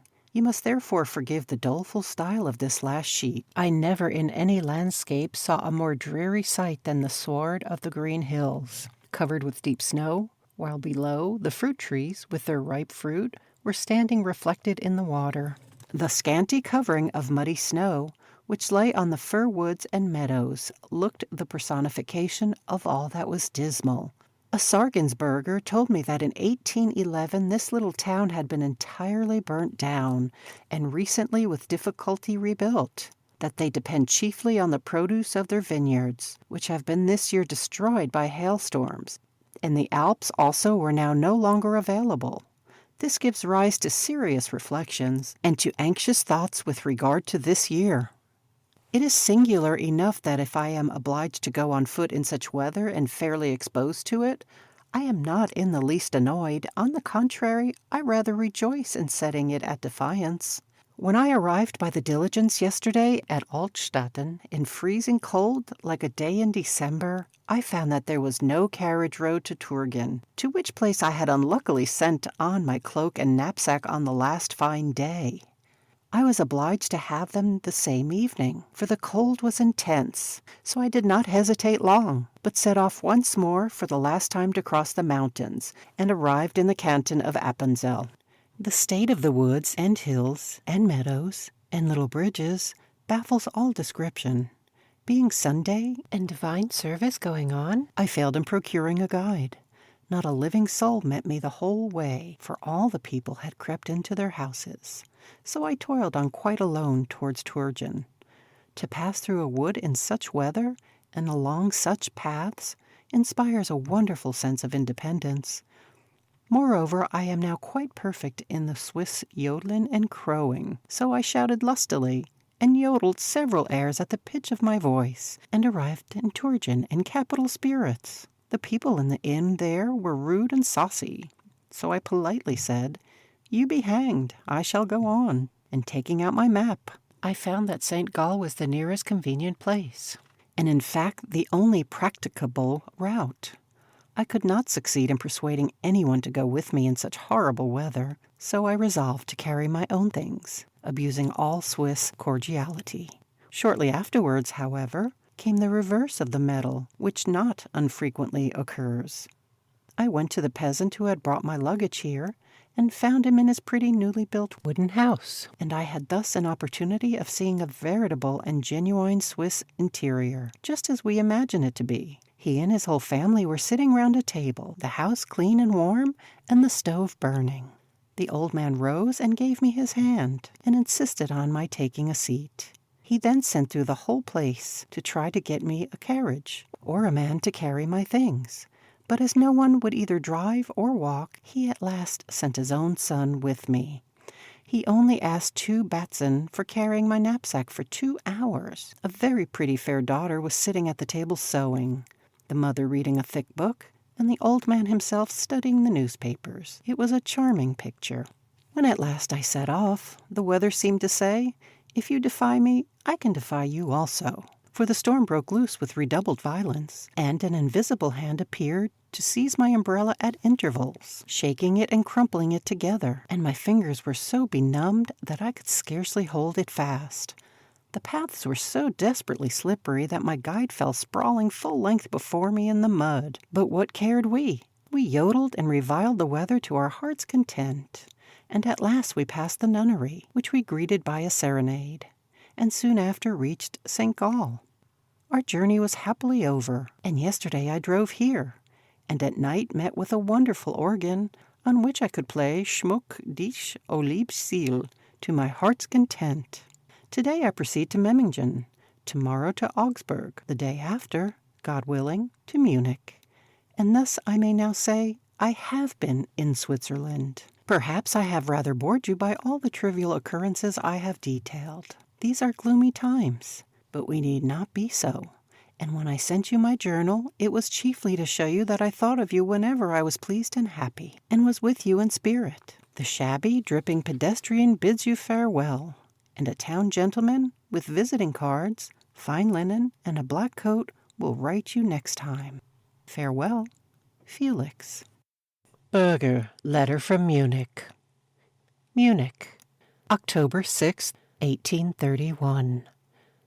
It is a delightful feeling to wake in the morning and to know that you are to score a grand allegro with all sorts of instruments and various oboes and trumpets, while bright weather holds out the hope of a cheering long walk in the afternoon. I have enjoyed these pleasures for a whole week past, so the favorable impression that Munich made on me during my first visit is now very much enhanced. I scarcely know any place where I feel so comfortable and domesticated as here. It is indeed very delightful to be surrounded by cheerful faces, and your own to be so also, and to know every man you meet in the streets. I am now preparing for my concert, so my hands are pretty full. My acquaintances every instant interrupting me in my work, the lovely weather tempting me to go out, and the copyists, in turn, forcing me to stay at home. All this constitutes the most agreeable and exciting life. I was obliged to put off my concert on account of the October Festival, which begins next Sunday and lasts all the week. Every evening there is to be a performance at the theater and a ball, so all idea of an orchestra or a concert room is out of the question. occasion. On Monday evening, however, the 17th, at 6:30, think of me, for then we dash off with 30 violins and 2 sets of wind instruments. The first part begins with the symphony in C minor, the second with the Midsummer Night's Dream. The first part closes with my new concerto in G minor, and at the end of the second, I have unwillingly agreed to extemporize. Believe me, I do so very reluctantly, but the people insist upon it. Baumann has decided on playing again. Breathtaking, Mademoiselle Vial, Loel, Bayer, and Pellegrini are the singers who are to execute a piece together. The locality is the large Odeon Hall, and the performance for the benefit of the poor in Munich. The magistrates invite the orchestra, and the burgomasters, the singers. Every morning I am engaged in writing, correcting, and scoring till 1 o'clock, when I go to Scheidel's coffee house in the Kaufinga Gasse, where I know each face by heart and find the same people every day in the same position. 2 playing chess, 3 looking on, 5 reading the newspapers, 6 eating their dinner, and I am the 7th. After dinner, Baumann usually comes to fetch me, and we make arrangements about the concert. Or, after a walk, we have cheese and beer, and then I return home and set to work again.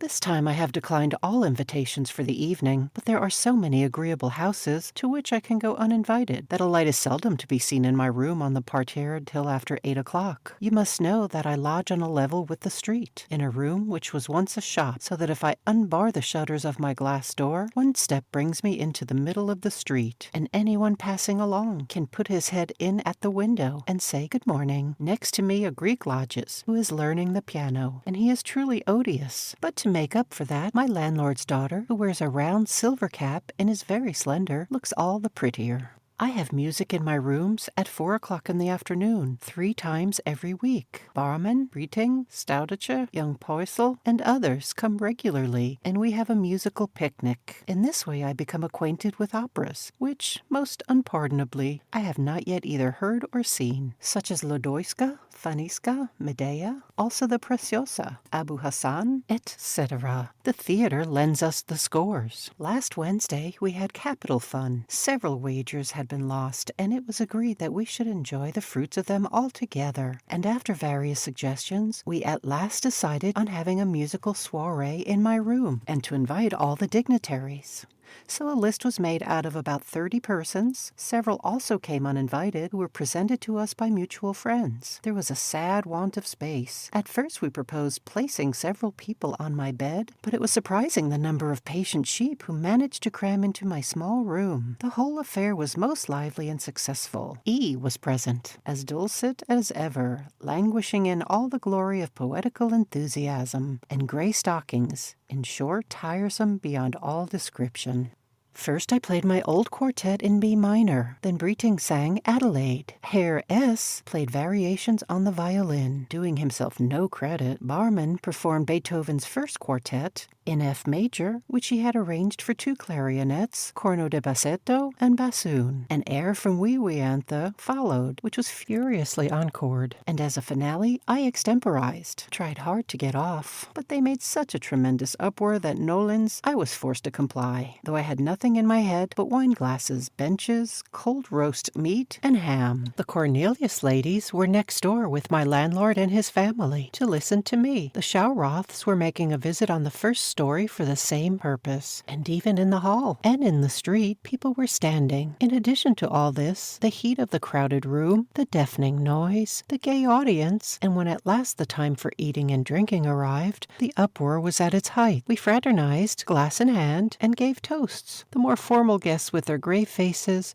sat in the midst of the jovial throng, apparently quite contented, and we did not separate till 1:30 in the morning. The following evening formed a striking contrast. I was summoned to play before the Queen and the court. There all was proper and polite and polished, and every time you moved your elbow you pushed against an excellency. The most smooth and complimentary phrases circulated in the room, and I, the roturier, stood in the midst of them, with my citizen heart and my aching head. I managed managed, however, to get on pretty well, and at the end I was commanded to extemporize on royal themes, which I did and was mightily commended. What pleased me most was that when I finished my extempore playing, the Queen said to me that it was strange the power I possessed of carrying away my audience, for that during such music no one could think of anything else, on which I begged to apologize for carrying away Her Majesty, etc. This, you see, is the mode in which I pass my time in Munich. I forgot, however, to say that every day at 12 o'clock I give little Mademoiselle L. an hour's instruction in double counterpoint and 4-part composition, etc., which makes me realize more than ever the stupidity and confusion of most masters and books on this subject.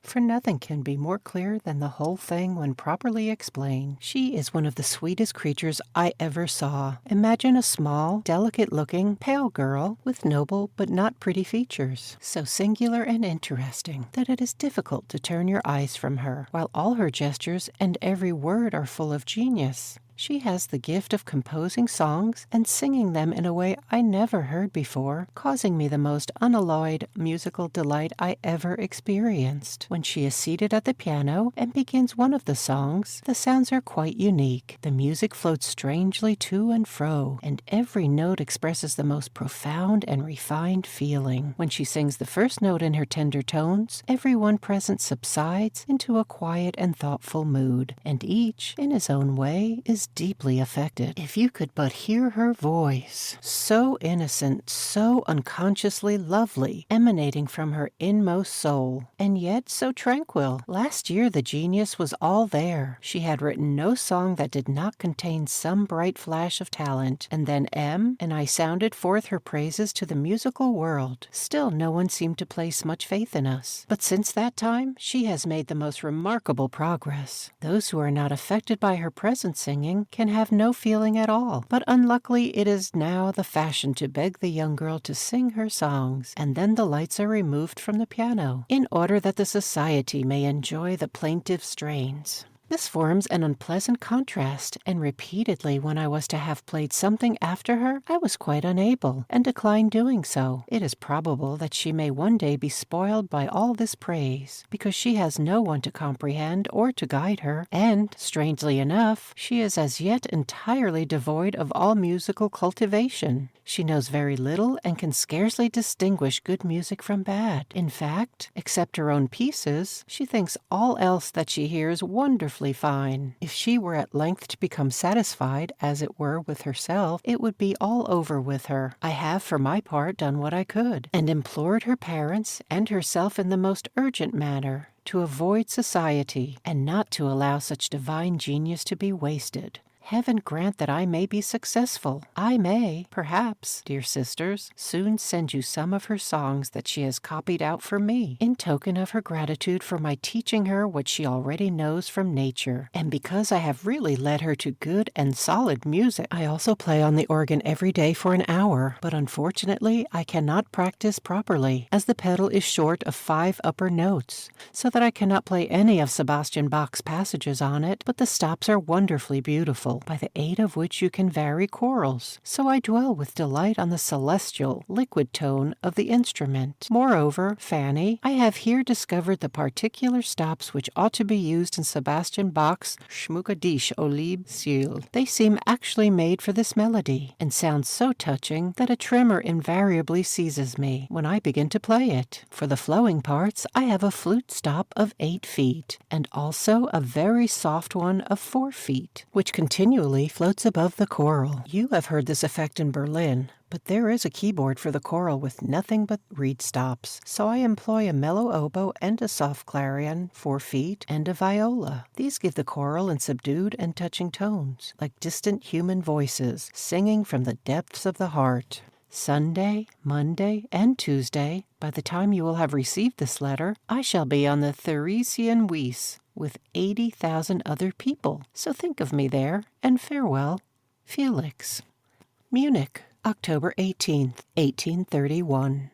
Dear Father, Pray forgive me for not having written to you for so long. The last few days previous to my concert were passed in such bustle and confusion that I really had not a moment's leisure. Besides, I preferred writing to you after my concert was over, that I might tell you all about it. Hence the long interval between this and my former letter. I write to you in particular today because it is so long since I have had a single line from you. I do beg you will soon write to me, if only to say that you are well, and to send me your kind wishes. You know this always makes me glad and happy. Therefore, excuse my addressing this letter, with all the little details of my concert, to you. My mother and sisters were desirous to hear them, but I was anxious to say how eagerly I hope for a few lines from you. Pray let me have them. It is a long time since you wrote to me. My concert took place yesterday, and was much more brilliant and successful than I expected. The affair went off well, and with much spirit. The orchestra played admirably, and the receipts for the benefit of the poor will be large. A few days after my former letter, I attended a general rehearsal, where the whole band were assembled, and in addition to the official invitation the orchestra had received, I was obliged to invite them verbally in a polite speech in the theatre. This, to me, was the most trying part of the whole concert. Still I did not object to it, for I really wished to know the sensations of a man who gives a concert, and this ceremony forms part of it. I stationed myself therefore at the prompter's box, and addressed the performers very courteously, who took off their hats, and when my speech was finished, there was a general murmur of assent. On the following day there were upwards of 70 signatures to the circular. Immediately afterwards, I had the pleasure of finding that the chorus singers had sent one of their leaders to me, to ask if I had not composed some chorus that I should like to be sung, in which case they would all be happy to sing it gratis. Although I had decided not to give more than 3 pieces of my composition, still the offer was very gratifying, and the hearty sympathy especially delighted me, for even the regimental musicians, whom I had to engage for the English horns and trumpets, positively refused to accept a single cruiser, and we had above 80 performers in the orchestra. Then came all the tiresome minor arrangements about advertisements, tickets, preliminary rehearsals, etc. And in addition to all this, it was the week of the October Festival. In Munich, the days and hours always glide past so very rapidly that when they are gone, it really seems as if they had never been. And this is more peculiarly the case during this October Festival. Every afternoon, about 3 o'clock, you repair to the spacious green Theresian Wies, which is swarming with people, and it is impossible to get away till the evening, for everyone finds acquaintances without end, and something to talk about, or to look at. A fat ox, target shooting, a race, or pretty girls in gold and silver caps, etc. Any affair you are engaged in can be concluded there, for the whole town is congregated on the meadow, and not till the mists begin to rise does the crowd disperse, and return towards the Frauentherme. The people are in constant motion, running about in all directions, while the snowy mountains in the distance look clear and tranquil, each day giving promise of a bright morrow, and fulfilling that promise, and, what after all is the chief thing, none but careless happy faces to be seen, with the occasional exception perhaps of a few deputies, drinking coffee in the open air and discussing the lamentable condition of the people, while the people themselves are standing round them looking as happy as possible. On the first day, the king distributes the prizes himself, taking off his hat to each winner of a prize, and giving his hand to the peasants, or laying hold of their arms and shaking them. Now I think this all very proper, as here externally at least society appears more blended, but whether it sinks deep into the heart we can discuss together at some future time. I adhere to my first opinion. At all events, it is so far well that the absurd restraints of etiquette should not be too strictly observed outwardly, and so it is always something gained. My first rehearsal took place early on Saturday. We had about 32 violins, 6 double basses, and double sets of wind instruments,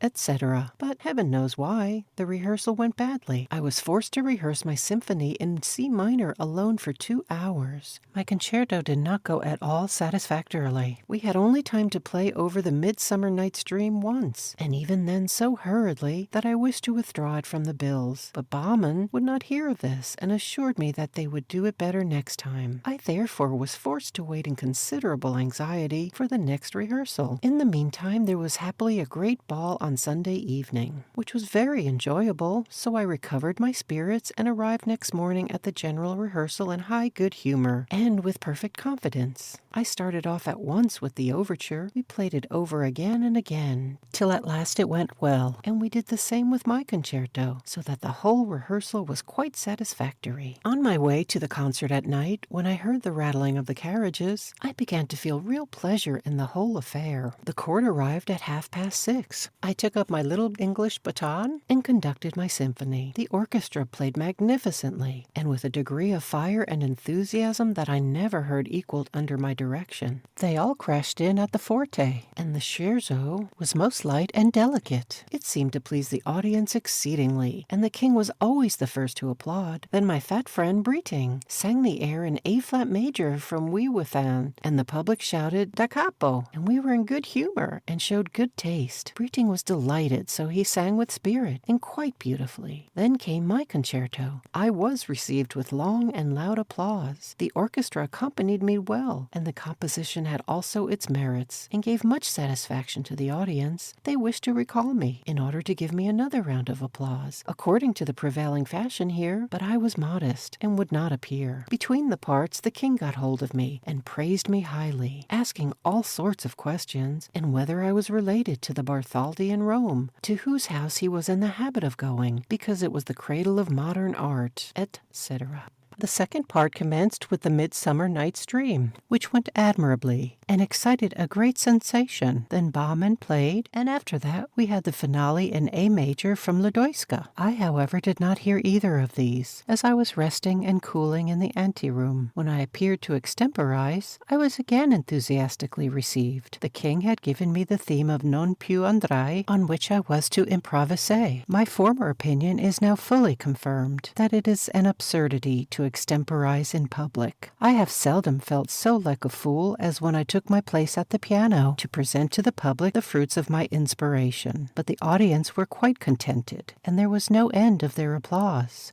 They called me forward again, and the queen said all that was courteous, but I was annoyed, for I was far from being satisfied with myself, and I am resolved never again to extemporize in public. It is both an abuse and an absurdity. So this is an account of my concert of the 17th, which is now among the things of the past. There were 1,100 people present, so the poor may well be satisfied. But enough of all this. Farewell. May every happiness attend you all.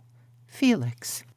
Paris, December 19th, 1831. Dear Father, receive my hearty thanks for your letter of the 7th, though I do not quite apprehend your meaning on some points, and also may differ from you. Still I have no doubt that this will come all right when we talk things over together, especially if you permit me, as you have always hitherto done, to express my opinion in a straightforward manner. I allude chiefly to your suggestion that I should procure a libretto for an opera from some French poet, and then have it translated, and compose the music for the Munich stage. Above all, I must tell you how sincerely I regret that you have only now made known to me your views on this subject. I went to Dusseldorf, as you know, expressly to consult with Emmermann on the point. I found him ready and willing. He accepted the proposal, promising to send me the poem by the end of May at the latest. So I do not myself see how it is possible for me now to draw back. Indeed, I do not wish it, as I place entire confidence in him. I do not in the least understand what you allude to in your last letter about Emmermann and his incapacity to write an opera. Although I by no means agree with you in this opinion, still it would have been my duty to have settled nothing without your express sanction, and I could have arranged the affair by letter from here. I believed, however, that I was acting quite to your satisfaction when I made him my offer. In addition to this, some new poems that he read to me convinced me more than ever that he was a true poet, and supposing that I had an equal choice in merit, I would always decide rather in favor of a German than a French libretto. And lastly, he has fixed on a subject which has been long in my thoughts, and which, if I am not mistaken, my mother wished to see made into an opera. I mean Shakespeare's Tempest. I was therefore particularly pleased with this, so I shall doubly regret if you do not approve of what I have done. In any event, however, I entreat that you will neither be displeased with me, nor distrustful with regard to the work, nor cease to take any interest in it. From what I know of Emmermann, I feel assured I may expect a first-rate libretto. What I alluded to about his solitary life merely referred to his inward feelings and perceptions, for in other respects he is well acquainted with what is passing in the world. He knows what people like and what to give them, but above all he is a genuine artist, which is the chief thing. But I am sure I need not say that I will not compose music for any words I do not consider really good, or which do not inspire me, and for this purpose it is essential that I should have your approval. I intend to reflect deeply on the poem before I begin the music. The dramatic interest, or, in the best sense, the theatrical portion, I shall of course immediately communicate to you, and in short, look on the affair in the serious light it deserves. The first step, however, is taken, and I cannot tell you how deeply I should regret your not being pleased. There is, however, one thing which consoles me, and it is that if I were to rely on my own judgment, I would again act precisely as I have now done, though I have had an opportunity of becoming acquainted with a great deal of French poetry, and seeing it in the most favorable light. Pray pardon me for saying exactly what I think. To compose for the translation of a French libretto seems to me, for various reasons, impracticable, and I have an idea that you are in favor of it more on account of the success which it is likely to enjoy than for its own intrinsic merit. Moreover, I well remember how much you dislike the subject of the Mouette de Portiche, a Mouette too who had gone astray, and of Wilhelm Tell, which the author seems almost purposely to have rendered tedious. The success, however, these enjoy all over Germany does not assuredly depend on the work itself being either good or dramatic, for Tell is neither, but on their coming from Paris, and having pleased there. Certainly there is one sure road to fame in Germany, that by Paris and London. Still, it is not the only one. This is proved not only by all Weber's works, but also by those of Spohr, whose Faust is here considered classical music, and which is to be given at the Great Opera House in London next season. Besides, I could not possibly take that course, as my great opera has been bespoken for Munich, and I have accepted the commission. I am resolved, therefore, to make the attempt in Germany, and to remain and work there so long as I can continue to do so, and yet maintain myself. For this I consider my first duty. If I find that I cannot do this, then I must leave it for London or Paris, where it is easier to get on. I see indeed where I should be better remunerated and more honored, and live more gaily and at my ease, than in Germany, where a man must press forward and toil and take no rest. Still, if I can succeed there, I prefer the latter. None of the new libretti here would, in my opinion, be attended with any success whatever, if brought out for the first time on a German stage. One of the distinctive characteristics of them all is precisely of a nature that I should resolutely oppose, although the taste of the present day may demand it, and I quite admit that it may in general be more prudent to go with the current than to struggle against it. I allude to that of immorality. In Robert le Diable, the nuns come one after the other to allure the hero of the piece, till at last the abbess succeeds in doing so. The same hero is conveyed by magic into the apartment of her whom he loves, and casts her from him in an attitude which the public here applauds, and probably all Germany will do the same. She then implores his mercy in a grand aria. In another opera, a young girl divests herself of her garments, and sings a song to the effect that next day at this time she will be married. All this produces effect, but I have no music for such things. I consider it ignoble, so if the present epoch exacts this style and considers it indispensable, then I will write oratorios. Another strong reason why it would prove impracticable is that no French poet would undertake to furnish me with a poem. Indeed, it is no easy matter to procure one from them for this stage, for all the best authors are overwhelmed with commissions. At the same time, I think it quite possible that I might succeed in getting one. Still, it never would occur to any of them to write a libretto for a German theater. In the first place, it would be much more feasible to give the opera here, and infinitely more rational too. In the second place, they would decline writing for any other stage than the French. In fact, they could not realize any other. Above all, it would be impossible to procure for them a sum equivalent to what they receive here from the theaters, and what they draw as their share from the part d'auteur. I know you will forgive me for having told you my opinion without reserve. You always allowed me to do so in conversation, so I hope you will not put a wrong construction on what I have written, and I beg you will amend my views by communicating your own. Your Felix. End of section 20. Section 21 of Letters of Felix Mendelssohn-Bartholdy from Italy and Switzerland. December 20th to January 11th. Paris, December 20th, 1831. Dear Rebecca, I went yesterday to the Chambre des Députés, and I must now tell you about it. But what do you care about the Chambre des Députés? It is a political song, and you would rather hear whether I have composed any love songs, or bridal songs, or wedding songs. But it is a sad pity that no songs but political ones are composed here. I believe I never in my life passed 3 such unmusical weeks as these. I feel as if I never could again think of composing. This all rises from the juste milieu.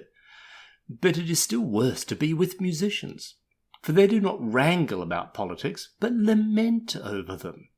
One has lost his place, another his title, a third his money, and they say this all proceeds from the milieu.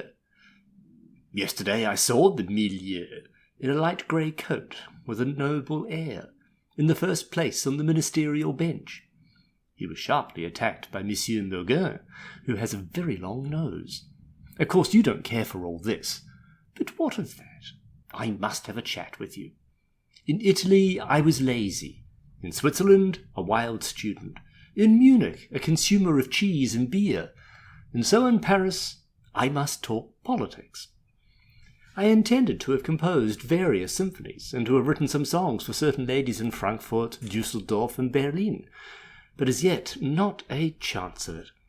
Paris obtrudes herself, and as above all things I must now see Paris, so I am busily engaged in seeing it, and am dumb. Moreover, I am freezing with cold. Another drawback. I cannot contrive to make my room warm, and I am not to get another and warmer apartment till New Year's Day. In a dark little hole on the ground floor overlooking a small damp garden, with my feet like ice, how can I possibly write music? It is bitterly cold, and an Italian like myself is peculiarly susceptible. At this moment, a man outside my window is singing a political song to a guitar.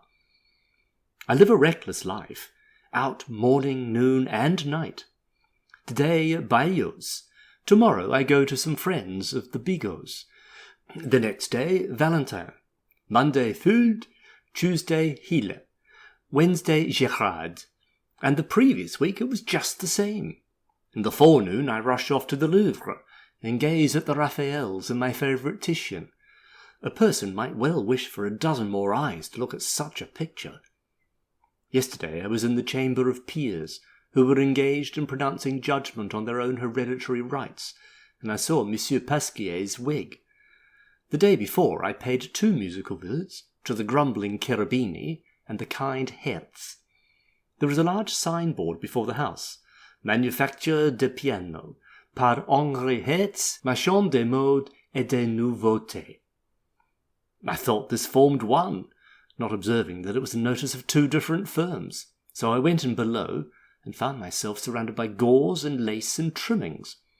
So rather abashed, I asked where the pianos were. A number of Hertz's fair scholars with industrious faces were waiting upstairs. I sat down by the fire, and read your interesting account of our dear father's birthday, and so forth. Hertz presently arrived, and gave audience to his pupils. We were very loving, recalled old times, and besprinkled each other mutually with great praise. On his pianos is inscribed Médaille d'Or, Exposition de 1827. This was very imposing. From thence I went to Erard's, where I tried over his instruments, and remarked, written on them in large letters, Médaille d'Or, Exposition de 1827. My respect seemed to diminish. When I went home, I opened my own instrument by Pleyel, and to be sure, there also I saw in large letters Médaille d'Or, Exposition de 1827.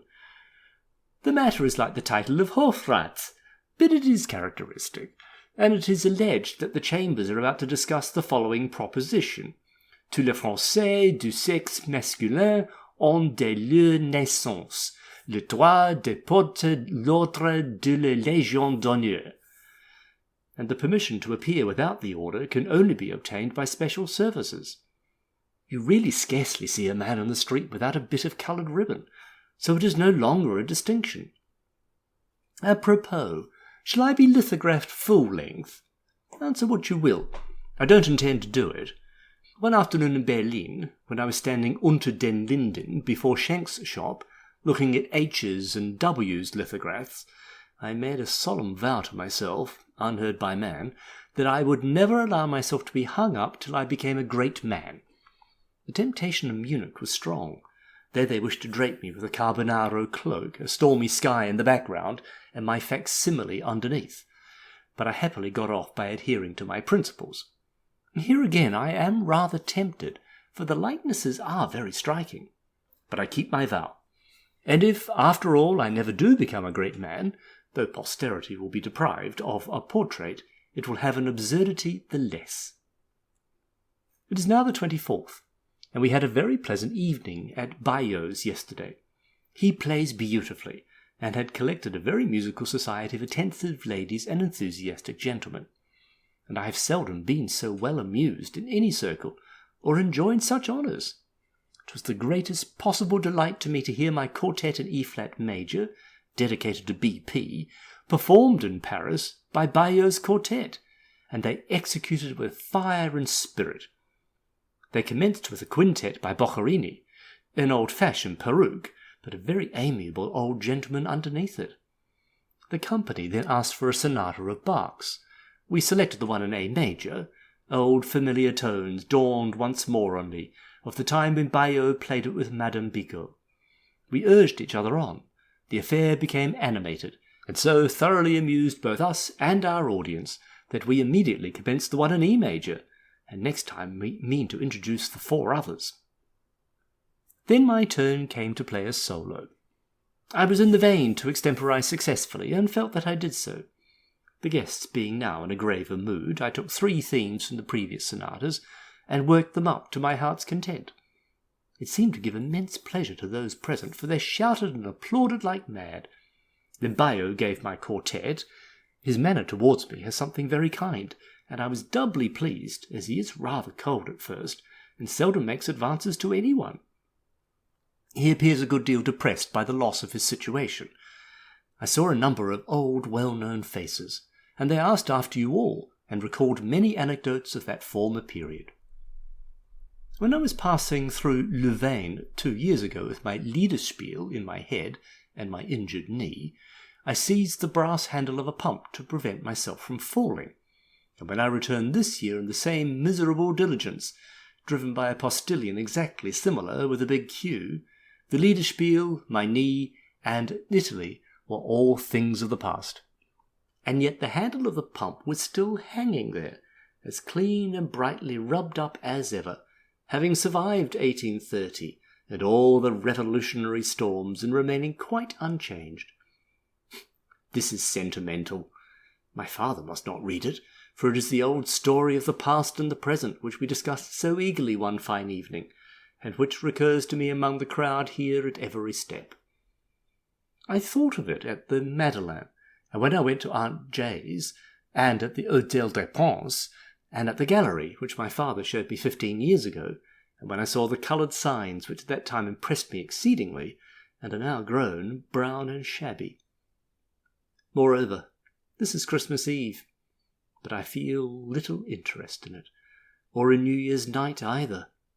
Please God, another year may wear a very different aspect, and I will not then go to the theatre on Christmas Eve, as I am about to do tonight, to hear La Blache and Rossini for the first time. How little I care about it! I should much prefer Polichinelle and apples today, and I think it very doubtful whether the orchestra will play as pretty a symphony as my Kindersymphonie. I must be satisfied with it, however. I am now modulating into the minor key, a fault with which the École Allemande are often reproached, and as I profess not to belong to the latter, the French say I am cosmopolite. Heaven defend me from being anything of the kind. And now goodbye. 1,000 compliments from Bertin de Vaux, Giraud d'Alain, Dupont de Lure, Tracy, Sassy, Passy, and other kind friends. I had intended to have told you in this letter how Servet attacked the ministers, and how during this time a little émeute took place on the Pont Neuf, how I sat in the chambers along with Franck, in the midst of Saint-Simonien, how witty Dupin was. But no more at present. May you all be well and happy this evening, and thinking of me. Felix. Paris, December 28th, 1831. Dear Madam Fanny, for 3 months past I have been thinking of writing you a musical letter, but my procrastination has its revenge, for though I have been a fortnight here, I don't know whether I shall still be able to do so. I have appeared in every impossible mood here, that of an inquiring, admiring traveller, a Coscom, a Frenchman, and yesterday actually as a peer of France, but not yet as a musician. Indeed, there is little likelihood of the latter, for the aspect of music here is miserable enough. The concerts in the Conservatoire, which were my great object, probably will not take place at all, because the Commission of the Ministry wished to give a commission to the Commission of the Society to deprive a commission of professors of their share of the profits, on which the Commission of the Conservatoire replied to the Commission of the Ministry that they might go and be hanged, suspended, and then they would not consent to it. The newspapers make some very severe comments on this, but you need not read them, as these papers are prohibited in Berlin. But you don't lose much by this. The Opéra Comique is bankrupt, and so it has relâche since I came. At the Grand Opera they give only little operas, which amuse me, though they neither provoke nor excite me. Armida was the last great opera, but they gave it in 3 acts, and this was 2 years ago. Chiron's Institute is closed, the Chapelle Royale is gone out like a light, not a single mass is to be heard on Sundays in all Paris, unless accompanied by serpents. Malibran is to appear here next week for the last time. So much the better, say you.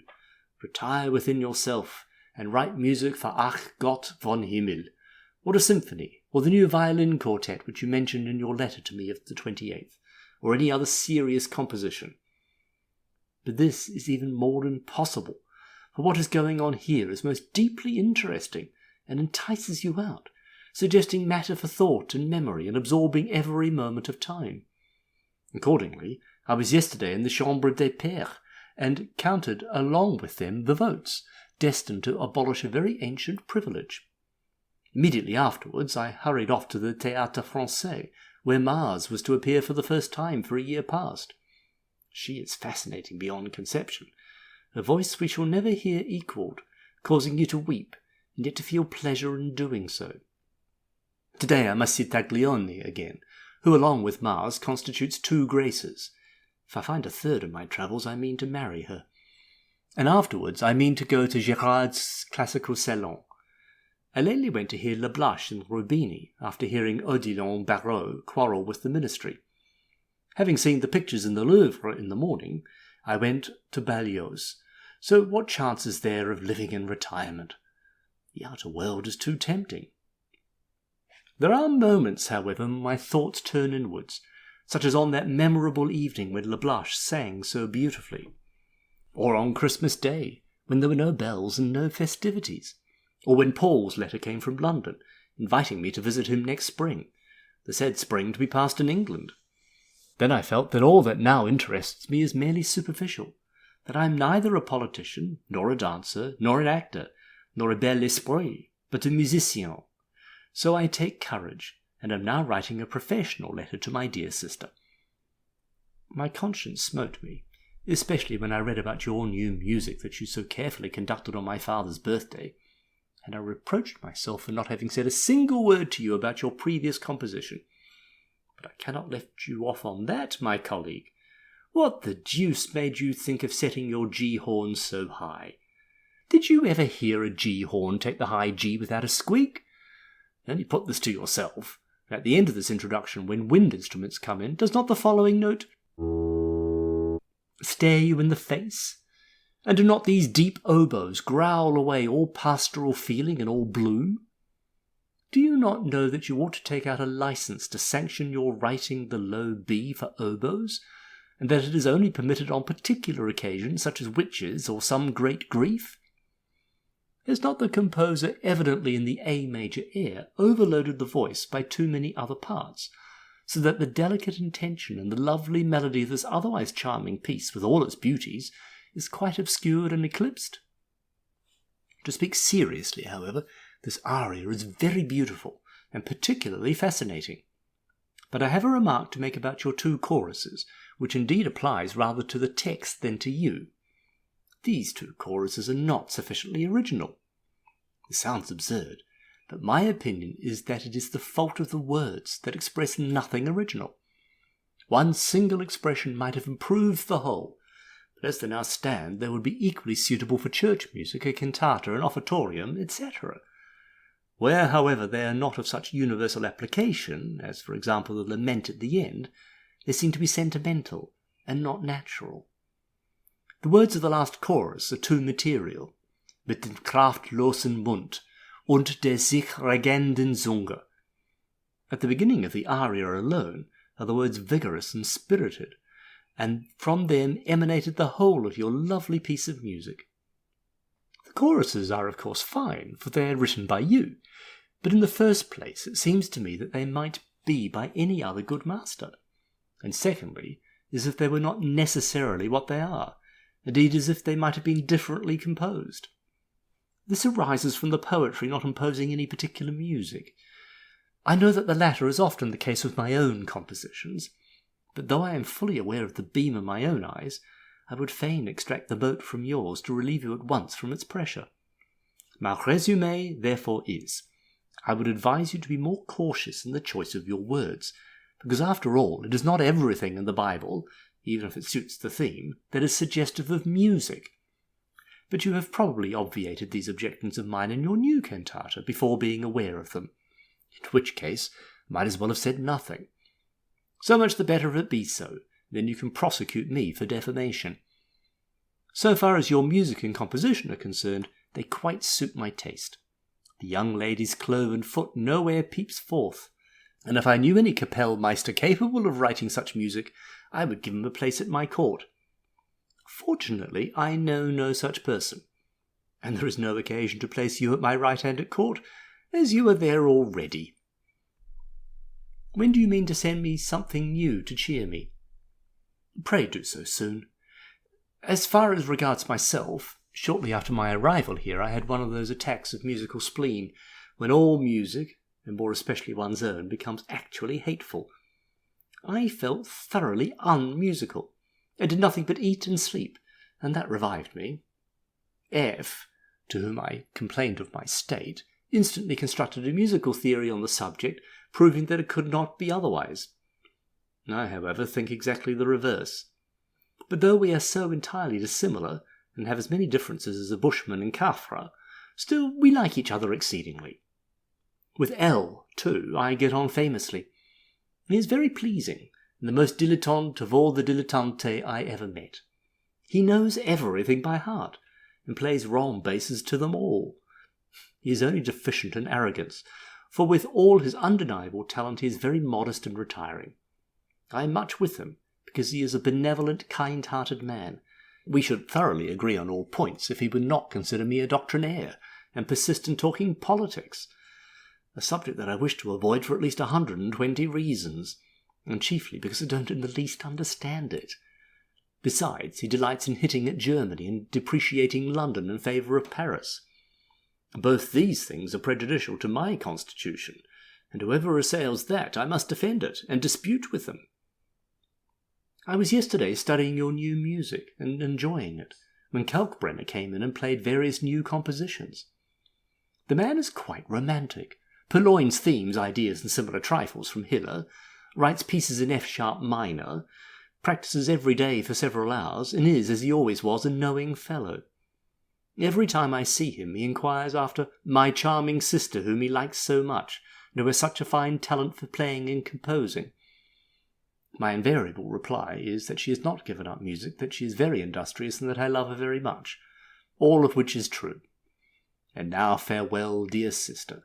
May you be well and happy, and may we meet at the new year. Felix. To Karl Immermann in Düsseldorf. Paris, July 11th, 1832. You permitted me to give you occasional tidings of myself, and since I came here I have daily intended to do so.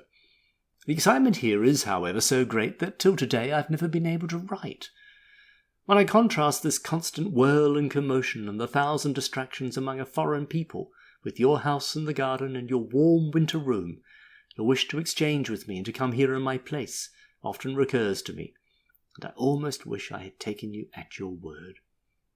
You must indeed in that case have remained all the same in your winter room, so that I might come out to you through the snow, take my usual place in the corner, and listen to the Schwanritter, for there is more life in it than all the tumult here. In a word, I rejoice at the prospect of my return to Germany. Everything there is indeed on a small scale, and homely, if you will, but men live there. Men who know what art really is, who do not admire nor praise, in fact who do not criticize, but create. You do not admit this, but it is only because you are yourself among the number. I beg you will not, however, think that I am like one of those German youths with long hair, lounging about listlessly and pronouncing the French superficial and Paris frivolous. I only say all this because I now thoroughly enjoy and admire Paris, and am becoming better acquainted with it, and especially as I am writing to you in Düsseldorf. I have, on the contrary, cast myself headlong into the vortex, and do nothing the whole day but see new objects, the chambers of peers and deputies, pictures and theatres, Dio, Neo, Cosmo, and panoramas, constant parties, etc. Moreover, the musicians here are as numerous as the sands on the seashore, all hating each other, so each must be individually visited, and wary diplomacy is advisable, for they are all gossips, and what one says to another the whole corps know next morning. The days have thus flown past hitherto, as if only half as long as they were in reality, yet I have not been able to compose a single bar. In a few days, however, this exotic life will cease. My head is now dizzy from all I have seen and wondered at, but I then intend to collect my thoughts and set to work, when I shall feel once more happy and domesticated. My chief pleasure is going to the little theatres in the evening, because there French life and the French people are truly mirrored. The Gymnase Dramatique is my particular favourite, where nothing is given but small vaudeville. The extreme bitterness and deep animosity which pervade all these little comedies are most remarkable, and although partially cloaked by the prettiest phrases and the most lively acting, become only the more conspicuous. Politics everywhere play the chief part, which might have sufficed to make me dislike these theatres, for we have enough of them elsewhere. But the politics of the Gymnase are of a light and ironical description, referring to the occurrences of the day and to the newspapers, in order to excite laughter and applause, and at last you can't help laughing and applauding with the rest. Politics and sensuality are the two grand points of interest, round which everything circles, and in the many pieces I have seen, an attack on the ministry and a scene of seduction were never absent. The whole style of the vaudeville, introducing certain conventional music at the end of the scene in every piece, where the actors partly sing and partly declaim some couplets with a witty point, is thoroughly French.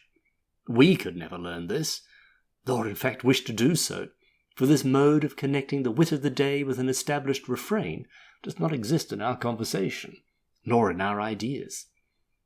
I cannot imagine anything more striking and effective, nor yet more prosaic. A great sensation has been recently caused here by a new piece at the Gymnase, Le Luthier de Lisbonne, which forms the delight of the public. A stranger is announced in the playbills. Scarcely does he appear when all the audience begin to laugh and to applaud, and you learn that the actor is a close imitation of Don Miguel in gestures, manner, and costume. He proceeds to announce that he is a king, and the fortune of the piece is made. The more stupid and uncivilized and uncouth the unknown appears, the greater is the enjoyment of the public, who allow none of his gestures or speeches to pass unobserved. He takes refuge from a riot in the house of this instrument-maker, who is the most devoted of all royalists, but unluckily the husband of a very pretty woman. One of Don Miguel's favourites has forced her to grant him a rendezvous for the ensuing night, and he begs the king, who arrives at this moment, to give him his aid, by causing the husband to be beheaded. Don Miguel replies, "Très volontiers," and while the luthier recognizes him and falls at his feet, beside himself with joy, Don Miguel signs his death warrant, but also that of his favourite, whom he means to replace with the pretty woman. At each enormity that he commits, we laugh and applaud, and are immensely delighted with the stupid stage Don Miguel. So ends the first act. In the second, it is supposed to be midnight, the pretty wife alone and agitated. Don Miguel jumps in at the window, and does all in his power to gain her favour, making her dance and sing to him. But she cannot endure him, and falls at his feet, imploring him to spare her. On which he seizes her and drags her repeatedly round the stage, and if she did not make a snatch at a knife, and then a sudden knocking ensue, she might have been in a bad plight. At the close, the worthy luthier rescues the king from the hands of the French soldiery, who had just arrived, and of whose valour and love of liberty he has a great horror. So the piece ends happily. A little comedy followed, where the wife betrays her husband and has a lover, and another where the man is faithless to his wife and is maintained by his mistress. This is succeeded by a satire on the new constructions in the Tuileries, and on the ministry, and so it goes on. I cannot say how it may be at the French Opera, for it is bankrupt, so there has been no acting there since I came. In the Académie Royale, however, Meyerbeer's Robert le Diable is played every night with great success. The house is always crowded, and the music has given general satisfaction. There is an expenditure of all possible means of producing stage effect that I never saw equalled on any stage.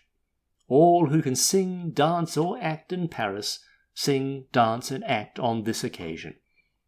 The sujet is romantic, that is, the devil appears in the piece.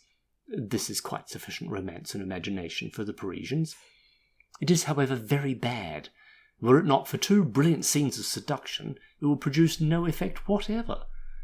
The devil is a very poor devil, and appears in armour, for the purpose of leading astray his son Robert, a Roman knight who loves a Sicilian princess.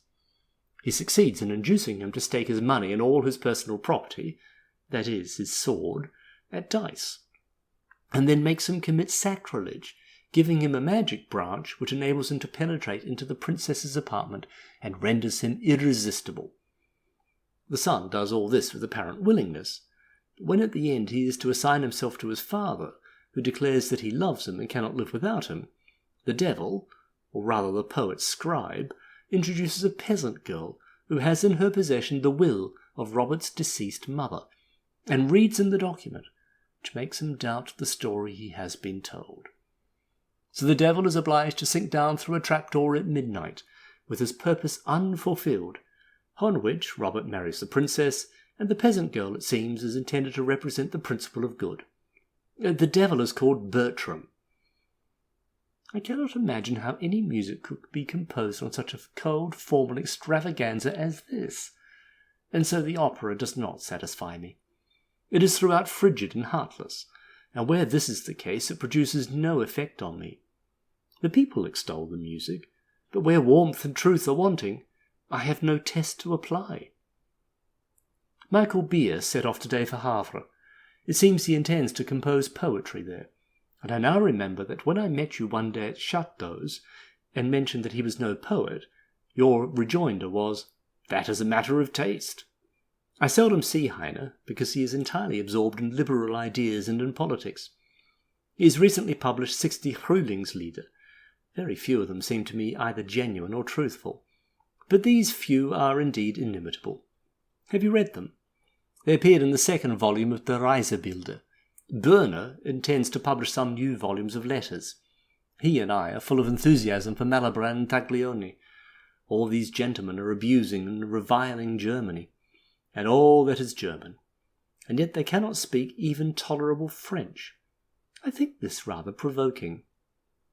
Pray excuse my having sent you so much gossip, and for writing to you on such a disreputable margin of paper. But it is long since we met, and as for a time I could see you every day, it has become quite a necessity to write to you, so you must not take it amiss. You once promised to send me a few lines in reply.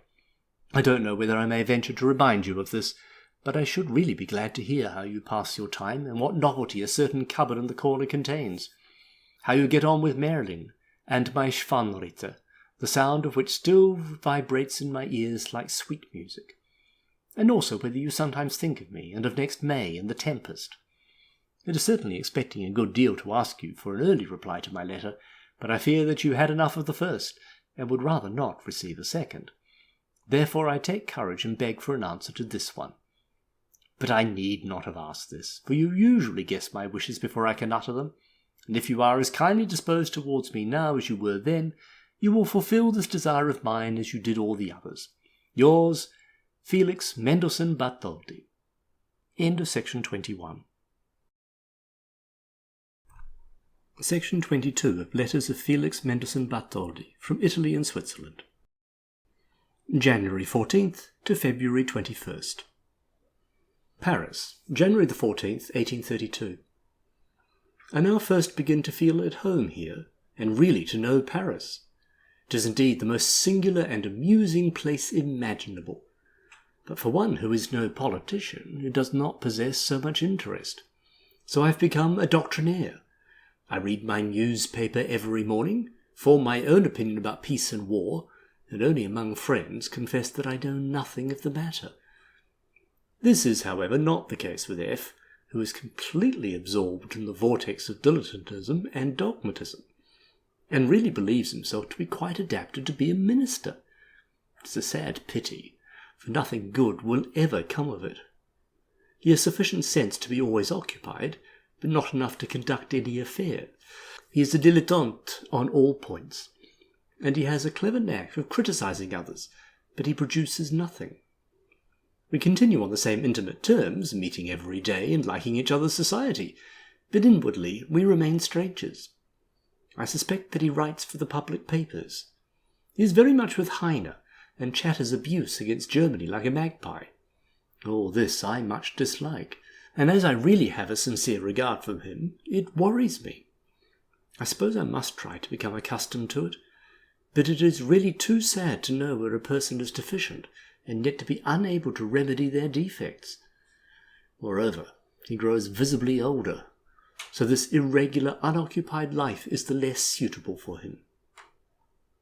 A has left his parents' house and gone to the Rue Monsigny, where body and soul are equally engrossed. I have in my possession an appeal to mankind from P, in which he makes his confession of faith and invites everyone to surrender a share of his property, however small, to the Saint-Simonians, calling on all artists to devote their genius in future to this religion, to compose better music than Rossini or Beethoven, to build temples of peace, and to paint like Raphael or David. I have 20 copies of this pamphlet, which P. desired me, dear father, to send to you. I rest satisfied by sending you one, which you will find quite enough, and even that one by some private hand, of course. It is a bad sign of the state of the public mind here that such a monstrous doctrine, in such detestable prose, should ever have existed or impressed others. For it appears that the students of the Polytechnic School take considerable interest in it. It is difficult to say how far it may be carried, where there is temptation offered on every side, promising honour to one, fame to another, to me an admiring public, and to the poor money, while by their cold estimate of talent they check all effort and all progress. And then their ideas as to universal brotherhood, their disbelief in hell and the devil and eternal perdition, and of the annihilation of all egotism, ideas which in our country spring from nature and prevail in every part of Christendom, and without which I should not wish to live, but which they, however, regard as a new invention and discovery, constantly repeating that they mean to transform the world and to render mankind happy. A coolly tells me that he does not require to improve himself, but others only, because he is not at all imperfect, but on the contrary perfect. They not only praise and compliment each other, but all those whom they wish to gain over, extolling any talent or capability you may possess, and lamenting that such great powers should be lost by adhering to the old-fashioned notions of duty, vocation, and action, as they were formerly interpreted. When I listen to all of this, it does seem to me a melancholy mystification. I attended a meeting last Sunday where all the fathers sat in a circle. Then came the principal father and demanded their reports, praising and blaming them, addressing the assembly and issuing his commands. To me, it was quite awful. A has completely renounced his parents and lives with the fathers, his disciples, and is endeavouring to procure a loan for their benefit. But enough of this subject. A Pole gives a concert next week where I am to play in a composition for 6 performers, along with Kalkbrenner, Hiller, and company.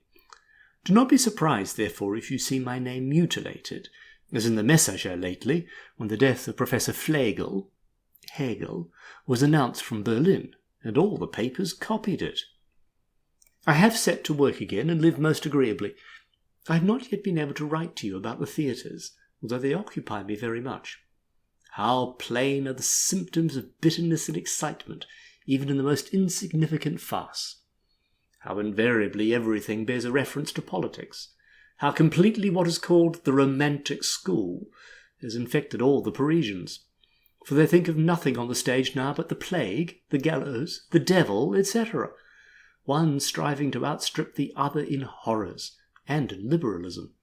In the midst of these misères and fooleries, how charming is a talent like that of Leontine Fay, who is the perfection of grace and fascination, and remains unsullied by the absurdities she is compelled to utter and to act. How strange all these contrasts are. But this I reserve for future discussion. Felix. Paris, January 21st, 1832. In every letter of yours I receive a little hit, because my answers are not very punctual, and so I reply without delay to your questions, dear Fanny, with regards to the new works that I am about to publish. It occurred to me that the octet and the quintet might make a very good appearance among my works, being in fact better than many compositions that already figure there. As the publication of these pieces costs me nothing, but on the contrary I derive profit from them, and not wishing to confuse their chronological order, my idea is to publish the following pieces at Easter: Quintet and Octet, the latter also arranged as a duet, Midsummer Night's Dream, 7 songs without words, 6 songs with words. On my return to Germany, 6 pieces of sacred music, and finally, if I can get anyone to print it and to pay for it, the symphony in D minor. As soon as I have performed Mir Stille at my concert in Berlin, it will also appear. I cannot, however, bring out the Hebrides here, because, as I wrote to you at the time, I do not consider it finished. The middle movement forte in D major is very stupid, and the whole modulations savour more of counterpoint than of train oil and seagulls and salt fish, and it ought to be exactly the reverse. I like the piece too well to allow it to be performed in an imperfect state, and I hope soon to be able to work at it, and to have it ready for England and the Michaelmas fair at Leipzig. You inquire also why I do not compose the Italian symphony in A major, because I am composing the Saxon overture in A minor, which is to precede the Walpurgis night, that the work may be played with all due honour at the said Berlin concert, and elsewhere. You wish me to remove to the Marais, and to write the whole day. My dear child, that would never do. I have at the most only the prospect of 3 months to see Paris, so I must throw myself into the stream. Indeed, this is why I came. Everything here is too bright and too attractive to be neglected. It rounds off my pleasant travelling reminiscences, and forms a fine colossal keystone. So I consider that to see Paris is at this moment my chief vocation. The publishers, too, are standing on each side of me like veritable Satans, demanding music for the piano, and offering to pay for it. By heavens, I don't know whether I shall be able to withstand this, or write some kind of trio. For I hope you believe me to be superior to the temptation of a potpourri. But I should like to compose a couple of good trios. On Thursday, the first rehearsal of my overture takes place, which is to be performed in the second concert at the Conservatoire. In the third, my symphony in D minor is to follow. Habeneck talks of 7 or 8 rehearsals, which would be very welcome to me. Moreover, I am also to play something at Erard's concert, so I shall play my Munich concerto, but I must practice it well. Then a note is lying beside me. Le Président du Conseil ministral de l'Intérieur et Madame Casimir-Perrier-Prien, etc., on Monday evening to a ball. This evening there is to be music at Habenig's, tomorrow at Schlesinger's. Tuesday, the first public soirée at Bayeux's. On Wednesday, Hiller plays his concerto at the Hôtel de Ville, and this always lasts till past midnight. Let those who like it lead a solitary life.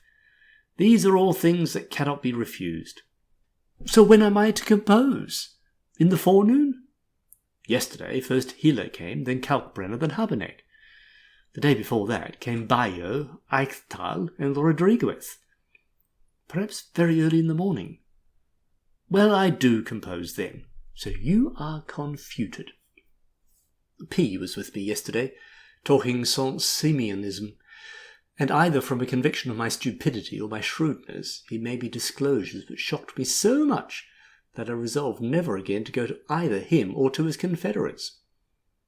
This morning, Hiller rushed in and told me he had just witnessed the arrest of the Saint-Simeonians. He wished to hear their orations, but the fathers did not come. All of a sudden, soldiers made their way in, and requested those present to disperse as quickly as possible, inasmuch as Monsieur Enfantin and the others had been arrested in the Rue Monsigny. A party of National Guards are placed in the street, and other soldiers marched up there. Everything is sealed up, and now the procès will begin. My B minor quartet, which is lying in the Rue Monsigny, is also sealed up. The adagio alone is in the style of the juste milieu, all the other parts mouvement. I suppose I shall eventually be obliged to play it before a jury. I was lately standing beside the Abbé Badin at a large party, listening to the performance of my quartet in A minor. At the last movement, my neighbour pulled my coat and said, "Il est cela dans une de ses symphonies." "Qui?" said I, rather embarrassed. "Beethoven, l'auteur de ces quatuors," he said with a consequential air. This was a very doubtful compliment. But is it not famous that my quartet should be played in the classes of the Conservatoire, and that the pupils there are practising off their fingers to play Ist es wahr? I've just come from Saint-Sulpice, where the organist showed off his organ to me. It sounded like a full chorus of old women's voices. But they maintain it is the finest organ in Europe, if it were only put into proper order, which would cost 30,000 francs. The effect of the canto fermo, accompanied by a serpent, those who have not heard it could hardly conceive, and clumsy bells are ringing all the time. The post is going, so I must conclude my gossip, or I must go on in this manner till the day after tomorrow. I've not yet told you that Bach's Passion is announced for performance in London at Easter, in the Italian Opera House. Yours, Felix. Paris, February the 4th, 1832. You will, I am sure, excuse my writing you only a few words today. It was but yesterday that I heard of my irreparable loss. Many hopes and a pleasant bright period of my life have departed with him, and I never can again feel so happy. I must now set about forming new plans, and building fresh castles in the air. The former ones are irrevocably gone, for he was interwoven with them all. I shall never be able to think of my boyish days, nor of the ensuing ones without connecting him with them, and I had hoped, till now, that it might be the same for the future. I must endeavour to inure myself to this, but I can recall no one thing without being reminded of him. I shall never hear music, or write it, without thinking of him. All this makes the rending asunder of such a tie doubly distressing. The former epoch has now wholly passed away, but not only do I lose that, but also the man I so sincerely loved. If I never had any especial reason for loving him, or if I no longer had such reasons, I must have loved him all the same, even without a reason. He loved me too, and the knowledge that there was such a man in the world, one in whom you could repose, and who lived to love you, and whose wishes and aims were identical with your own. This is all over. It is the most severe blow I have ever received, and never can I forget him. This was the celebration of my birthday. When I was listening to Bayo on Wednesday and said to Hilla that I knew only one man who could play the music I loved for me, Elle was standing beside me and knew what had happened, but did not give me the letter. He was not aware, indeed, that yesterday was my birthday, but he broke it to me by degrees yesterday morning, and then I recalled previous anniversaries and took a review of the past, as everyone should on his birthday. I remembered how invariably on this day he arrived with some special gift which he had long thought of, and which was always as pleasing and agreeable and welcome as himself. The day was a melancholy one to me. I could neither do anything nor think of anything but the one subject. Today I have compelled myself to work and succeeded. My overture in A minor is finished. I think of writing some pieces here which will be well remunerated. I beg you will tell me every particular about him, and every detail, no matter how trifling. It will be a comfort to me to hear of him once more. The octet parts, so neatly copied by him, are lying before me at this moment, and remind me of him. I hope shortly to recover my usual equanimity, and to be able to write to you in better spirits and at more length. A new chapter in my life has begun, but as yet it has no title. Your Felix. Paris, February the 13th, 1832. I am now leading a quiet, pleasant life here. Neither my present frame of mind nor the pleasures of society tempt me to enter into gaiety. Here, and indeed everywhere else, society is uninteresting and not improving, and owing to the late hours, monopolizing a great deal of time. I do not refuse, however, when there is to be good music. I will write all the particulars to Zelter of the first concert in the Conservatoire. The performers there play quite admirably, and in so finished a style that it is indeed a pleasure to hear them. They delight in it themselves, and each takes the greatest possible trouble. The leader is an energetic, experienced musician, so they cannot fail to go well together. Tomorrow my A minor quartet is to be performed in public. Cherubini says of Beethoven's later music, "Ça me fait étonner," and so I think it probable that the whole public will sneeze tomorrow. The performers are Bayo, Sauzet, Orhan, and Norblin, the best here. My overture in A minor is completed. It represents bad weather. A few days ago I finished an introduction where it thaws and spring arrives. I have counted the sheets of the Walpurgis night, revised the 7 numbers a little, then boldly written underneath, Milan, July, Paris, February. I think it will please you. I must now write an adagio for my quintet without delay. The performers are loudly calling for one, and they are right. I do wish you could hear a rehearsal of my Midsummer Night's Dream at the Conservatoire, where they play it most beautifully. It is not yet certain whether it will be ready by next Sunday. There are to be 2 more rehearsals before then, but as yet it has only been twice played over.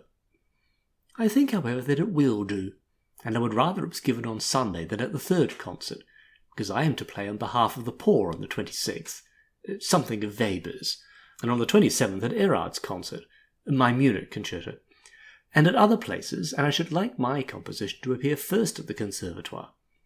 I am also to play there, and the members are anxious that I should give them a sonata of Beethoven's. It may seem bold, but I prefer his concerto in G major, which is quite unknown here. I look forward with the utmost delight to the symphony in D minor which is to be rehearsed next week. I certainly never dreamt that I should hear it in Paris for the first time. I often visit the theatre, where I see a great display of wit and talent, but a degree of immorality that almost exceeds belief. It is supposed that no lady can go to the gymnase. Still they do go. Depict me to yourself as reading Notre Dame, dining with one or other of my acquaintances every day, and taking advantage of the lovely bright spring weather after 3 o'clock to take a walk and to pay a few visits, and to look at the gaily dressed ladies and gentlemen in the splendid gardens of the Tuileries. Then you will have my day in Paris. Adieu, Felix. Paris, February the 21st, 1832. Almost every letter that I receive from you now announces some sad loss. Yesterday I got the one in which you told me about poor you, whom I shall no longer find with you. So this is not a time for idle talk. I feel that I must work and strive to make progress. I have composed a grand adagio as an intermezzo for the quintet. It is called Nachruf, and it occurred to me, as I had to compose something for Bayeux, who plays so beautifully, and is so kindly disposed towards me, and who wishes to perform it in public, and yet he is only a recent acquaintance. 2 days ago my overture to the Midsummer Night's Dream was given for the first time at a concert in the Conservatoire. It caused me great pleasure, for it went admirably, and seemed also to please the audience. It is to be repeated at one of the ensuing concerts, and my symphony, which has been rather delayed on this account, is to be rehearsed on Friday or Saturday. In the 4th or 5th concert I am to play Beethoven's Concerto in G major. The musicians are all amazement at the honours conferred on me by the Conservatoire. They played my A minor quartet wonderfully last Tuesday, with such fire and precision that it was delightful to listen to them, and as I can never again hear Ritz, I shall probably never hear it better given. It appeared to make a great impression on the audience, and at the scherzo they were quite uproarious. It is now high time, dear father, to write you a few words with regard to my travelling plans, and on this occasion in a more serious strain than usual, for many reasons. I must first, in taking a general view of the past, refer to what you design to be the chief object of my journey, desiring me strictly to adhere to it. I was closely to examine the various countries, and to fix on the one where I wished to live and to work. I was further to make known my name and capabilities, in order that the people among whom I resolved to settle should receive me well, and not be wholly ignorant of my career. And finally, I was to take advantage of my own good fortune and your kindness to press forward in my subsequent efforts. It is a happy feeling to be able to say that I believe this has been the case. Always excepting those mistakes which are not discovered until too late, I think I have fulfilled the appointed object. People now know that I exist, and that I have a purpose, and any talent that I display they are ready to approve and to accept. They have made advances to me here, and proposed to take my music, which they seldom do, as all the others, even Onslow, have been obliged to offer their compositions. The London Philharmonic have requested me to perform something new of my own there on the 10th of March. I also got the commission from Munich without taking any step whatever to obtain it, and indeed not till after my concert. It is my intention to give a concert here, if possible, and certainly in London in April, if the cholera does not prevent my going there, and this on my own account, in order to make money. I hope, therefore, I may say that I have fulfilled this part of your wish, that I should make myself known to the public before returning to you. Your injunction, too, to make choice of the country that I prefer to live in, I have equally performed, at least in a general point of view. That country is Germany. This is a point on which I have now quite made up my mind. I cannot yet, however, decide on the particular city, for the most important of all, which for various reasons has so many attractions for me, I have not yet thought of in this light. I allude to Berlin. On my return, therefore, I must ascertain whether I can remain and establish myself there, according to my views and wishes, after having seen and enjoyed other places. This is also why I do not endeavour to get the commission for an opera here. If I compose really good music, which in these days is indispensable, it will be both understood and valued in Germany. This has been the case with all the good operas there. If I compose indifferent music, it will be quickly forgotten in Germany, but here it would be often performed and extolled and sent to Germany, and given there on the authority of Paris, as we daily see. But I do not choose this. If I am not capable of composing good music, I have no wish to be praised for it. So I shall first try Germany, and if things go so badly that I can no longer live there, I can then have recourse to some foreign country. Besides, few German theatres are so bad or in so dilapidated a condition as the Opera Comique here. One bankruptcy succeeds another. When Cherubini is asked why he does not allow his operas to be given there, he replies, Je ne sais pas donner des opéras sans chœur, sans orchestre, sans chanteur et sans décoration. The Grand Opera has bespoken operas for years to come, so there is no chance of anything being accepted by it for the next 3 or 4 years. In the meantime, therefore, I intend to return to you to write my Tempest and to see how it succeeds. The plan, therefore, dear father, that I wish to lay before you is this: to remain here till the end of March, or the beginning of April. The invitation to the Philharmonic for the 10th of March I have of course declined, or rather postponed. Then to go to London for a couple of months. If the Rhenish Musical Festival takes place, to which I am summoned, I shall go to Düsseldorf, and if not, return direct to you by the shortest road, and be by your side in the garden soon after Whitsunday. Farewell, Felix. End of section 22. Section 23 of Letters of Felix Mendelssohn-Bartholdy from Italy and Switzerland, March 15th, June 1st.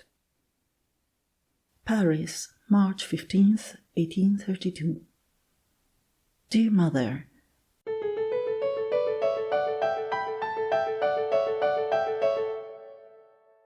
this is the 15th of March, 1832. May every happiness and good attend you on this day. You prefer receiving my letter on your birthday to its being written on the day itself, but forgive me for saying that I cannot reconcile myself to this. My father said that no one could tell what might occur subsequently. Therefore, the letter ought to arrive on the anniversary of the day. But then I have this feeling in double measure, as I neither in that case know what is to occur to you on that day, nor to myself. But if your birthday be actually arrived, then I almost feel as if I were beside you, though you cannot hear my congratulations, but I can then send them to you without any other solicitude than that of absence. This too will soon be over, please God. May He preserve you and all at home happily to me. I have now begun to throw myself in right earnest into a musical life, and as I know this must be satisfactory to you, I will write some details, for a letter and a sketchbook that I wished to send you some days ago by Mortier de Camp are still waiting, like all Paris, for the departure of the Marshal, which does not, however, take place.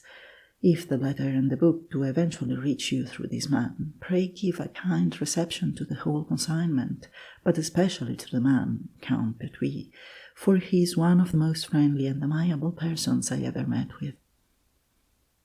I had told you in that letter that I am to play Beethoven's Concerto in G major 2 days hence in the Conservatoire, and that the whole court are to be present for the first time at the concert. Kay is ready to poison me from envy. He at first tried by 1,000 intrigues to prevent my playing altogether, and when he heard that the Queen was actually coming, he did everything in his power to get me out of the way. Happily, all the other members of the Conservatoire, the all-powerful Habeneck in particular, are my faithful allies, and so he signally failed. He is the only musician here who acts unkindly and hypocritically towards me, and though I never placed much confidence in him, still it is always a very painful sensation to know that you are in the society of a person who hates you, but is careful not to show it. The 17th. I could not finish this letter because during the last few days the incessant music I told you of has been so overwhelming that I really scarcely knew which way to turn. A mere catalogue, therefore, of all I have done and have still to do must suffice for today, and at the same time plead my excuse. I have just come back from a rehearsal at the Conservatoire. We rehearsed steadily, twice yesterday, and today almost everything repeated, but now all goes swimmingly. If the audience tomorrow are only half as enchanted as the orchestra today, we shall do well, for they shouted loudly for the Adagio da Capo, and Habeneck made them a little speech, to point out to them that at the close there was a solo bar which they must be so good as to wait for. You would be gratified to see all the little kindnesses and courtesies the latter shows me. At the end of each movement of the symphony, he asks me if there is anything I do not approve of. So I have been able for the first time to introduce into the French orchestra some favorite nuances of my own. After the rehearsal, Bayot played my octet in his class, and if any man in the world can play it, he is the man. His performance was finer than I ever heard it, and so was that of Varane, Noblen, and the others, who all attacked the piece with the most ardent energy and spirit. Besides all this, I must finish the arrangement of the overture and the octet, and revise the quintet, as Simrock has put it. I must write out Lieder, and enjoy the author's delight of working up my B minor quartet, for it is to be brought out here by 2 different publishers, who have requested me to make some alterations before it is published. Finally, I have soirées every evening. Tonight Borers, tomorrow a fête with all the violin gamins of the Conservatoire, next day Rothschild, Tuesday the Société des Beaux-Arts, Wednesday my octet at the Abbé Bardin's, Thursday my octet at Madame Kienet's, Friday a concert at Herard's, Sunday a concert at Leo's, and lastly, on Monday, laugh if you choose, my octet is to be performed in a church at a funeral mass in commemoration of Beethoven. This is the strangest thing the world ever yet saw, but I could not refuse, and I in some degree enjoy the thoughts of being present when low mass is read during the scherzo. I can scarcely imagine anything more absurd than a priest at the altar and my scherzo going on. It is like travelling incognito. Last of all, Bayot gives a grand concert on the 7th of April, and so I have promised him to remain here till then and to play a concerto of Mozart's for him and some other piece. On the 8th, I take my place in the diligence and set off to London. But before doing so, I shall have heard my symphony in the Conservatoire and sold various pieces, and shall leave this, rejoicing in the friendly reception I have met with from the musicians here. Farewell, Felix. Paris, March 31st, 1832. Pray forgive my long silence, but I had nothing cheering to communicate, and am always very unwilling to write gloomy letters. Indeed, this being the case, I had better still have remained silent, for I am in anything but a gay mood. But now that we have the spectre here, I mean to write to you regularly, that you may know that I am well and pursuing my work. The sad news of Geddes' loss makes me feel poor indeed.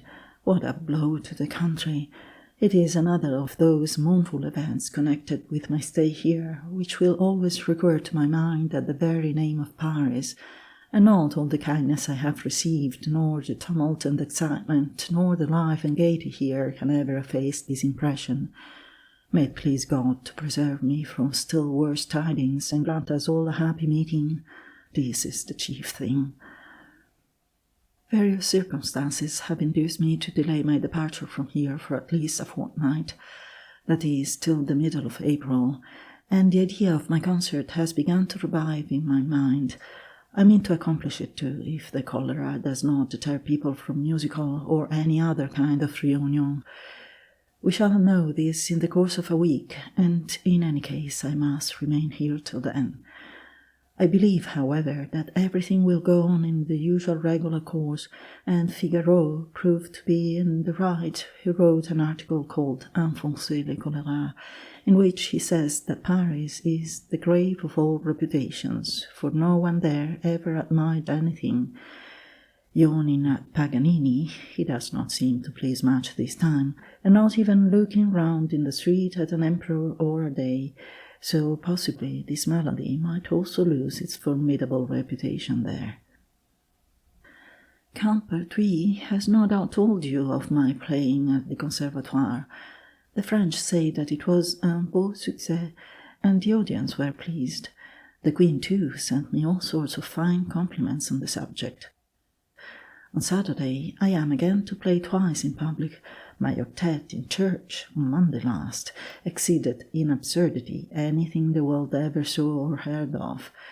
While the priest was officiating on the altar during the scherzo, it really sounded like Fliegen, Schnauz und Mücken als verfluchte Dilettanten. The people, however, considered it very fine, sacred music. I'm indeed delighted, dear father, that my quartet in B minor pleases you. It is a favourite of mine, and I like to play it, although the adagio is much too cloying. Still, the scherzo that follows has all the more effect. I can see that you seem rather inclined to deride my A minor quartet when you say that there is a piece of instrumental music which has made you rack your brains to discover the composer's thoughts, when, in fact, he probably had no thoughts at all. I must defend the work, for I love it, but it certainly depends very much on the way in which it is executed, and one single musician who could perform it with zeal and sympathy, as Stoubert did, would make a vast difference. Your Felix. Extract from a letter from London. London, April 27th, 1832. I wish I could only describe how happy I feel to be here once more, how much I like everything, and how gratified I am by the kindness of old friends. But as it is all going on at this moment, I must be brief for today. I have also a number of people to seek out whom I have not yet seen, whilst I have been living with Klingemann, Rosen, and Moscheles in as close intimacy as if we had never been parted. They form the nucleus of my present suitor. We see each other every day. It is such a pleasure to me to be once more with good, earnest men and true friends, with whom I do not require to be on my guard, nor to study them either. Moscheles and his wife showed me a degree of touching kindness, which I value the more as my regard for them increases, and then the feeling of restored health, as if I lived afresh and had come anew into this world, and all these are combined. May 11th. I cannot describe to you the happiness of these first weeks here. As from time to time every evil seems to accumulate, as it did during my winter in Paris, where I lost some of my most beloved friends and never felt at home, and at last became very ill, so the reverse sometimes occurs. And thus it is in this charming country, where I am once more amongst friends, and am well, and among well-wishers, and enjoy in the fullest measure the sensation of returning health. Moreover, it is warm, the lilacs are in bloom, and music is going on. Only imagine how pleasant all this is. I must really describe one happy morning last week. Of all the flattering demonstrations I have hitherto received, it is the one which has most touched and affected me, and perhaps the only one which I shall always recall with fresh pleasure. There was a rehearsal last Saturday at the Philharmonic, where, however, nothing of mine was given, my overture not being yet written out. After Beethoven's Pastoral Symphony, during which I was in a box, I wished to go into the room to talk to some old friends. Scarcely, however, had I gone down below, when one of the orchestra called out, "There is Mendelssohn!" on which they all began shouting and clapping their hands to such a degree that for a time I really did not know what to do. And when this was over, another called out, "Welcome to him," on which the same uproar recommenced, and I was obliged to cross the room and to clamber into the orchestra and return thanks. Never can I forget it, for it was more precious to me than any distinction, as it showed me that the musicians loved me and rejoiced at my coming, and I cannot tell you what a glad feeling this was. May 18th. Dear Father, I have received your letter of the 9th. God grant that Selter may by this time be safe and out of danger. You say indeed that he already is so, but I shall anxiously expect your next letter to see the news of his recovery confirmed. I have dreaded this ever since Goethe's death, but when it actually occurs, it is a very different thing. May heaven avert it. Pray tell me also what you mean by saying, "There is no doubt that Selter both wishes and requires to have you with him," because, at all events for the present, it is quite impossible for him to carry on the academy, whence it is evident that if you do not undertake it, another must. Has Salter expressed this wish to you, or do you only imagine that he entertains it? If the former were the case, I would instantly, on receiving your reply, write to Salter, and offer him every service in my power, of every kind, and try to relieve him from all his labours, for as long a period as he desired, and this it certainly would be my duty to do. I intended to have written to Liechtenstein before my return about the proposal formerly made to me, but of course I have given up all thoughts of doing so at present, for on no account would I assume that Salter could not resume his duties, and even in that event I could not reconcile myself to discuss the matter with any one but himself. Every other mode of proceeding I should consider unfair towards him. If, however, he requires my services, I am ready, and shall rejoice if I can be of any use to him, but still more so if he does not want me and is entirely recovered. I beg you will write me a few words on this subject. I must now inform you of my plans and engagements till I leave this. Yesterday I finished the Rondeau Brillant, and I am to play it this day week at Maury's evening concert. The day after, I rehearse my Munich concerto at the Philharmonic, and play it on Monday the 28th at their concert. On the 1st of June, Moscheles' concert, where with him I play a concerto of Mozart's for 2 pianos, and conduct my 2 overtures, the Hebrides and the Midsummer Night's Dream.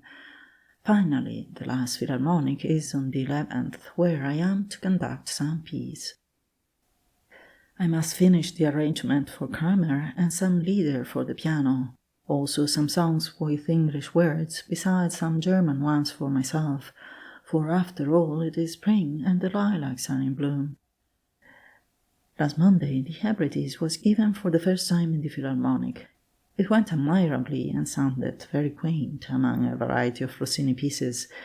The audience received both me and my work with extreme kindness. This evening is Mr. Vaughan's concert, but I am sure you must be quite sick of hearing of so many concerts, so I conclude. Norwood, Surrey, May 25th. These are hard times, and many are laid low. May it please God to preserve you all to me, and to grant us a joyful meeting. You will receive this letter from the same villa whence I wrote to you 3 years ago last November, just before my return. I have now come here for a few days to rest, and to collect my thoughts, just as I did at that time on account of my health. All is unchanged here. My room is precisely the same. Even the music in the old cupboard stands exactly in the same spot. The people are quite as considerate and quiet and attentive as formerly, and the 3 years have passed over both them and their house as peacefully as if half the world had not been uprooted during that period. It is pleasant to see. The only difference is that we have now gay spring and apple blossoms and lilacs and all kinds of flowers, whereas at the time we had autumn with its fogs and blazing fires. But how much is now gone forever that we then still had. This gives much food for thought. Just as at that time I wrote to you saying little say farewell till we meet, so must it be today also. It will indeed be a graver meeting, and I bring no Liederspiel with me composed in this room as the former one was, but God grant I may only find you all well. You write, dear Fanny, that I ought especially to hasten my return, in order, if possible, to secure the situation in the Academy, but this I do not choose to do. I shall return as soon as I can, because my father writes that he wishes me to do so. I therefore intend to set off in about a fortnight, but solely for that reason. The other motive would rather tend to detain me here, indeed, if any motive could do so, for I will in no matter solicit the situation. When I reminded my father formerly of the proposal of the director, The reason which he then advanced against it seemed to me perfectly just.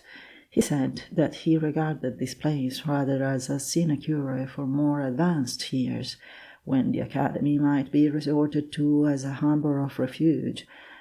For the next few years I aspire as little to this as to any other situation. My purpose is to live by the fruits of my labours, just as I do here, and my resolve is to be independent. Considering the peculiar position of the academy, the small salary they give, and the great influence they might exercise, the place of director seems to me only an honourable post, which I have no desire to sue for. If they were to offer it to me, I would accept it, because I promised formerly to do so, but only for a settled time and on certain conditions. And if they do not intend to offer it, then my presence can be of no possible use. I do not certainly require to convince them of my capability for the office, and I neither will nor can intrigue. Besides, for the reasons I mentioned in a previous letter, I cannot leave England till after the 11th, and the affair would no doubt be decided before that time. I beg that no step of any kind may be taken on my behalf, except that which my father mentioned concerning my immediate return, but nothing in the smallest degree approaching to solicitation. And when they do make their choice, I only hope that they may find a man who will perform his duties with as much zeal as old Selter. I received the intelligence in the morning just as I was going to write to him. Then came a rehearsal of my new piece for the piano, with its wild gaiety, and when the musicians were applauding and complimenting me, I could not help feeling strongly that I was indeed in a foreign land. And then came here, where I found both men and places unchanged. But Hauser unexpectedly arrived, and we fell into each other's arms and recalled the happy days we had enjoyed together in South Germany the previous autumn, and all that has passed away forever during the last 6 months. Your mournful news was always present to me in its sad reality. So this is the manner in which I have spent the last few days here. Forgive me for not being able to write properly today. I go to town this evening to play, and also tomorrow, Sunday and Monday. I have now a favour to ask of you, dear father, in reference to the cantatas of Sebastian Bach which Selter possessed. If you can possibly prevent their being disposed of before my return, pray do so, for I am most anxious at any price to see the entire collection before it is dispersed. I might have told you of many agreeable things that have occurred to me during the last few weeks, for every day brings me fresh proofs that the people like me and are glad to associate with me, which is gratifying and makes my life here easy and pleasant. But today I really cannot. Perhaps in my next letter my spirits may be sufficiently restored to return to my usual narrative style. Many remembrances from the Moschelles. They are excellent people, and after so long an interval, it is most cheering once more to meet an artist who is not a victim to envy, jealousy, or miserable egotism. He makes continued steady progress in his art. The warm sun is shining out of doors, so I shall now go down into the garden to perform some gymnastics there and to smell the lilacs. This will show you that I am well. London, June 1st. On the day that I received the news of Zelda's death, I thought that I should have had a serious illness, and indeed during the whole of the ensuing week I could not shake off this feeling. My manifold engagements, however, had now diverted my thoughts and brought me to myself, or rather out of myself. I am well again and very busy. First of all, I must thank you, dear father, for your kind letter. It is in a great measure already answered by my previous one, but I will now repeat why I decline sending any application to the committee. In the first place, I quite agree with your former opinion that this situation in the academy is not desirable at the outset of my career. Indeed, I could only accept it for a certain time and under particular conditions, and even then solely to perform my previous promise. If I solicit it, I am bound to accept the place as they choose to give it, and to comply with their conditions as to salary, duties, etc., though I do not as yet even know what these are. In the second place, the reason they gave you why I should write seems to me neither a true nor a straightforward one. They say they wish to be certain I will accept of it, and that on this account I must enroll myself among the candidates. But they offered it to me 3 years ago, and Liechtenstein said they did so to ascertain if I would take it, and begged me to give a distinct answer on this point. At that time I said yes, that I was willing to carry it on along with Rüngenhagen. I am not sure that I should think the same now, but as I said so then, I can no longer draw back, and must keep my word. It is not necessary to repeat my assent, for as I once gave it, so it must remain. Still less can I do so when I should have to offer myself to them for the post they once offered to me. If they were disposed to adhere to their former offer, they would not require me to take a step which they took themselves 3 years ago. On the contrary, they would remember the assent I then gave, for they must know that I am incapable of breaking such a promise. A confirmation of my former promise is therefore quite unnecessary, and if they intend to appoint another to the situation, my letter would not prevent their doing so. I must further refer to my letter from Paris, in which I told you that I wished to return to Berlin in the spring, as it was the only city in Germany with which I was still unacquainted. This is my well-weighed purpose.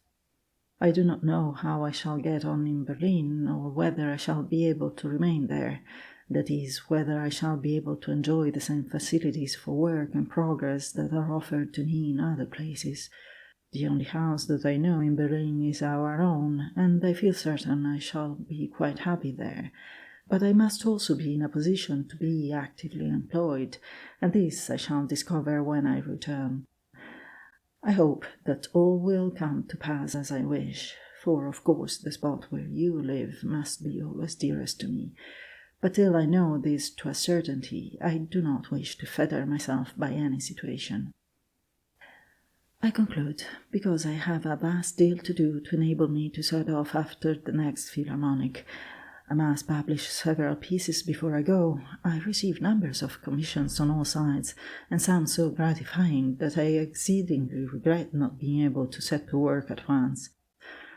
Among others, I this morning got a note from a publisher who wishes me to give him the score of 2 grand pieces of sacred music for morning and evening service. You may imagine how much I am pleased with this proposal, and immediately on my arrival in the Leipziger Strasse I intend to begin them. The Hebrides I mean to reserve for a time for myself, before arranging it as a duet, but my new rondeau is in hand, and I must finish those everlasting Lieder for the piano, as well as various other arrangements, and probably the concerto. I played it last Monday in the Philharmonic, and I think I never in my life had such success. The audience were crazy with delight, and declared it was my best work. I am now going to Michel's concert to conduct there, and to play Mozart's concerto, in which I have inserted 2 long cadences for each of us. Felix. End of Letters of Felix Mendelssohn-Bartholdy from Italy and Switzerland, translated by Grace Jane Wallace.